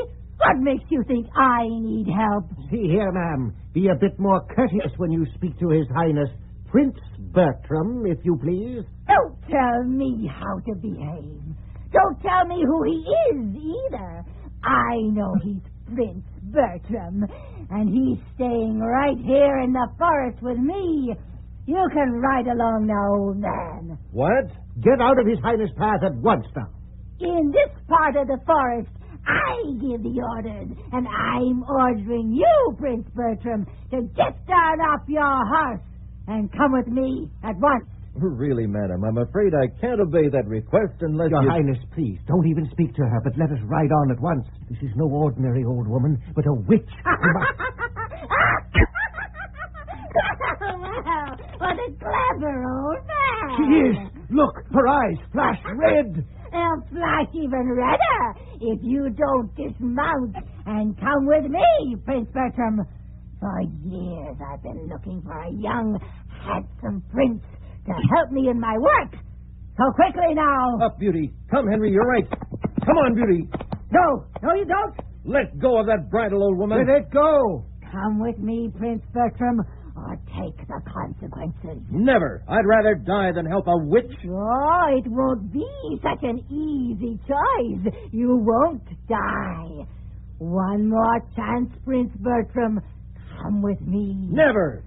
Then see how you'll like being a frog for the rest of your life. Amaranth. Amaranth. No, stop. Stop, you evil wretch. Oh, Your Highness, spare your horse. I can't, Henry. I can't move. Let it be.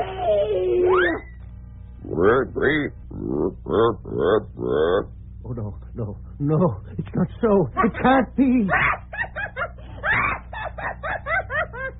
But it is. There's your master, old fellow, looking pretty silly now that he's a great green frog.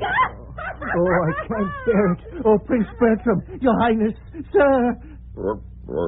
Oh, my heart is breaking. I can feel it breaking within me. I'll fix that for you, old man. Mina! Ooh, what on earth? Thank me, old man. I wished an iron band around your heart to keep it from breaking. Here's another. Tina! Ooh. There. Aren't you grateful?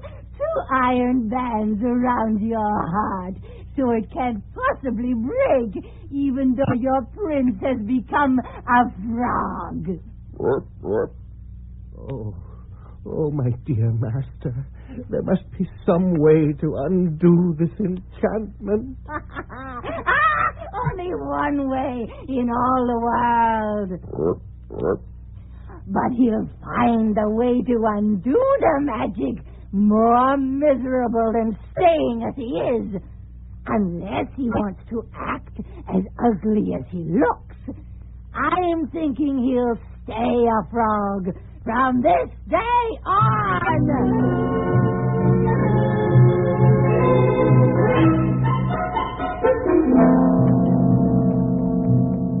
Your Majesty, there's still no sign of Prince Bertram along the high road.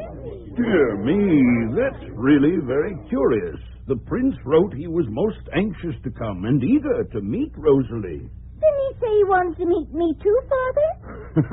No, wait another 5 years, Evelyn. Your turn will come. But, Nana, I guess we'd better not wait any longer for Bertram. How about it, young people? Shall we go ahead with our surprise party now? Oh, yeah. All right, then, Nana. Will you go and get the Princess Rosalie and tell her, say we're ready for tea. Of course, Your Majesty. And remember, Nana, not a word about the surprise. My land, Lady Evelyn. Do you think I'd be giving it away now? I'll be back with the birthday girl in just a moment. Oh, dear, I'm so excited. Wait till she sees all of us crying surprise. And wait till she sees all the presents heaped up on the table here. There she is. Come in. Here I am, Oh, my goodness. Where did you all come from? Happy birthday from us all, daughter dear. And here are the presents, Rosalie. Don't you want to start opening them right away? Oh, yeah. We want to see them, too. Oh, which is the one from you, Father? The big one right here? Oh, how did you guess, Rosalie? Open it.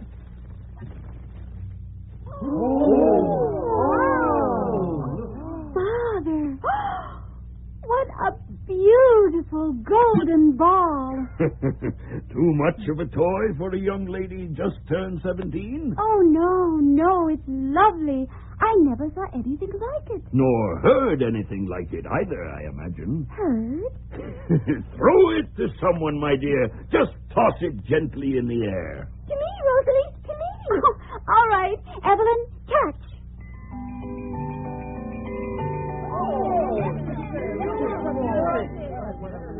Father, it plays music. Oh, it's the loveliest thing in the world. Thank you. You're welcome, my dear. Now open my present. Oh, I'm going to open all the wonderful presents here. And then we'll all go out in the garden and toss the golden ball back and forth in the sunshine. Does that sound like fun? All right, but toss the ball back to me now, won't you, Evelyn? I can't bear to have it out of my sight for a minute.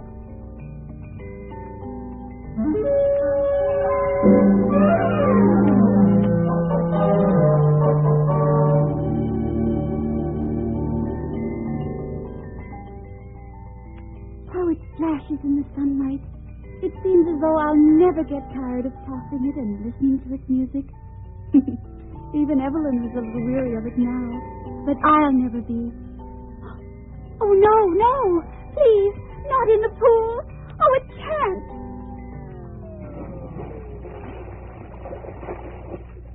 It fell into the pool, into the bottomless pool.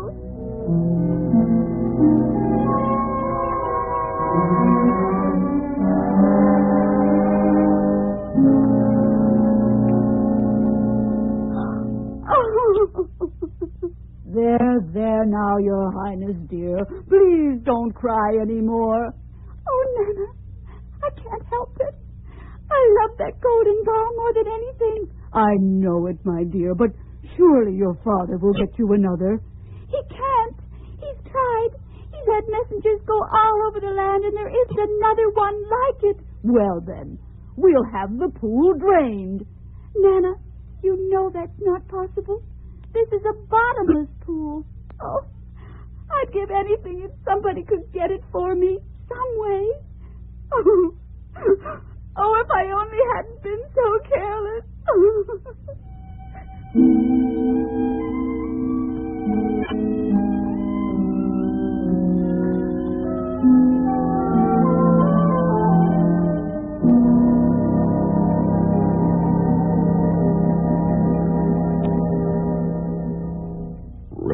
Ribbit.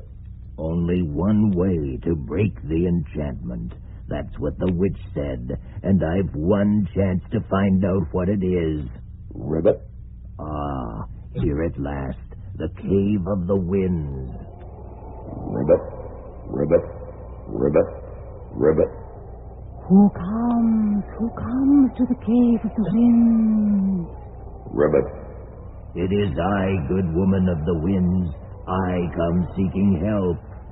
Well, little frog, what can I do for you, sir? Oh, wind woman, tell me it is true what I have heard all the wild creatures saying up and down the rivers and streams. They say you are a kind enchantress and use your magic only to do good for man and beast alike. Is it true? It is true, little frog. Then help me, wind woman. I am in this shape because of a terrible enchantment laid on me by the witch of the wood. Ah, the witch of the wood. Oh, she knows the cruelest spells of all. Ribbit. But do you know the way to break this one, wind woman? So once again I can be myself, Prince Bertram of Alisan. Yes, I know the way to undo the spell, Prince Bertram. Then tell me. The spell can be broken in this wise. Somehow, some way, you must find a fair and lovely princess. I was on my way to visit a fair and lovely princess when this spell fell on me. Ah, but wait. That princess may or may not be the one who can help you. You must find a princess to whom you can render some service. You must see to it the princess is obligated to you. And then, listen well now, for this is the hardest part. Here is what you must do to become yourself again, Prince Bertram.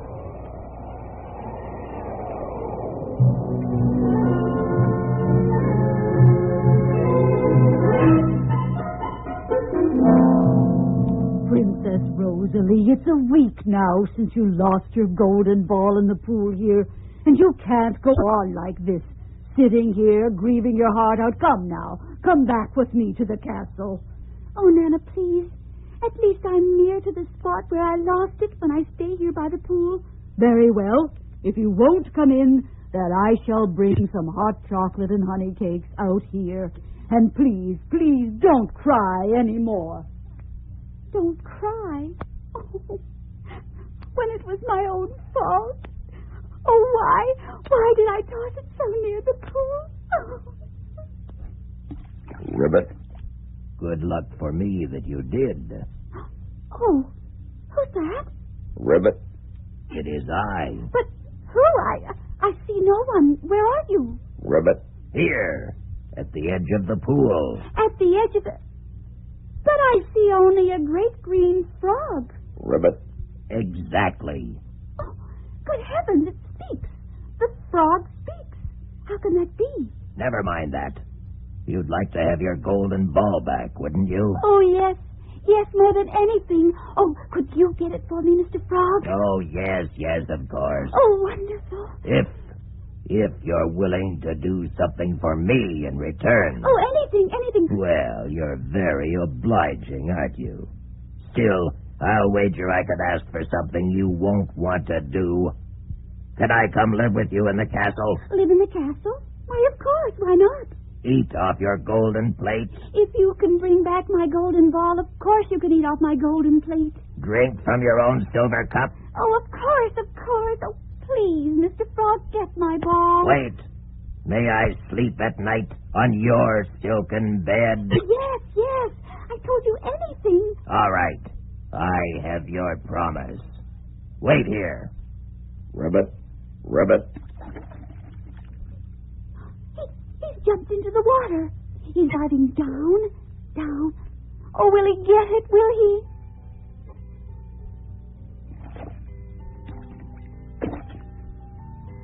He has it. I hear it. Oh, oh. All right, Princess. Here is your golden ball. Oh, thank you, thank you. Father, Nana, Evelyn, listen. I have it back again.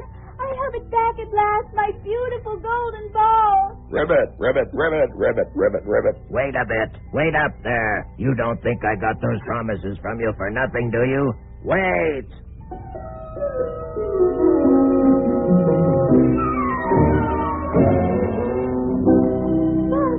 Father, look, Nana. Evelyn, only look. Rosalie, we were just about to send for you. Dinner is ready, Your Highness. But look, listen. Your golden ball. Oh, you have it back. Yes. How on earth did you get it, daughter? I thought it was deep in the bottomless pool. The strangest thing, Father. An ugly old frog hopped out on the edge of the pool and said he'd get it. Ribbit, ribbit. A frog? A frog said he'd get it? Wait a minute. Listen. Ribbit, ribbit. Yes. What in the world is that? Why, it sounds like a frog. Oh, it is. Oh, and I'm a terrible person. I forgot all about my promise. Ribbit. Open the door. Open the door for me. Yes, of course, Mr. Frog, and I'm terribly sorry I ran off and forgot you. Ribbit.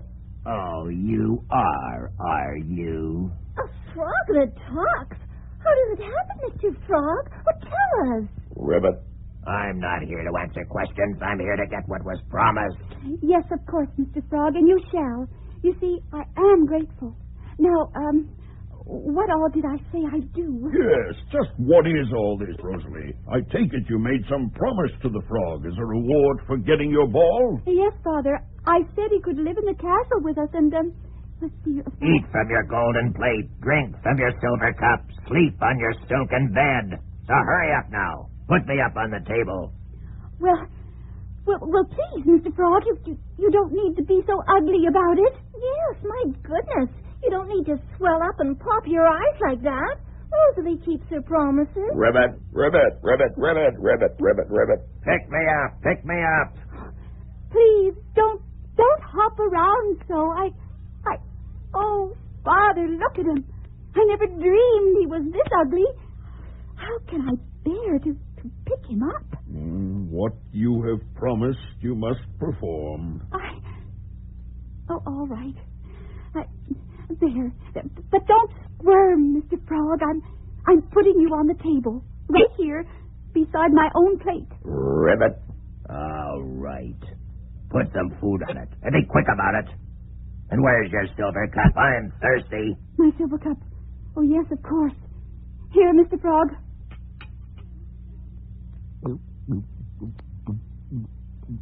Oh, Father, look. He's half into my cup and he's splashing the water all about. Oh, how can I keep him beside my plate? He is being as ugly as possible about it. But if you didn't intend to keep your promise, Rosalie, you shouldn't have made it. Put some food on your plate for him now. What you have promised, you must perform. Ribbit.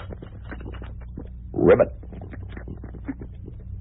My goodness, I don't see why he has to get his feet all over your plate that way, Rosalie. Well, that seems to be his way of getting the food he wants. Well, it's not very pleasant to watch a frog messing up your food while we're eating. All right, Evelyn, that's enough. Ribbit.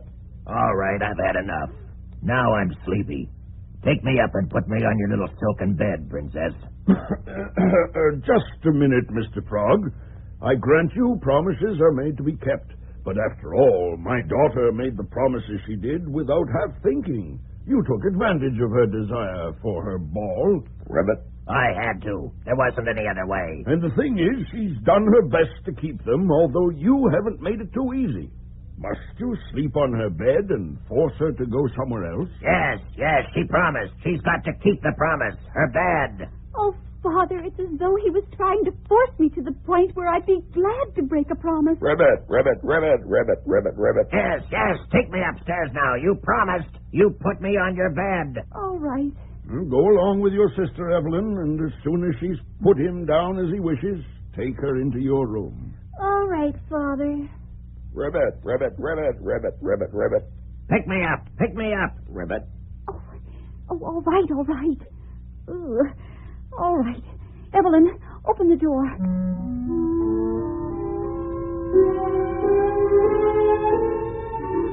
Ribbit. Well, here we are with that disgusting creature. Ribbit. Put me on your bed. Your pretty silken bed. Listen to him. Mother, thank you for all you've done already. I made the promises. I have to keep them. All right, Mr. Frog. Here is my bed. No.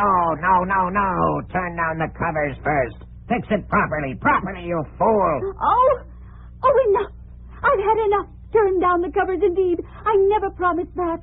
Fix it properly. I'm going to fix you properly. I'm going to... Rosalie, what are you doing? I'm getting rid of him. I'm throwing him just as far as I can and just as hard as I can. Rosalie! Oh, what's happened? Good heavens. Please don't be afraid, Princess. A handsome young man standing there right by the wall where you threw the frog. Where did you come from? I threw a terrible croaking frog against the wall, and suddenly the frog is gone, and you're there. Where did you come from? I was the frog, Princess. But now, thanks to you, I'm released, and myself again. And now, will you please forgive me for acting so horribly? He was the frog. It's magic. That's right, Lady Evelyn. It was magic. Terrible magic. A wicked witch enchanted me because I wouldn't do her bidding. And it seemed there was only one way in the world to undo the magic. For somebody to throw you against a wall? For a fair, honorable lady to become so aggravated with me, she'd hurl me against a wall, yes. And that was what I found out from the enchantress in the Cave of the Winds. And that was why I had to behave so dreadfully to you, Princess Rosalie. Please say you forgive me now that you know. Yes, of course I forgive you. The old witch was right. It was harder to keep acting rudely to you than to stay a frog. I thought you'd never lose your temper, dear Rosalie. Father's taught us we must always keep promises. That was the real trouble. Yes, and he's right, of course, in most cases. But sometimes, when a foolish promise has been forced from you, it's better to break it. Yes. What will Father say to all this? Oh, we must take you to him at once. Oh, yes, of course. Come, Prince.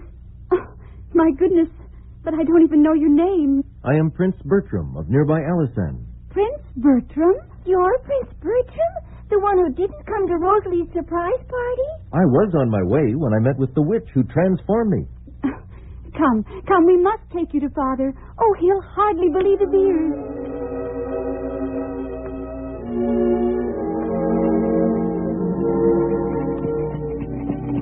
Just one moment now, and we'll be turning in the gate, Rosalie. It must feel wonderful to be coming home again, Bertram. I never dreamed of such a homecoming, with the loveliest princess in all the world beside me as my bride. Here we are. Now for the moment I've been waiting for, putting faithful old Henry's heart at ease about me. Come, let me help you down, dearest. Yes, and then do go find Henry right away. Who's there? Who's there? Look, there's Henry now. Henry! Who is it? Who comes? The master's not... Oh, no. No, I'm dreaming. No, Henry, you're not dreaming. It is I'm myself again. Prince Bertram, your Highness, oh, Master, sir. Oh, you can't guess how glad I am to see you again, either. It's just my heart. It's been locked in iron bands since the evil day you were enchanted. It's swelling inside me. Good heavens, what's that? The iron bands that wicked witch put around my heart are breaking. They're gone. Not needed anymore. My master is himself again, safe and sound. And even happier than ever before. Oh, look, Henry, I want you to meet my bride and the new Queen of Alisande. The Princess Rosalie. Oh, ma'am, is it true? You're married to His Highness? I couldn't have hoped for anything better. All right then, Henry. Lead the way into the castle. The master and his bride have come home to live happily ever after.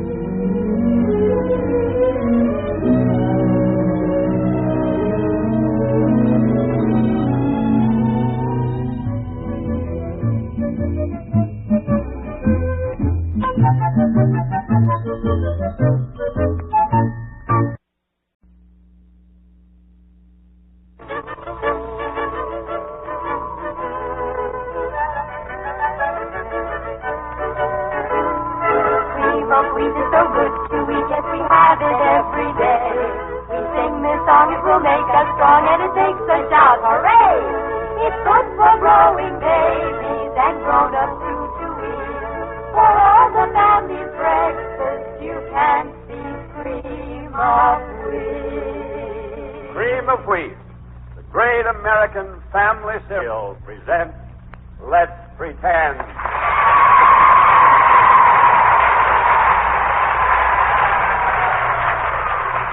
That's the way to say hello and how are you? Well, thank you, audience. And now, how about that story?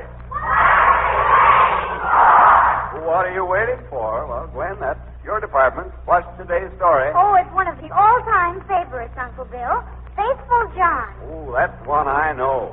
And how do we travel to Let's Pretend? Today, that's in Arthur Anderson's department. Well, I'm off for a ride on a roller coaster and get cooled off. Well, Arthur, that's fair enough. All set, everybody? A 1, a 2, a 3.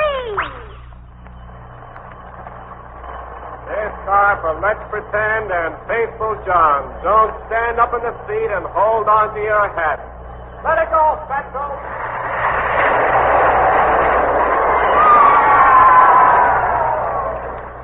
Oh, boy, this is what I call fun, Uncle Bill. You start kind of slow, and then all of a sudden you get going like a skyrocket, flying along with the wind. Yeah, almost like eating cream of wheat for breakfast, isn't it, friend?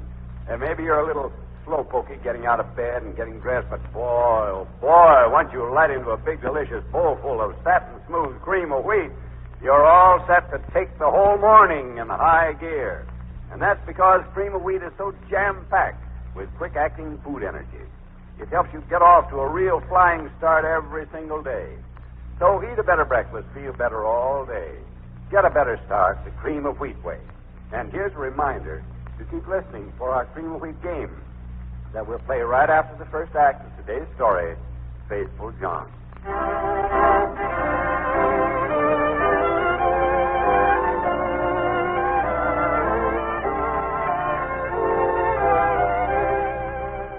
Once upon a time, in a country beyond the sea, the beloved old king passed to his reward. Then it was that his son Richard was proclaimed the new ruler. As our story opens, we find the young king is being shown through the ancient corridors of the castle under the guidance of his father's devoted and faithful servant, John. Oh, John, just a minute. This door here, what does it lead to? That leads to a private room, Your Highness. One not to be opened. What nonsense. There are no private rooms to me, the king. Open it at once.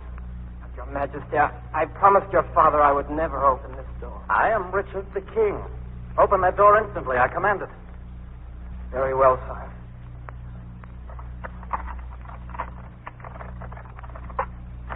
Stop that, John. Don't try to hide anything from me. Get out of my way so that I may see. Wow. Perfectly beautiful. What statue is this? Why should this be kept from me? Who is she, John? Tell me. She is the princess of the Golden Heart.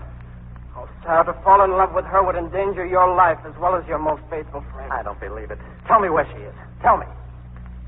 Very well, sire. She lives far, far away, across the sea, in a palace of gold. All her life she has been fascinated by its cliff splendor. And we shall turn every possession we have into shining gold and sail away across the seas to her. Then, grant that I may have the power, the gift to plead my love, and she'll consent to be my queen. So be it, sire. But I have tried to keep my word.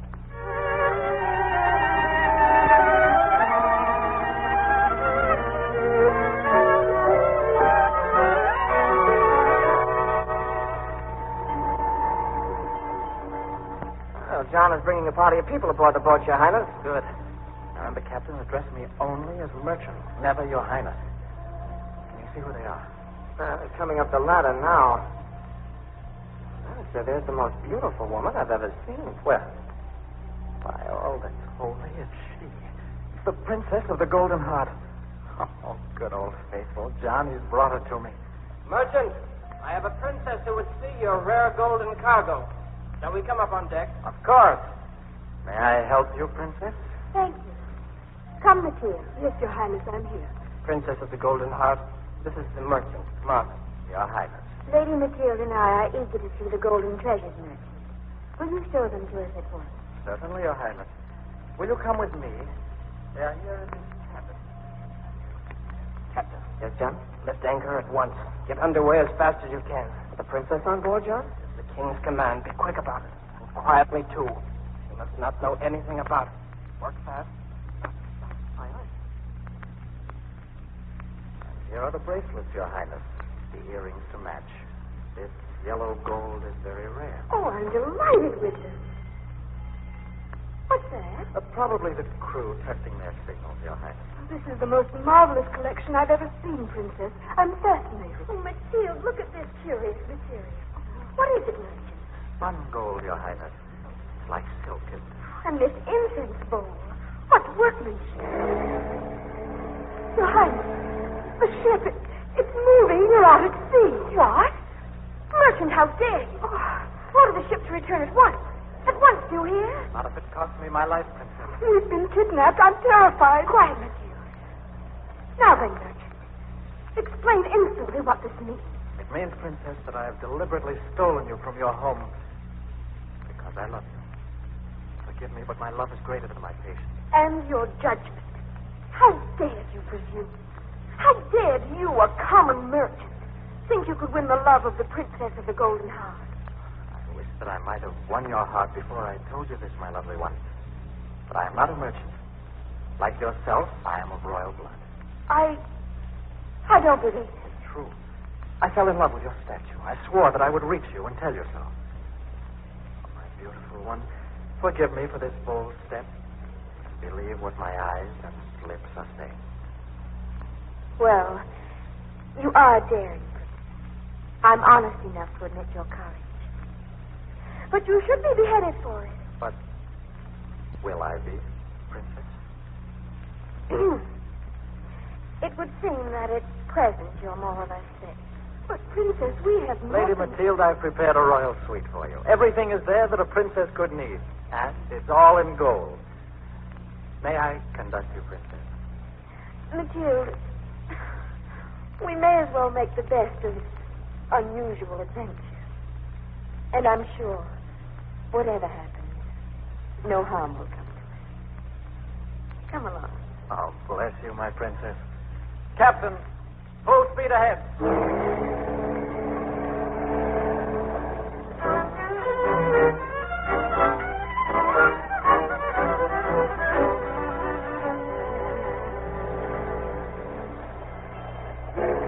Now, John, we'll soon be on our own shore.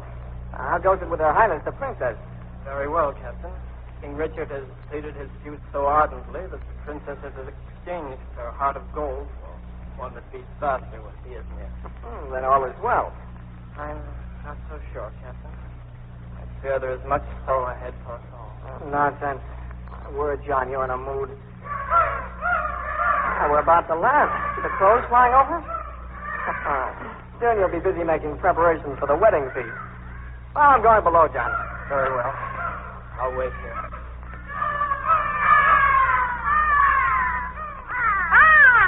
So, he stole the golden princess, did he? Well, he'll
turned into stone.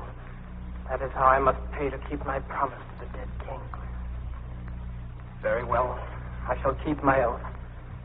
So be it.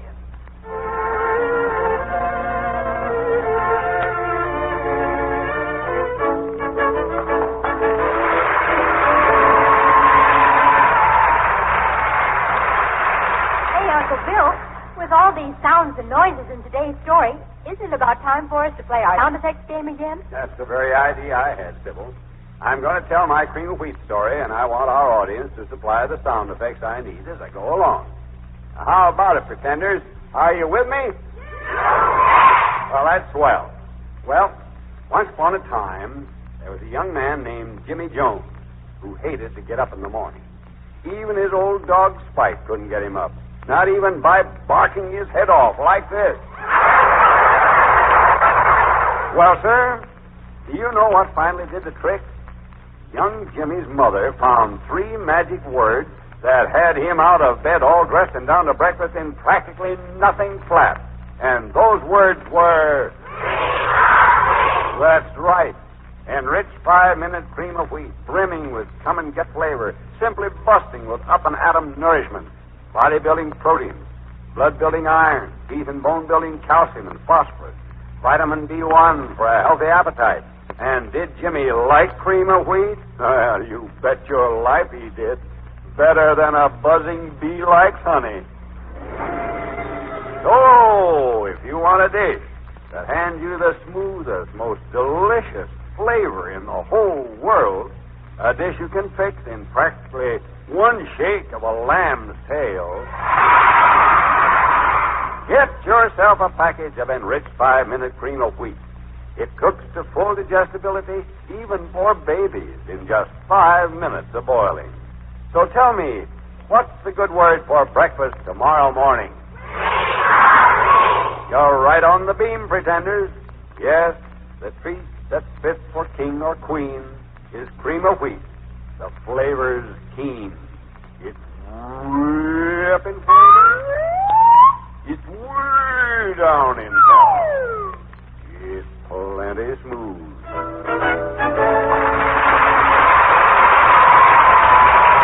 Thanks a lot, audience.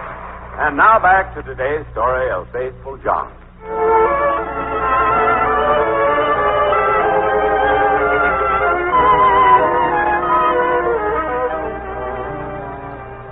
In spite of the pleading of Faithful John, King Richard woos and wins the princess of the Golden Heart. On shipboard, returning home, John hears the enchantment surrounding the lovely princess and the price he must pay to keep his word to King Richard's father. He met the first challenge when he shot the horse that would have killed the young king. But while Richard was very angry, he did not press John for his reasons. Now it is the eve of the wedding. The castle is ablaze with light. As King Richard and his faithful servant pass the room of the princess, the door is opened frantically. Your Highness, John, please, come in quickly, quickly. Yes, Matilda, what is it? The princess, she's fainted. I can't revive her. I've tried everything I can think of. It's as if she were dead. I don't know what to do. Oh, help me, please. Oh, my beloved. Do something. Help me. She mustn't die. She mustn't. I'm sure she's only fainted, Matilda. She'll be all right in a moment. John, bring cold water. Stand back, sir. What? Matilda, you too. Don't question me, but do as I say quickly before it's too late. There. Oh, you beast. Your Highness, look what he's doing. He's cut her shoulder. John, how dare you touch her Highness? How dare you? What are you doing? I had to do it, sir. Oh, the shoulder is bleeding. You wicked man. She's opening her eyes. Richard, Yeah. Help me hold her up, Matilda. Oh, Richard, what happened? I must have fainted. What's wrong with me? My dearest love, are you all right now? Yes. Yes, I'm quite all right now. But for a moment, I thought I was dying. Love it. Let me tend to your shoulder, Princess. It's still bleeding a little where that root cut it with a knife. Now, John, you will explain your actions immediately. Your Highness, won't you trust? Enough of this. This morning you shot my horse. That's what your reason was. You did not explain, but I trusted you. But this, when you dared touch her Highness, to wound her as you did, then it's time to put you in your place. Now explain. I promise, O King, I shall never leave him. I shall guard him and serve him faithfully, even though it cost me my life. What are you saying? Speak, man, and quickly, or I shall take this sword and run you through myself. Very well, Your Highness. I killed the horse because I knew that if you should mount him, he would leap in the clouds and you would be killed. How did you know that would... John, what's happened to your feet? Go on, John. Just now, I drew 3 drops of blood from the shoulder of the princess. Because if I hadn't, she would have died. You see, I was warned these things would happen. Though it cost my life, I have kept my promise to your father, the king. And now, farewell, O prince. Farewell forever. He's turned to stone. Right before our eyes. A solid stone from head to foot. Oh, Prince. John is dead. Richard. What have we done? I have killed the best friend I had in the world. I deliberately put him to death. He knew he had warning. And I doubted him. He gave his life for me. Oh, my friend, my faithful, loyal friend, forgive me.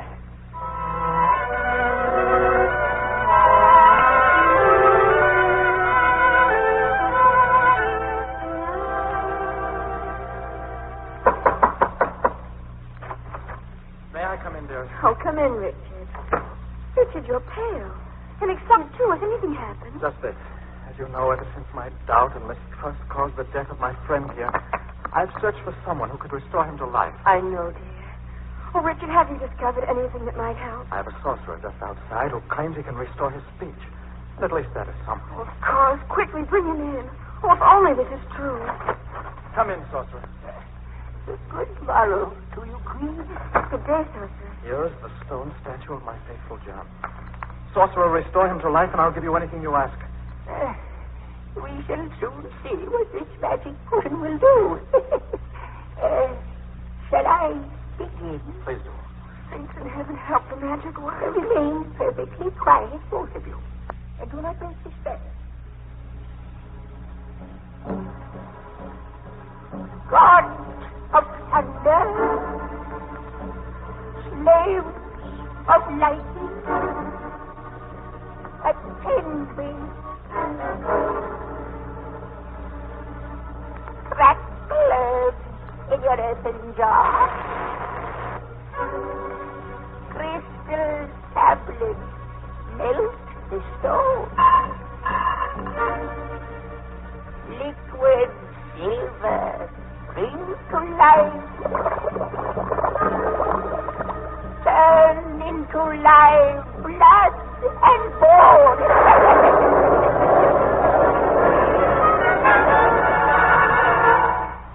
Is it? Will it work? A moment. Yes. The lips are softening. Look, they're moving. He's trying to speak. Quiet, please. I will guard him. I will never leave him. I will serve him faithfully, even though it cost me my life. But, John, my beloved friend, forgive me. On my knees, I implore you. I kept my word to the king. It is well. I forgive you. Thank you, John. Thank you. Oh, isn't there any way that we may restore you to life? Speak, John. Yes, John, is there any sacrifice we can make? Whatever it is, we shall do it gladly. Do you mean that? On my honor as the king. Try it, John. Only try it. Very well. I can be restored to life on one condition. Name it. It will be done. You have a little son, Roland. Yes, John. If you, King Richard, will take your sword and with your own hand cut off his head, no! I will be restored to life. We must lose our beloved child, John. Our baby. That is the only way. Then, my queen, it must be done. I have sworn on my honor as king. king. My baby. I killed my friend. I took his life. John died to keep his word. Then we cannot do it. Father! Mother! Look, I caught a rabbit with my new bow and arrow. Heaven give me strength to guide this hand. Make one clean blow the end. What's the matter, Father? Why do you lift your sword like that? Farewell, my son. Farewell. Oh! Wait. Your Majesty, it is enough. Give me the sword. John, you're alive. You moved. The stone is gone. John, what happened? Because you were willing to make the supreme sacrifice and give up the thing you loved most in all the world. The spell is broken. The stone statue is gone. And once more I am flesh and blood. Heavenly Father, I thank thee. On John, my faithful John, I've learned my lesson. Who's this man, Father? The truest man, the most loyal man in all the world, Roland. Trust him, love him. But there is nothing in this world more precious than a faithful friend.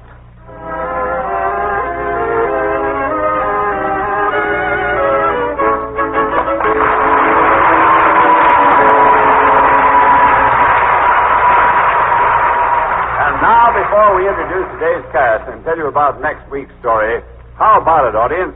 Let's hear you finish this little rhyme for me. When saving money is your goal, eat cream of wheat, a penny a... You said it, pretenders. Cream of wheat hands you all the wonderful flavor, that grand nourishment and swell food energy, all at a cost of less than a penny a bowl. And that's mighty helpful to your food budget in these times. So, if you want a tasty treat that makes for real economy at the breakfast table, ask your grocer today for enriched 5-minute or regular cream of wheat. Yes. For all the family's breakfast, you can't beat cream of wheat.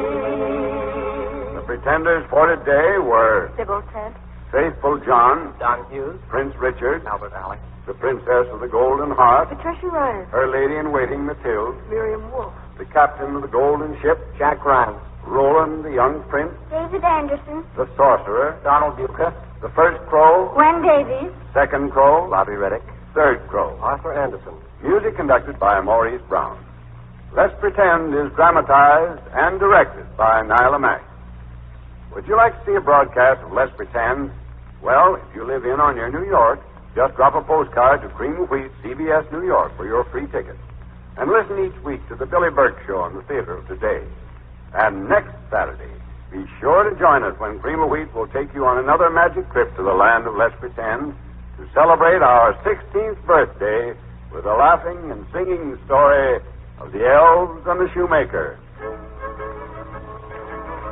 This is Bill Adams saying, remember to eat Cream of Wheat, the great American family cereal. This is CBS, Columbia Broadcasting System.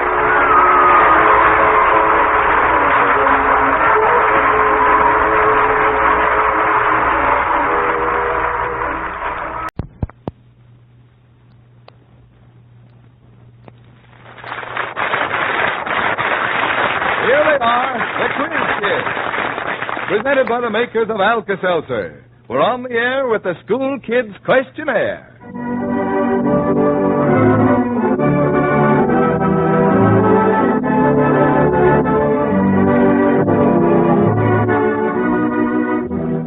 The Quiz Kids, 5 representatives of the splendid youth of America.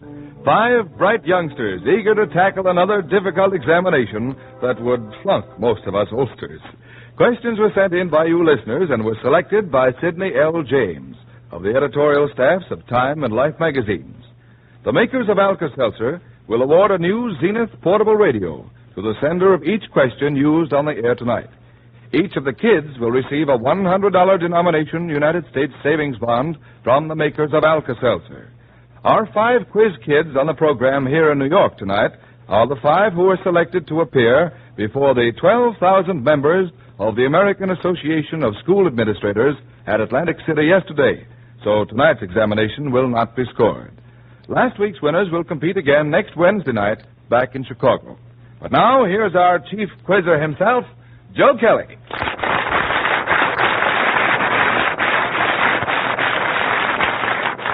Thank you, Ed Hurley, and good evening, ladies and gentlemen. Our guest observer tonight is Admiral Richard E. Byrd, world-famous Antarctic explorer. And the quiz kids in our Alka-Seltzer schoolroom tonight are Jack. I'm Jack Lucal. I'm 14 years old, and I'm a freshman at the Oak Park and River Forest Township High School. Joan Bishop. I'm Joan Bishop. I'm 14 years old, and I go to the Chicago School for Adults. Gerard. I'm Gerard Darrow. I'm 8 years old, and I go to the Bradville School. Richard. I'm Richard Williams. I'm 11 years old, and I'm in the 6th grade at Harrison School, East Chicago, Indiana. And Joan McCullough. I'm Joan McCullough. I'm 14, and I attend Nazareth Academy High School, LaGrange, Illinois. You see, friends, Joan McCullough was our alternate at Atlantic City last night, but no one got tummy aches, so Van Dyke Tears thought it only right that she be on the program tonight while he looks on. Well, all right, kids, you won't be scored tonight, but if you do extra well, I'll buy you all a double chocolate soda on your tour here in New York tomorrow. And you have just 10 seconds before the first question. Probably someone in your family has a cold. But has he or she been told about the relief Alka-Seltzer offers for cold distress? When colds come, don't forget. Take care of yourself and take Alka-Seltzer. All right, Joel. Thank you, Ed. Well, quiz kids, here's a simple-sounding first question. Very simple indeed. Walter S. Harwood of Arlington, Virginia, wants to know the name of the largest island in the largest lake on the largest island in the largest lake of the world. Richard? Do you mean the largest freshwater lake? That's right. Uh-huh.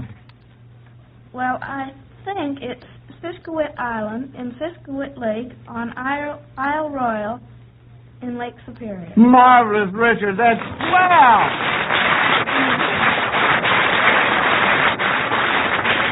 You know, Richard, just to understand the question was plenty, let alone giving the correct answer. I'm glad I didn't have to explain that. Well, our next question here, 2 out of 3. Mrs. Rose Berman of New York City would like to have you identify these giants. A giant that was decapitated by his own sword. That's the first one. Joan McCullough. That was Goliath. And can you tell us a little something about it? Well, David stunned him with his sling, and after he was knocked out, he pulled his sword out of his sheath and chopped off his head. That's right. That's fine. All right, here's the second one. A giant who used 4-foot logs for toothpicks. Joan Bishop. Paul Bunyan? Paul Bunyan, can you tell us a little something about him? Well, the wood choppers of Minnesota have this legendary wood chopper, and, I don't know how tall he was, and he put his foot into a lake, and it splashed, and that was what made all the lakes in Minnesota. Very good, Joan. Thanks very much. And here is the last one. Of course, you've gotten the first 2 out of 3, but I'd like for you to get this third one, just to give you a perfect day at bat, in other words. A giant who requires the help of at least 8 other giants to win his battles. Joan Bishop. The New York Giants. The New York Giants. That's right. Good for you. All right, let's see what our next question is here. Mrs. E. Nykirk of St. Petersburg, Florida, says that birds, as a class, are a mighty fine bunch of people. But she hopes none of your parents have followed the example of the rook in training you. She wants to know why. Gerard? Because the rooks teach their young to steal. And if they catch them at stealing, they punish them so that they'll be so clever so that they won't get caught. I don't want to make them look bad, but because they just want to show them that stealing will help them make their living. And they do this very cleverly all their lives. And I think that the mother and father rooks are very wise. Well, good for you, Gerard. In other words, a rook is a crook. Is that right? It's all right for the birds, but not for us. All right. Thank you very much, Gerard. Now, the next one is from Homer Lobby of Eaton, Pennsylvania, and it's a practical problem. If you had a mixture of 1 part sand and 1 part sugar, how could you separate the two? Richard? Put it into water and dissolve the sugar, and then empty out the sand. That's the answer right there. No, you wouldn't empty out the sand. You'd empty out the water. That's it. You got the cart before the horse there a little bit, but that was swell. Now, Mrs. Irma Bloomquist of Oak Park, Illinois, says it isn't likely to happen, but if you did run into a bridge game with the following 4 men playing, how would you expect the partners to be paired? Dr. Hu Shu, Prince Konoi, TV Song, Kishi Sabura Nomura. Jack Lukel. Well, Song and Shi would be, they're both Chinese, and they'd be on one side, and Nomura, and who was the other one? Well, wait just a second. Nomura is Japanese, but I didn't get the other person. Prince, I'll tell you what I'd like for you to do, Jack. I'd like for you to give me that again, will you? The whole thing? All right. Dr. Shi and Dr. Song are both Chinese. That's right. They'd be on one side, and Nomura, and I didn't get the other one. Prince Konoi. Well, Nomura and Konoi would be Japanese, and so they'd be playing against Dr. Shi and Song. That's right. Correct, Jack. Now then, Oscar H. Woodward of Loudon, New Hampshire, has a musical crossword puzzle for you. He wants you to sing the notes that spell the answers to the following. Here's the first one. A means of transportation in 3 letters. Joan Bishop? C-A-B. Cab. Well, now let's see. No, wait a minute. No, I'm wrong here. There. Wait just a second.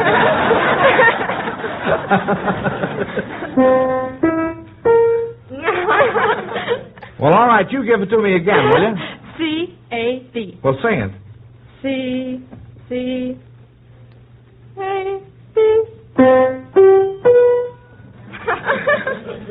No, I'm afraid you're wrong on the last note there, Joan. C-A... No, that's G you're playing there. There. That's all right, now wait a minute. C-A... That's it.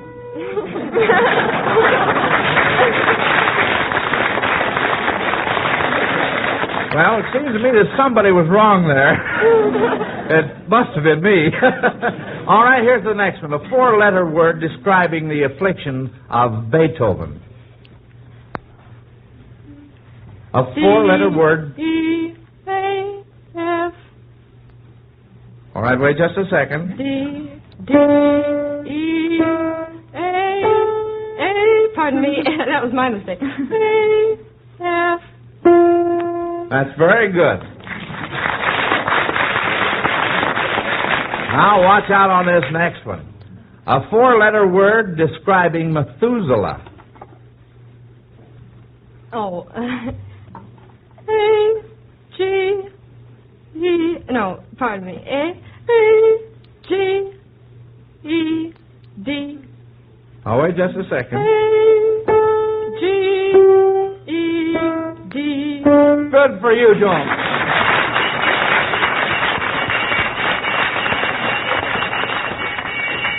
Well, there's the bell, kids. But say, I have another tough mathematics problem here sent in by W.E. Jones of McHenry, Illinois. And, Richard, I thought you might like to take a try at it during recess. Here it is. A man built a factory with a capacity of 300 employees, but he wanted to start operations gradually. He hired 3 men the first day, 3 more the next working day, and so on until he had his 300. Then came a headache over the payroll. How much did he owe at the end of the day he hired the last man if he paid them all $3 a day? No paper and pencil, Richard. Now figure this out in your head, and you can start now because it's recess time. Mr. Kelly. Just a moment. Okay. Do you mean he had to pay all the salaries at the end of the last day for all the days that he had hired? Oh, naturally. Sure. All right, you go ahead, Ed. Surprising, isn't it, how much our children really know these days? Yes, it's downright amazing. But what I wonder at most is why we parents keep on trying to explain a scolding or some denied pleasure to the children with that age-old, outworn excuse, Daddy isn't feeling well, or Mother has a headache. Most of us are a little irritable and cranky when we don't feel right physically, and that's the time to call Alka-Seltzer to the rescue. Do you always have Alka-Seltzer in your home? Wouldn't it be worthwhile to have this added help just in case a headache, acid indigestion, muscular pain and fatigue, or the misery of a cold threatens to upset the harmony of your home? Many parents answer yes emphatically to this question, and millions keep Alka-Seltzer on hand and depend on it for relief in all these annoying ailments. Remember, Alka-Seltzer is commended by the Consumer Service Bureau of Parents Magazine. Be wise. Ask your druggist for Alka-Seltzer tonight or tomorrow. Never be without it in your home.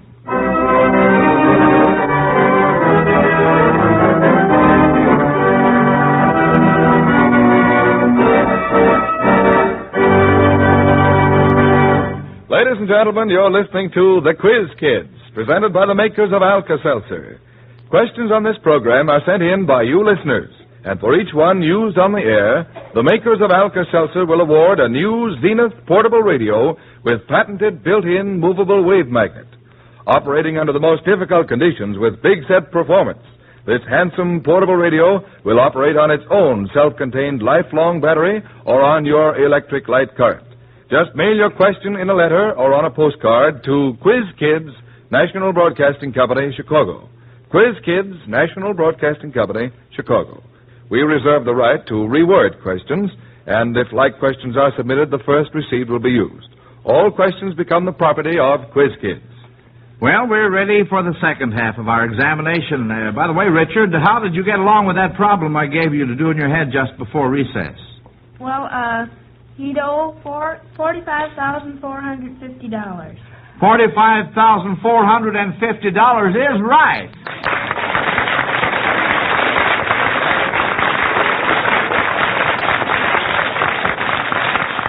Nice going there, Richard. Will you tell us how you worked that out? Well, you see, the first day he'd pay $9 because he paid each man $3 a day, didn't he? And the last day he'd pay $900. And so it'd be 9 plus 900, which would be 909, and divide that by 2, and that would give you 454 and a half, and that's the average of what he paid each day. And he paid 100 days, so you multiply that by 100, and that gives you $45,450. Richard, you're a boy after my own heart.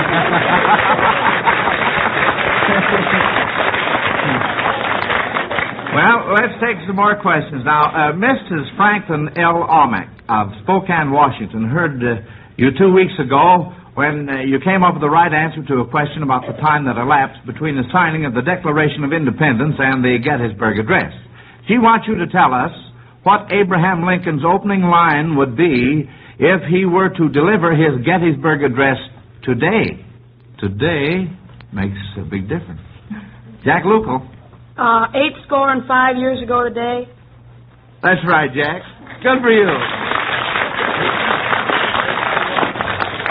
Now then, Jack Gossett of Lincoln, Illinois, has a question that may embarrass you just a bit. He asks the names of the 2 ships Admiral Byrd took with him to Antarctica in 1933 to 1935. The names of the two ships. Jack Lucal? Was one of them the Roosevelt? No.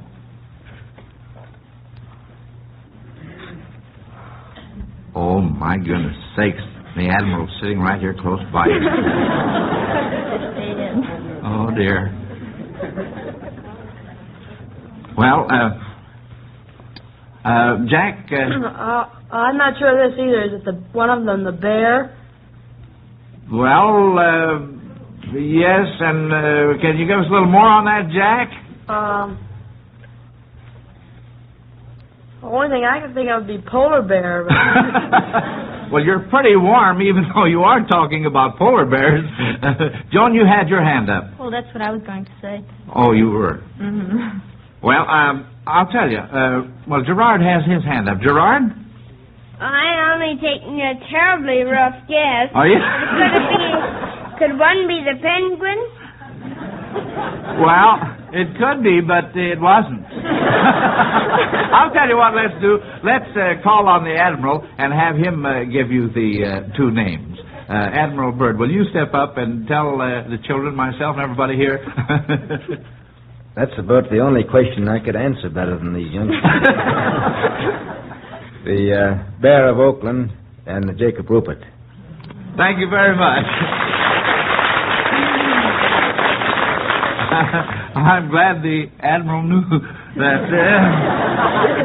Now, our next question, L.E. Trunky of Knoxville, Illinois, thinks you should be able to name two comic strip characters who recently joined the Army. Gerard? Well, Pete the Tramp and the Doctor. Well, all right, we'll accept those two. Richard? Will Winkle.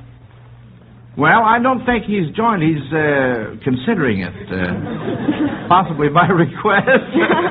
Joan McCullough? Joe Palooka. That's one that we know definitely. All right, Jack... I was going to say Joe Palooka, too. I see. Well, Snuffy Smith could be another one, too. Old Snuffy, yes, sir.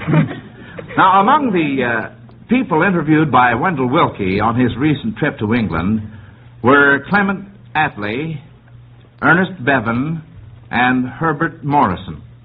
Why did Mr. Willkie wish to see these particular men? Jack Lucal.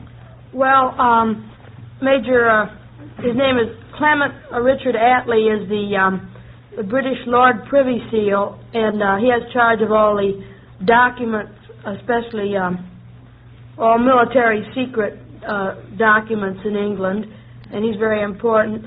And Ernest Bevan is the Minister of Labor and National Service. And that's a very important post. And Herbert Morrison is the Secretary of State for Home Affairs. That's very good, Jack. Very, very good. Last night at Atlantic City, when 12,000 school superintendents put you through your paces in Convention Hall, I think you acquitted yourselves very well. I'm sure the school administrators were convinced you are very good in many subjects, but that doesn't interest May Love of Chicago, Illinois. She wants to know in what subject you make your worst grades at school and why. Well, let's start with Joan McCullough. Well, I think it's English because I don't like to make book reports. All right, Joan. How about the rest of you children? Jack Lucal? Well, I think the lowest grades I get are in Latin. I like it, but all those verb forms sort of scare me, and I don't learn them as well as I could. That's the only All right, Jack. How about Joan Bishop? Well, I think I'm forced in arithmetic and algebra and those studies. I see. And the fact that you are, that's the reason... I don't care for them. Oh, I see. All right, Richard, how about you? Well, I usually get lower grades in physical education.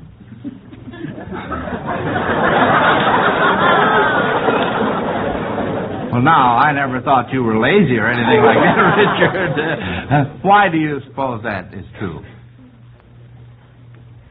Well, I don't know. Now, don't tell me you can't figure that one out. Well, all right. We'll let it go at that. Gerard? Well, I'm forked in arithmetic. You are? You admit it, huh? I admit it, and I hate practicing writing, but I love to write. You do, huh? But you don't like to practice. Well, now, kids, I hope this won't embarrass you, but I'm curious to know just how bad you are in these subjects. Do you mind telling me what your exact grade in arithmetic is, Gerard? Well, I think it's around C. Round a C. All right. Joan Bishop. Well, it's about the same as Gerard's. Richard? Well, in our school, E means excellent, and that's what I got in physical education.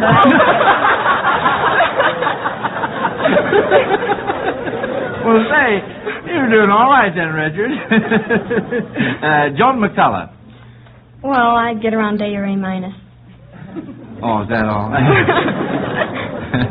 Well, Jack, how about you? Well, I get, I think my semester average in Latin was 88, and that's 88 out of 100. That's a B in the way we grade.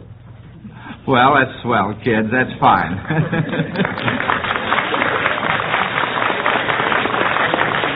Louis Leeser of Twin Falls, Idaho, thinks that at this season you should be able to tell us what the following have in common: a McGinty, an ibis, and a Colonel Fuller.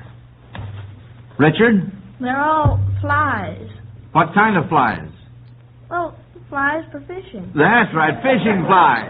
That's good, Richard.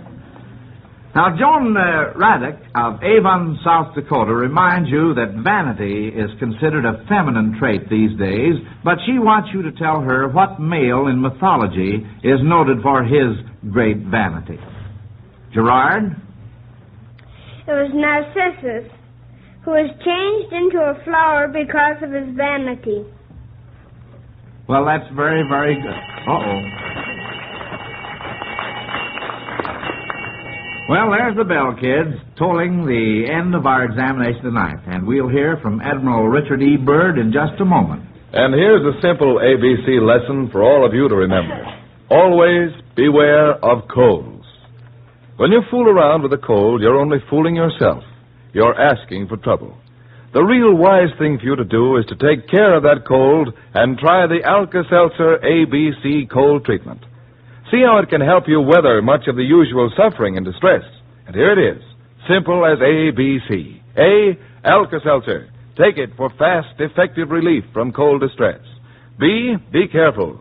Get more rest than usual. Stay out of drafts. Avoid stuffy, overheated rooms.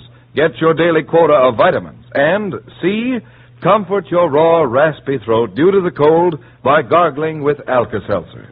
Now, isn't that simple? Yes, and mighty sensible and effective, too. Try it and see for yourself. But don't wait. Take care of that cold now. Get Alka-Seltzer from your druggist right away. And be sure to ask for and get the genuine Alka-Seltzer.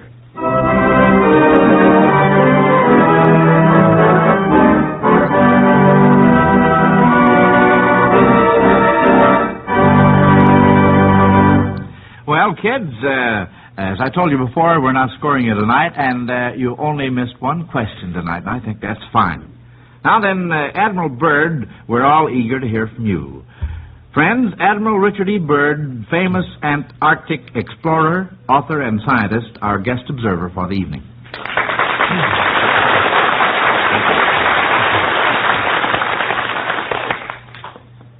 Thank you, Mr. Kelly. Gerard, with your great interest in nature, I wish you could have been with us in the Antarctic. Do you think you'd know an emperor penguin if you met one, Gerard? I certainly would, Admiral Byrd. I've seen the ones in the Field Museum that you brought back with you from the South Pole. The emperor penguins are larger than most penguins.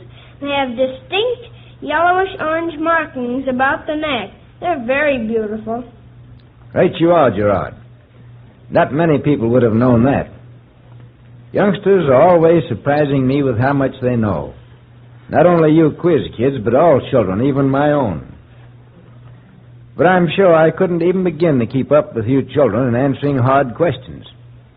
I realize I've got to do a lot of reading up. It goes without saying that this program is one of my favorites. And I think one of the reasons is that I am aware of what you are doing for education generally.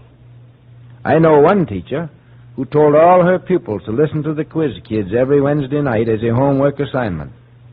Mighty pleasant homework, I should say. But the point is that this program is stimulating learning and reasoning. And this old world hasn't burdened itself with an overabundance of either.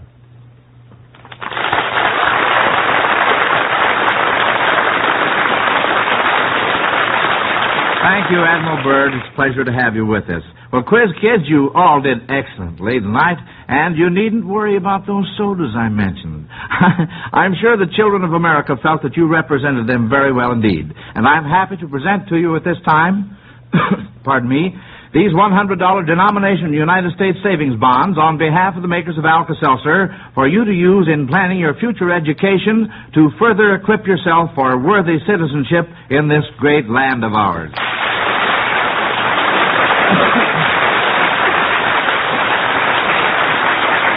Friends, I'll announce the contestants on next week's examination as soon as we hear a final word from Ed Hurley. These winter days, play safe. Be sure. Give yourself and every member of your family an ample daily supply of vitamins A and D. Take one-a-day brand vitamin A and D tablets, the new vitamin product now offered and guaranteed by the makers of Alka-Seltzer. Each one-a-day brand vitamin A and D tablet contains the same amount of vitamins A and D contained in 2 whole teaspoonfuls of cod liver oil, meeting minimum United States pharmacopoeia standards. And this means that each tablet is guaranteed to contain 6,250 units of vitamin A and 625 units of vitamin D. And listen, you take only 1 tablet a day. That's your normal daily need, and it costs only a penny a day. When you buy vitamins, read the number of units on the label. Then you'll see how economical one-a-day tablets are. Yes, 30 tablets cost only 35 cents. 90 tablets, just 85 cents. And 180 tablets, only $1.50. One-a-day brand vitamin tablets have been tested and approved by Good Housekeeping Bureau and commended by Consumer Service Bureau of Parents Magazine. Get one-a-day brand vitamin A and D tablets from your druggist. Look for the big 1 on the package. Thank you, Ed Hurley. Well, next week, friends, we'll be back in Chicago. Remember, last Wednesday night we had a tie for third, so our class will include 4 winners from last week. Jack Lucal, Richard Williams, Nancy Bush, and Nani Khan. Our newcomer will be Nancy Coggeshall, 14 of River Forest, Illinois. Meanwhile, this is Joe Kelly dismissing the Quiz Kids class until next Wednesday at this same time. Good night, kids. Good night, Mr. Kelly. Listen again next Wednesday night to the Quiz Kids. The makers of Alka-Seltzer present 3 programs each week, all of them on NBC Network. Ed Hurley speaking. This is the National Broadcasting Company. This is the Let's Pretend story of Melilot.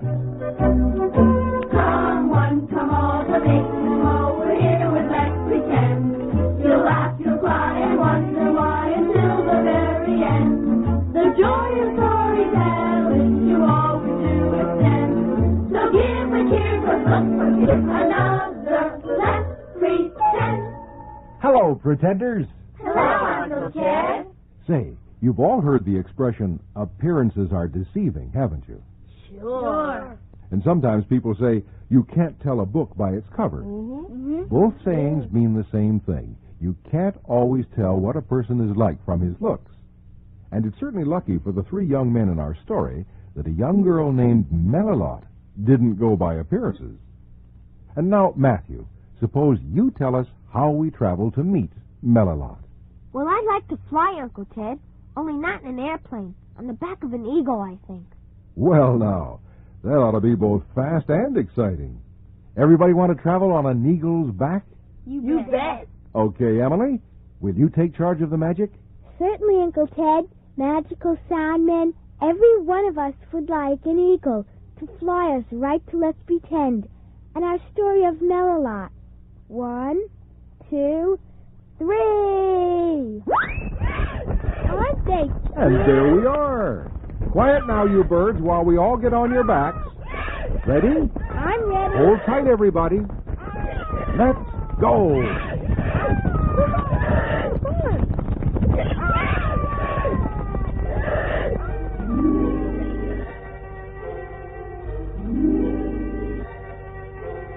Once upon a time, 3 brothers lived in a rich green countryside dotted with lakes, rivers, and waterfalls. On their own land was the magic spring, which was the source of the water, and the brothers guarded it faithfully. But then, one day, an evil sorceress named Madame Hatrod came to them with a terrible request. I want that spring. If I had control of it, I could do what I wished with this valley.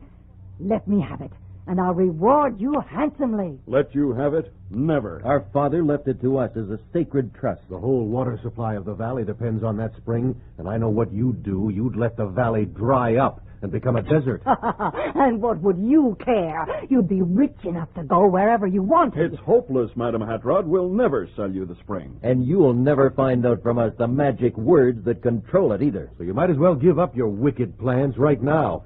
This valley is going to stay rich and green forever. Oh, you think so, do you? Well, I gave you your chance to profit from the deal. Now let me warn you. Give me that spring. Tell me the magic words, or I'll put you under such a dreadful enchantment you'll rue the day you were born. You wouldn't dare. Oh, wouldn't I? I give you till tomorrow night to make up your minds. Then I'll be back to see if you haven't reconsidered. Till tomorrow night, my friends.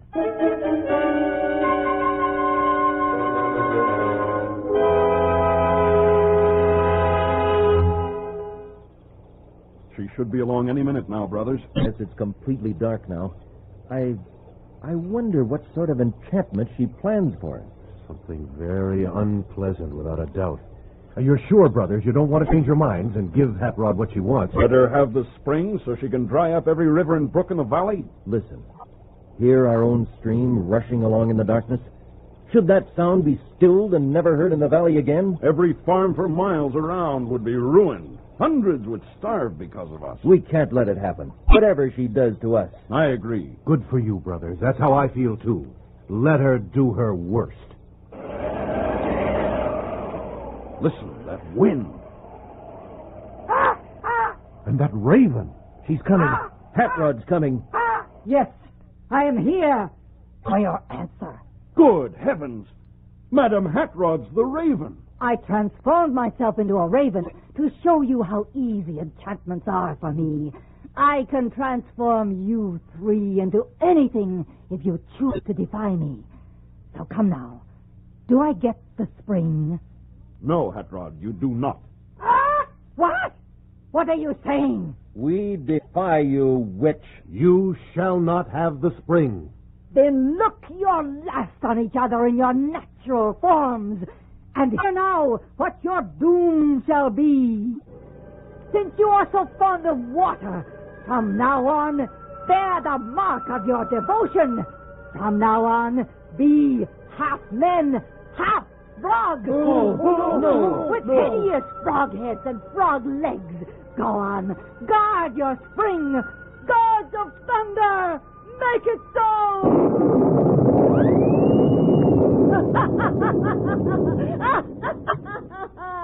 There! And your home. From now on, let it be a dirty, filthy hovel suitable for such monsters as you are. And now, farewell, my ugly friends. No longer Robert, Richard, and William, but Squdge, Splash, and Wart. You'll have plenty of time from now on to consider your mistake.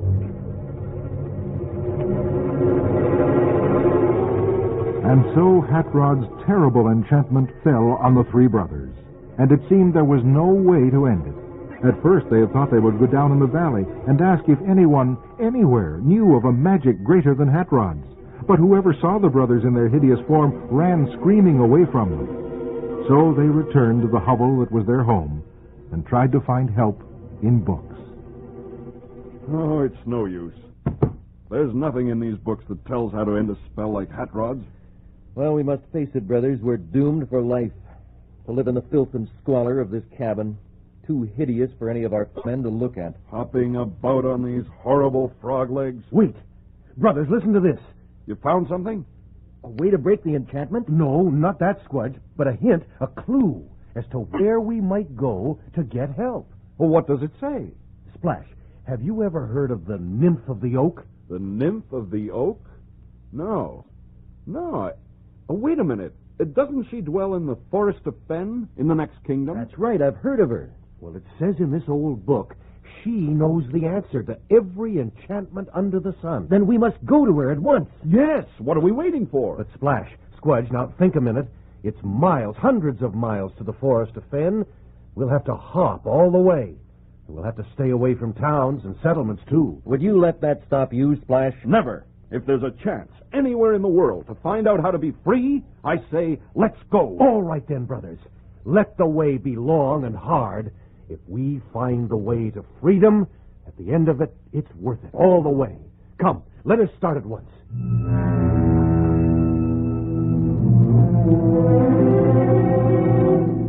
Well, the way was long and hard. For many weary weeks the brothers traveled, but at last they entered the Forest of Fen and found their way to the magic oak where dwelled the nymph they sought. Now they're standing by the tree. Brothers, perhaps the simplest thing would be just to speak quietly and explain our trouble. All right. You do it, Wirt. Nymph of the Oak, we stand before you 3 brothers, transformed into such a shape that none of our fellow men can bear to look at us. It is the doing of the evil sorceress Hatmod, who was angry because we would not sell or give her our spring for her own wicked uses. Nymph of the Oak, can you tell us how we may be free? Why doesn't she answer? Listen. The leaves are stirring. Hear me, brothers. She speaks. A voice comes from nowhere.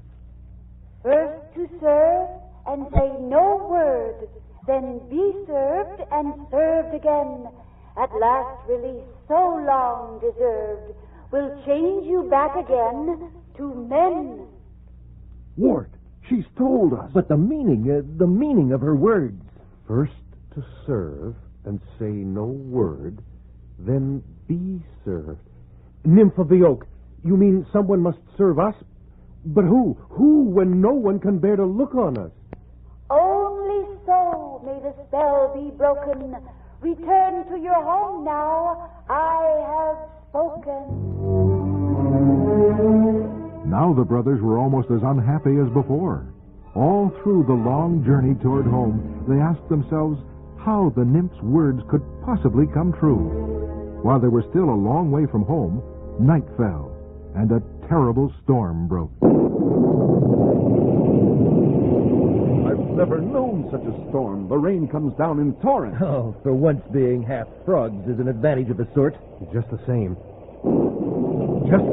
I wish we could find some sort of shelter. Wait. Look ahead through the trees, Ward. Isn't that a light? It is. There's a cottage of some sort there. But, brothers, think. We can't just go to the door and ask for shelter. We'd frighten whoever lived there out of their wits. Oh, that's true. Brothers, that crack of lightning. Look out! That tree was struck. It's falling. Look, follow that cottage with the roof smashed in. Oh, heaven help whoever lives there.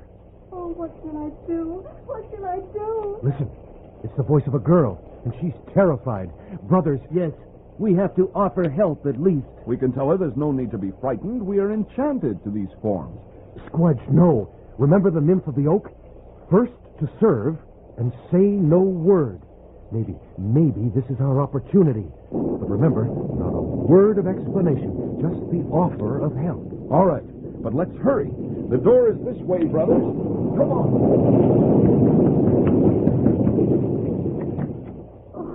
Oh, thank heaven, whoever you are. Oh, my goodness. What are you, creatures? Do not be frightened, little maiden. However fearsome we look, we only wish to help you. But We understand you must be shocked at first sight of us, but please let us help you. We know the tree crashed into your roof. We heard you crying. Brothers, look inside. The roof timbers have crashed in. Rain's pouring in. Let us haul the tree off the roof and patch it for you. Please. Oh, sir, forgive me. You're very kind, and I have been very rude. Won't you please come in out of the rain? Brothers, did you hear? She asks us in. She'll let us serve. Oh, you hop. You have men's bodies and frogs' legs. Please don't be frightened. We can't help it. You see, we... Say no word, Mother. Oh, forgive me. Your voices are gentle. I didn't mean to gasp. Here, let me close the door. And if you can help me, I will appreciate it very much. I'm all alone here. Father had to go on a journey, and all was well till the storm struck. All will be well again in no time. Have you hammers and nails, little maiden? Oh, yes, and I'll get them at once. And my name is Melilot, gentlemen. Melilot. And you call us gentlemen. Won't you tell me your names? We are known now as Squudge, Splash, and Wart. Ugly names for ugly creatures. No, don't say that. I'm glad to meet you all, and you're wonderful to help me. I'll go get the hammer and nails at once. Brothers, the first part of the nymph's requirements is coming true. But there's all the rest of it, Wart. Is it possible we'll be served and served again? This little maiden, Melilot, has already proved herself different from anyone who has ever seen us. But will she fulfill all the requirements? She's coming back, and our fate is in her hands. Yes, from now on, our fate depends on Melilot.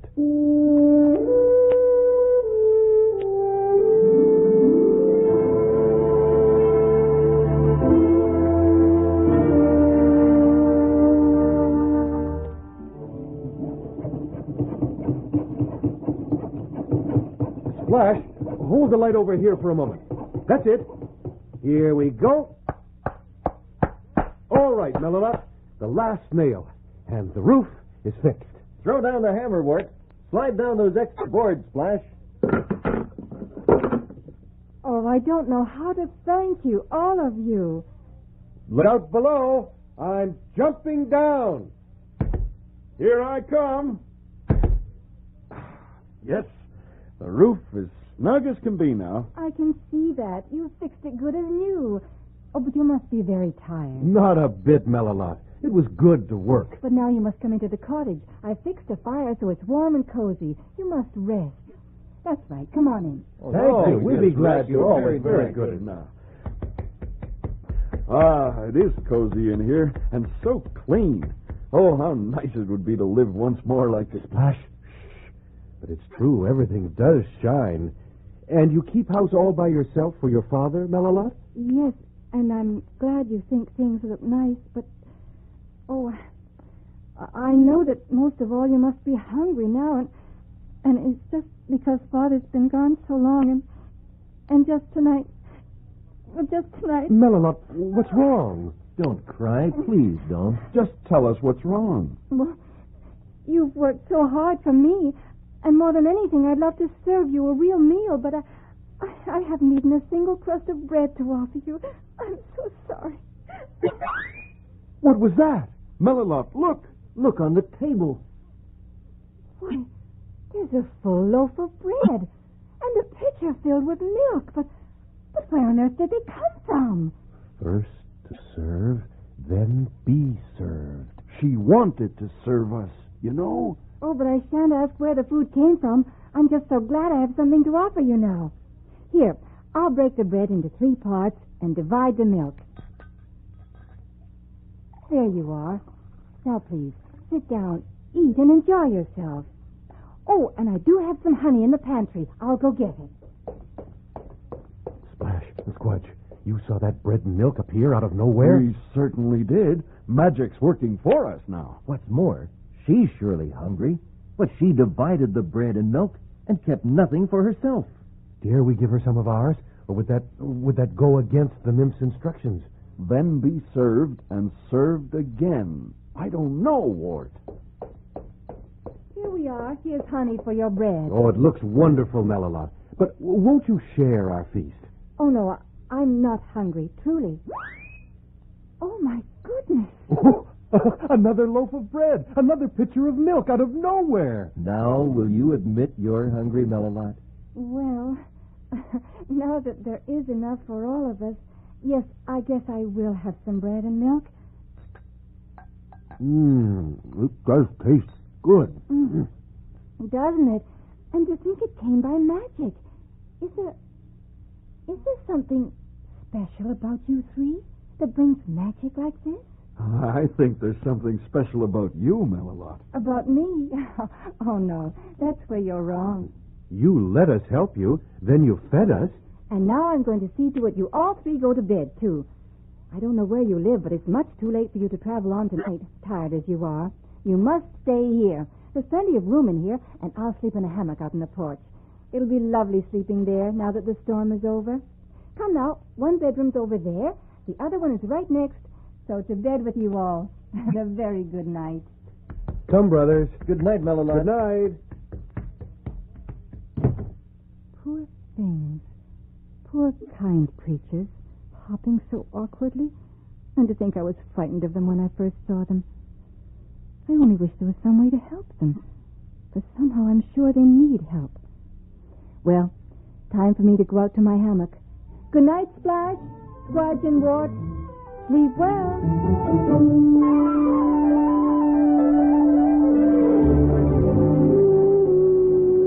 Are you ready, Sister Fairy? I am with all my heart. The spinning wheel is ready. Then let our magic start. Moon, send your beams to us, silvery bright. Wind, start your spinning with breeze, hot and light. Stream, send us all of your foam and your froth. Weave us the loveliest fairy light cloth. What in the world is happening? Am I dreaming? Those two tiny creatures there on the grass.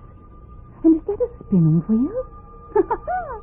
Melilot watching our spinning and weaving. Melilot watching with wide open eyes. Melilot wondering what we are making. Melilot's going to have a surprise.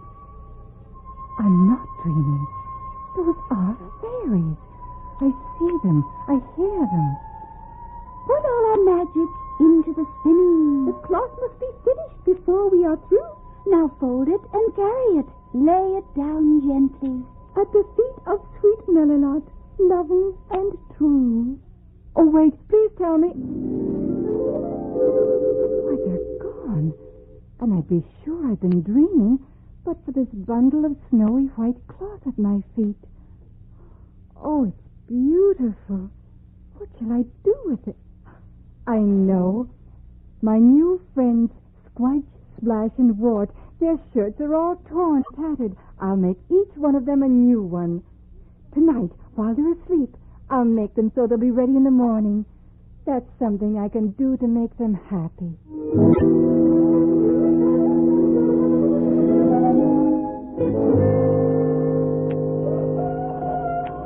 Splash! Wart!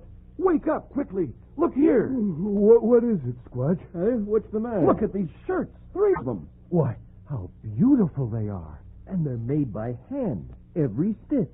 Melilot made them all herself, for us. Brothers, once again she served us. First to serve and say no word, then be served and served again. Brothers, let's put on these shirts. Let's put them on quickly. So, my arm in one armhole, then in the other. Brothers, look at me. The miracle has happened. William, you are yourself again. The spell is ended. Now, I. And I. Look, brothers. Wait. It's a miracle. Oh, Robert, Richard, to see you again in your natural form. But look, out the window there. There's our good angel, still sleeping in her hammock. Come quickly, both of you. We must thank her. Yes, but how can we ever thank her enough? Look, we walk as men again. Here she is, her eyes fast closed. And look, her dress is as tattered as our old shirts were. But it was us she thought of, not herself. Melilot, I kiss the hem of the ragged dress you wear, that we might be clothed as we are. Look, her dress is transformed to finest silk, and there are jewels twined in her hair. Brothers, our gratitude works magic too. Look, I kiss the wall of the cottage which sheltered us. And the cottage is transformed to a splendid home. She's waking. Oh, my goodness. It's bright daylight. Oh, who are you three? Dear Melilot, look at the shirts we wear. Shirts you made for us. But I made them for three poor, ugly... Yes, you made them for Squdge, Splash, and Wart, three poor enchanted brothers. But your loving kindness has broken the enchantment, Melilot, and now you see us as we truly are. Robert, Richard, and William, your most devoted friends forever. Oh, it's a miracle. And how glad I am. Oh, you look so handsome. Oh, you're dressed so richly. You'll be ashamed of... Why, look. My dress. It's a silk. And my hair. Jewels are twined in my braids. Why, I, too, am transformed. And your little house, Melilot. Do you see it now? Oh, everything is so beautiful now. Oh, no, brothers. Listen. What? I only hear a raven croaking. A raven? Can it be Hatrod the witch? It is. It must be. She's discovered the enchantment is broken. William, what shall we do? These shirts Melilot wove for us. They're magic. Quickly, brothers, take them off. But I don't understand. Oh, that bird. She's lighting right before you. Who has dared undo my enchantment? Quickly, brothers, throw the shirts over her. Bind her legs with them. Let me go! Let me go! Tie her feet together. Oh, but you're hurting her. She can't break through the magic cloth. I was right. Why are you treating her so hard? Melilot, this creature you see as a raven is really an evil witch, Madame Hatrod. It was she who enchanted us. She's cruel and evil, Melilot. Don't go near her. Oh, I can't believe it. Oh, poor little raven. I do not fear you. I love you. See? I stroke your wings. Go away! Go away! I kiss your shining black head. Oh, what have I done? Where is she? What happened? Look, brothers, where the raven stood, there's just a lump of mud. Only a lump of black mud. The raven's gone. The witch is gone. And it's Melilot's doing. Oh, brothers, isn't it clear now? Hatred and evil cannot live where love is. Hatrod had to die when Melilot kissed her. The love in Melilot's heart can accomplish every miracle. It's true. True indeed. Dear Melilot, thanks to you, the valley is safe forever from the schemes of this witch. We can all live happily from now on, thanks to the love in your heart.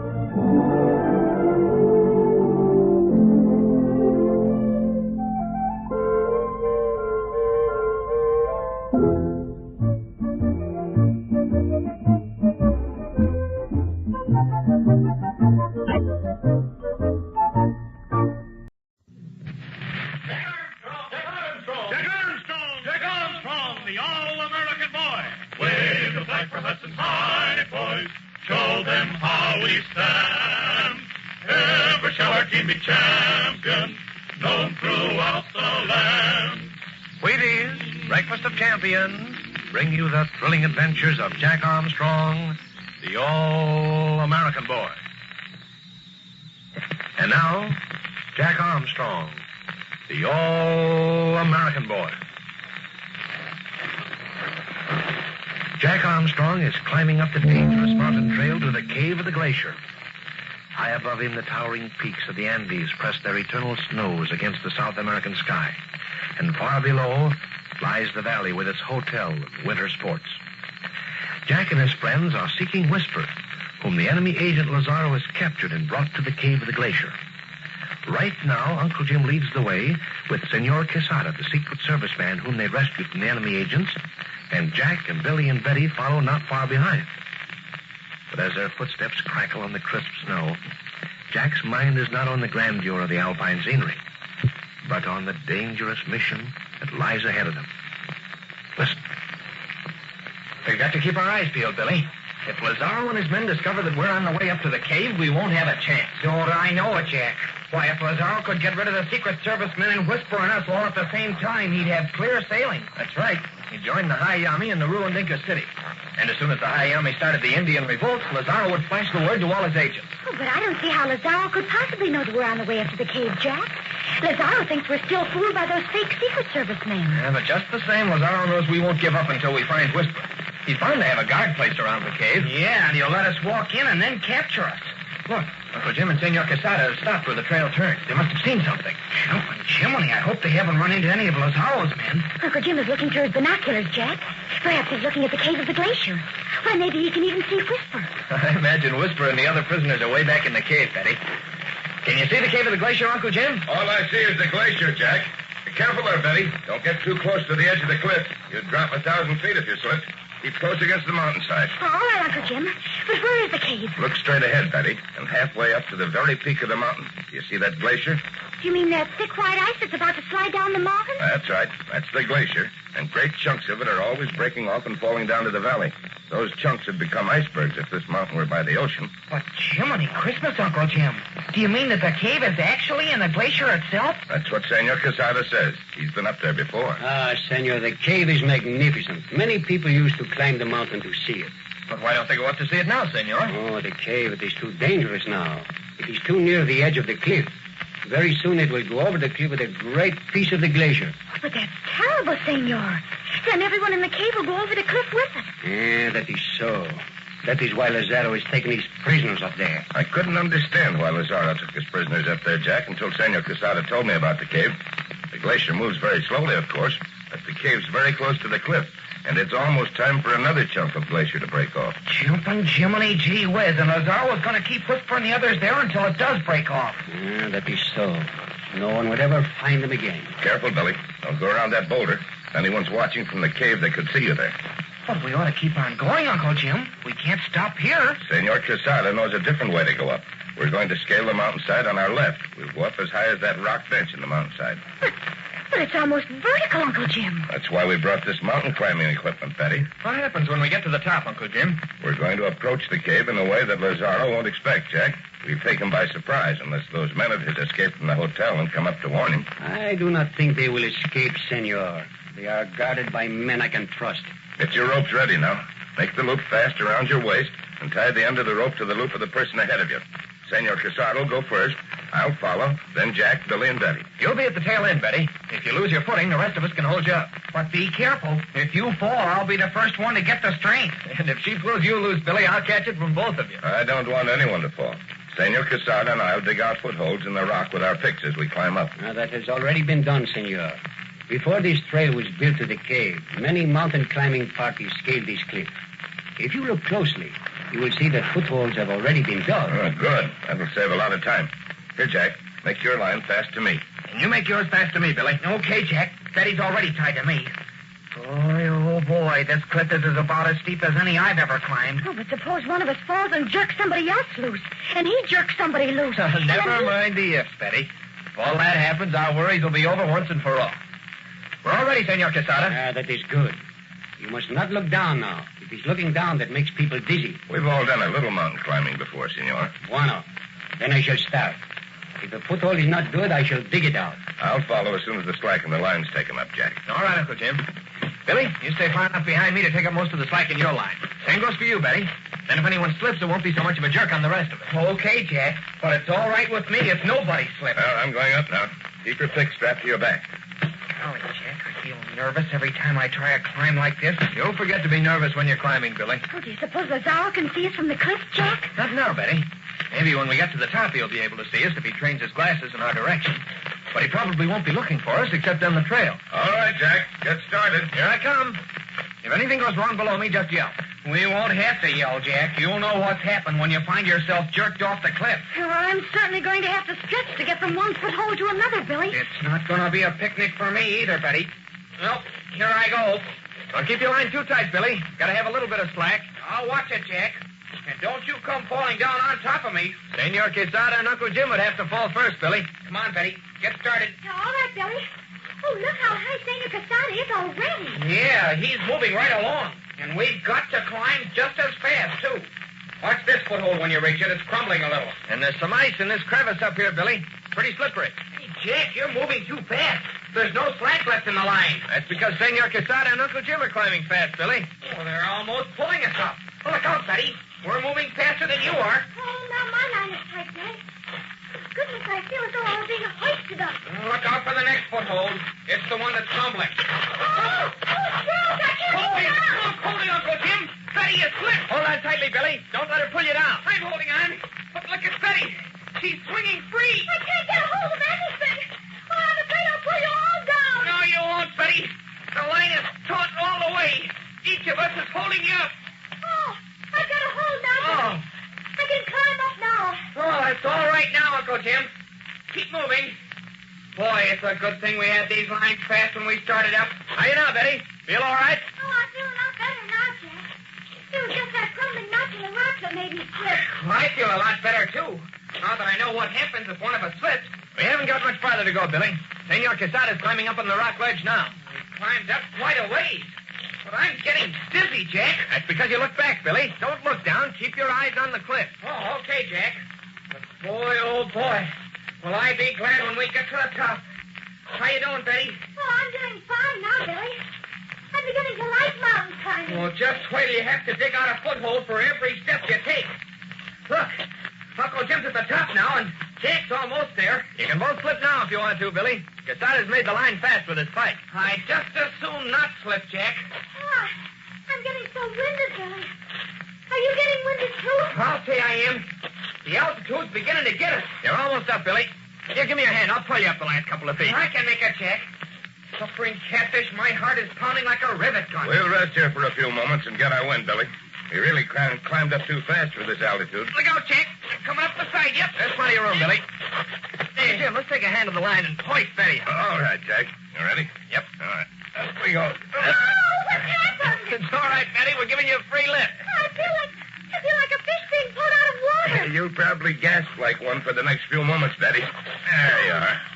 Now, you and Billy lie still and give your hearts a rest. Well, let's see what we've got up here, Uncle Jim. Say, look at that view. Snow and glaciers and white peaks against a blue sky. No wonder people climb up here, Senor Quesada. Ah, the view, it is magnificent, yes. But there is more than the view to see. Look, there is the entrance to the cave of the glacier. And it's right on the edge of that distant cliff, too. Say, that's still a long way from here. Do we have any more cliffs to climb to get up there? Ah, there is much snow, senor, but no cliffs. We will walk a long ways through the snow where they cannot see us. We will come upon them from behind. I'll take a look at the cave through the binoculars, Jack. I'd like to make sure that no one's looking at us now. And look, Jack, look far below so we can see the hotel and the airfield and the hangars. Oh, they look like little toys. Is anyone at the cave using binoculars, Uncle Jim? There are two men outside the entrance, Jack. One of them has binoculars, but he's looking down toward the hotel. I wonder what he expects to see. Take a look at the hotel, Uncle Jim. All right, Jack. Let's see now. I don't see anything that... Yes, by Jove, I do. There's someone on top of the hotel, and he's signaling in semaphore. Jumping Jiminy, gee whiz, Uncle Jim. That means that one of Lazaro's men is signaling up to the cave. Then they must be signaling about us. They've discovered that we're on the way to the cave of the glacier. I'm afraid you're right, Betty. Yes, you are right. He's semaphoring about us. Well, can you beat that? Now Lazaro will be on the lookout for us. That's right, Billy. And he'll lay some kind of a trap to get us in that cave with Whisper and the others. But that will not stop you, senor. You will go to the cave? You bet we'll go to the cave, Senor Quesada. And if there's anyone in that cave when the glacier takes it over the cliff, it won't be Whisper or us. So Lazaro knows that Jack and his friends are on the way up. But there's one thing he doesn't know. And that is that Jack is going to drop in on him in a very unexpected manner. Not even Jack himself knows that now. But there are some startling developments waiting for everyone up there in those snow-clad peaks of the Andes. And you'll really miss something if you're not there. So listen in, all of you. at this same time tomorrow to another exciting episode of The Land of the Sky with Jack Armstrong, the All-American Boy.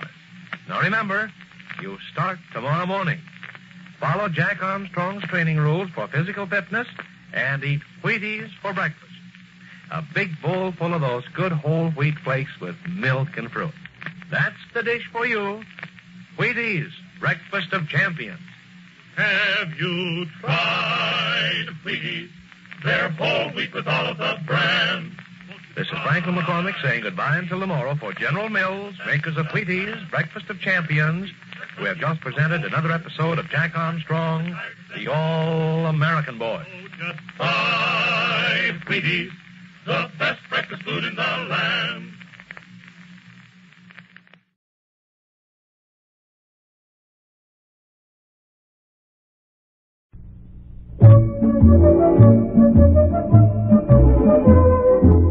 This is the Let's Pretend story of the Goose Girl. Come one, come all, the big and small, we're here with Let's Pretend.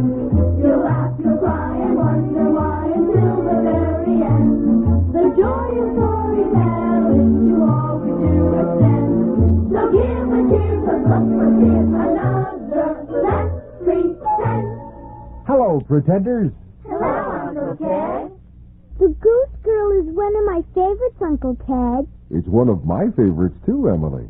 And Matthew says how we travel. Well, since our story is the Goose Girl, how about a flock of giant wild geese flying north? All righty. Everybody sit tight. Hold fast. All set? 1, 2, 3.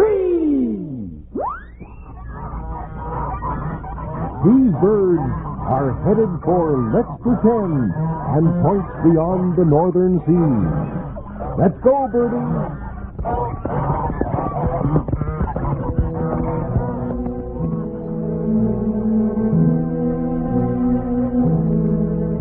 Once upon a marriage had been arranged between the Princess Margaret and the handsome Prince Michael, whom she had never seen. As our story begins, she's ready for the journey, and we find her talking with her mother, the gentle Queen Elaine, while they await the maidservant Ellen, who is to accompany the princess. So you see, darling, this marriage has been arranged ever since you and Michael were tiny children, and I know you will be very happy. How do you know that, Mother? Because Michael, like his father, King Rayburn. Come in. Come in. Oh, Ellen, are you ready to leave? I am quite ready, Queen Elaine. Good. Ellen, you have served me for many years. I trust you. You are a clever servant and a shrewd one, too. I know you will look after my daughter. I am honored, madam. Now, Margaret, listen carefully. And you too, Ellen. In order to safeguard you further on your dangerous journey, I am giving you my greatest possession. It is Falada. Falada? Your magic horse, Mother? The horse that talks, madam? You will give him to your daughter? Yes. For then I will know that she has every protection. Oh, dearest Mother. And now, one more thing before you start. The most important of all. And this must be among just us three. Give me that handkerchief, Margaret. Oh, Mother, what are you going to do? Don't be afraid, my darling. I'm going to prick my fingers just a little bit. Oh. There. It's all right. Now hold the handkerchief so that it will catch 3 drops of blood. Steady now. 1, 2, 3. There they are. What are they for, Mother? This handkerchief, with its 3 drops of blood, completes the magic charm of Falada's speech and the strength to protect you. No harm can ever come to you while you keep the 2 by you. But should you lose the handkerchief, Falada will only be able to speak. You will be quite at the mercy of your enemies. So guard it well. Oh, Mother, I shall. And now, Falada is waiting. Open the door, Alan. Speak to me, Falada. Promise me you will protect my daughter. With my life, my queen. It is well. Take care of her, Alan. Until we meet again, Margaret, goodbye. Goodbye, Mother dear. Goodbye.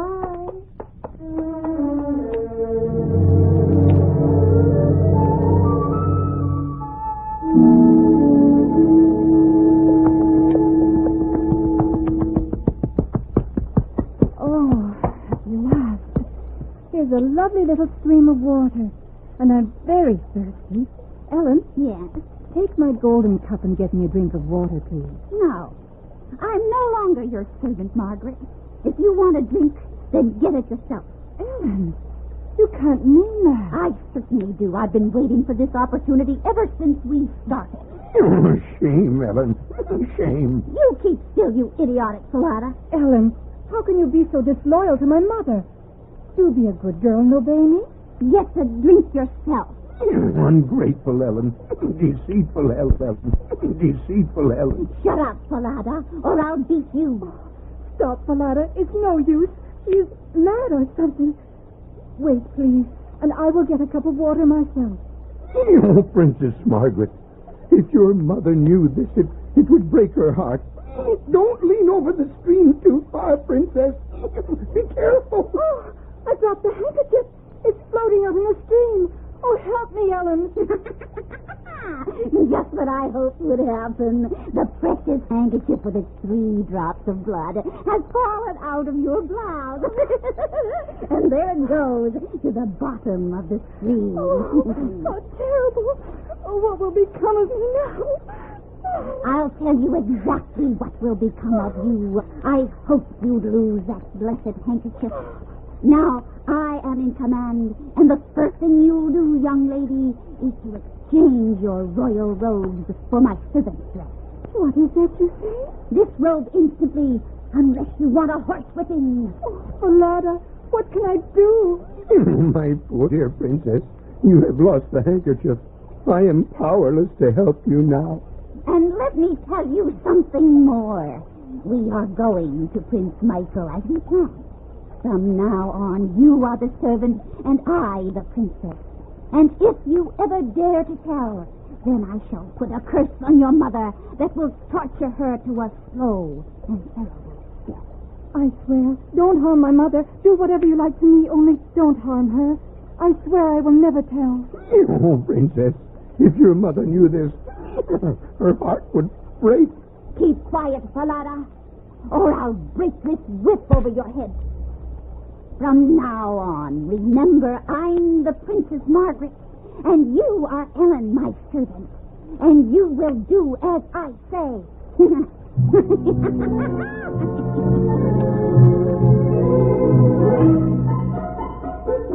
Make way for Her Royal Highness, the Princess Margaret. Make way for Her Royal Highness, the Princess Margaret. They've turned the corner, Michael. They'll be here in one moment. Oh, Father, I must confess I'm a little nervous. Oh, you need have no misgivings. If the Princess Margaret is like her mother, lovely Queen Elaine, you will be the luckiest man in the kingdom. Her Royal Highness, Princess Margaret of Transpolia. Welcome, Princess Margaret. We're delighted to have you here. Thank you, sire. I am happy to be here. And, Princess, this is my son, Prince Michael. You do us great honor, Princess. Oh, it's been a long journey. You must be tired, Princess. Will you first refresh yourself with a cup of tea, and after that we can discuss the plans for the wedding? An excellent idea. Oh, sire, first, a word, please. I brought with me this personal servant, Ellen, but I find she's not at all capable. Can you find a place for her in the dairy or stables? That's about all she's fit for. I know what we can do with her. Have you ever tended geese, my girl? No, sire, never, but I'll try my very best. All right, Ellen. Ask someone to show you where the geese are kept, and there you'll find Conrad. He'll be glad of your company, I dare say. Thank you, sire. Run along, Ellen. I'm sure you'll make a charming goose girl. And now, I'm ready to discuss our wedding, Prince Michael.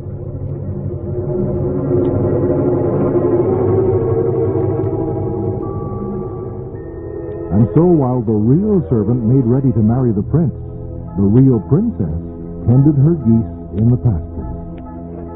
Come, Ellen, be a nice little goose girl and drive the geese this way. Which way?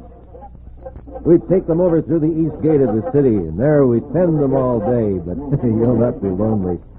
I'll keep you company. Don't, Conrad. Keep away from me. Oh, what's the matter with you? I'm not a bad fellow. Perhaps not. Hello, Conrad. Who's the new goose girl? Hello, John. Now, that's Ellen, who thinks she's a princess and too good for the likes of me. What's new with you? Where are you going? And why the axe? Oh, I'm on my way to kill a horse. The one the Princess Margaret rode in on yesterday. You're not going to kill Falada. Well, now that you mention it, that is his name. Oh, how awful. Why? Why is she going to have Falada killed? Oh, he's dangerous.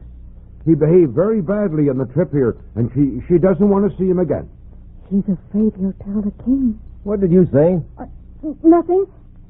Did Conrad call you John? Just that, goose girl. Why? Do you want to make some money, John? Do I? The geese swim. Then do this for me. When you've killed the horse, hang his head over the east gate of the city.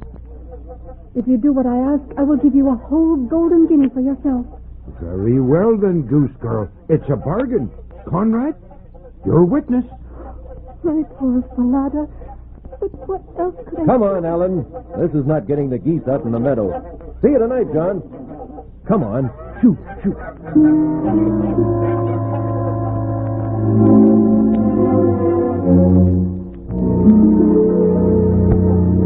Come on now, goose girl. Let's be friendly. And that dimple on your cheek needs a kiss. Oh! What's the idea of slapping me like that? It may help you to remember your manners. Now let me alone and tend the geese. I'm going to rebraid my hair. The princess in the castle couldn't be any more stuck up than you. That's just how I mean to be. Oh, Sally, what beautiful hair you have. Give me a lock of it for my pocket. Let me alone. Oh, don't be silly. Come on. Low wind, wild and free. Take Conrad's hat away with thee. Take it miles and keep him there till I've braided up my golden hair. Stop that. There goes my hat. Stop that. Stop.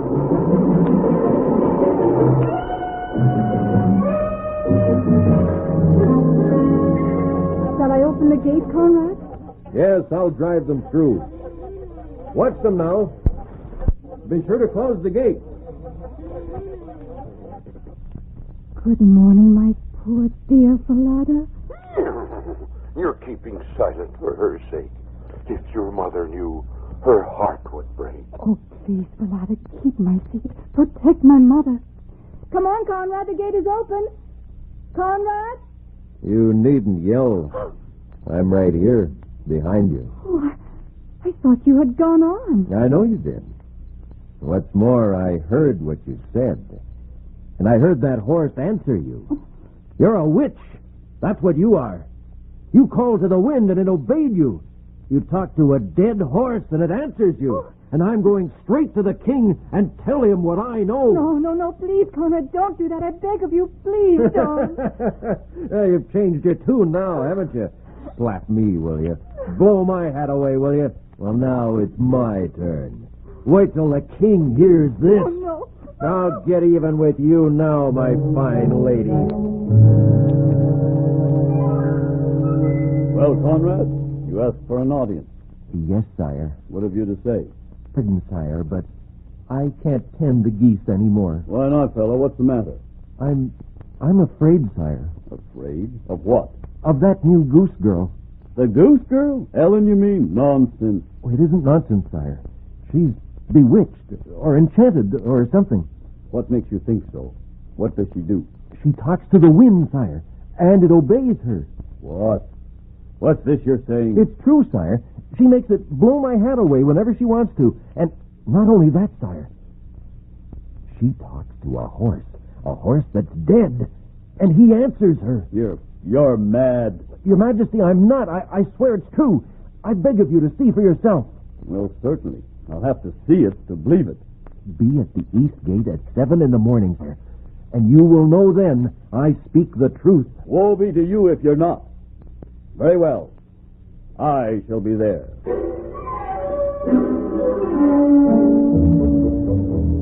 Good afternoon, Your Majesty. And to you, Prince Michael. You sent for me, sire? Yes, girl. We want to talk to you, and we want truthful answers to our questions. Yes, sire. Now then, briefly, Ellen, I want you to tell Prince Michael and me just exactly who and what you are. I'm just the goose girl, sire. What else? Oh, nothing else, Prince Michael. Who is Falada? Falada, sire? I don't know what you mean. Then I'll tell you. Falada is the horse whose head is nailed over the eastern gate of the city. The one who talks with you. I myself heard him. Now then, how is it that he can speak to you? Oh, sire, I beg of you not to ask. It will mean my life and my mother. Oh, please do not ask that, sire. I have no wish to make you unhappy, but I must unravel this mystery. What are you looking at? That marble statue there. It's Mama. I mean, isn't it Queen Elaine, the mother of Princess Margaret? Yes. Why are you so pale? Are you ill? No, I'm all right. Oh, may I go closer and look at it, Your Majesty? Please? Why, of course. Michael, come with me to the library for a moment. Then Goose Girl can look at it to her heart's content. You have the room to yourself. We shall be back presently. Thank you, sire. Oh, dearest mother, how unhappy your daughter is. Mother, do you know what that wicked Ellen has done? She had Falada killed. She posed as the princess and married the prince meant to be my husband. And I can't tell anyone because she swore she would harm you. Oh, help me, Mother. Help me to bear my burden of tears. Oh, my princess, that's what happened. Oh, King Rayburn, you didn't leave the room. You heard what I said. Yes, my dear, I heard. And so did I, Princess Margaret. Thank heaven we did hear. You are the real princess, and she the servant. Father, we should have known. Oh, sire, my mother. Ellen swore she would put a curse on her. She told me she would. I swore by the open sky and my hope of heaven I would not tell her, or my mother's life would be the penalty. Then, Princess, my life will pay first. Michael, may I come in? There is Ellen now. Conceal yourself behind this curtain for a moment, Princess. I don't want her to see you at first. Here, Princess, quickly. Quickly. Come in, Margaret. Good evening, Father. Michael, I missed you at tea. I'm glad you came, Princess Margaret. Why do you both look so gloomy? Anything wrong, my husband? Princess Margaret, I want to ask your advice. What is it? We have just heard of a situation where a woman assumed the identity of a princess, married the prince, and turned the real princess into a servant. How shocking. Isn't it? Tell us, Margaret, what would you do to such an evil woman? I think that such an evil person should be thoroughly punished. She should be banished from the kingdom forever. Very well, my lady. You have pronounced your own doom. What are you saying? Come out, Princess Margaret. You have nothing to fear. Oh, you demon! What has she told you? It isn't true! Isn't it? Then why are you so pale? Yes, sire. Take this woman out of my sight. She is to be banished from my kingdom forever. With the greatest of pleasure, Your Majesty. No, don't do that! I didn't do it! She lied! No! Oh. And now, Princess, this false marriage will be annulled immediately. Will you then do me the honor to become my wife, as it was planned for us in the beginning? Prince Michael, you are just as my mother said you would be. I will be happy to be your wife. Bless you, my dearest children, and may you live happily ever after.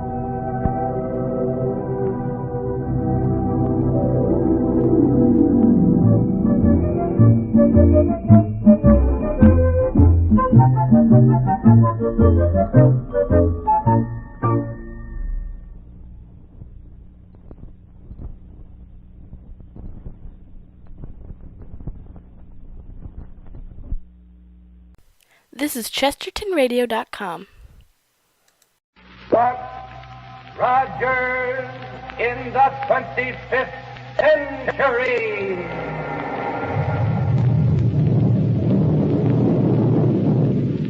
And the shower of silver dollars from Popsicle Pete's Money Box.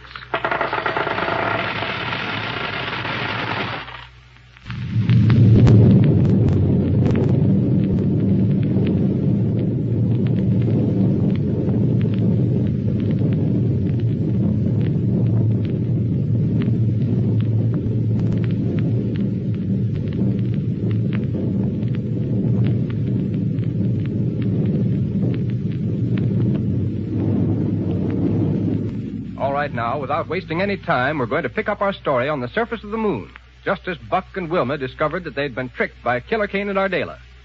Now, here we go, 500 years into the future. A rocket ship. It's gone. That rocket blast knocked me over. Here, get up quick. Kane and Ardela must have hidden behind some of these rocks out here. And they sneaked into our ship as soon as we left it. Buck, they've got the Hewer aboard with them. We've got to go after them. Right. And we'll use this ship of Kane's. Well, go ahead. Get into it and take the controls. I said that a chase between these two equal ships was of no use. But this time there's nothing else to do. Here now. Close the metal door and we'll get underway.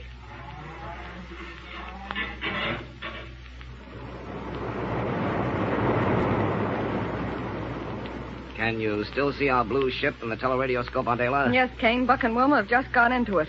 So they can head right out here after us, of course. We'll wait until they take off their spacesuits to operate the controls. What did you do? Left a slow generating gas pot under the control seat. It'll poison them before they know what's happened to them. Good work. Say, you must have hit Dr. Hewer pretty hard while he was getting out of his spacesuit.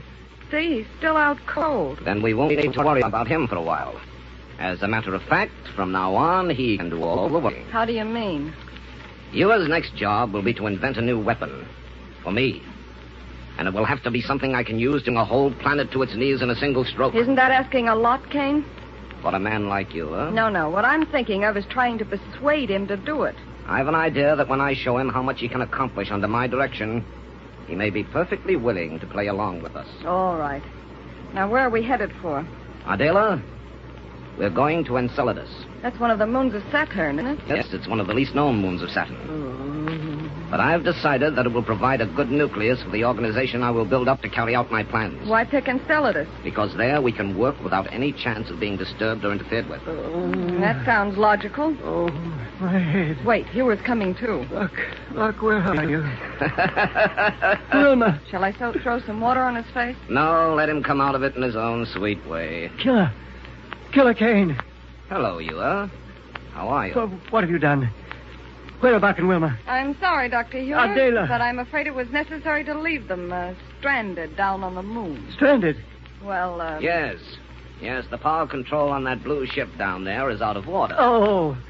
Now, how do you feel? As good as could be expected under the circumstances. Do you really care? Ewer, I'm a man of few words, so I'm going to speak bluntly. Well? You know what my plans for conquest of the solar system amount to. Or at least you ought to know by this time. Yes, Kane. I know your wild ideas only too well. Now, wait a minute. Yes.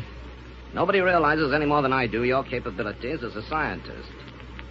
In short, with your cooperation, the conquest I desire will be easy. And if you seriously stop to think about it, you'll realize that working with me will not only give you more wealth than you've ever dreamed of, but a chance to make scientific progress such as you've never had before. The whole solar system will be your laboratory. You will be the greatest scientist who ever lived. Kane, I'm not the least bit interested in what you're saying. Huh? Nothing under heaven could ever persuade me to be a partner to your crime. You are. Either you'll come along with me, or you'll die. As Rogers and Wilma have died. What are you talking about? You heard what I said. But before you said... You only said that the ship you left them in back there on the moon was disabled. Of course, so you wouldn't feel any animosity toward me when I made my little proposition to you. Do you think I'm a fool? What good would disabling their ship do us? No, you are. Our little situation required somewhat more drastic measures. What did you do? Beneath your dear friend Buck's control seat is a small beaker of chemicals, which right now are generating a deadly gas. Oh. In other words, when he and Wilma take off their spacesuits to operate that ship, it will begin to have its effect on them. Not too quickly, either. So they'll have no warning until it's too late. Clever, huh? You're not human. Really? Thank you. Kane, you're a monster. Yes, you are. And I'll give you the same medicine if you try to cross me. Now use your head, you old fogey. You've got a decision to make. On the one hand, wealth, fame, and power. On the other, burial and outer space. Well, will you play along with me? Never. Let me at that radio unit. I've got to warn them. Get away from the radio! Nice work with the paralysis ray, Ardela. I congratulate you. Thanks, Kane. Whether you'll admit it or not, Hewer was in a fair way of knocking you down. I wouldn't say exactly that. But the old boy does pack more of a wallop than I gave him credit for. But it's the last one he'll ever throw. But now listen. Well? I can't seem to spot it on the viewplate now. Perhaps because we're out of range. Enceladus? No, the rocket ship we left on the moon. Just before you and Hewer started to scrap, I saw it take off. Maybe your little trick hasn't worked after all. So soon? Of course not. Knowing Rogers, I know that he'd take off after us without waiting to remove his spacesuit. But he certainly wouldn't continue to fly with it on. Or Wilmer either. And when they do remove them, we'll have nothing more to worry about.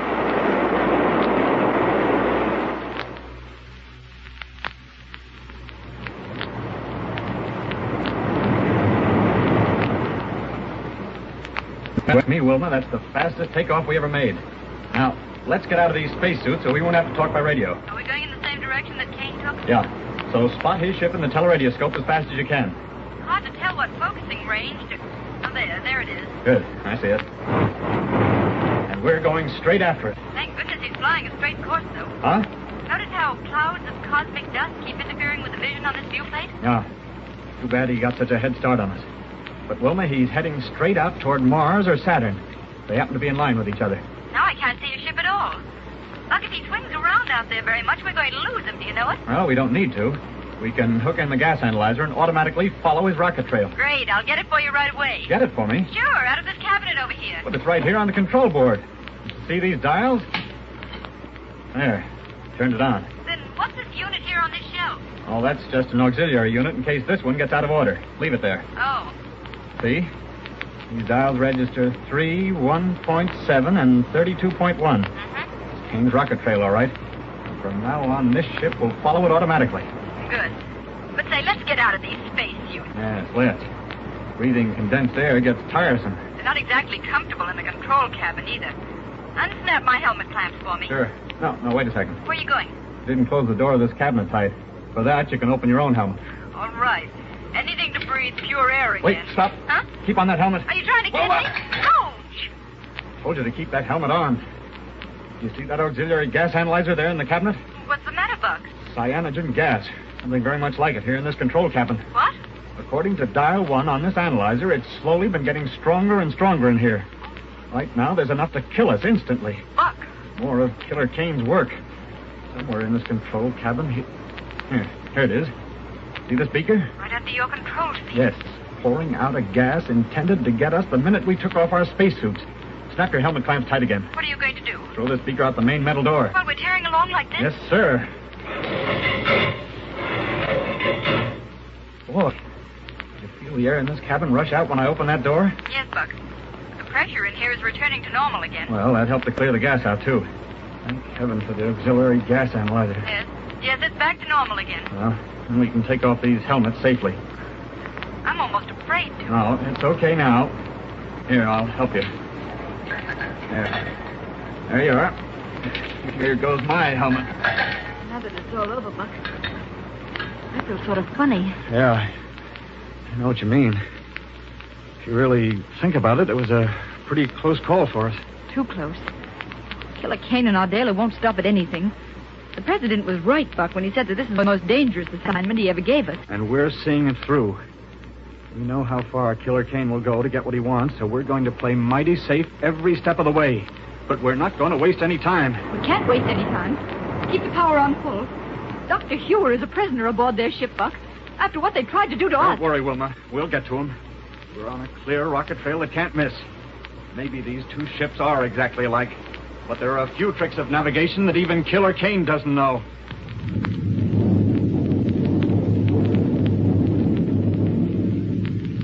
Yes, and I'll bet Buck and Wilma do get to Dr. Hewer and rescue him from the arch criminals. But how? And I wonder what Buck meant when he said that there are a few tricks of navigation that Killer Kane doesn't know.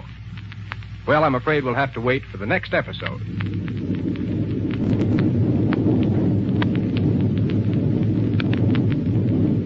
You're listening to Chesterton Radio at chestertonradio.com. But Rogers in the 25th century.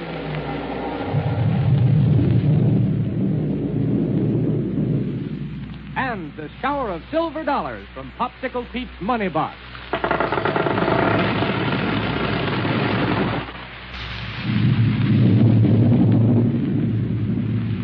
Well, sir, it looks at the moment as though Killer Kane and Ardela, the arch criminals, are one up on Buck and Wilma. To begin with, they succeeded in stealing Buck's super rocket ship and Dr. Hewer with it. Now they're flying at top speed through outer space toward one of the 10 moons of the planet Saturn. Hundreds and hundreds of thousands of miles behind them, Buck and Wilma doggedly follow the criminals' rocket trail, determined to rescue Dr. Hewer at any cost. But now let's pick up our story in the rocket ship of Kane and Ardela. Here we go, 500 years into the future.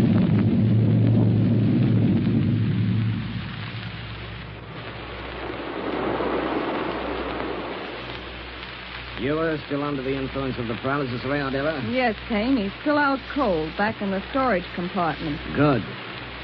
Now, we've left Mars far behind, and the moons of Saturn are dead ahead of us. From the minute we land on the one called Enceladus, we start building our organization. Enceladus, huh? Right. It's one of the least known moons of Saturn, so we'll be perfectly safe there. If we aren't being followed out here. Nobody's seen us. How could we be? By a rocket plane equipped with a gas analyzer. You're right, Ardela. I hadn't thought of it. Well, it's about time you did. Don't let it worry you. Watch. Why'd you cut the power? What are you going to do? Before cutting the power, I swung us wide from our course. Huh? Hey, take it easy, will you? Pipe down and hold tight to your control seat.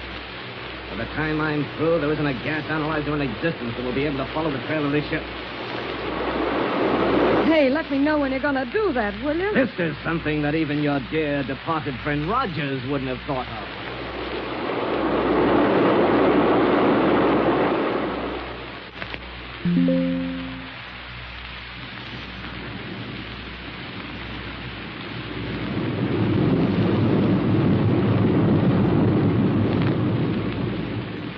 Kane's rocket trail still leads in the direction of Mars and Saturn, Buck. Yeah.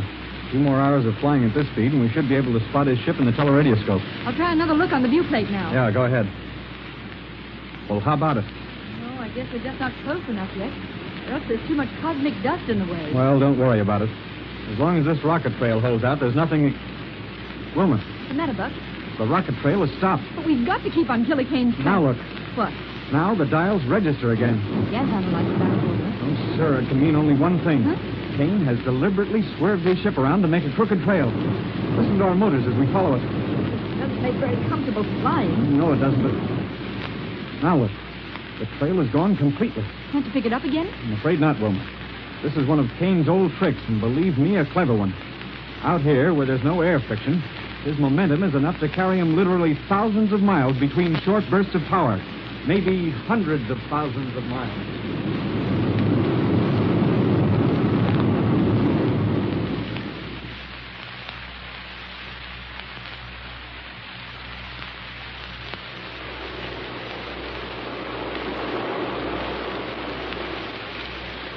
Ardela, things are working out beautifully. Yes, Kane? While you were giving Ure another dose of the paralysis ray, I contacted the king of Enceladus by radio. Good. His name is Corax, and I told him that we are Rogers and Wilma. No. That we're coming to see him on important official business. Did Corax ever know Buck and Wilma? He's heard about them, but never seen them. Marvelous. Now, we'll land at his capital in a few minutes. On the private landing platform atop his palace. Oh, the king has been impressed with our importance even before he's seen it. Exactly.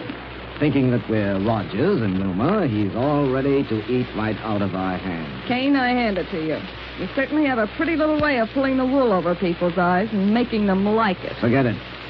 Are you sure you gave Ure enough of the paralysis ray to keep him out of trouble? He's saturated with it. Can't even wiggle his ears. Good. Now, see? There's the capital right below us. I'll cut the power and coast to a landing.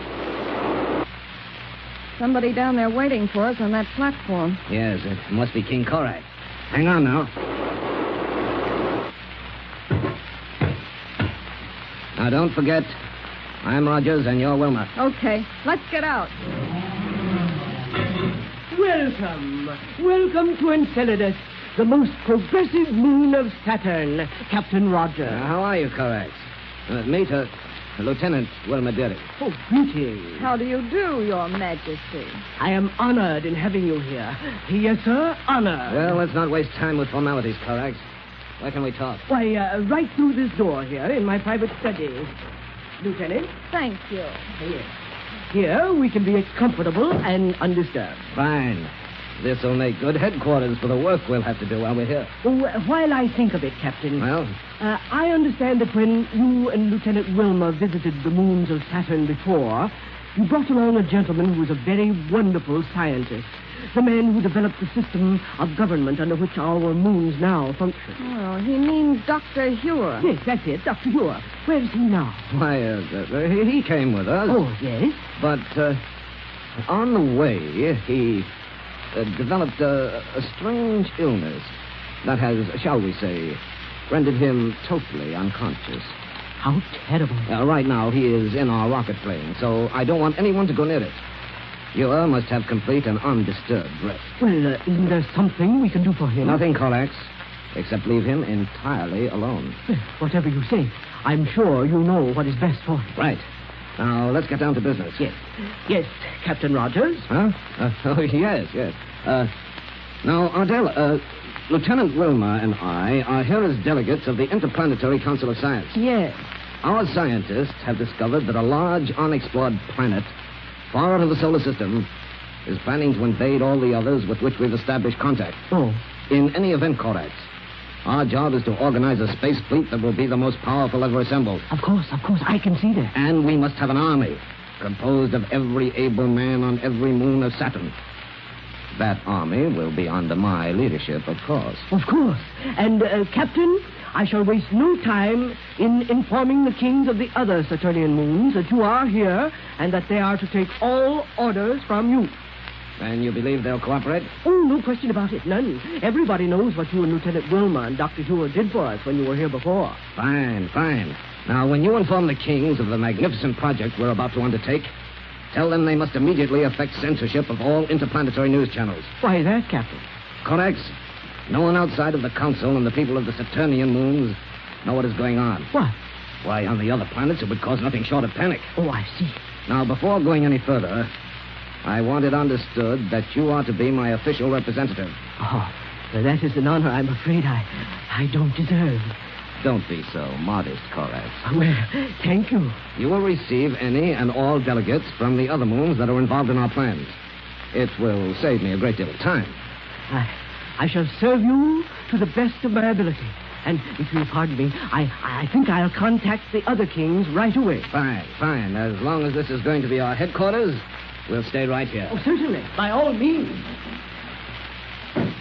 Well, I'm glad that part of the job is over. It certainly swallowed everything you said, Kane. Call me Buck. Okay. You know, Buck and Wilma apparently rated pretty high with these folks. They're willing to do anything you say. Well, compared to Earth people, these folks are all a bunch of weaklings. Shout at them once or twice, and they'll do anything you say. But why did you want Corax to arrange it so you wouldn't have to receive the other kings? I should think you'd want to talk to them personally. Some of them might remember our faces from our previous visit. Then we'd be in hot water. Okay. Now, what's the next step? We're going to put these people to work building spaceships. I see. With all the manpower that's available, it should be only a matter of days before we'll have a powerful enough space fleet to face anybody in the solar system who might try to make trouble for us.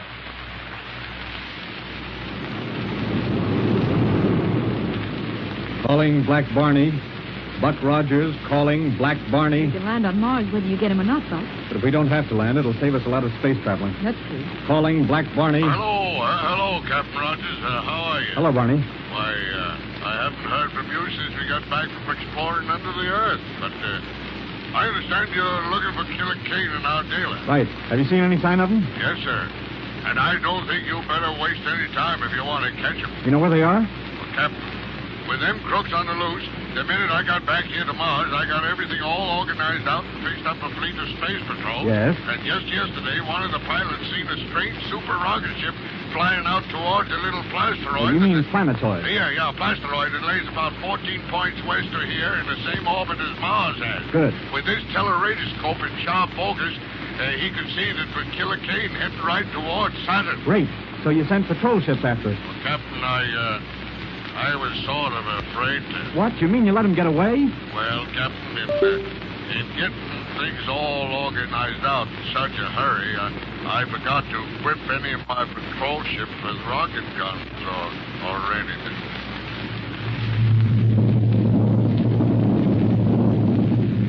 Well, poor old Barney. But at least our friends are on the trail again.